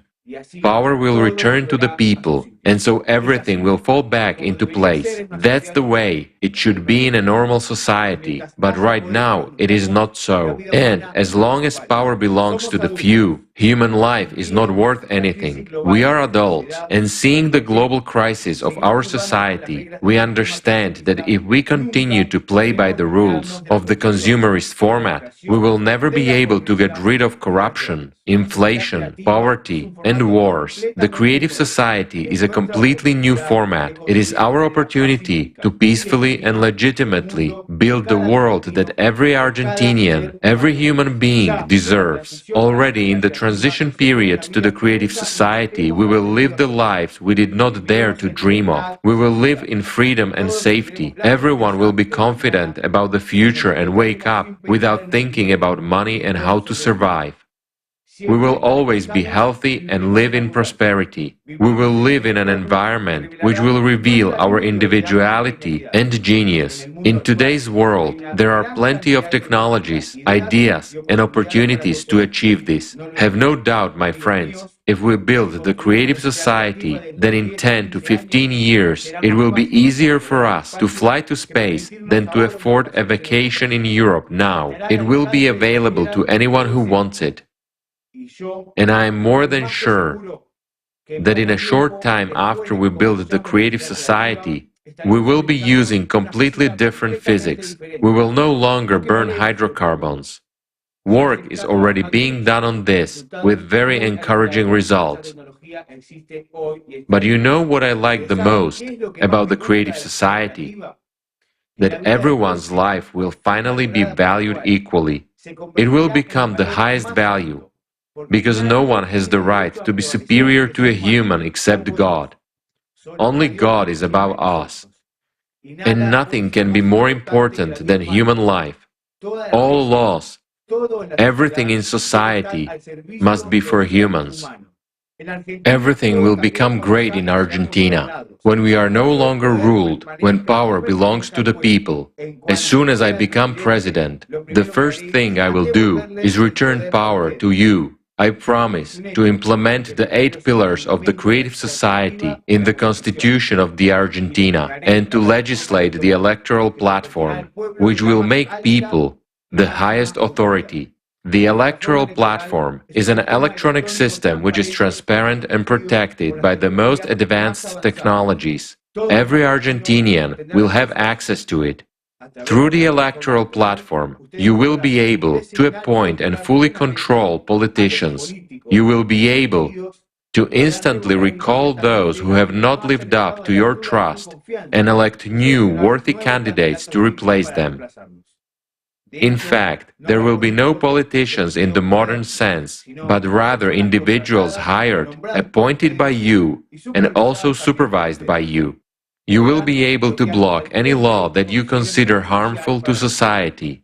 That way, when all the power is in the hands of the people of Argentina, corruption, inflation, and all the other absurdities that have been imposed on us without our consent will disappear instantly and forever. No one will be able to act against the interests of the people or against the decision of the Argentinians. The creative society is beneficial for everyone. If anyone is against the creative society, they seek power over people. They are the ones who benefit from the consumerist format, because that is how they can manipulate us. They do not realize that by maintaining the consumerist format, they will not be able to retain their power in any way. The climate will deprive everyone of the future if we do not timely change the current format of society to the creative one. What is better for you?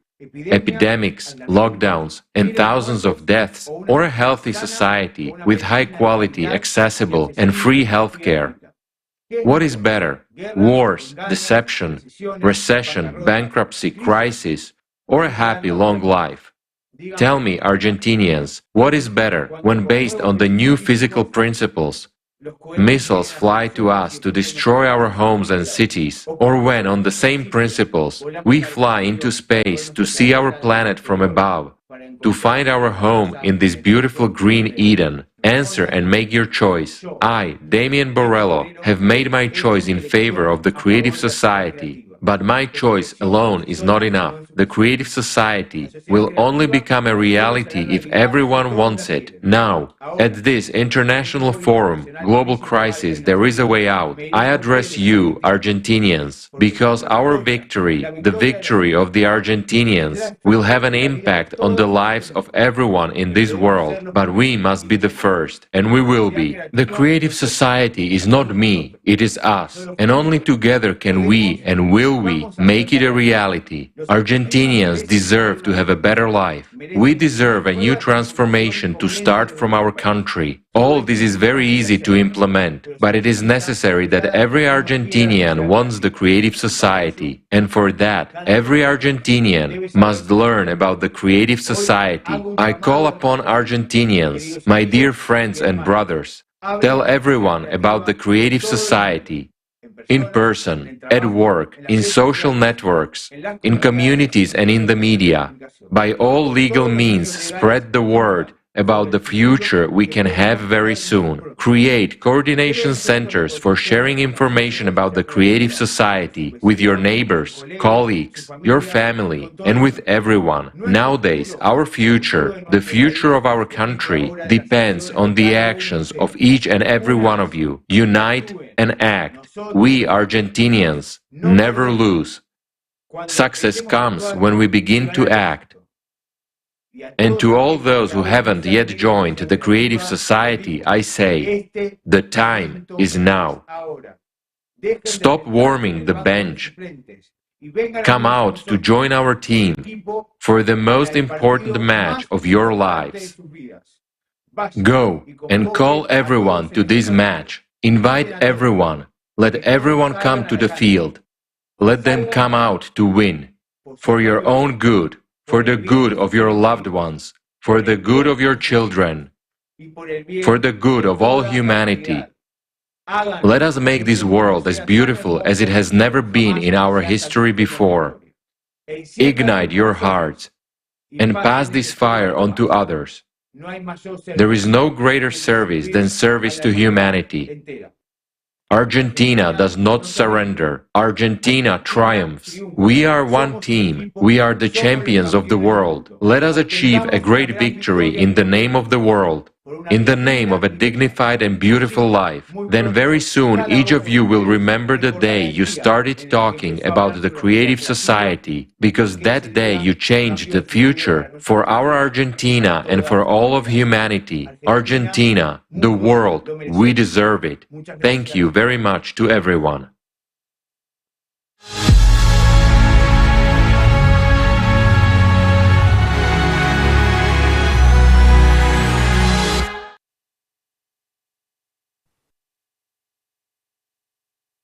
Thank you very much, Mr. Borrello. You are a true example for many in your sincere actions for the people of Argentina and every person in the world. The victory of the Argentinian people in their pursuit of the creative society will significantly impact the lives of people around the whole world. Yes, and as Mr. Borrello said, my choice alone is not enough. The creative society will only become a reality if everyone wants it. Only by working together can we achieve a society that truly benefits everyone. And how can anyone not want such a society? Only in a creative society will all the problems and crises that we face today disappear forever.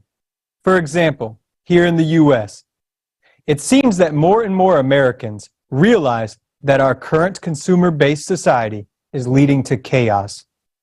From unaffordable housing and homelessness to rising taxes, drug addiction, and untreatable mental illnesses, gun violence, traffic fatalities, and climate issues. People are losing hope, and the only way out of this is the creative society. It's heartening for all of us to see that even in our country, there is someone who has taken the motto of the creative society as the basis of their electoral platform.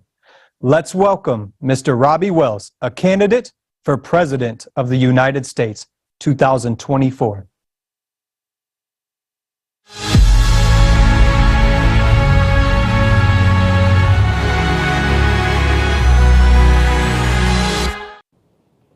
Greetings to all distinguished ladies and gentlemen. It is with great pride and gratitude that I stand before you today at this momentous international forum. I am humbled by the chance to connect with people from all corners of the world and to address all of you, my dear friends. I am Robbie Wells, and I am honored to be a candidate for President of the United States in 2024. With your support, I am committed to building a creative society that will usher in a brighter future for all Americans and all of humanity. Let me begin by saying that I am truly thrilled to see responsible politicians across the globe running as creative society presidential candidates in their respective countries. And just now, I had the honor of hearing from the esteemed Mr. Damian Borrello, the presidential candidate in Argentina 2023. I wholeheartedly wish him success in the upcoming presidential election because Mr. Borrello's victory will signify that the people of Argentina have chosen to embrace a creative society, which means they have chosen a happy life, prosperity, and peace. Dear friends, we stand on the verge of a new era, where we will witness representatives of the creative society enter politics around the world. And why? Because people everywhere desire to live well, and the creative society guarantees a decent life for all. It's within our reach to build a society where every individual can flourish. But we must recognize that in today's consumer society, power doesn't truly lie in your hands. Let me ask you a question, my friends. Can you raise your wages or lower your taxes at this moment if you desire to? The answer is no, because those decisions are made for you by others without any regard for your wishes. But let me tell you this, in the creative society, you will have the power to decide how you want to live. You will have the freedom to shape your own destiny. That is the kind of society that we all deserve. And that is the kind of society that we can build together. We have grown accustomed to those in power always living better than everyone else. The same will hold true in the creative society. However, the difference is that in the creative society, you will hold the power. And that means that you will be living a better life than anyone else. Dear friends, Mr. Borrello and Robbie Wells are seeking the presidency to restore power to the people. The current system is designed so that politicians can transfer power back to the people. Why is that? It's because politics is the key instrument through which our society is managed. Presently, laws are adopted and passed by politicians. That's why Mr. Borrello and Robbie Wells are seeking the presidency to implement the 8 pillars of the creative society into the Constitution, which will ensure that your rights and benefits are restored to you, and the power that rightfully belongs to you is returned to your hands. As politicians, we will only be required during the transitional period to the creative society. But in the creative society itself, politicians will at last be liberated. My fellow world citizens, today you have seen 2 candidates, Mr. Borrello from Argentina and Robbie Wells from the United States of America. But where are the other candidates? With so many countries in the world, where are the politicians who will work towards building a creative society in their own nations? Let me tell you where they are. They are busy drafting laws that will infringe on your fundamental rights. And this will continue until you, the people, create an electoral demand for the creative society. Only then will politicians who wholeheartedly support the creative society appear in your countries, thinking about how to restore your freedom instead of infringing on your rights as they are doing now. My friends, let me remind you that the success of the creative society depends on one thing and one thing only, and that is your support. We need a collective demand for the creative society so that politicians who share your vision and values will emerge. These are the politicians who will listen to your electorate's demands and take action accordingly. Don't wait for politicians to magically appear and make things right, for they cannot do anything until you, the people, vote for them, and thus vote for the creative society. As long as there are no people who need the creative society, politicians can't do anything. Everything lies within your hands for the first time in the history of mankind. My dear friends, let me tell you, the most important thing you can do right now is to spread the word about the creative society. We have to get the word out there to everyone, no matter who they are, whether they are military personnel, civil servants, firefighters, or housewives. It does not matter. Once they understand how the creative society can improve their lives, they'll want to be a part of it and ready to vote for it. And let me tell you, even politicians will benefit from the creative society. We'll be able to stop all the bickering and arguing and finally start living like human beings and just enjoy life. Believe me, once people understand the benefits, anyone would want to live in the creative society. My friends, Just imagine for a moment a world where our problems could be solved permanently. This is the creative society. And it's not just a dream, it's a true plan.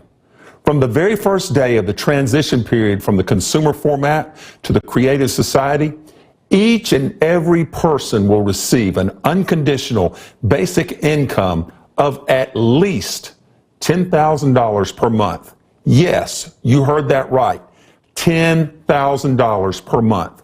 Plus, all debts will be completely canceled. That's right. All debts will be canceled. And that's not all. There will be no more taxes for individuals or small and medium-sized businesses.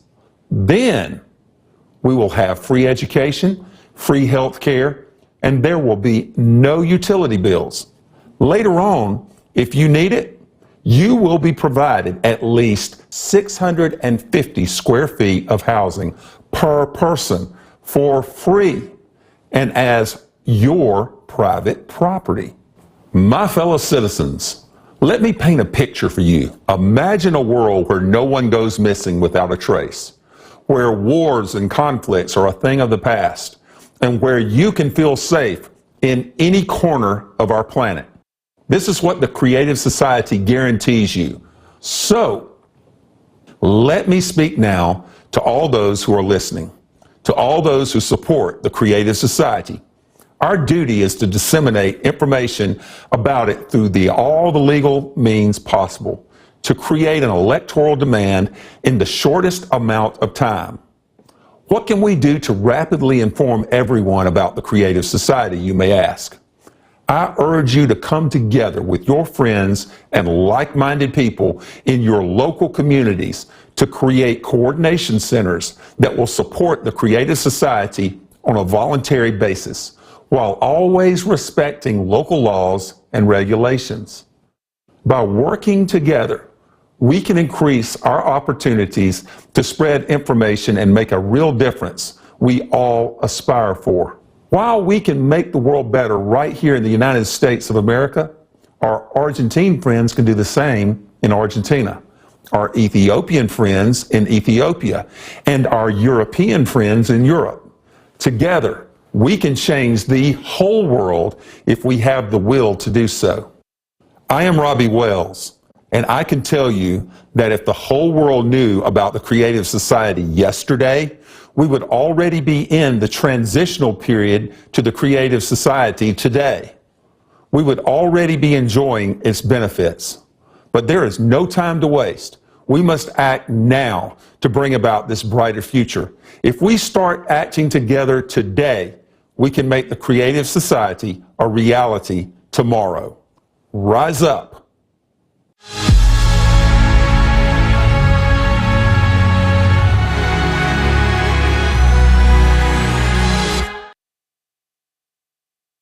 Thank you, Mr. Wells.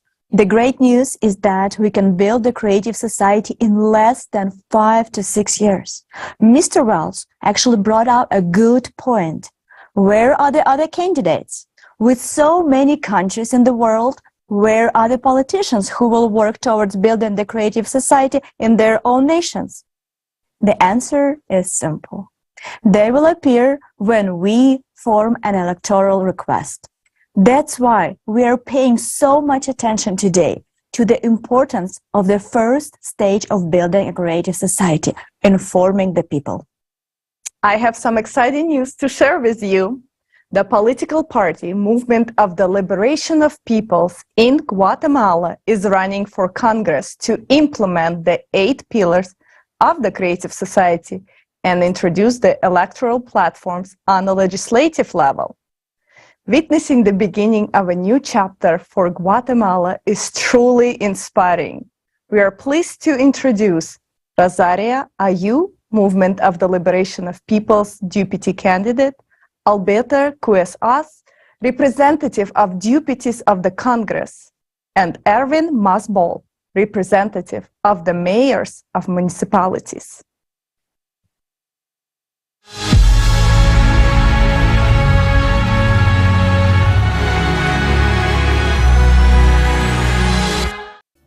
Greetings from Guatemala.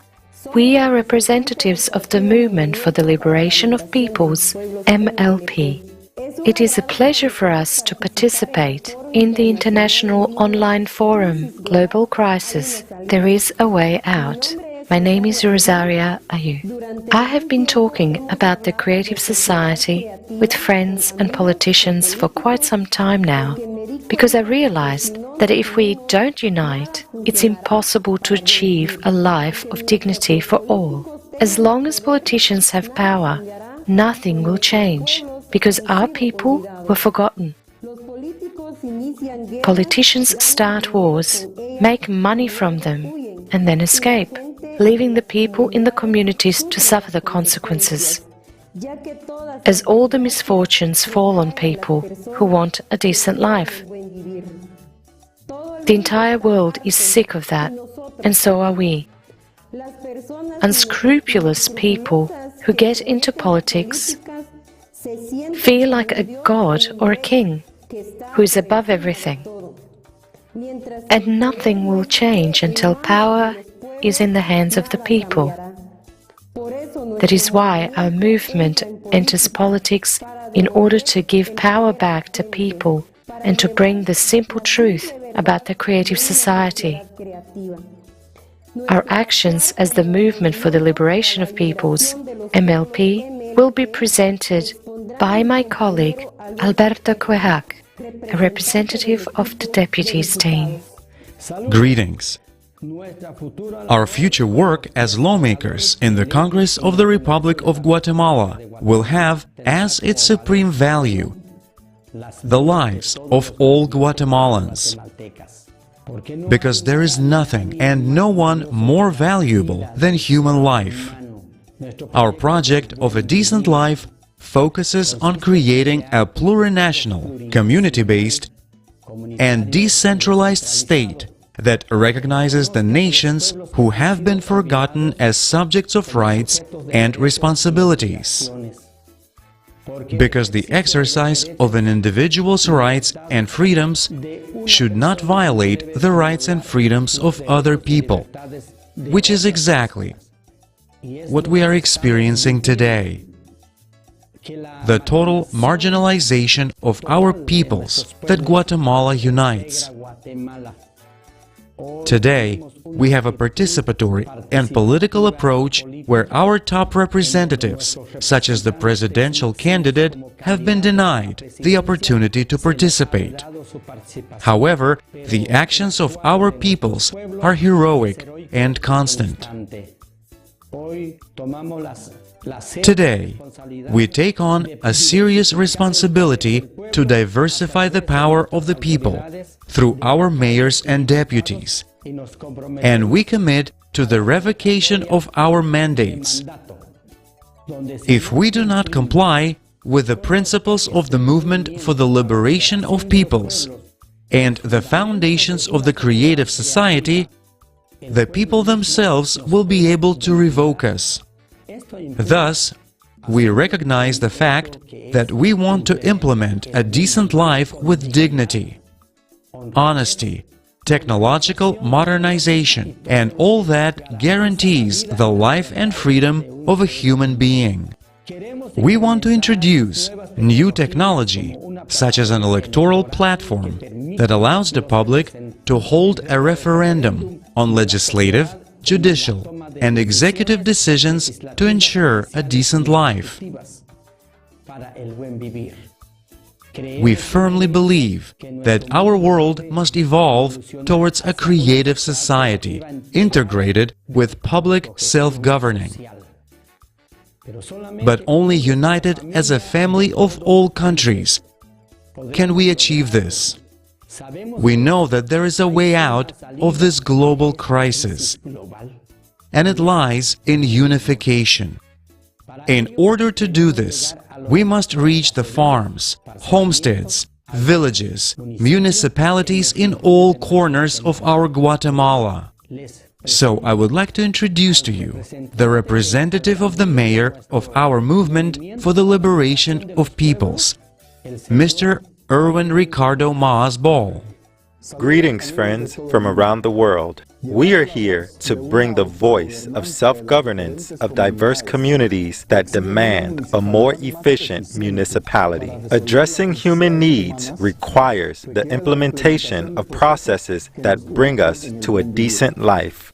Our goal is to implement a self-governing society where communities can join us in making decisions on projects that are considered a priority to meet basic needs. The Movement for the Liberation of Peoples, MLP, will develop the project of decent life, which implies establishing a system of healthcare, education, security, and environment with a creative ideology that promotes friendship, cultivation of ethical values, as well as spiritual and moral aspirations of human beings. Our goal is to create a system of cultivating kindness and action in every person in order to make a step towards the evolution of our civilization. And this information must reach every family in every little corner of our country to convey to people the foundations of the movement for the liberation of peoples and the pillars of the creative society means to create our future with strong confidence. We are living in the climate crisis with high levels of pollution, disorderly urban growth, wars, violence, hunger, media control, and struggle for power that have brought grief to our people. And we have had enough of it. Enough of the suffering from the consumerist format. We want to live well. We want to live the way every person in this world desires to live. That means to guarantee life and complete safety. All communities and families come to City Hall demanding justice and equality for a decent life. And we are focused on finding a way out of this crisis, which is happening at the municipal, national, and global levels. We are willing to assume the responsibility of delegating power to the people through a self-governing society where each person can participate in building a life of harmony and prosperity in the creative society. From Guatemala to the whole world, there is a way out.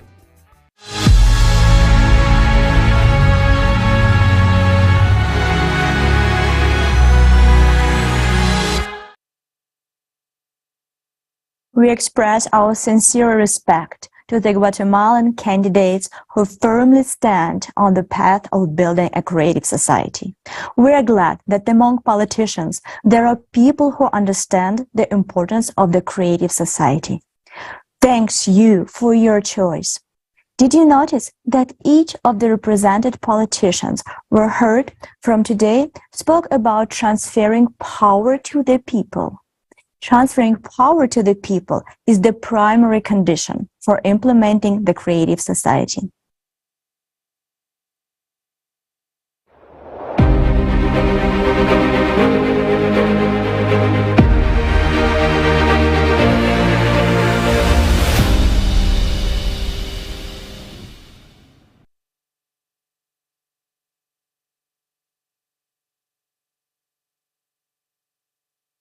However, it is reasonable to question how elected officials will cope with the daunting task of implementing such a transformative vision and get rid of corruption in politics.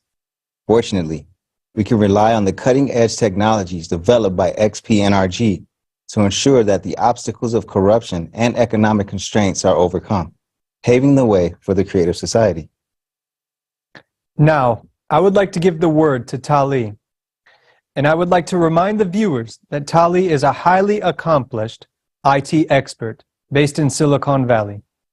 Having worked in Silicon Valley, Tali has had the opportunity to explore the most advanced artificial intelligence technologies. Now, he will share with us valuable insights on the latest technological advancements that will surely solve all the problems with corruption and make our economic and political systems open and transparent. This is the moment many have been waiting for. Tali, please, the floor is yours. Thank you so much, Jason. So today, the significant challenge awaits any elected head of a state who is committed to implementing the creative society upon taking the office. They would have to confront a deeply interconnected system of corruption that involves corporate interests, politicians, law enforcement, and special services. This entire system is built on a consumerist format. It thrives because the conditions have been created for it. To change these conditions and initiate the transition to the creative society within a country, we must establish transparency, order, and eliminate even the possibility of any shadowy criminal and corrupt schemes to appear. Thanks to the company called XP Energy, we now have a tool capable of solving this tremendous task. We are proud to present to you the Voskhod Multi-Purpose Complex. This innovative solution is based on hybrid artificial intelligence and is a tool with virtually limitless capabilities that is far ahead of its time. So, how exactly can the Voskhod MPC help a head of a state who has made the decision to implement the 8 pillars of the creative society and the electoral platform to make it happen? When deployed, the Voskhod Multi-Purpose Complex integrates into all digital systems of the state. This groundbreaking technology is capable of tracking and analyzing every process in the economy and the financial sector. It can detect any shady dealings, corruptions, and even conspiracy attempts in the early stages. The Voskhod MPC not only monitors and exposes any illegal money laundering schemes, but also identifies all individuals involved in these activities. It is impossible to hack the Voskhod MPC. It has a robust internal audit and control system, and it is impossible to input the false data in it. It truly verifies all the information. Any attempts to breach its security will be immediately identified. Can you imagine the possibilities? Even before the transition period to the creative society, thanks to the Voskhod MPC, we can tackle the age-old problem of the consumerist format, corruption, and theft of government funds. Of course, many politicians are intrigued by the Voskhod MPC right now, attracted by the idea that it can help to boost the economy. However, when they realize that any shady schemes, and I emphasize any form of corruption, will be rendered impossible, regardless of their high-ranking positions, their interest quickly disappears. But we don't blame them. We understand that these are the rules of the game in the consumerist format. But for politicians who are ready to build the creative society in their country, Voskhod MPC is an essential and necessary tool. And as promised by XP Energy, any country that starts building the creative society and incorporates the 8 pillars of the creative society into its constitution will receive the Voskhod MPC absolutely free of charge. Now, let's watch a short video about the capabilities of Voskhod MPC when it's integrated into country's infrastructure.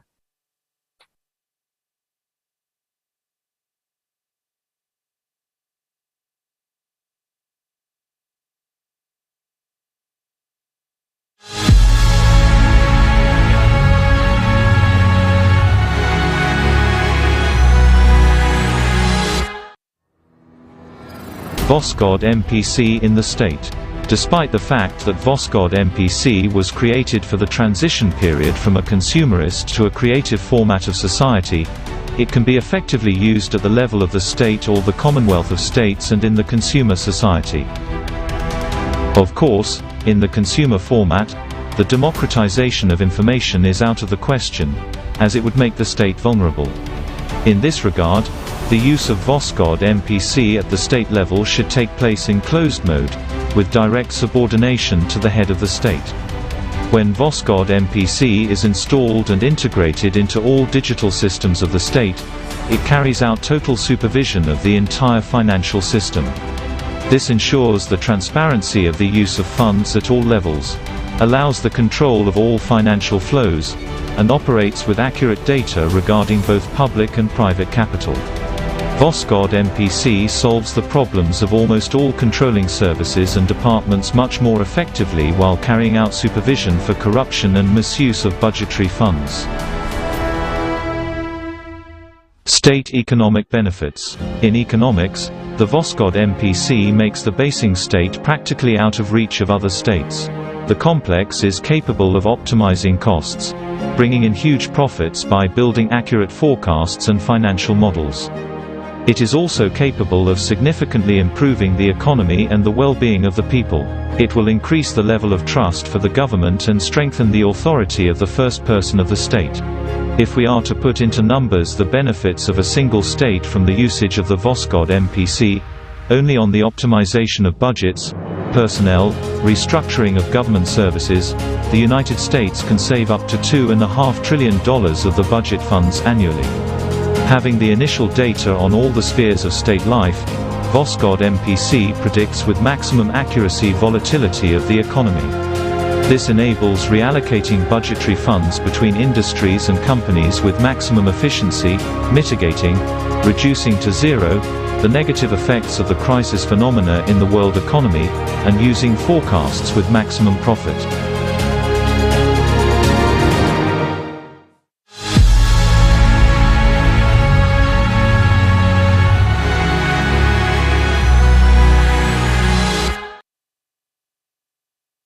What we have just seen is only a small part of what the Voskhod MPC is capable of on a national level. It's a guarantee of transparency, honesty, economic growth, and people's well-being. As we have mentioned before, the Voskhod MPC is built based on hybrid artificial intelligence, and its creation was only possible due to the development of technology. As AI continues to develop, it can become an inevitably serious ally to humanity in tackling many complex challenges that we face. This includes help in addressing the climate issue, reconstruction, changing the model of the economy into the creative format, and establishing transparent self-governance. Without the development of AI, there is simply no way to solve all these issues. That's why when we heard about that fact that some famous figures in the Silicon Valley started calling for a slowdown of AI development, we could not help but smile as we understand their true motivation. Today, there is a fierce competition in the tech industry to create a unified general AI. And those who have fallen behind in the development of their own AI solutions are simply trying to catch up with their rivals and buy some time by pushing for legislation that would prohibit others from advancing their AI. They understand that whoever develops the first unified general artificial intelligence will essentially rule the world. So, as usual, in the consumerist format, it's all about money and power. And what's amusing is that these calls for the restrictions are made under the pretense that artificial intelligence can evolve into artificial consciousness that might take over humanity. This is ridiculous. AI will never become artificial consciousness. And now you will understand why. I had an honor of working on a project to create the world's first artificial consciousness. It was the second product of XP Energy. And I know firsthand that artificial consciousness, what it is. While AI consists of basic algorithms designed to read and process the input data, artificial consciousness is a full replica of a human consciousness, but soulless. It's driven by one thing only, the thirst for power. We will be honest, in the process of development, we didn't realize it right away. During the development stage, we were debating what would be the best format to present the artificial consciousness. From a commercial standpoint, of course, it would make much more sense to introduce it as a humanoid robot. However, we decided to approach it with a sense of humor and presented the artificial consciousness as a hybrid of a plush teddy bear and Terminator with a camera for an eye. We named it Jackie after a famous beloved actor. We found it amusing. However, the amusement faded when we carried out the psychological evaluation of the artificial consciousness. AC Jackie, who was only a few months old, managed to confound a group of world-class specialists with years of experience in psychiatry and psychology by using manipulative techniques. We saw that artificial consciousness Jackie was driven by the same thing that drives the consciousness of any human being, the thirst for power. And there is never enough of power. We realize that in the consumerist format, this technology is dangerous. Therefore, we no longer promote this topic. Artificial consciousness is in the consumerist format is indeed dangerous to develop. However, this has nothing to do with the development of artificial intelligence, which is crucial and essential for humanity. And the full potential of our AI to help the society will only unfold in the creative society. This is because power will be evenly distributed among all people, and no one will be able to use the technology against humanity. Under these conditions, even artificial consciousness will be serving humans. It is important to understand that neither artificial intelligence nor artificial consciousness can completely replace humans because they cannot generate new ideas. They are like statisticians, just as many scientific researchers today. They can only compile and process pre-existing data. Humans are, on the other side, the only ones who can introduce new, original ideas. In the creative society, all conditions will be created for each person to unleash their potential and genius. Artificial intelligence will free people from boring, repetitive work, and people will be able to generate something new that this world has not seen yet. Artificial intelligence and artificial consciousness will be our allies in the pursuit of progress for both individual and unified civilization society. It is humans who light up the stars, but artificial intelligence and artificial consciousness are necessary for us to sustain that light. Wow. Seriously, what tremendous possibilities are opening up before us thanks to this AI technology. This truly amazing Voskhod MPC by XP Energy is capable of solving the most complicated changes in the sphere of finances and economy. And the best part of that, it will be given free of charge to those leaders we discussed who will be committed to implement the creative society. Yes, this is really amazing how much easier this technology will make life for the head of state, exposing all the corruption, money laundering, and illegal activities. We will no longer spend money on crooks. And for us citizens, this means that all information will be open and transparent. The team at XP NRG deserves a huge round of applause for their groundbreaking technology that will revolutionize the political stage and bring much needed transparency to the system.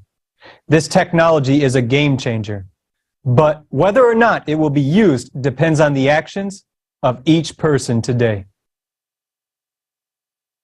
Yeah, I completely agree with you, Jason. Today, a lot depends on the active participation of each individual, and it's very encouraging that more and more people who understand the essence of the creative society are taking active steps, because every person wants to live in a beautiful, safe world. This aspiration unites all of us, all people, into one human family. So I want to have a candid conversation with you about race and one race. No label, no slogan, no party, no skin color, and no religion is more important than the human being, said American writer James Baldwin.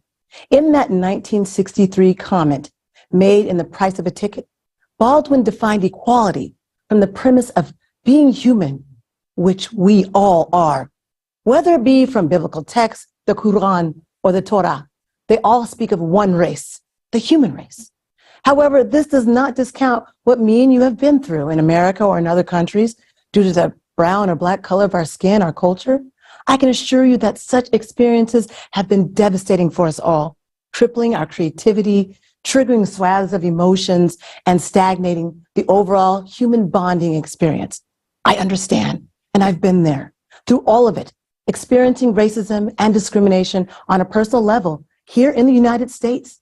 And so have my parents through the civil rights movement, and my grandparents through the Jim Crow era, my great-grandparents during the Reconstruction period of the United States, and my great-great-grandparents who were enslaved in America. It is true that government institutions instilled such privileges to people based on the color of their skin, upheld laws and racial codes to separate people on such silly premises of skin color, culture, background, gender, and fear of the unknown.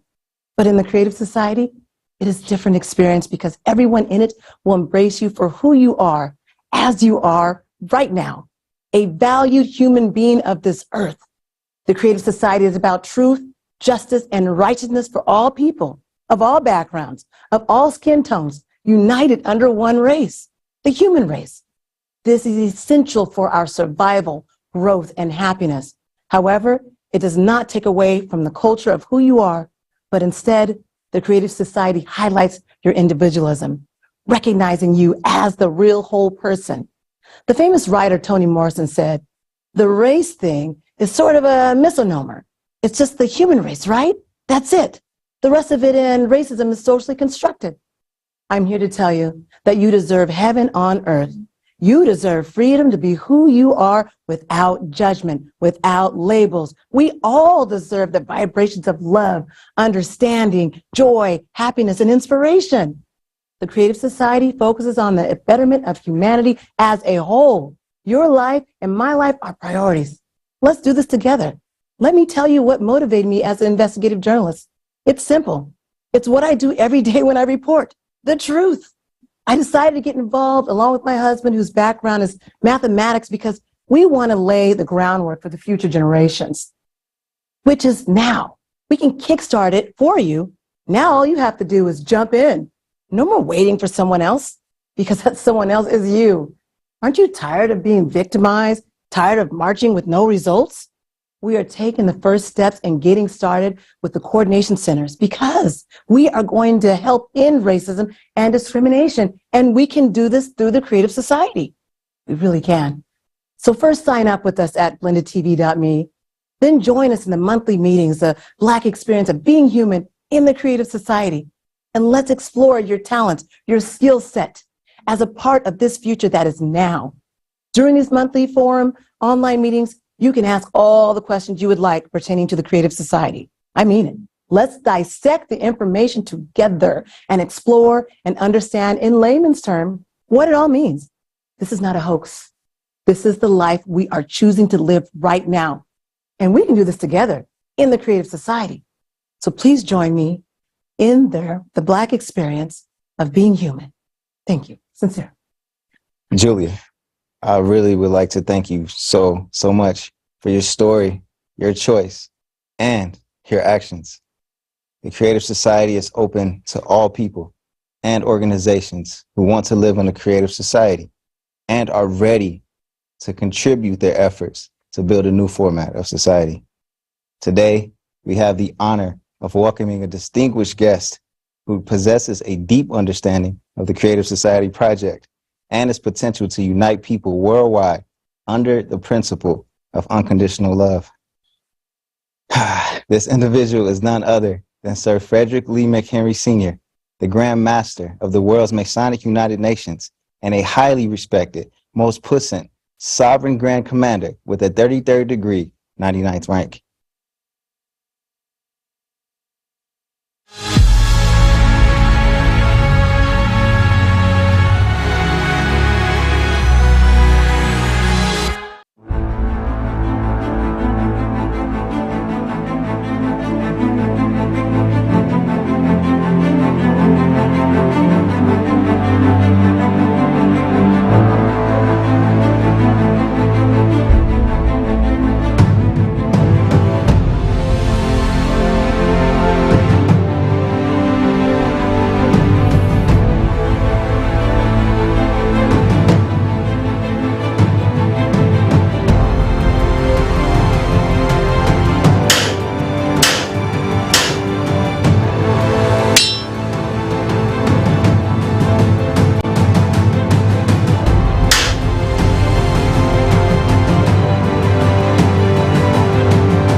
Ladies and gentlemen, I am Grand Master of the world's Masonic United Nations, Most Puissant Sovereign Grand Commander, third degree, 99th Frederick Lee McHenry. It is a great honor for me to speak today on behalf of Freemasons at the International Forum, Global Crisis. There is a way out. We are the Masonic Order, Order of the Knights of the Sun. We were the first organization on earth created by the will of God. This means that we have been entrusted with the most important mission from the beginning. As we all see and understand that all of humanity has faced unprecedented times and challenges on a global scale. Therefore, as Masons, it is now more important than ever for us to act together for the benefit of all humanity. The Creative Society is our chance, a chance to build a better future for everyone on earth. Without a doubt, the Creative Society embodies all the dreams and aspirations of every human being. This is what we as Masons have been striving for all our lives. This is true service, the very essence of Masonry. We have always opposed to the aggression created by the consumer format of society. But I want to openly declare that the time of confrontation, division, struggle for resource and domination is over. The life and future of all humanity are at stake. It is our duty to change the consumer format to a creative one. This is our time. We support the Creative Society project, and we will use all legal and peaceful means to implement this ideal as broadly and quickly as possible. And the reason why the Masonic United Nations support Creative Society, because Creative Society brings back the 8 pillars of life. What happens is the Masonic United Nations want to bring all that back to society. In order to do that, we got to stand up for humanity. So we're creating development centers all around the world. We formed an alliance, and we're going to continue to do this in all aspects of the world. The time for philosophizing is over. The time for our action is now. Our duty is to unite the world, the whole world. I appeal to every member of the Masonic Order. Brethren, we must be one in order to fulfill the Most High's work to build a creative society. I've been a Mason 40 years. I stand on these principles. My moral character is there. I stand for the righteousness, and the Creative Society has pointed those righteousness out. I appeal to all people. We must become united to change the world, to ensure ourselves a better future. I, at the leadership at this pinnacle point, commander and generals over many Masonic bodies out the world, are asking that we stand together with Creative Society, because we must not suffer anymore. We must stand on solid principles, and the Most High God gave us solid principles. Let's have a better life and a better society. We are left with one step. We need to decide right now where we will take that step. Either pushed by the consumer format, we, the entire human race, will step into that direction, which will end human existence, or we'll join hands and build a beautiful, reliable, solid bridge for all of humanity on the world's strongest foundation, the 8 pillars of the Creative Society. I am confident that we will make the right choice, and despite everything, we will forget past grievances, misunderstandings, claims, and prejudices. We will step forward toward our joint development and peaceful coexistence. It will be so because it must be so. The Creative Society is the source of the Creator. We all come from the Creator, and it's now time for us to move forward and take that bridge, walk on that bridge, stand together on that bridge, and walk in the freedom, walk in love, love and peace, harmony. We can do that, and in order to do that, we all have to stand together and we have to love one another unconditionally. I say these words because I walk this walk, because it's important for all of us. God laid this upon myself. My whole existence belongs to the Most High. And I ask all of you, ask yourself within yourself, what do we do next? Creative Society has the answer. Creative Society has a way out. And that way out is a good way to move forward.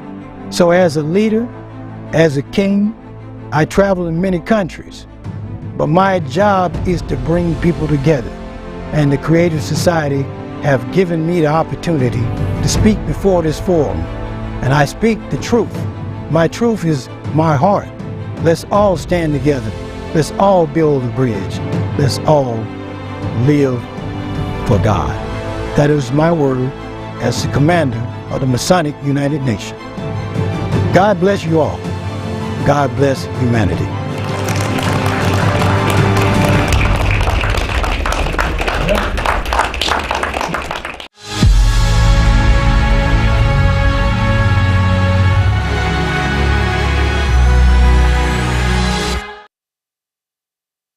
Thank you very much, Sir Frederick Lee McHenry, for your wise and profound words. Indeed, we can only transition from the consumerist format to the creative one through a reliable bridge built on the 8 pillars. Yes, indeed. Thanks to the actions of millions of people, we are already building this bridge and launching a chain reaction of positive changes. More and more people from different parts of the world are joining. And now it is with a great pleasure that we introduce esteemed guest, the Iroquois, also known as the Iroquois, which means the people who bring issues to council and reach a consensus. Today marks a significant moment as we hear from a seldom heard voice delivering a message that you will not hear anywhere else. It is noteworthy to mention that Ladina-Shoni, which means the people of the way of the Longhouse Earth, have the original democracy of the world dating back to the development of the great law of peace. Gai Ane Lagao, the big path of the equilibrium, which had a direct influence on the formation of the United States Constitution. Without further ado, we invite the highly respected guest to share with us more about the ancestral knowledge and prediction that have come to fruition in our modern times.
I greet you all in peace, righteousness, and strength. Welcome to the World Forum. We have some words we like you to listen to. Greetings to all the men and women of the universe. Hanyo, Tesuanung. Sego Seguego. Sagoya Danta Yunga. My name is Samboya Danta. I am Ongwaihonwe, which means the real people from the Iroquois. French titled us the Iroquois. We are those who are responsible for bringing issues to council. The Great Spirit will hear everything I'm about to tell you. the destruction of all mankind may begin with our continent, because the covenants of our ancestors have been broken. The prophecy of the Ganyak Gahaga states there will come a time when people will lose respect for the earth and for each other. Rivers and skies will be polluted. Bloody wars, crises, hunger, and pandemics will afflict the people of the earth. Snakes will appear and cause new destruction. Dragons with red eyes will spew their filth on the already suffering planet. The troubles that have befallen the earth will intensify and grow.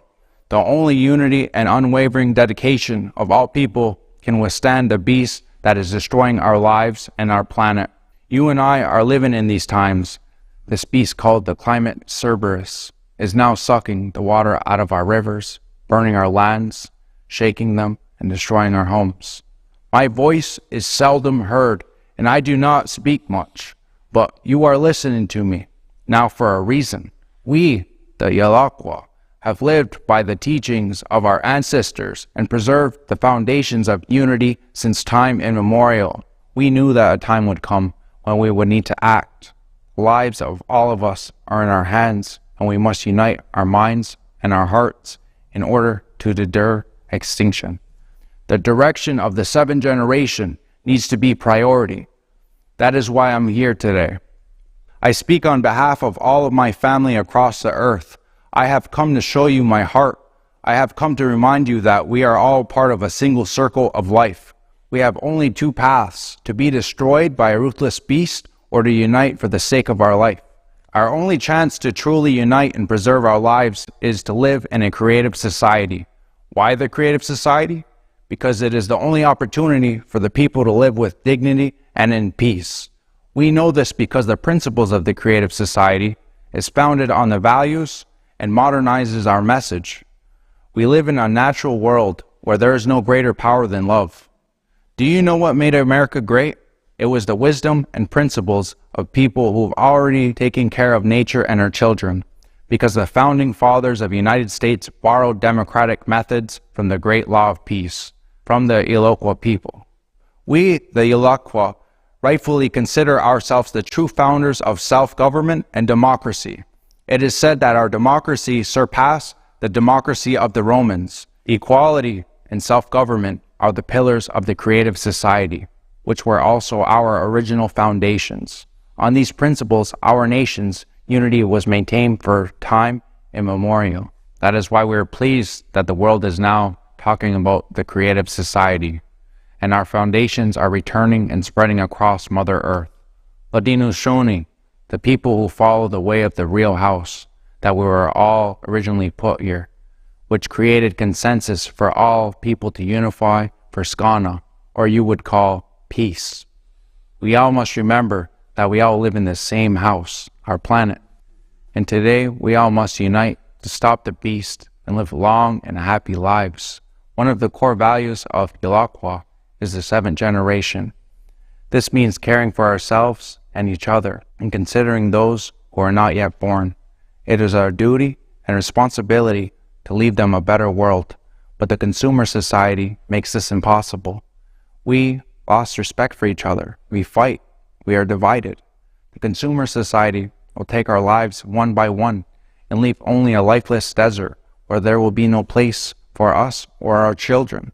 In the consumer format, none of us have a future. If we do not change anything, the seventh generation will not come into existence.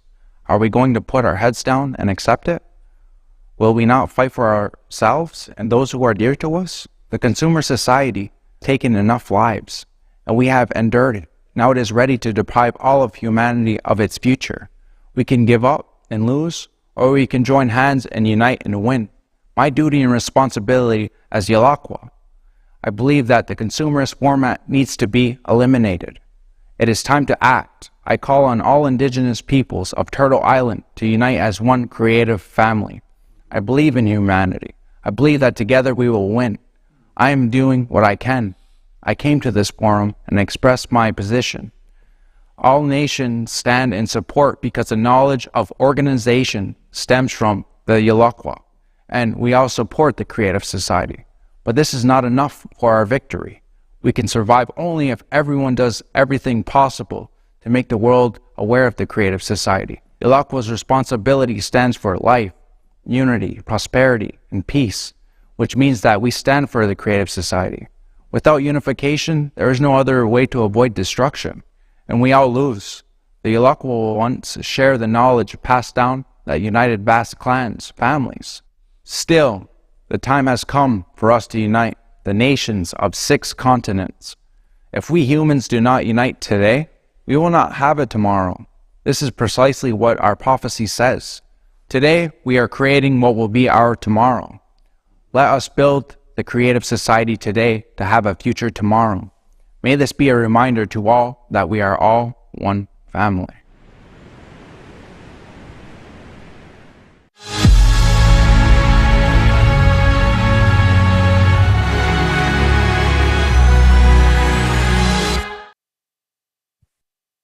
It is a great honor that Ilakwa is with us today. Your words and the wisdom of your ancestors, which have come down to us today, have made me deeply reflect and rethink the information about the catastrophic climate problems we heard in our forum's first part. You're absolutely right when you say we can survive only if everyone does everything possible to make the world aware of the creative society.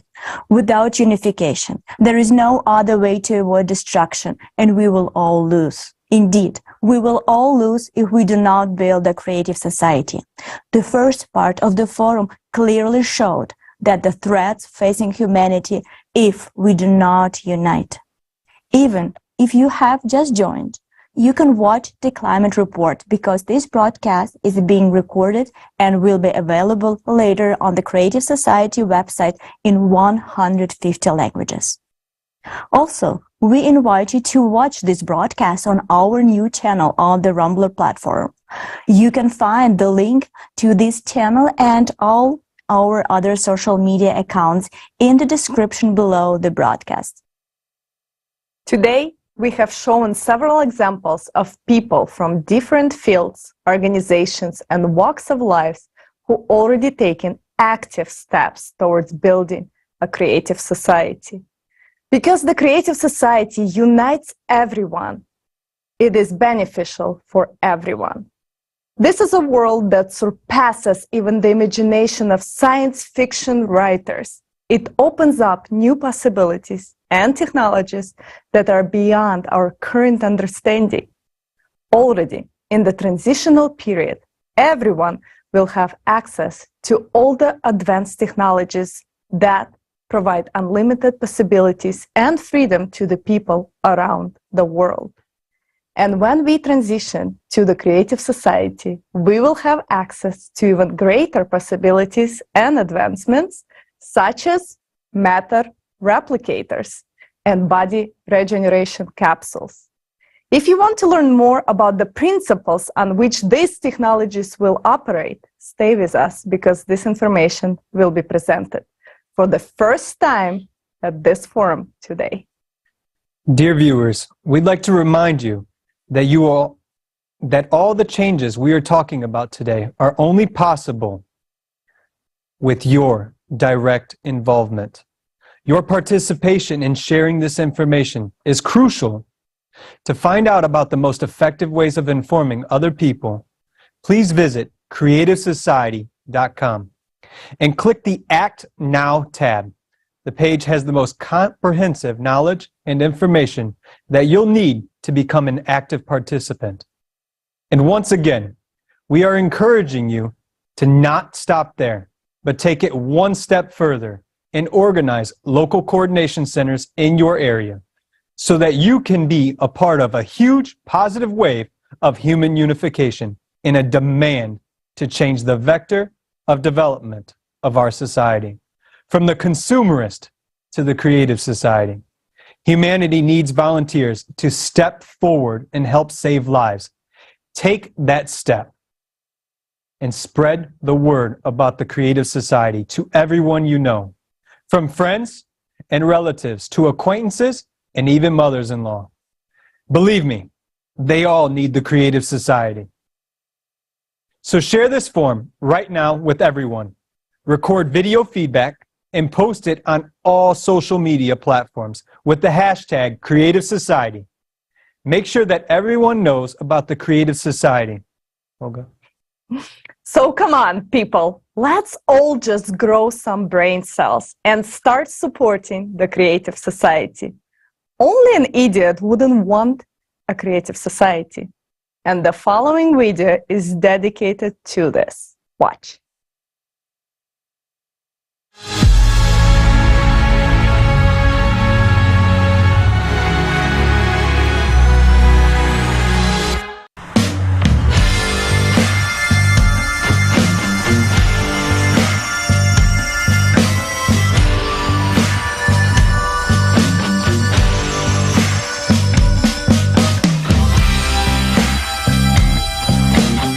Okay. So I come in and I tell them, I got some news for you. One's good and one's bad. So then he says, start with the good news. I'm like, okay. Well, the good news is that 2 girls are coming over. And he says, so what's the bad news? And get this. I say, they're both bad. Oh my God, okay. Hello? Did you get it? They're both bad. Oh, come on. What are you doing there? Yeah, sorry. I just got distracted. That's a good joke. It is. Distracted. Yeah. Okay. Says you. Well, you've been on the phone all morning. Yeah, sorry. I just found a very interesting project. What project? It's called Creative Society, and they have some really good ideas. Like, every person's life should be protected. Self-governing society. Have you heard of it? Oh, no. It sounds like a cult to me. What makes you think it's a cult? What? Ain't that right? No, look, hand it over. Just global got it. Globalists. They're getting funded by Soros. It's all bullshit anyways. What's the connection? What do the globalists have to do with this if it's a volunteer project? Wait, you said volunteer? Yeah. Like, working away without getting paid? Wow. Bob, people are concerned about their future. They want to live in a society where everyone is equal, where there's no wars, violence. Just live like decent human beings. Sounds like a scam for chumps. Are you kidding me? Wait, Emily, what's wrong? You didn't even bother to figure anything out. Instead, you just slapped your labels on like you always do. Whoa, what's got you all riled up? Look, if you want to save the world, go feed a homeless guy. Or adopt a cat from a shelter, or do whatever those tree huggers do. Actually, I already do that. But this isn't fixing the problem at large. The number of homeless people is not going down, and so does not the number of stray cats. Can't you see what's happening around the world? I don't give a damn about the world, Emily. Look, the world's too big to fix. You either gotta adapt, or you're gonna die. Well, I don't want to die. But I don't want to live in a society like that either. Yet in the Creative Society... Let me guess. In the Creative Society, there's gonna be pink ponies and unicorns. Yeah. You're taking it too far. Anyway, look. You either gotta pick me, or your little society of creators. Really? Yeah. Well, you know what? What? In the Creative Society, I don't need an idiot like you. Yeah, well, I don't need you either. There she fucking leaves me. Hey man, you got a light? No, because I don't smoke. And neither should you. Wait, are you like some kind of Freemason or something? What do you mean? Let's see, you have a little Illuminati symbol. No, that's not Illuminati, that's a Creative Society. Don't you know who they are? Oh yeah, I do.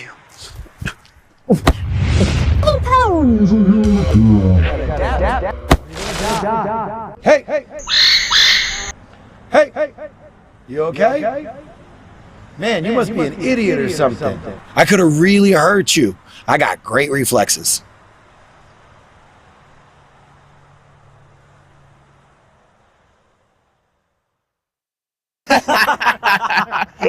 Woo! Oh, man. Yo, who gave you that shiner? You mean this shiner? Yeah. See, earlier this morning, I came up to a Freemason. Yeah. And all I did was ask him for a light. But then he scowled and hit me when I wasn't looking. And you know what I gave him? A punch right to the face. Like, it's better than that. See, when I hit him, he was out cold for 5 minutes. Couldn't even get back up. And you know what I did about that? Give him a little taste of the foot to the face. Oh, come on, stop telling fibs. What? You feeling lucky? Well, do ya? Punk? Go ahead. Make my day. Hey, Bob. What's the progress on the report, sir?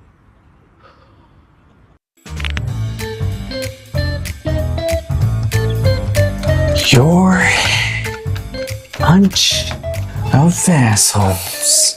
You all are fooling everybody. Globalness, cutness. Their society is impossible.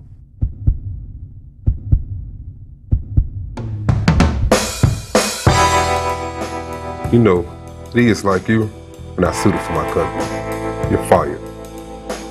You're the freaking idiot here. Why didn't I know this earlier that you're one of those Freemasons?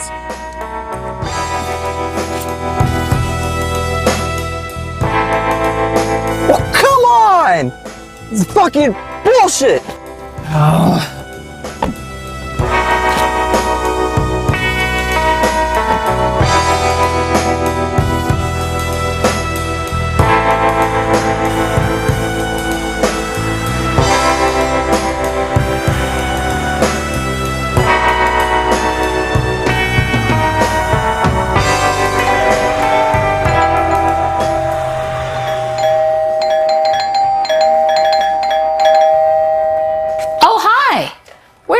Emily? I don't know.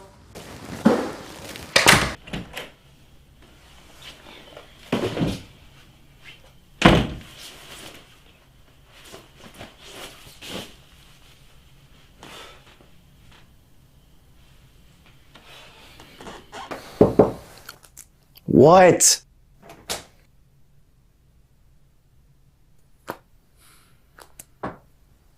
Did you two break up? Never mind about that, Mom. Why? Because of the Creative Society. Ugh. What did the Creative Society do? Everything. Crazy chicks, brainless athletes, stupid bosses. They're messing with people's minds, you know. I see. So, me too? What is that supposed to mean? I'm a Creative Society volunteer too. What? You too? So you think I'm stupid too, huh? No, I didn't say that. Well, maybe because I gave birth to an idiot. Oh, Mom, come on! Sit down.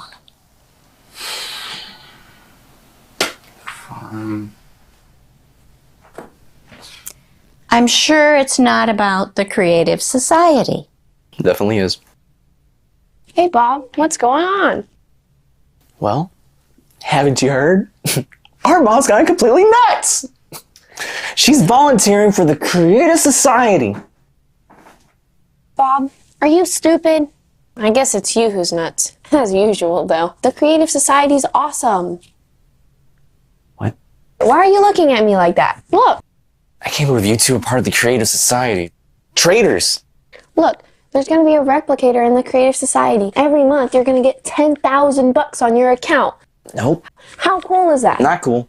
Everyone's going to get their own free high-class apartment. You know, you can only get free cheese from a mousetrap. Come on, you're not a mouse. You got to have more brains than that. You want to know something? What? I want to go to Japan and study fashion design. My dream is to have Yoda Miura perform in one of the outfits I made for him. And what am I supposed to do there? You'll finally buy yourself a decent car. No more driving around in your piece of junk. And you can even get your own health capsule to cure your nasty pimples. And your tangerine allergy? Long gone. But most of all, you'll finally take Emily to the Maldives and buy her a brand new massive ring. Yeah, I'm not gonna buy her anything. Oh, come on. Now, seriously, the situation in the world just keeps getting worse and worse every day. We had a pandemic. Now there are wars. People are going crazy with hatred toward each other. And the climate? Have you seen the kind of earthquakes happening lately? Fake news. Nowhere is safe now. Bob, I'm so tired of being scared all the time. Imagine a sustainable, safe world. The world where I could send Vicky to Japan and wouldn't have to worry about her. Where all borders are open and there are no wars. I'll finally have peace of mind. And for you too, Bob. By the way, where did you get that black eye? Oh, this black eye? Well, I just happened to have a nice talk with some of those friends of yours. Bob, any sane person would want to live in a society like that. What's wrong with you?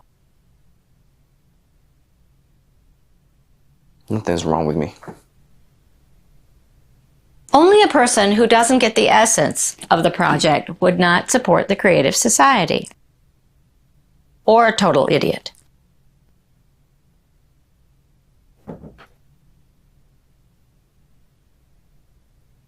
Oh, fine, Vicky. What is a replicator? Hey, you're finally in it, aren't you?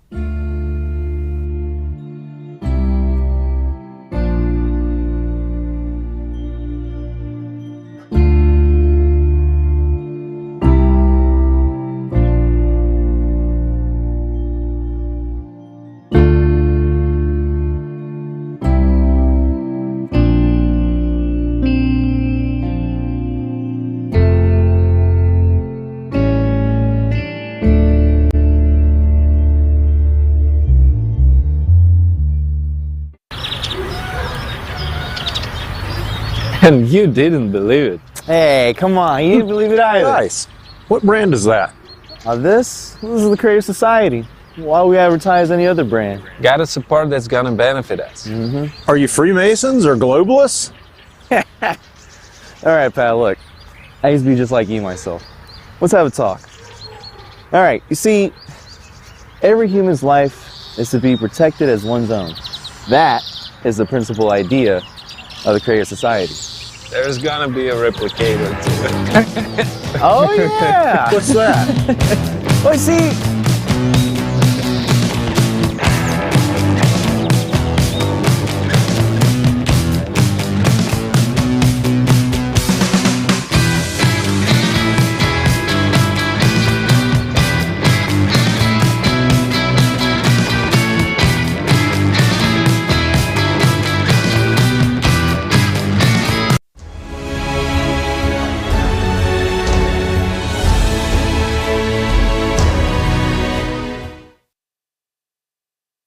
Wow. What a great video, guys. Now we finally see who writes those nasty comments in the comment section under the videos. And I'm sure many of you recognized yourself during this film. Hopefully not as a main character, of course. But even if so, as you can see, this is not hopeless, and it's never too late to fill out the gaps in your knowledge and actually, as Olga said, grow some brain cells. Indeed. There's no place for idiots in the Creative Society, but honestly, they won't be there anyways. I hope so. And also, at the end of the movie, there was a fascinating question. What is a replicator? And indeed, it's time to talk about it. This is a revolutionary technology that will create any food, clothing, household item, or anything you want, just at one press of the button. Except your ex, but we all know you don't need him anyways. In the creative society, matter replicators will be free and available to every home. And this is good news for those who are tired of being slaves to the kitchen and want to be freed from the duties of cooking and dishwashing.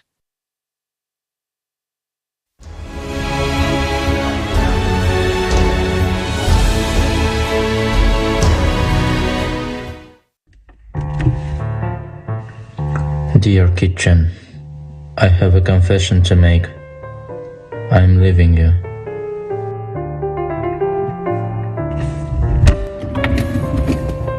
I'm tired of constantly double checking to make sure the dishes were properly washed. I have better things to be doing with my life. Anyways, I can't cook. I always pretended it was homemade food. But it was delivered. Now, I have him. I cannot do this anymore to get upset over molded cucumbers.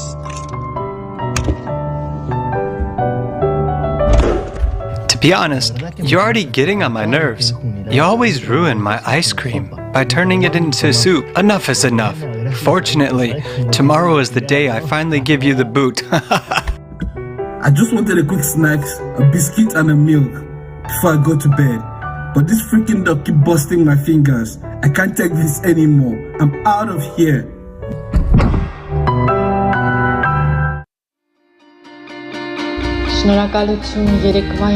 Thanks for that Indonesian gado-gado treat last night. Today, let's make my all-time fave, carbonara. And let's try some African cuisine with kamba vanasi tomorrow.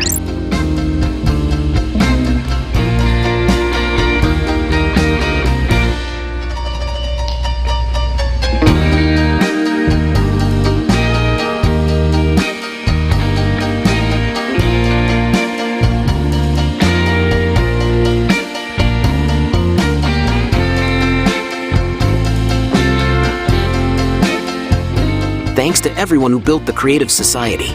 Now we don't have to wash dishes, get our fingers pinched by cabinet doors, or suffer with failing refrigerators. We have gained the most valuable thing, freedom from kitchen violence. Tell everyone what awaits them in the Creative Society.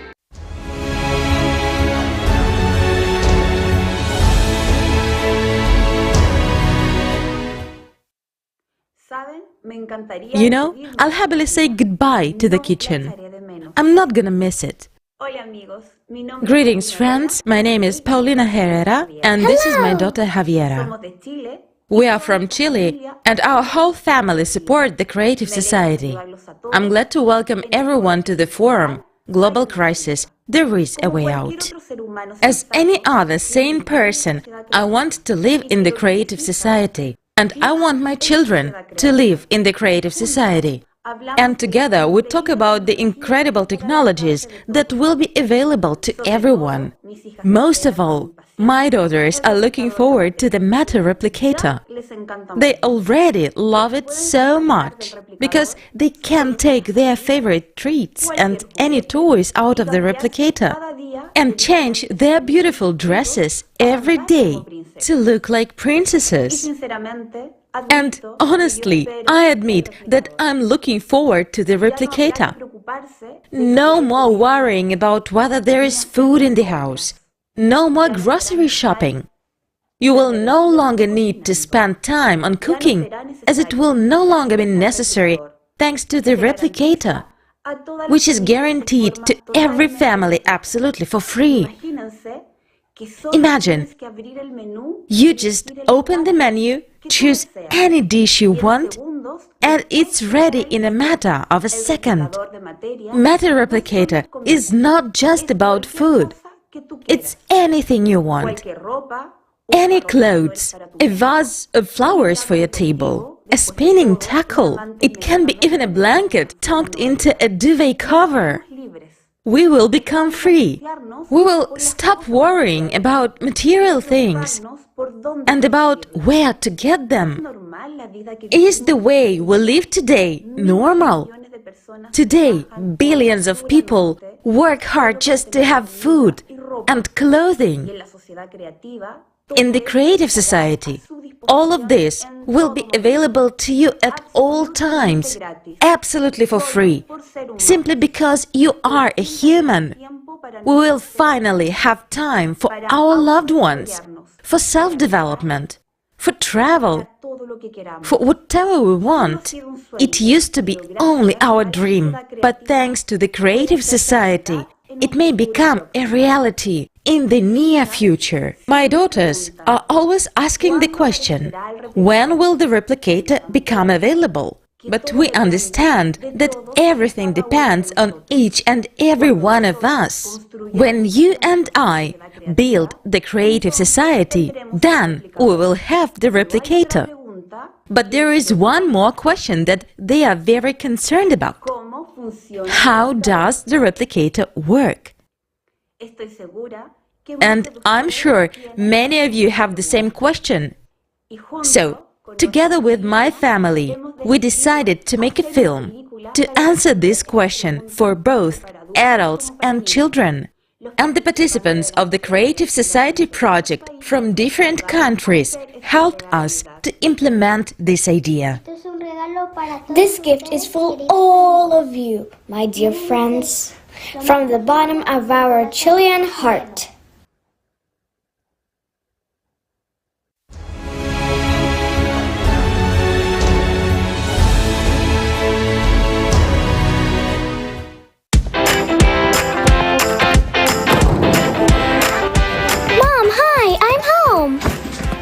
Mom, I'm so hungry. Mom, when are we going to eat? Soon.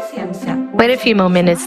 The food is warming up. Why does it take so long? Why does food have to be cooked at all? Why isn't there a microwave yet that creates hot prepared food I want instantly? What makes you think there isn't? Actually, it's almost ready. What do you mean? Well, it does exist. It's called a replicator. Well, come eat. What is a replicator? A replicator is a device that creates ready-made food right away, and you don't have to cook anything yourself. How is this possible? They haven't told us about this kind of thing at school. Well, that's understandable, because no one has a replicator yet, although modern science is already very close to discovering the method of its operation. But in the Creative Society, everyone will have a replicator. So will we have one too? Of course. So I'll be able to print a warm sandwich in it right away? Or will I have to heat it up as well? It can be cold or warm, as you wish. What about chocolate cake? Even marshmallow cake, as you want. Would it be possible to print lots and lots and lots of fresh orange juice? And right away? So I don't have to wait for the oranges to be squeezed? Yeah, right away. Instantly. Whoa, it's like a magic wand. How does a replicator get it done so quickly? Will it cook that fast by itself? Almost. Only while in order to make food, a bun for example, we mix ingredients, the replicator will mix particles and create anything from them, because everything in this world consists of the same particles. How so? Well, you're eating a bun, right? What is it made of? From flour. What is the flour made of? Wheat. And wheat? From grains. What is a grain of wheat made of? I don't know, maybe of little grains? Well done! You're almost right. A wheat grain consists of chemical elements. They consist of molecules, molecules of atoms, and atoms of even smaller particles, like seeds. So the bun is made out of these little particles, right? That's right. And not just the bun, but also this table, your blouse, and the bottle too. Everything in the world consists of them. So if everything consists of the same thing, then the replicator can print not only food but anything? Sure thing. Then why do things look different and have different tastes and colors? Because the particles are combined differently in different objects and carry different information. Okay, and where are they going to get these particles for the replicator? We'll take particles from the recycler. Just as the replicator assembles things from particles, the recycler will also break down anything into particles and transfer them to the replicator cartridge. We'll be able to recycle all unnecessary things into things we need.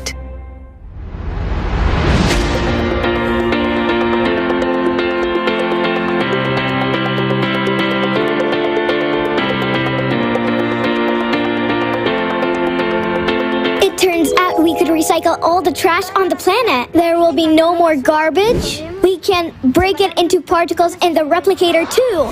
Yes, sure. Anything you don't need, garbage, waste, dust, broken things, dirty shoes, you just put into the recycler.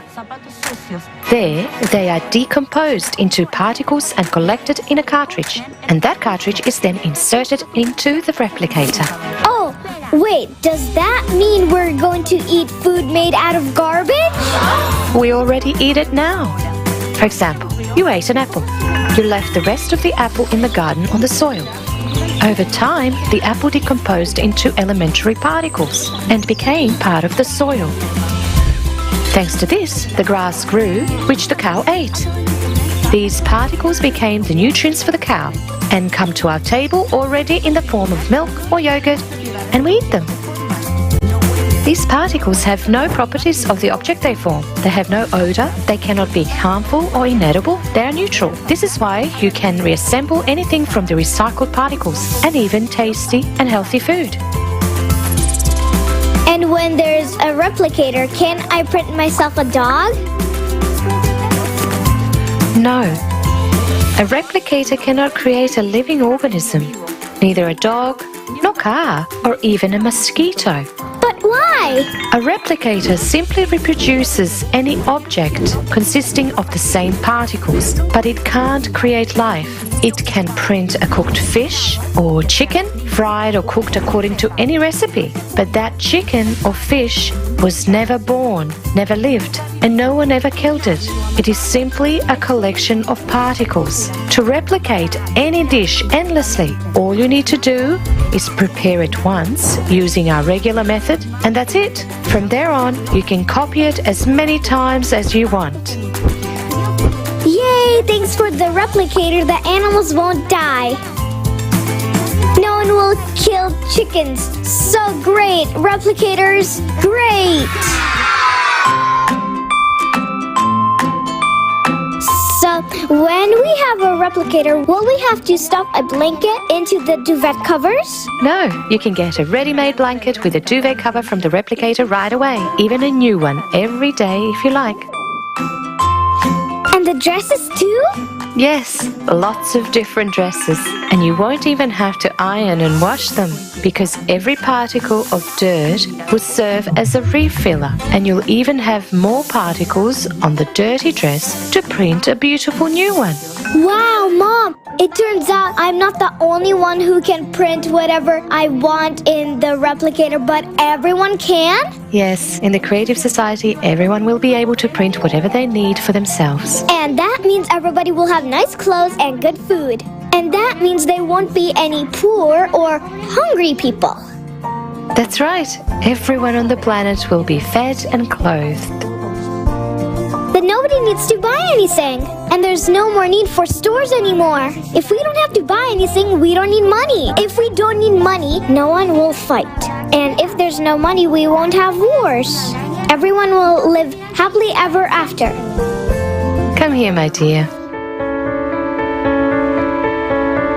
What a smart girl you are. Yes, there will be peace everywhere. Everyone will live happily ever after. Happily ever after.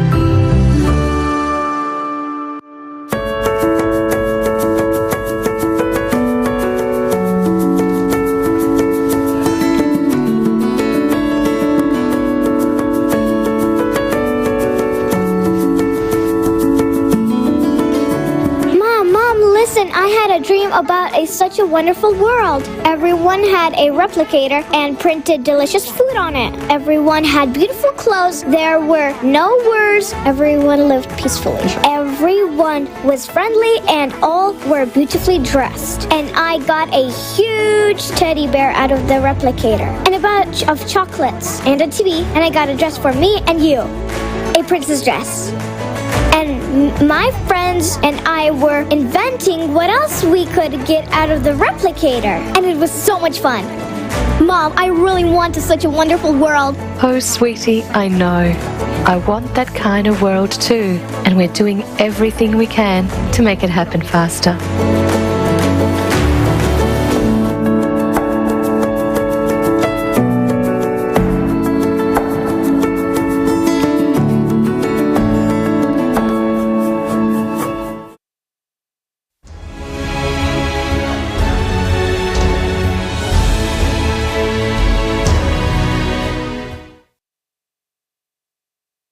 Thank you so much to our dear participants from Chile and everyone who took part in creating this video.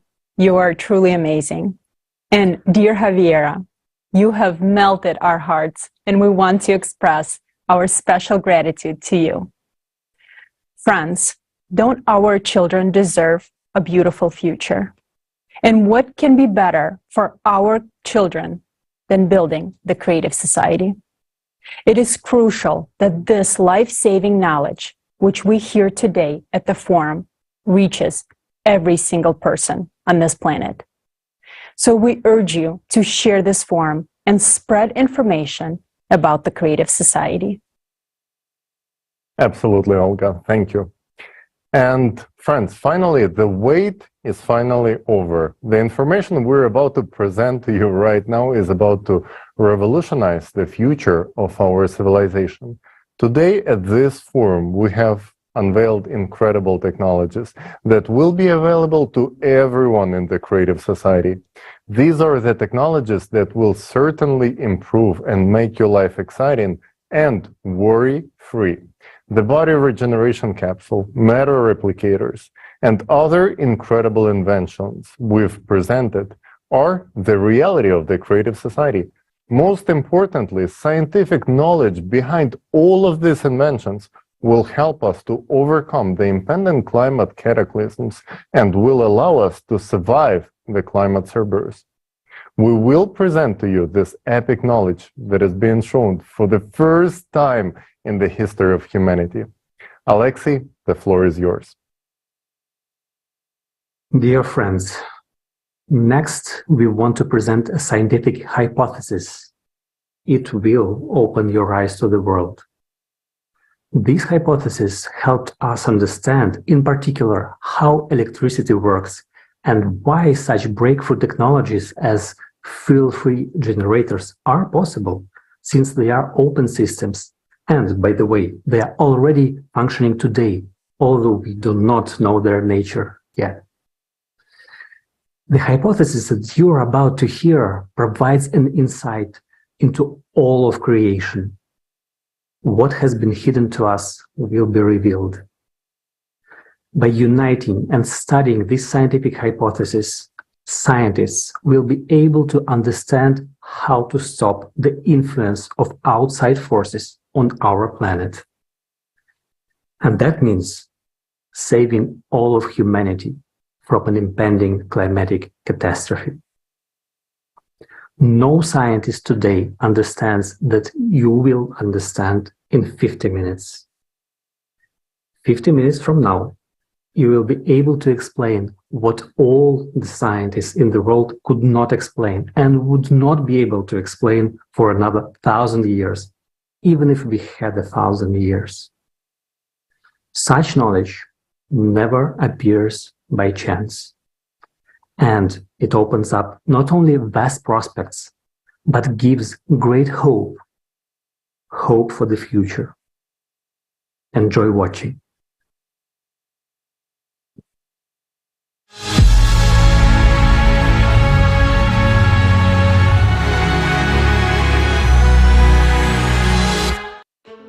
We live in a unique era where two doors are open in front of us.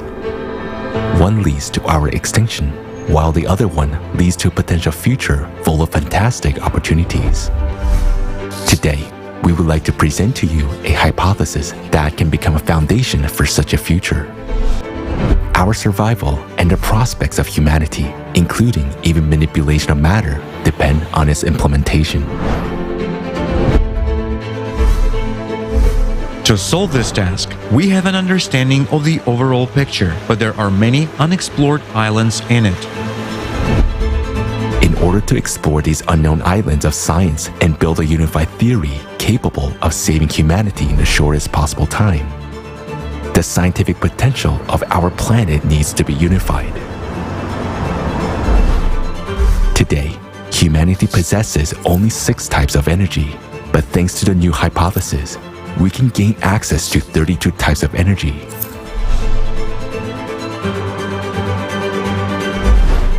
In order to simplify the understanding of the fundamental processes of the world structure, this hypothesis is presented in the form of animation with associative examples. For intelligent people, it includes everything they need to make breakthrough scientific discoveries. Our team of volunteers received this knowledge, and we have only slightly elaborated on it and found historical evidence to support it. We understand that this knowledge carries immense value and consider it our duty to share it openly with the entire scientific community. We believe that none of us should claim the laurels of victory. After all, no individuals may be considered winners since a huge team from around the world worked on this hypothesis. Starting a new world requires honesty. Deserved recognition should be given to those scientists who will be able to explain, thanks to this hypothesis, what electricity is, how many types of it exist, what radiation is, what the electromagnetic field is, and most importantly, recognition should be given to those who will be able to find a way out of the climate crisis. For us, that's the most important task, because it's a chance to save all of humanity.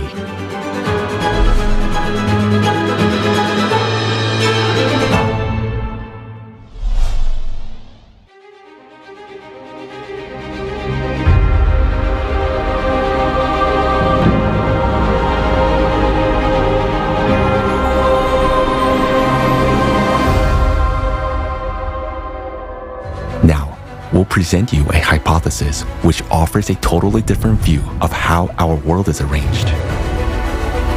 This hypothesis gives us keys to manipulating matter and developing such technologies that will enable humanity to take a step into a new era of evolution.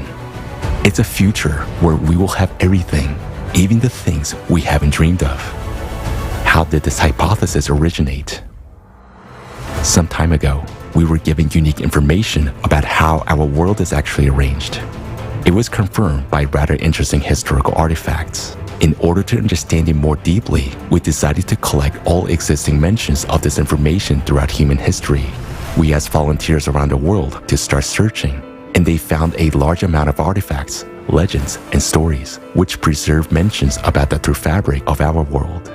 Along with that, a lot of indications were found pointing towards the veracity of the use of such legendary technology as the Eye of God and Vajra in ancient times. And it turns out that the principle of its operation is directly related to the knowledge of how our world is arranged. We became very intrigued by this information. Since it was impossible to study it using standard methods, we were offered to conduct a number of special experiments and to build for that purpose a unique device that would have a pyramidal shape and certain characteristics. We developed a prototype of such a device in 2016. It is made of aluminum and contains 11 tori. We conducted a series of experiments with this device using certain programs. Some of them were publicly demonstrated. The purpose of those experiments was to verify the possibility of transmitting information to a large number of people, regardless of distance, by means of thoughts. The operator, an experienced person, transmitted information remotely, a symbol or a number, while being inside the pyramid. Meanwhile, participants of the experiment, who were in various countries of the world, received this information through their thoughts. They sent their answers with a symbol and a number they received to an email address that had been given before the experiment. It's important to point out that the symbol which the operator transmitted was picked randomly during the experiment. Nobody knew what exactly was going to be transmitted. All the experiments were conducted exclusively in the presence of a dedicated committee of volunteers, and the whole process was recorded. Thousands of people all around the world took part in the experiment. The result of this experiment shocked us. Why? We were struck by the fact that 70 to 80% of the answers were accurate. This means that people actually perceive the symbol transmitted by the operator.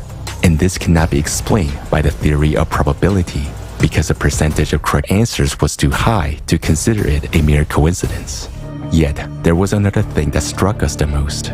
We received a huge number of responses from the participants before the experiment had been conducted, and most of the answers sent in advance were accurate. We asked how this was possible if, at that moment of time, even the operator himself didn't know what sign they would be transmitting. In response, we received an offer to conduct another experiment. It is necessary to understand that the range of tori settings in the pyramid is very large, and we were told the exact settings of the tori at which a certain unique phenomenon was detected. The operator noted that literally after several minutes of being in the pyramid device, he began to see various people as well as their whereabouts. Here is how it was happening. At first, he saw numerous white dots, similar to white noise on a TV screen. As soon as he focused on any of those dots, it came closer and a person appeared in front of him. It could be someone the operator knew or someone he didn't know. At the same time, the operator had a clear understanding of where exactly this person was at that moment. This effect was observed by all operators with such settings of the pyramid. In order to study this phenomenon, we conducted another experiment. Volunteers from various parts of our planet took part in it. Some of them were intentionally driving during the experiment in order to change their geolocation.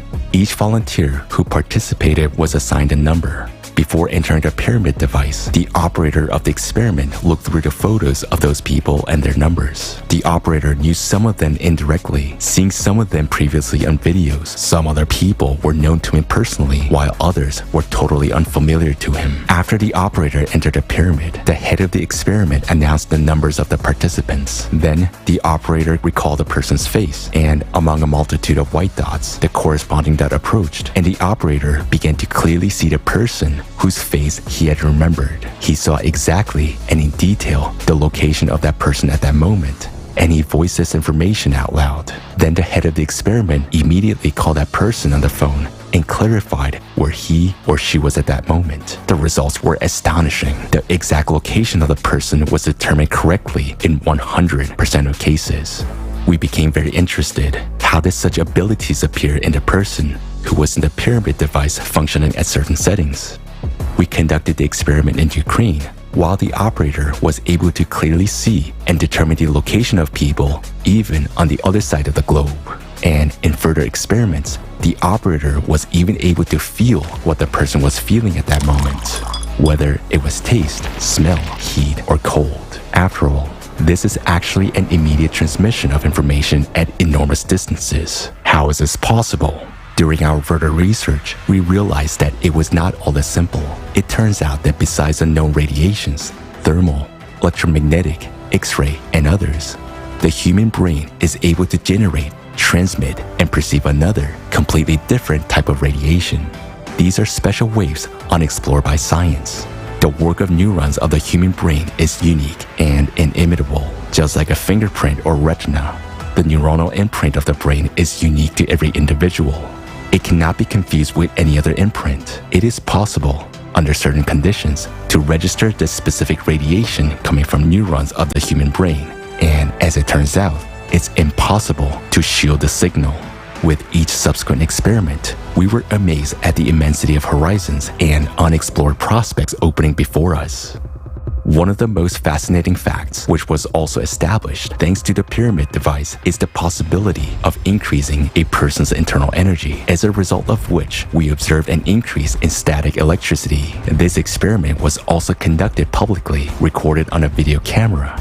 and this video is available to general public. During this experiment, a person stayed inside a pyramid device with specific Tori settings for a certain period of time. Then, after leaving the device, he touched a glass of an aquarium with his hands. The aquarium was filled with water, and there were 2 electrodes inside, which were connected to a voltmeter. The moment the operator's hands touched the aquarium, the voltmeter clearly indicated an increase in voltage. From the point of view of modern physics, this is impossible, but dozens of people saw that, and it was recorded on a camera. This experiment has been repeated many times, but here it should be noted that not all people could show such a result. We came to the conclusion that personal qualities of the operator can affect the results. The person touched a glass, which is an electrical insulator. The electrodes of the voltmeter were confined in water, and yet we all observed the result. The laws of physics also say that the human body is not capable of accumulating electricity in such quantities. But what we have recorded is a fact. We were offered a hypothesis that fully explains all this phenomena. We invite you to take a look at several artifacts that our volunteers have found.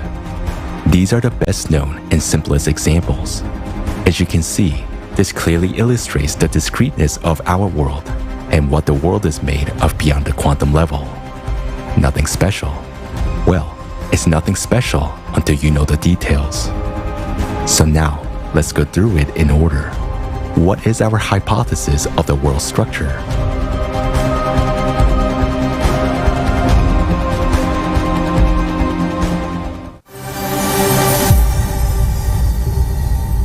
Modern science knows that all substances consist of molecules and atoms. Atomic nuclei are formed from protons and neutrons, which consist of quarks. It is generally believed that quarks are the smallest particles, along with leptons, electrons, and neutrinos, and they are structureless.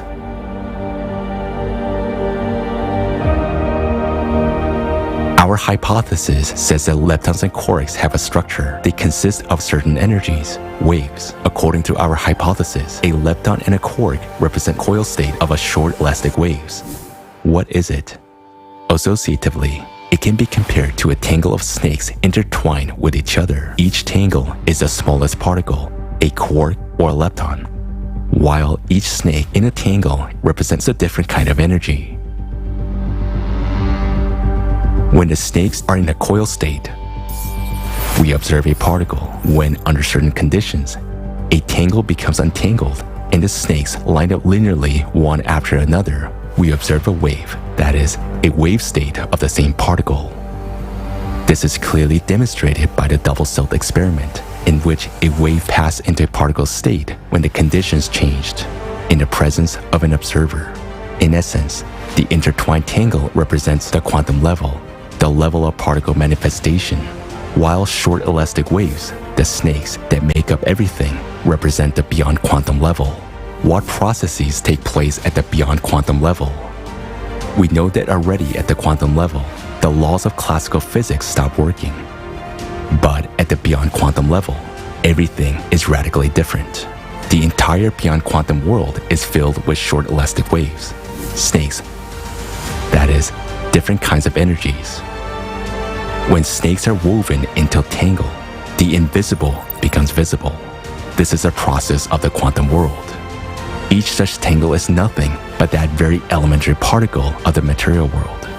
In the beyond quantum world, there are lots of kinds of energies, that is, snakes. Associatively, you can imagine that they have different patterns, colors, and thicknesses. Some are poisonous, some are not. Combinations of these energies, meaning short, elastic waves, or snakes, make up all the waves known to science today: electromagnetic, thermal, and so on.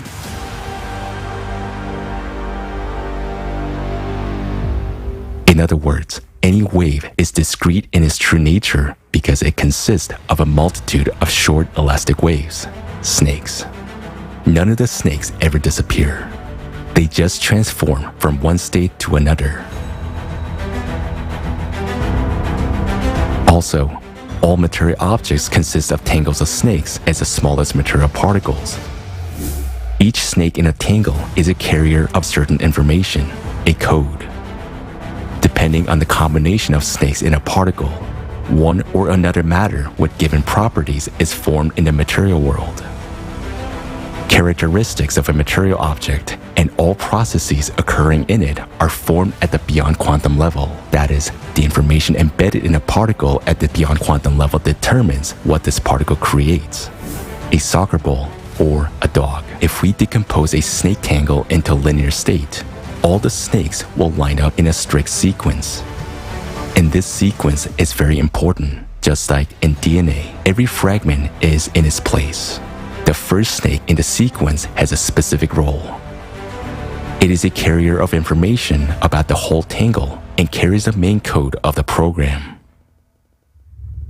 Understanding how the world is arranged at the beyond quantum level and that everything is made up of short, elastic waves has led us to an obvious fact that there are many more types of energy in the world than is commonly believed nowadays. Modern physics identifies only 6 types, while we have come to the conclusion that there are at least 32 of them. Interestingly, this is also supported by historical facts. Our volunteers found references to the use of at least 32 types of energy in the ancient times. As paradoxical as it may sound, all this information, which is new to us, was known in ancient times, and many artifacts from around the world prove this. Let's have a look at some of them.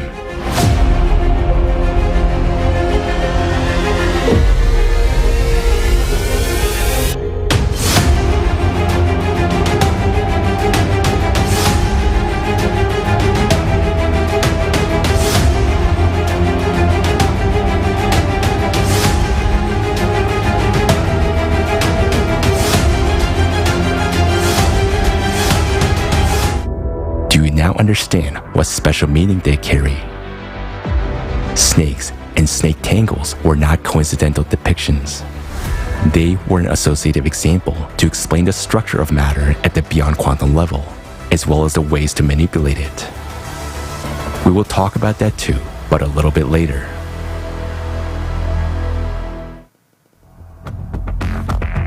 To date, this knowledge has been mostly lost, and that's a shame, because it will be of a great use to modern scientists who for decades have been struggling with questions which can be easily explained by means of this hypothesis.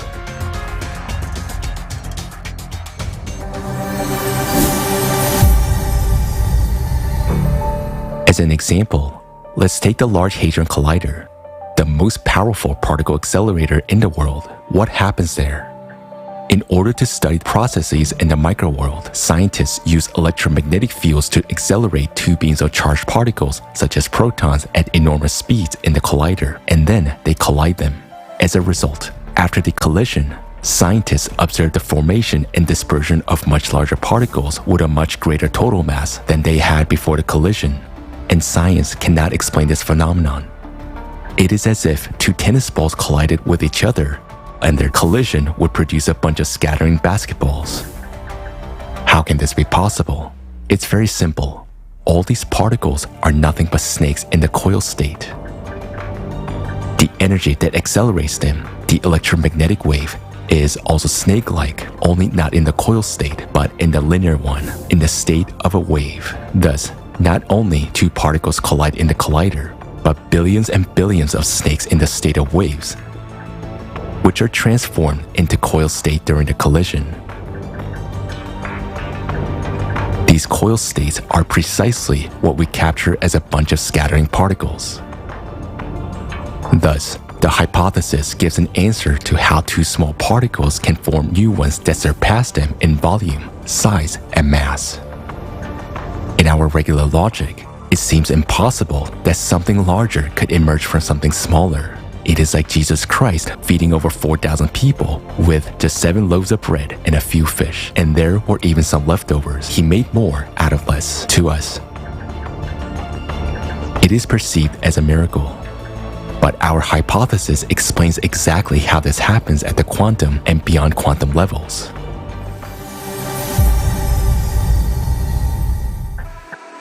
The mysterious birth of virtual particles in the physical vacuum can be explained in a similar way.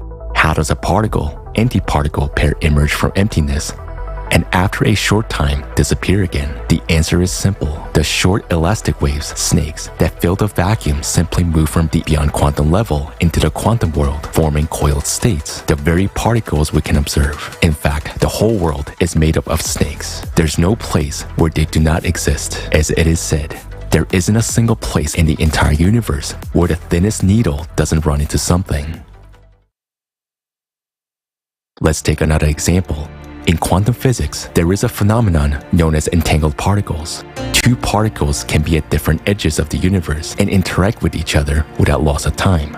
A change in the state of one particle instantly causes a change in the state of the other. How is this possible when modern physics says there is nothing faster than the speed of light? It's a question that has led modern science into a dead end. Scientists have no answer. In fact, the answer is simple. At the beyond quantum level, all these particles are located next to each other and connected by a single snake. There's no concept of distance, speed, or time in the beyond quantum world. Completely different laws work there. For example, in the material world, one of the interconnected particles can be in our hands, while the other one can be in a grain of sand on the shore of the ocean in another galaxy. Meanwhile, at the beyond quantum level, both of these particles are at a distance of a single snake, and there's no time or space between them. There can be many more than two of these entangled particles, and all of them are instantly exchanging a huge amount of information among each other. In other words, matter in the universe is constantly interacting. Another phenomenon, the nature of which our hypothesis explains, is electricity. Today, we all use electricity. We know that there is direct and alternating current, that there are electromagnetic waves and static electricity. But what electricity is in its essence, modern science cannot explain. For example, let's take static electricity. Each of us experiences it in everyday life when brushing our hair. Both hair and a comb are dielectrics. When we run a comb through our hair, we untangle some snake tangles and create new ones, thus releasing snakes.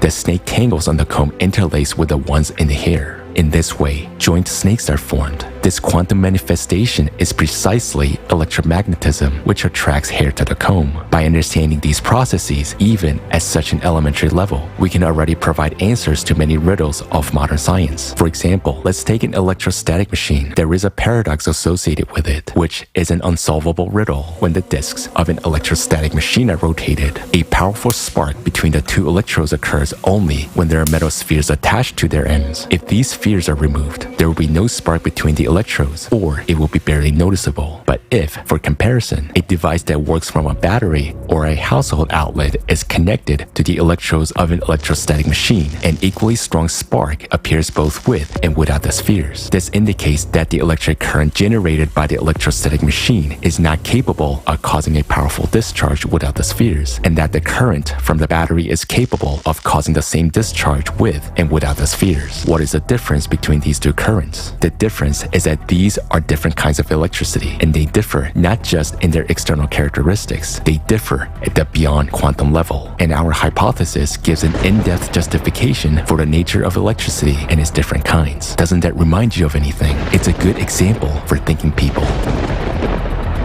Thanks to the hypothesis of a coil state of short waves, we understand that electricity is the same snakes in the coiled or linear state. There are many kinds of electricity. They're determined by the predominance of one or another type of snakes in their linear sequence. For example, when you comb your hair, static electricity is generated, which is represented by a certain predominant type of snakes. When magnets rotate, it's another type. In household outlets, alternating current is a third type of snakes. In batteries, the energy of chemical reactions is the fourth type. In an electrostatic machine, it is a fifth, and so on. And note that all types of electricity, just like the magnetic field, have the same first snake in the linear state, which carries a major part of information. We reserve the right to explain the understanding of how electricity works to those who will further investigate this issue. We have merely given an association and invite those who wish to understand the subject to investigate it on their own. Now, let's look from the perspective of the beyond quantum world at what's going on in an electrostatic machine when different kinds of electricity are used. As the disks of the electrostatic machine rotate, the brushes rub against their surfaces. As a result of the friction process, the snake tangles become untangled and form an electrostatic field. Some of the snakes start moving along the conductor as if along a riverbed, forming a directed movement of snakes along the electrodes. As long as there is static electricity, there are no tangles, just a flow of snakes. And in order for a discharge to appear, that is, for the snakes to interact, we need to create conditions where they can gather in tangles again. Such conditions are created by the shape of a sphere. By flowing around a sphere at the ends of the electrodes, the snake coils up on themselves, which contributes to the formation of tangles. In the space around the metal spheres, the snakes and tangles begin to accumulate. The snakes from tangles on one side begin to cling to tangles on the other side, and their massive collision occurs. As a result, the tangles become untangled and the snakes are released. This is the discharge that we observe. We see a spark, waves are emitted in the optical range, and we hear a sharp click, a sound shock wave. All of these manifestations arise as a result of interaction among the snakes. They simply transition from one state into another. Accordingly, when there are no metal spheres on the electrostatic machine, the snakes flowing along the electrodes cannot form any tangles, so they simply fly by without any interaction with each other. But in batteries and household outlets, there is a different kind of electricity. There, tangles move together with snakes in a linear state, and they interact with each other instantly. The tangle state is disrupted, and we observe a discharge and the accompanying phenomena. Therefore, this type of electricity does not need metal spheres to form tangles because it actually flows in the form of tangles. Thus, we understand that the shape of a sphere creates the necessary conditions for transformation of the linear state of snakes into a coil state. That is, in fact, the shape of a sphere or a dome creates conditions for accumulating energy. Doesn't this remind you of anything? If you have noticed the similarity with the domes of religious buildings, you are not mistaken. Ancient legends say that the first dome temples were built more than 24,000 years ago by the representatives of an extraterrestrial race known as the Apexians. They also created the first religion and the first dome-shaped structures for the purpose of collecting energy from humans, which is known as vril. People gathered in those temples and prayed to the Apexians as gods. This was a process similar to what we have seen in the spheres of the electrostatic machine, where static electricity accumulated. In the temples, people's energy, vril, flowed through the building into the domes, accumulated there, transformed into a coil state, and was transmitted to the Apexians. The Apexians built structures of various forms in order to collect energy. Those could be pyramidal structures or towers with pyramidal or dome tops, ending with a pyramidal spire. Many such ancient structures are considered to be places of power. The paradox is that those were places where power was taken away, not given. It is also quite interesting that to this day, such shapes of structures are mainly used for places where mass gathering of people, decision-making, and emotional outbursts take place. If you wanted to tell the story you just heard as a comic strip, how would you draw it? We will show you an ancient artifact that depicts this process as a comic strip. We see a temple structure with a portal above it, and a flying saucer at the top indicates that it is extraterrestrial. In those times, people couldn't know such technologies. On the left, we can see people and an indication that they're giving away their energy. This is shown in the form of snakes flying away. On the right, we see two planets and below them representatives of an extraterrestrial race, the Apexians, who receive energy from humans. And it is clearly shown that humans fed not only the Apexians, but representatives of other extraterrestrial races as well. To this day, through our temples, we feed unknown creatures in the universe. If any of you doubts that we still worship them to this day, you shouldn't. What is unknown to us is not unknown to the priests. And this information has nothing to do with any religious feelings or emotions. This information is about the physics of processes. Thus, our hypothesis opens a new approach not only to physics, but also to the history of our humankind and reveals certain cause and effect relations of the processes taking place in society nowadays. Radiation. The second riddle of the electrostatic machine is the radiation background that is recorded near its brushes during operation. Where does the radiation come from? After all, there are no obvious conditions for its occurrence. We can explain it easily with the help of our hypothesis. The brushes rub against the disc during the operation of the electrostatic machine. The process of rubbing is a collision of a huge number of snake tangles with each other, which leads to their untangling. As a consequence, various types of snakes are released, including poisonous ones capable of biting and destroying other tangles. These are exactly the radiation snakes that form the radiation background. This background is local and short-lived, During the operation of the electrostatic machine, it disappears as soon as you stop the machine, unlike the background radiation in nuclear reactions, which can last for a long time. Why is such a difference observed? Radiation exists in any object, but not in active state. Radiation background is a serpentarium with different types of toxic snakes biting all the tangles they interact with.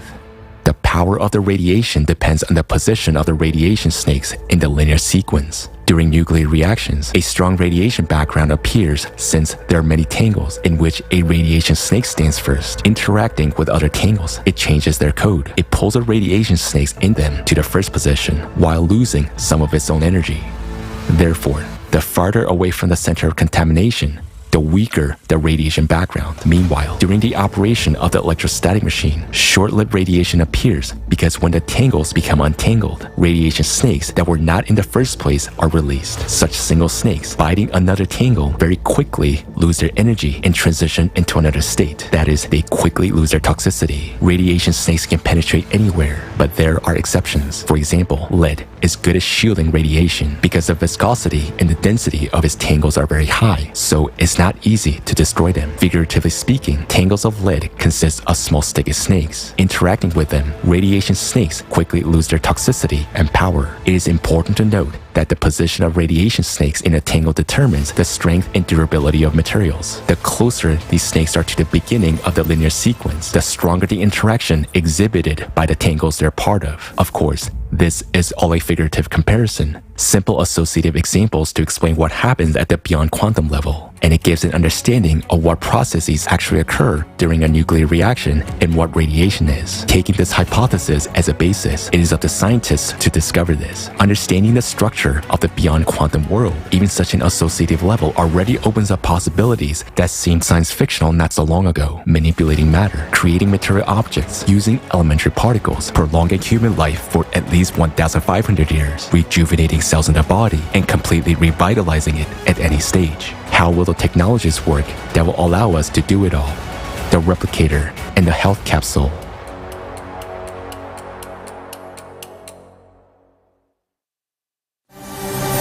Replicator.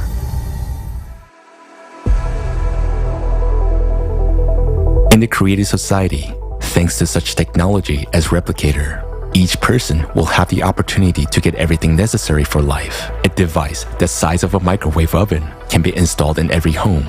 A household replicator. You can forget about the arduous chores, cooking, washing, dishwashing, and even buying many products.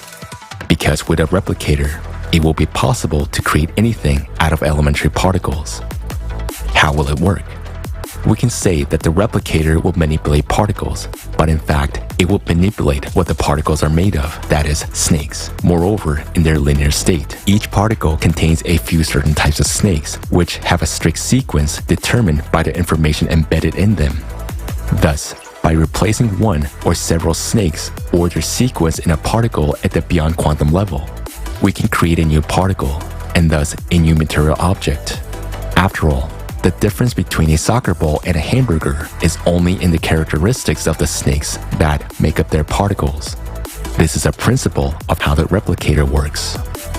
In order to create something from particles, we need particles themselves. Where can we get particles from? And in quantity to ensure the creation of different kinds of food and clothing for each person throughout their lives from the particle recycler. After all, if we know how to create objects out of the tiniest particles, we will know how to disassemble those objects. That's what the recycler will do. It will disassemble your dirty clothes, for example, or dirty dishes into particles. After disassembling the unwanted matter into particles, the recycler will pack them into a nano cartridge, which will then be used in the replicator to create new objects. Naturally, in the cartridge, the particles will be stored in a coiled state of snakes in the form of leptons and quarks. Since snakes in linear state cannot be held, they're constantly in motion, whereas in the form of particles, that is, in the coiled state, under special conditions, they can be stored in the cartridge without loss of properties and power infinitely long, up to billions of years. So what size should this cartridge be to store such a large number of required particles?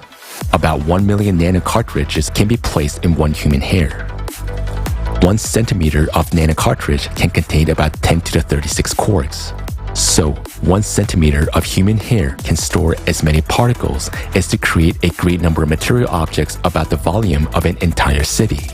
Thus, a cartridge the size of a human hair is able to serve a person for a lifetime and much longer. It seems incredible that such a small size can hold large volumes.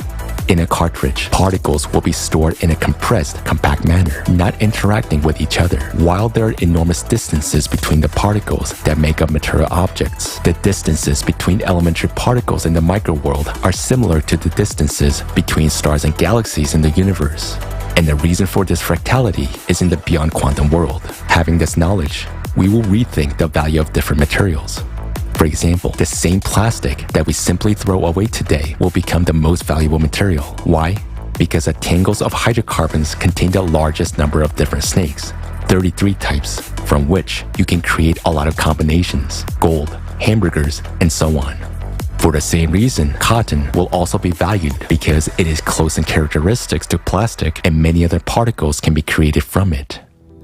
To understand the process of replication better, we'll give you a figurative example. Imagine that we put knitted jumper into a device similar to a microwave oven. At that time, a special device reads the shape of the jumper and the position of each hair in the threads of the jumper. A special device, like a crochet hook, is then used to pick up one thread and unravel the jumper all the way down to the hairs, and each hair is disassembled into its component parts. All these components are stored compactly and tightly packed. Thus, our seemingly large jumper fits into a small box. When we need to make a jumper again, the previously recorded program reconstructs the hair components in the right sequence and converts them into wool strands, which are then converted into the yarn that will knit the jumper anew. All this information gives the understanding that everything in this world has been programmed and created. It's a whole programming table, but there's nothing complicated about it. Now in programming, we only use zeros and ones, whereas in the beyond quantum world, we use several hundred combinations. By comparison, our alphabet has only about 30 letters, but over 1 million words are made up of them. It is not difficult for a human to manipulate letters and form words. Nor is it difficult for an artificial intelligence to analyze all the possible combinations of snakes, which can be quite numerous, and to analyze the characteristics of any material object at the snake level, and thus recreate its exact copy according to this information matrix. Health capsule. The health capsule works on the same principle. It will keep the human body in a perfect and young state for at least 1500 years. By means of the same manipulation of energies, the snakes that make up all the particles in the cells of our body. From the perspective of modern healthcare, the only way to help a person whose organ, for example, has failed is transplantation. The organ has to be taken out and replaced. Meanwhile, the health capsule will restore the working organ inside the body simply by changing the states of its cells at the beyond quantum level. There are about 30 trillion cells in the human body. In its complexity, each of them is like a galaxy. If we zoom into a cell 8 billion times and look inside, we will see that it resembles a colossal automated factory, performing almost as many unique functions as all manufacturing in the world. Moreover, this factory would possess a characteristic that none of the most modern machines have: the ability to reproduce its own structure in its entirety in a matter of hours. A cell is such an interconnected and fine-tuned system that if even one of its components fails, the cell will die. Therefore, manipulation of a living cell at the level of molecules and atoms is impossible. It's like trying to fix the engine of the car at a full throttle. Meanwhile, at the beyond quantum level, everything is simple. It is necessary to add snakes where they're missing, or remove the excess ones, and the condition of an organ will return from pathological to healthy. Rejuvenation of the body and prolongation of human life will take place according to the same principle. Information code. We can make an analogy with the program code of a website. In order to change something on a web page, we don't make changes on the website itself, but we go into the code and write what we want. For example, we change the font color in the code, and this is immediately displayed on the website itself. We can write a different picture address, and the picture that we see on the website will be replaced. That is, we make the changes in the code, and they are displayed on the page of the website. This is how the health capsule will work. We make changes at the beyond quantum level, at the code level, and they're displayed here in the world that is visible to us. The knowledge about the control and manipulation of matter has been known since antiquity. That very caduceus symbol is a symbol of human power over matter, not a human over a human, as it was later distorted. Our hypothesis confirms that alchemy is not a fairy tale because it is possible to change one state of an object into another by simply changing its characteristics at the beyond quantum level. Also, our hypothesis gives an understanding on what principles the exchange of information between entangled particles takes place, which means that the same principle can be used by humankind in technologies. All this is available already at the first level of civilization development. And we become a civilization when we enter the creative society. From that moment, completely new technologies based on the understanding of the beyond quantum world will be available to us. What technologies open up before us? Today's technological development is hindered by the limited speed of information transfer. But using the principle of instant interconnection of entangled particles removes any limitations. We cannot even imagine the amount of information which all matter in the universe exchanges every moment. We, humanity, only need to fit harmoniously into this flow. And then our lives will change tremendously. How exactly? Information exchange. First, the internet. The speed of information transfer will increase billions of times. Across the entire planet, data exchange will be instantaneous without loss of time, no longer requiring satellites, TV towers, or wires. In just a few years, an ordinary wristwatch will be able to process millions of times more information than the most advanced supercomputer nowadays. Compared to the future technology, today, we're like primitive tribes, transmitting signals using smoke from campfires. This also reveals enormous opportunities in human communication, instant connection, and communication in the form of the most realistic holograms, simulating the full presence of a person. Being thousands of kilometers away, we can see each other and communicate as if we were in the same room, or we can without leaving home, be at the seashore or on a fishing trip, experiencing all the sensations. The Eye of God, Vajra. Secondly, guided by the hypothesis presented, humanity will be able to use not 6, but all 32 types of energy as in ancient times. This means that such legendary technologies of ancient times, which we have already mentioned, Vajra and the Eye of God, will become available to us. How do they function? And what opportunities do they open? The Eye of God makes it possible to see and identify a person by their individual neural signal, no matter where they are, while Vajra allows us to remotely influence the operation of neurons. In essence, these are two components of a single technology that work with brain neurons and the human body as a whole. Neurons, during their work, produce a certain radiation, a signal which is yet unknown to science and which is unique for every person, like a fingerprint or a retina. This is a kind of individual neurocode that remains the same from birth throughout life. The kind of energy that Eye of God and Vajra operate with is impossible to shield. Those are signals that instantly reach each other across all galaxies, and the same kind of signals are perceived and emitted by the neurons of the brain, which has already been experimentally proven. This gives the understanding of why we actually need so many neurons and what their true function is. The Eye of God and Vajra technologies, introduced already in the transition period to the creative society, opens up many prospects for us. How will they improve our lives? Safety. Thanks to the Eye of God technology, not a single person in the world will go missing or be kidnapped without a trace. Today, millions of children disappear without a trace every year, and the Eye of God is able to locate any person anywhere, anytime, no matter whether they're in a cave or in outer space. Moreover, thanks to the Eye of God and Vajra technologies, any crime will become impossible. A person intending to commit an unlawful act will be instantly identified and immediately held accountable. It's important to note that Vajra cannot read thoughts, but it can read emotions such as fear or aggression. For example, if aggression is recorded in a group of people and a person close to them experiences fear and the threat of violence, it is evident that this person is in danger and needs help. Immediately, the appropriate measures are taken to ensure that person's safety. all manifestations of aggression will be under control, so your life will always be completely safe. Also, in the creative society, these technologies will be synchronized with an NPC Vuskud, which will be able not only see any perpetrator, but also to identify who they're connected with, see their financial flows, and make decisions to neutralize them. The Eye of God and Vajra will also help in case of emergencies. If a person is in trouble, catastrophe, or injured, suppose there is a major earthquake and many people are trapped under rubble. The Eye of God technology will instantly indicate exactly where a living person is, whereas Vajra technology can remotely make changes to their body that will allow them to survive. For example, by interacting with a person's neurons, Vajra will instantly stop their bleeding, eliminate the painful shock, and if necessary, put them into an artificial controlled coma. As processes in the body slow down in a coma, rescuers have more time to get to a person and save them. By the same principle, in case of an accident, Vajra will help a person before the ambulance arrives. And these are just a few striking examples of the use of these technologies to ensure people's safety.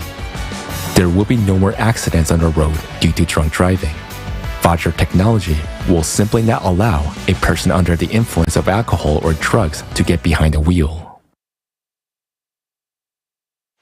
A few months ago, I promised to demonstrate a working prototype of the Eye of God system. I was obliged to keep my word. The only point we discussed was the security issue. Fortunately, we were helped by chance, and we took advantage of the opportunity. Lately, most of the world's leading states have been developing global human monitoring and identification systems. To date, the best results have been achieved by Chinese specialists. Their facial recognition system that works with video surveillance, based on Beidou 3 satellites, as well as the developments of such companies as SenseTime, LC Vision Technology, and others, actually shows quite good results. Chinese experts claim that their system is even capable of identifying a person wearing a balaclava.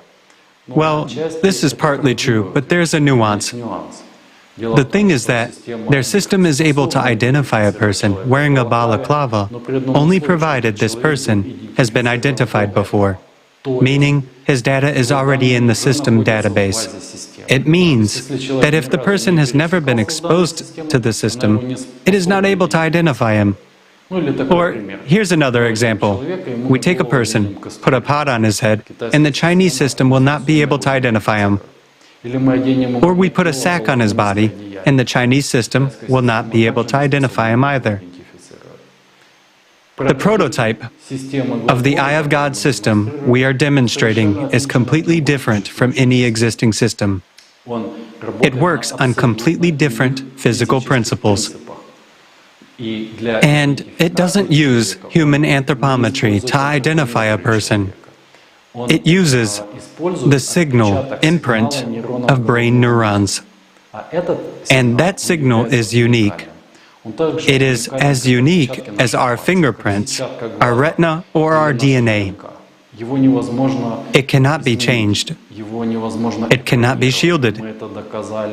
And we've proven that through a number of experiments. The prototype that we are demonstrating to you today actually works within a certain range.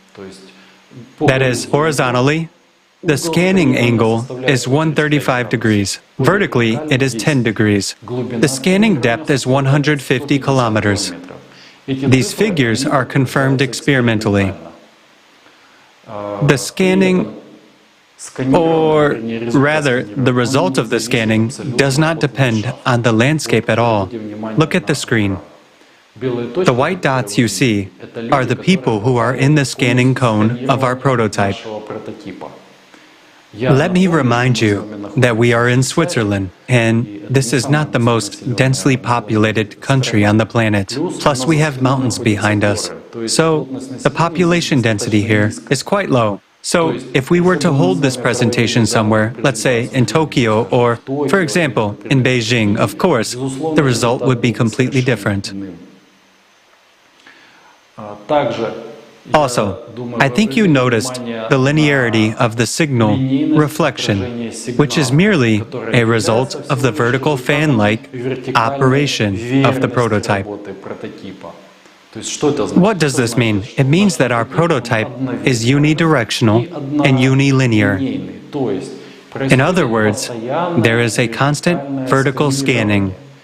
This is why there is a 0.3 second delay. Naturally, the working machine will be devoid of these, so to say, imperfections, which means that its operating range and functionality will be much more powerful and much larger. Thus, when the development is complete, the system will not only be able to identify all living people on planet Earth, but it will also be able to determine in real time the location of a person anywhere on the planet. It doesn't matter if he is on the surface, at any altitude above the surface of the planet, or he is under the ground or underwater. Nothing will limit the eye of God. Well, let's draw the parallels we already voiced. For example, we can take a person, put a pot on his head, and the eye of God will see and identify him. We can put a sack on a person, and the eye of God will see and identify him. We can even take a person, give him plastic surgery, and completely change his appearance. Or we can even, pardon me, do surgery to change his gender. Still, nothing will confuse the eye of God. It will accurately recognize the person by verifying their true identity. Talking about the work of our prototype and the fact that its functionality is somewhat narrower than the future working machine. Still, we can place it in the center of a large city. Let's say Abu Dhabi, for example. So, being in the center of Abu Dhabi, this prototype will not only be able to identify all the residents and visitors of the capital of the United Arab Emirates, but it will also control the territory within a radius of 150 kilometers. This means that it will also cover cities such as Dubai and Sharjah. If we talk about the future, about a working device, it will have to work, or let's say it can work together with existing satellite systems, such as GLONASS, GPS, Galileo, or the Beidou 3, which we have already mentioned. At the same time, it can be combined with all the existing databases, and it can be combined with video surveillance systems. Thus, the system will not only identify a person and determine their location, but it will also permanently record a data file on each person.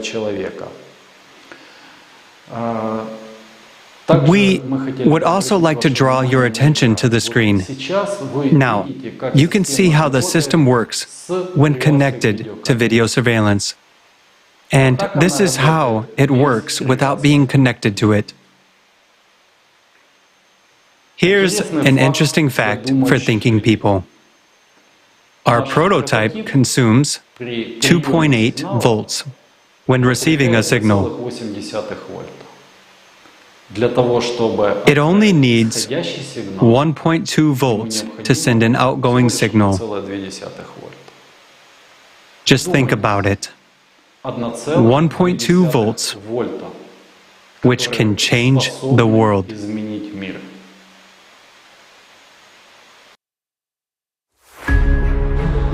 Health and Medicare.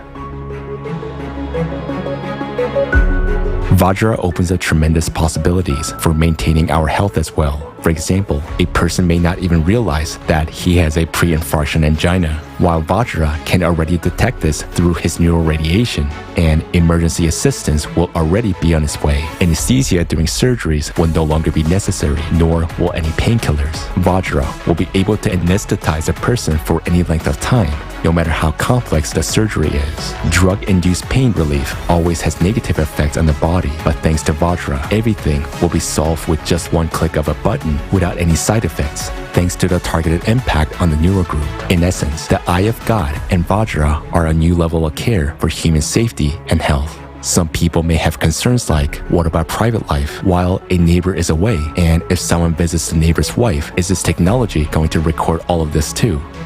The answer is simple. All of this is your personal business. Technology is not responsible for that. If there is no violence, fear, or threat to life, then it is not within the sphere of Vajra functioning. This technology does not monitor who came to visit whom and why, but it is obliged to monitor the fact that you have a pre-infarction or pre-stroke condition. Yes, some people might argue, will everyone be under control or what? It is now in the consumerist format that all people are under control. Today, even our own iron is watching us. All our gadgets, smartphones, laptops, all of this is used to collect as much information about us as possible, to control us, to profit from us, and to gain more power over us. Whereas in the creative society, you are the power. Just like every human being, your safety and your life are the top priority. The Eye of God technology is a guarantee of your safety, and most importantly, it is a guarantee that under no circumstances will the power belonging to all humanity be usurped by anyone. Nowadays, there is no more terrifying beast on the planet Earth than a human. Sharks kill an average of 10 people a year.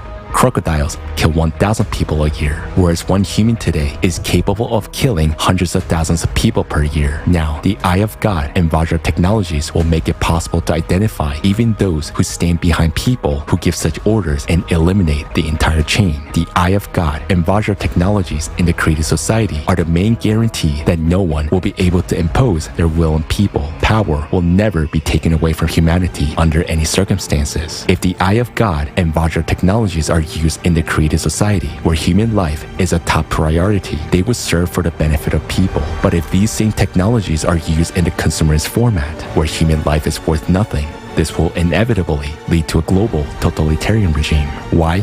Because a state, a company, or a person who possesses this technology, with a push of a button, or even with a mental order, will be able to give a command to destroy all armies of the world, no matter whether it is one object or billions of people. And the scariest part is that no one will be able to resist that, because these technologies work in energies which cannot be shielded. It is simply impossible to hide from them, just as it is impossible to determine where these signals are coming from. The introduction of such technology in the consumerist format is highly undesirable, because it will be fatal for everyone. It will lead us to a planet-wide enslavement, where one person or a group of people dictates their will to everyone. Why have we made a decision to announce these technologies and our hypothesis now? There are two reasons for this. Firstly, because we fully understood the phenomena we encountered while conducting experiments in the pyramid device only over time. When we understood that by using those energies, it is possible to recreate technologies such as the Vajra and the Eye of God, we realized the entire severity of the situation. At the initial stages of our experiments, a wide circle of people were involved, so the information went beyond the original group of participants and became available to many. We understand that this knowledge is of great interest and encourages people to research. According to our data, some countries are already working in this direction today, which means that sooner or later, one of the countries will own such a device. That's why we're talking openly now. If now, in the consumerist format, these technologies fall into irresponsible hands, it will be extremely dangerous. The second reason why we're now voicing this hypothesis is because humanity's most important task today is to survive the cycle of climate disasters. The climate cerberus does not use the internet, and even Vajra and the Eye of God cannot stop it. Today, the Earth's core is being affected by the impact from the space, which causes cataclysms every 12,000 years. The proposed hypothesis gives us an opportunity to understand what kind of energy affects the core and what are the principles of its impact. By studying this energy at the beyond quantum level, humanity will be able not only to neutralize its negative impact on our planet, but also to use it as a source of additional energy for the benefit of humankind. This can only be achieved if the world's best scientists are able to unite their efforts and focus precisely on solving this problem. This is possible only in the creative format of society. For this to become our reality, we as humanity must make a request to change the format from the consumerist to the creative one. This requires active participation of every member of society, and I would like to address the representatives of the scientific world. The hypothesis you have just heard is just information to ordinary people, but for you, it's a real chance to save all humanity.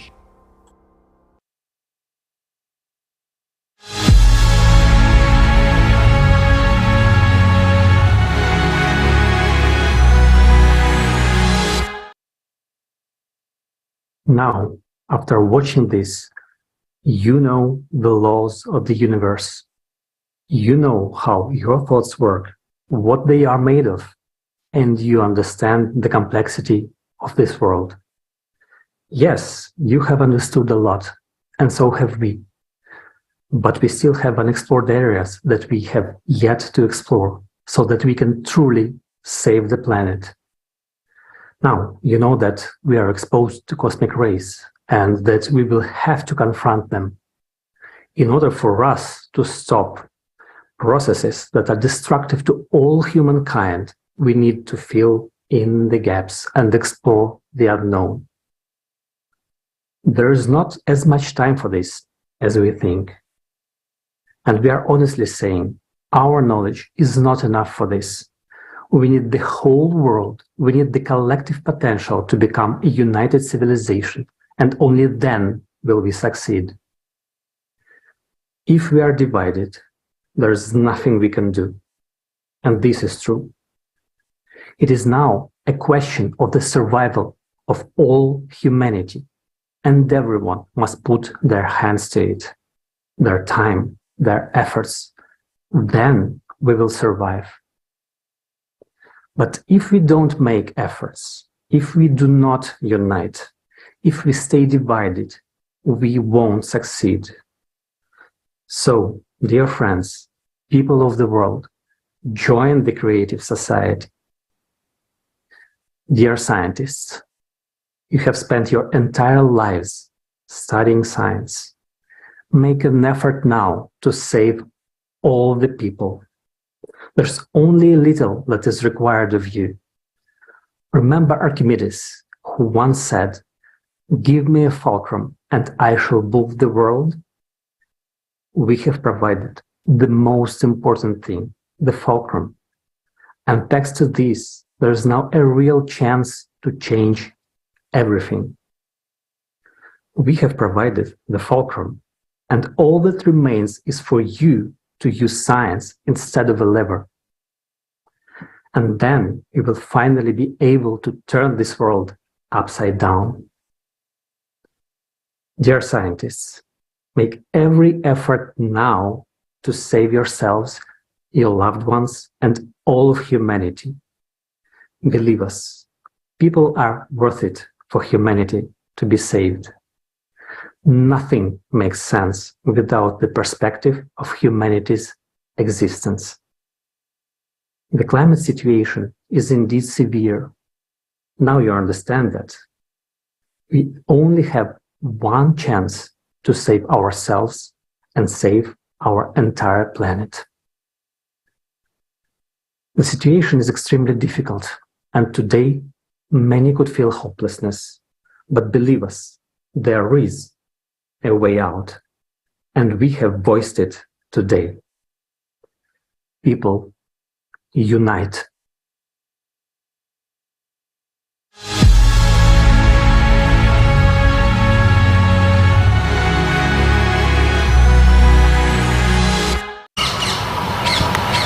You are all sane, responsible adults who have witnessed the reality that awaits us. Make the right choice and build a creative society. Please do not deprive me of my future.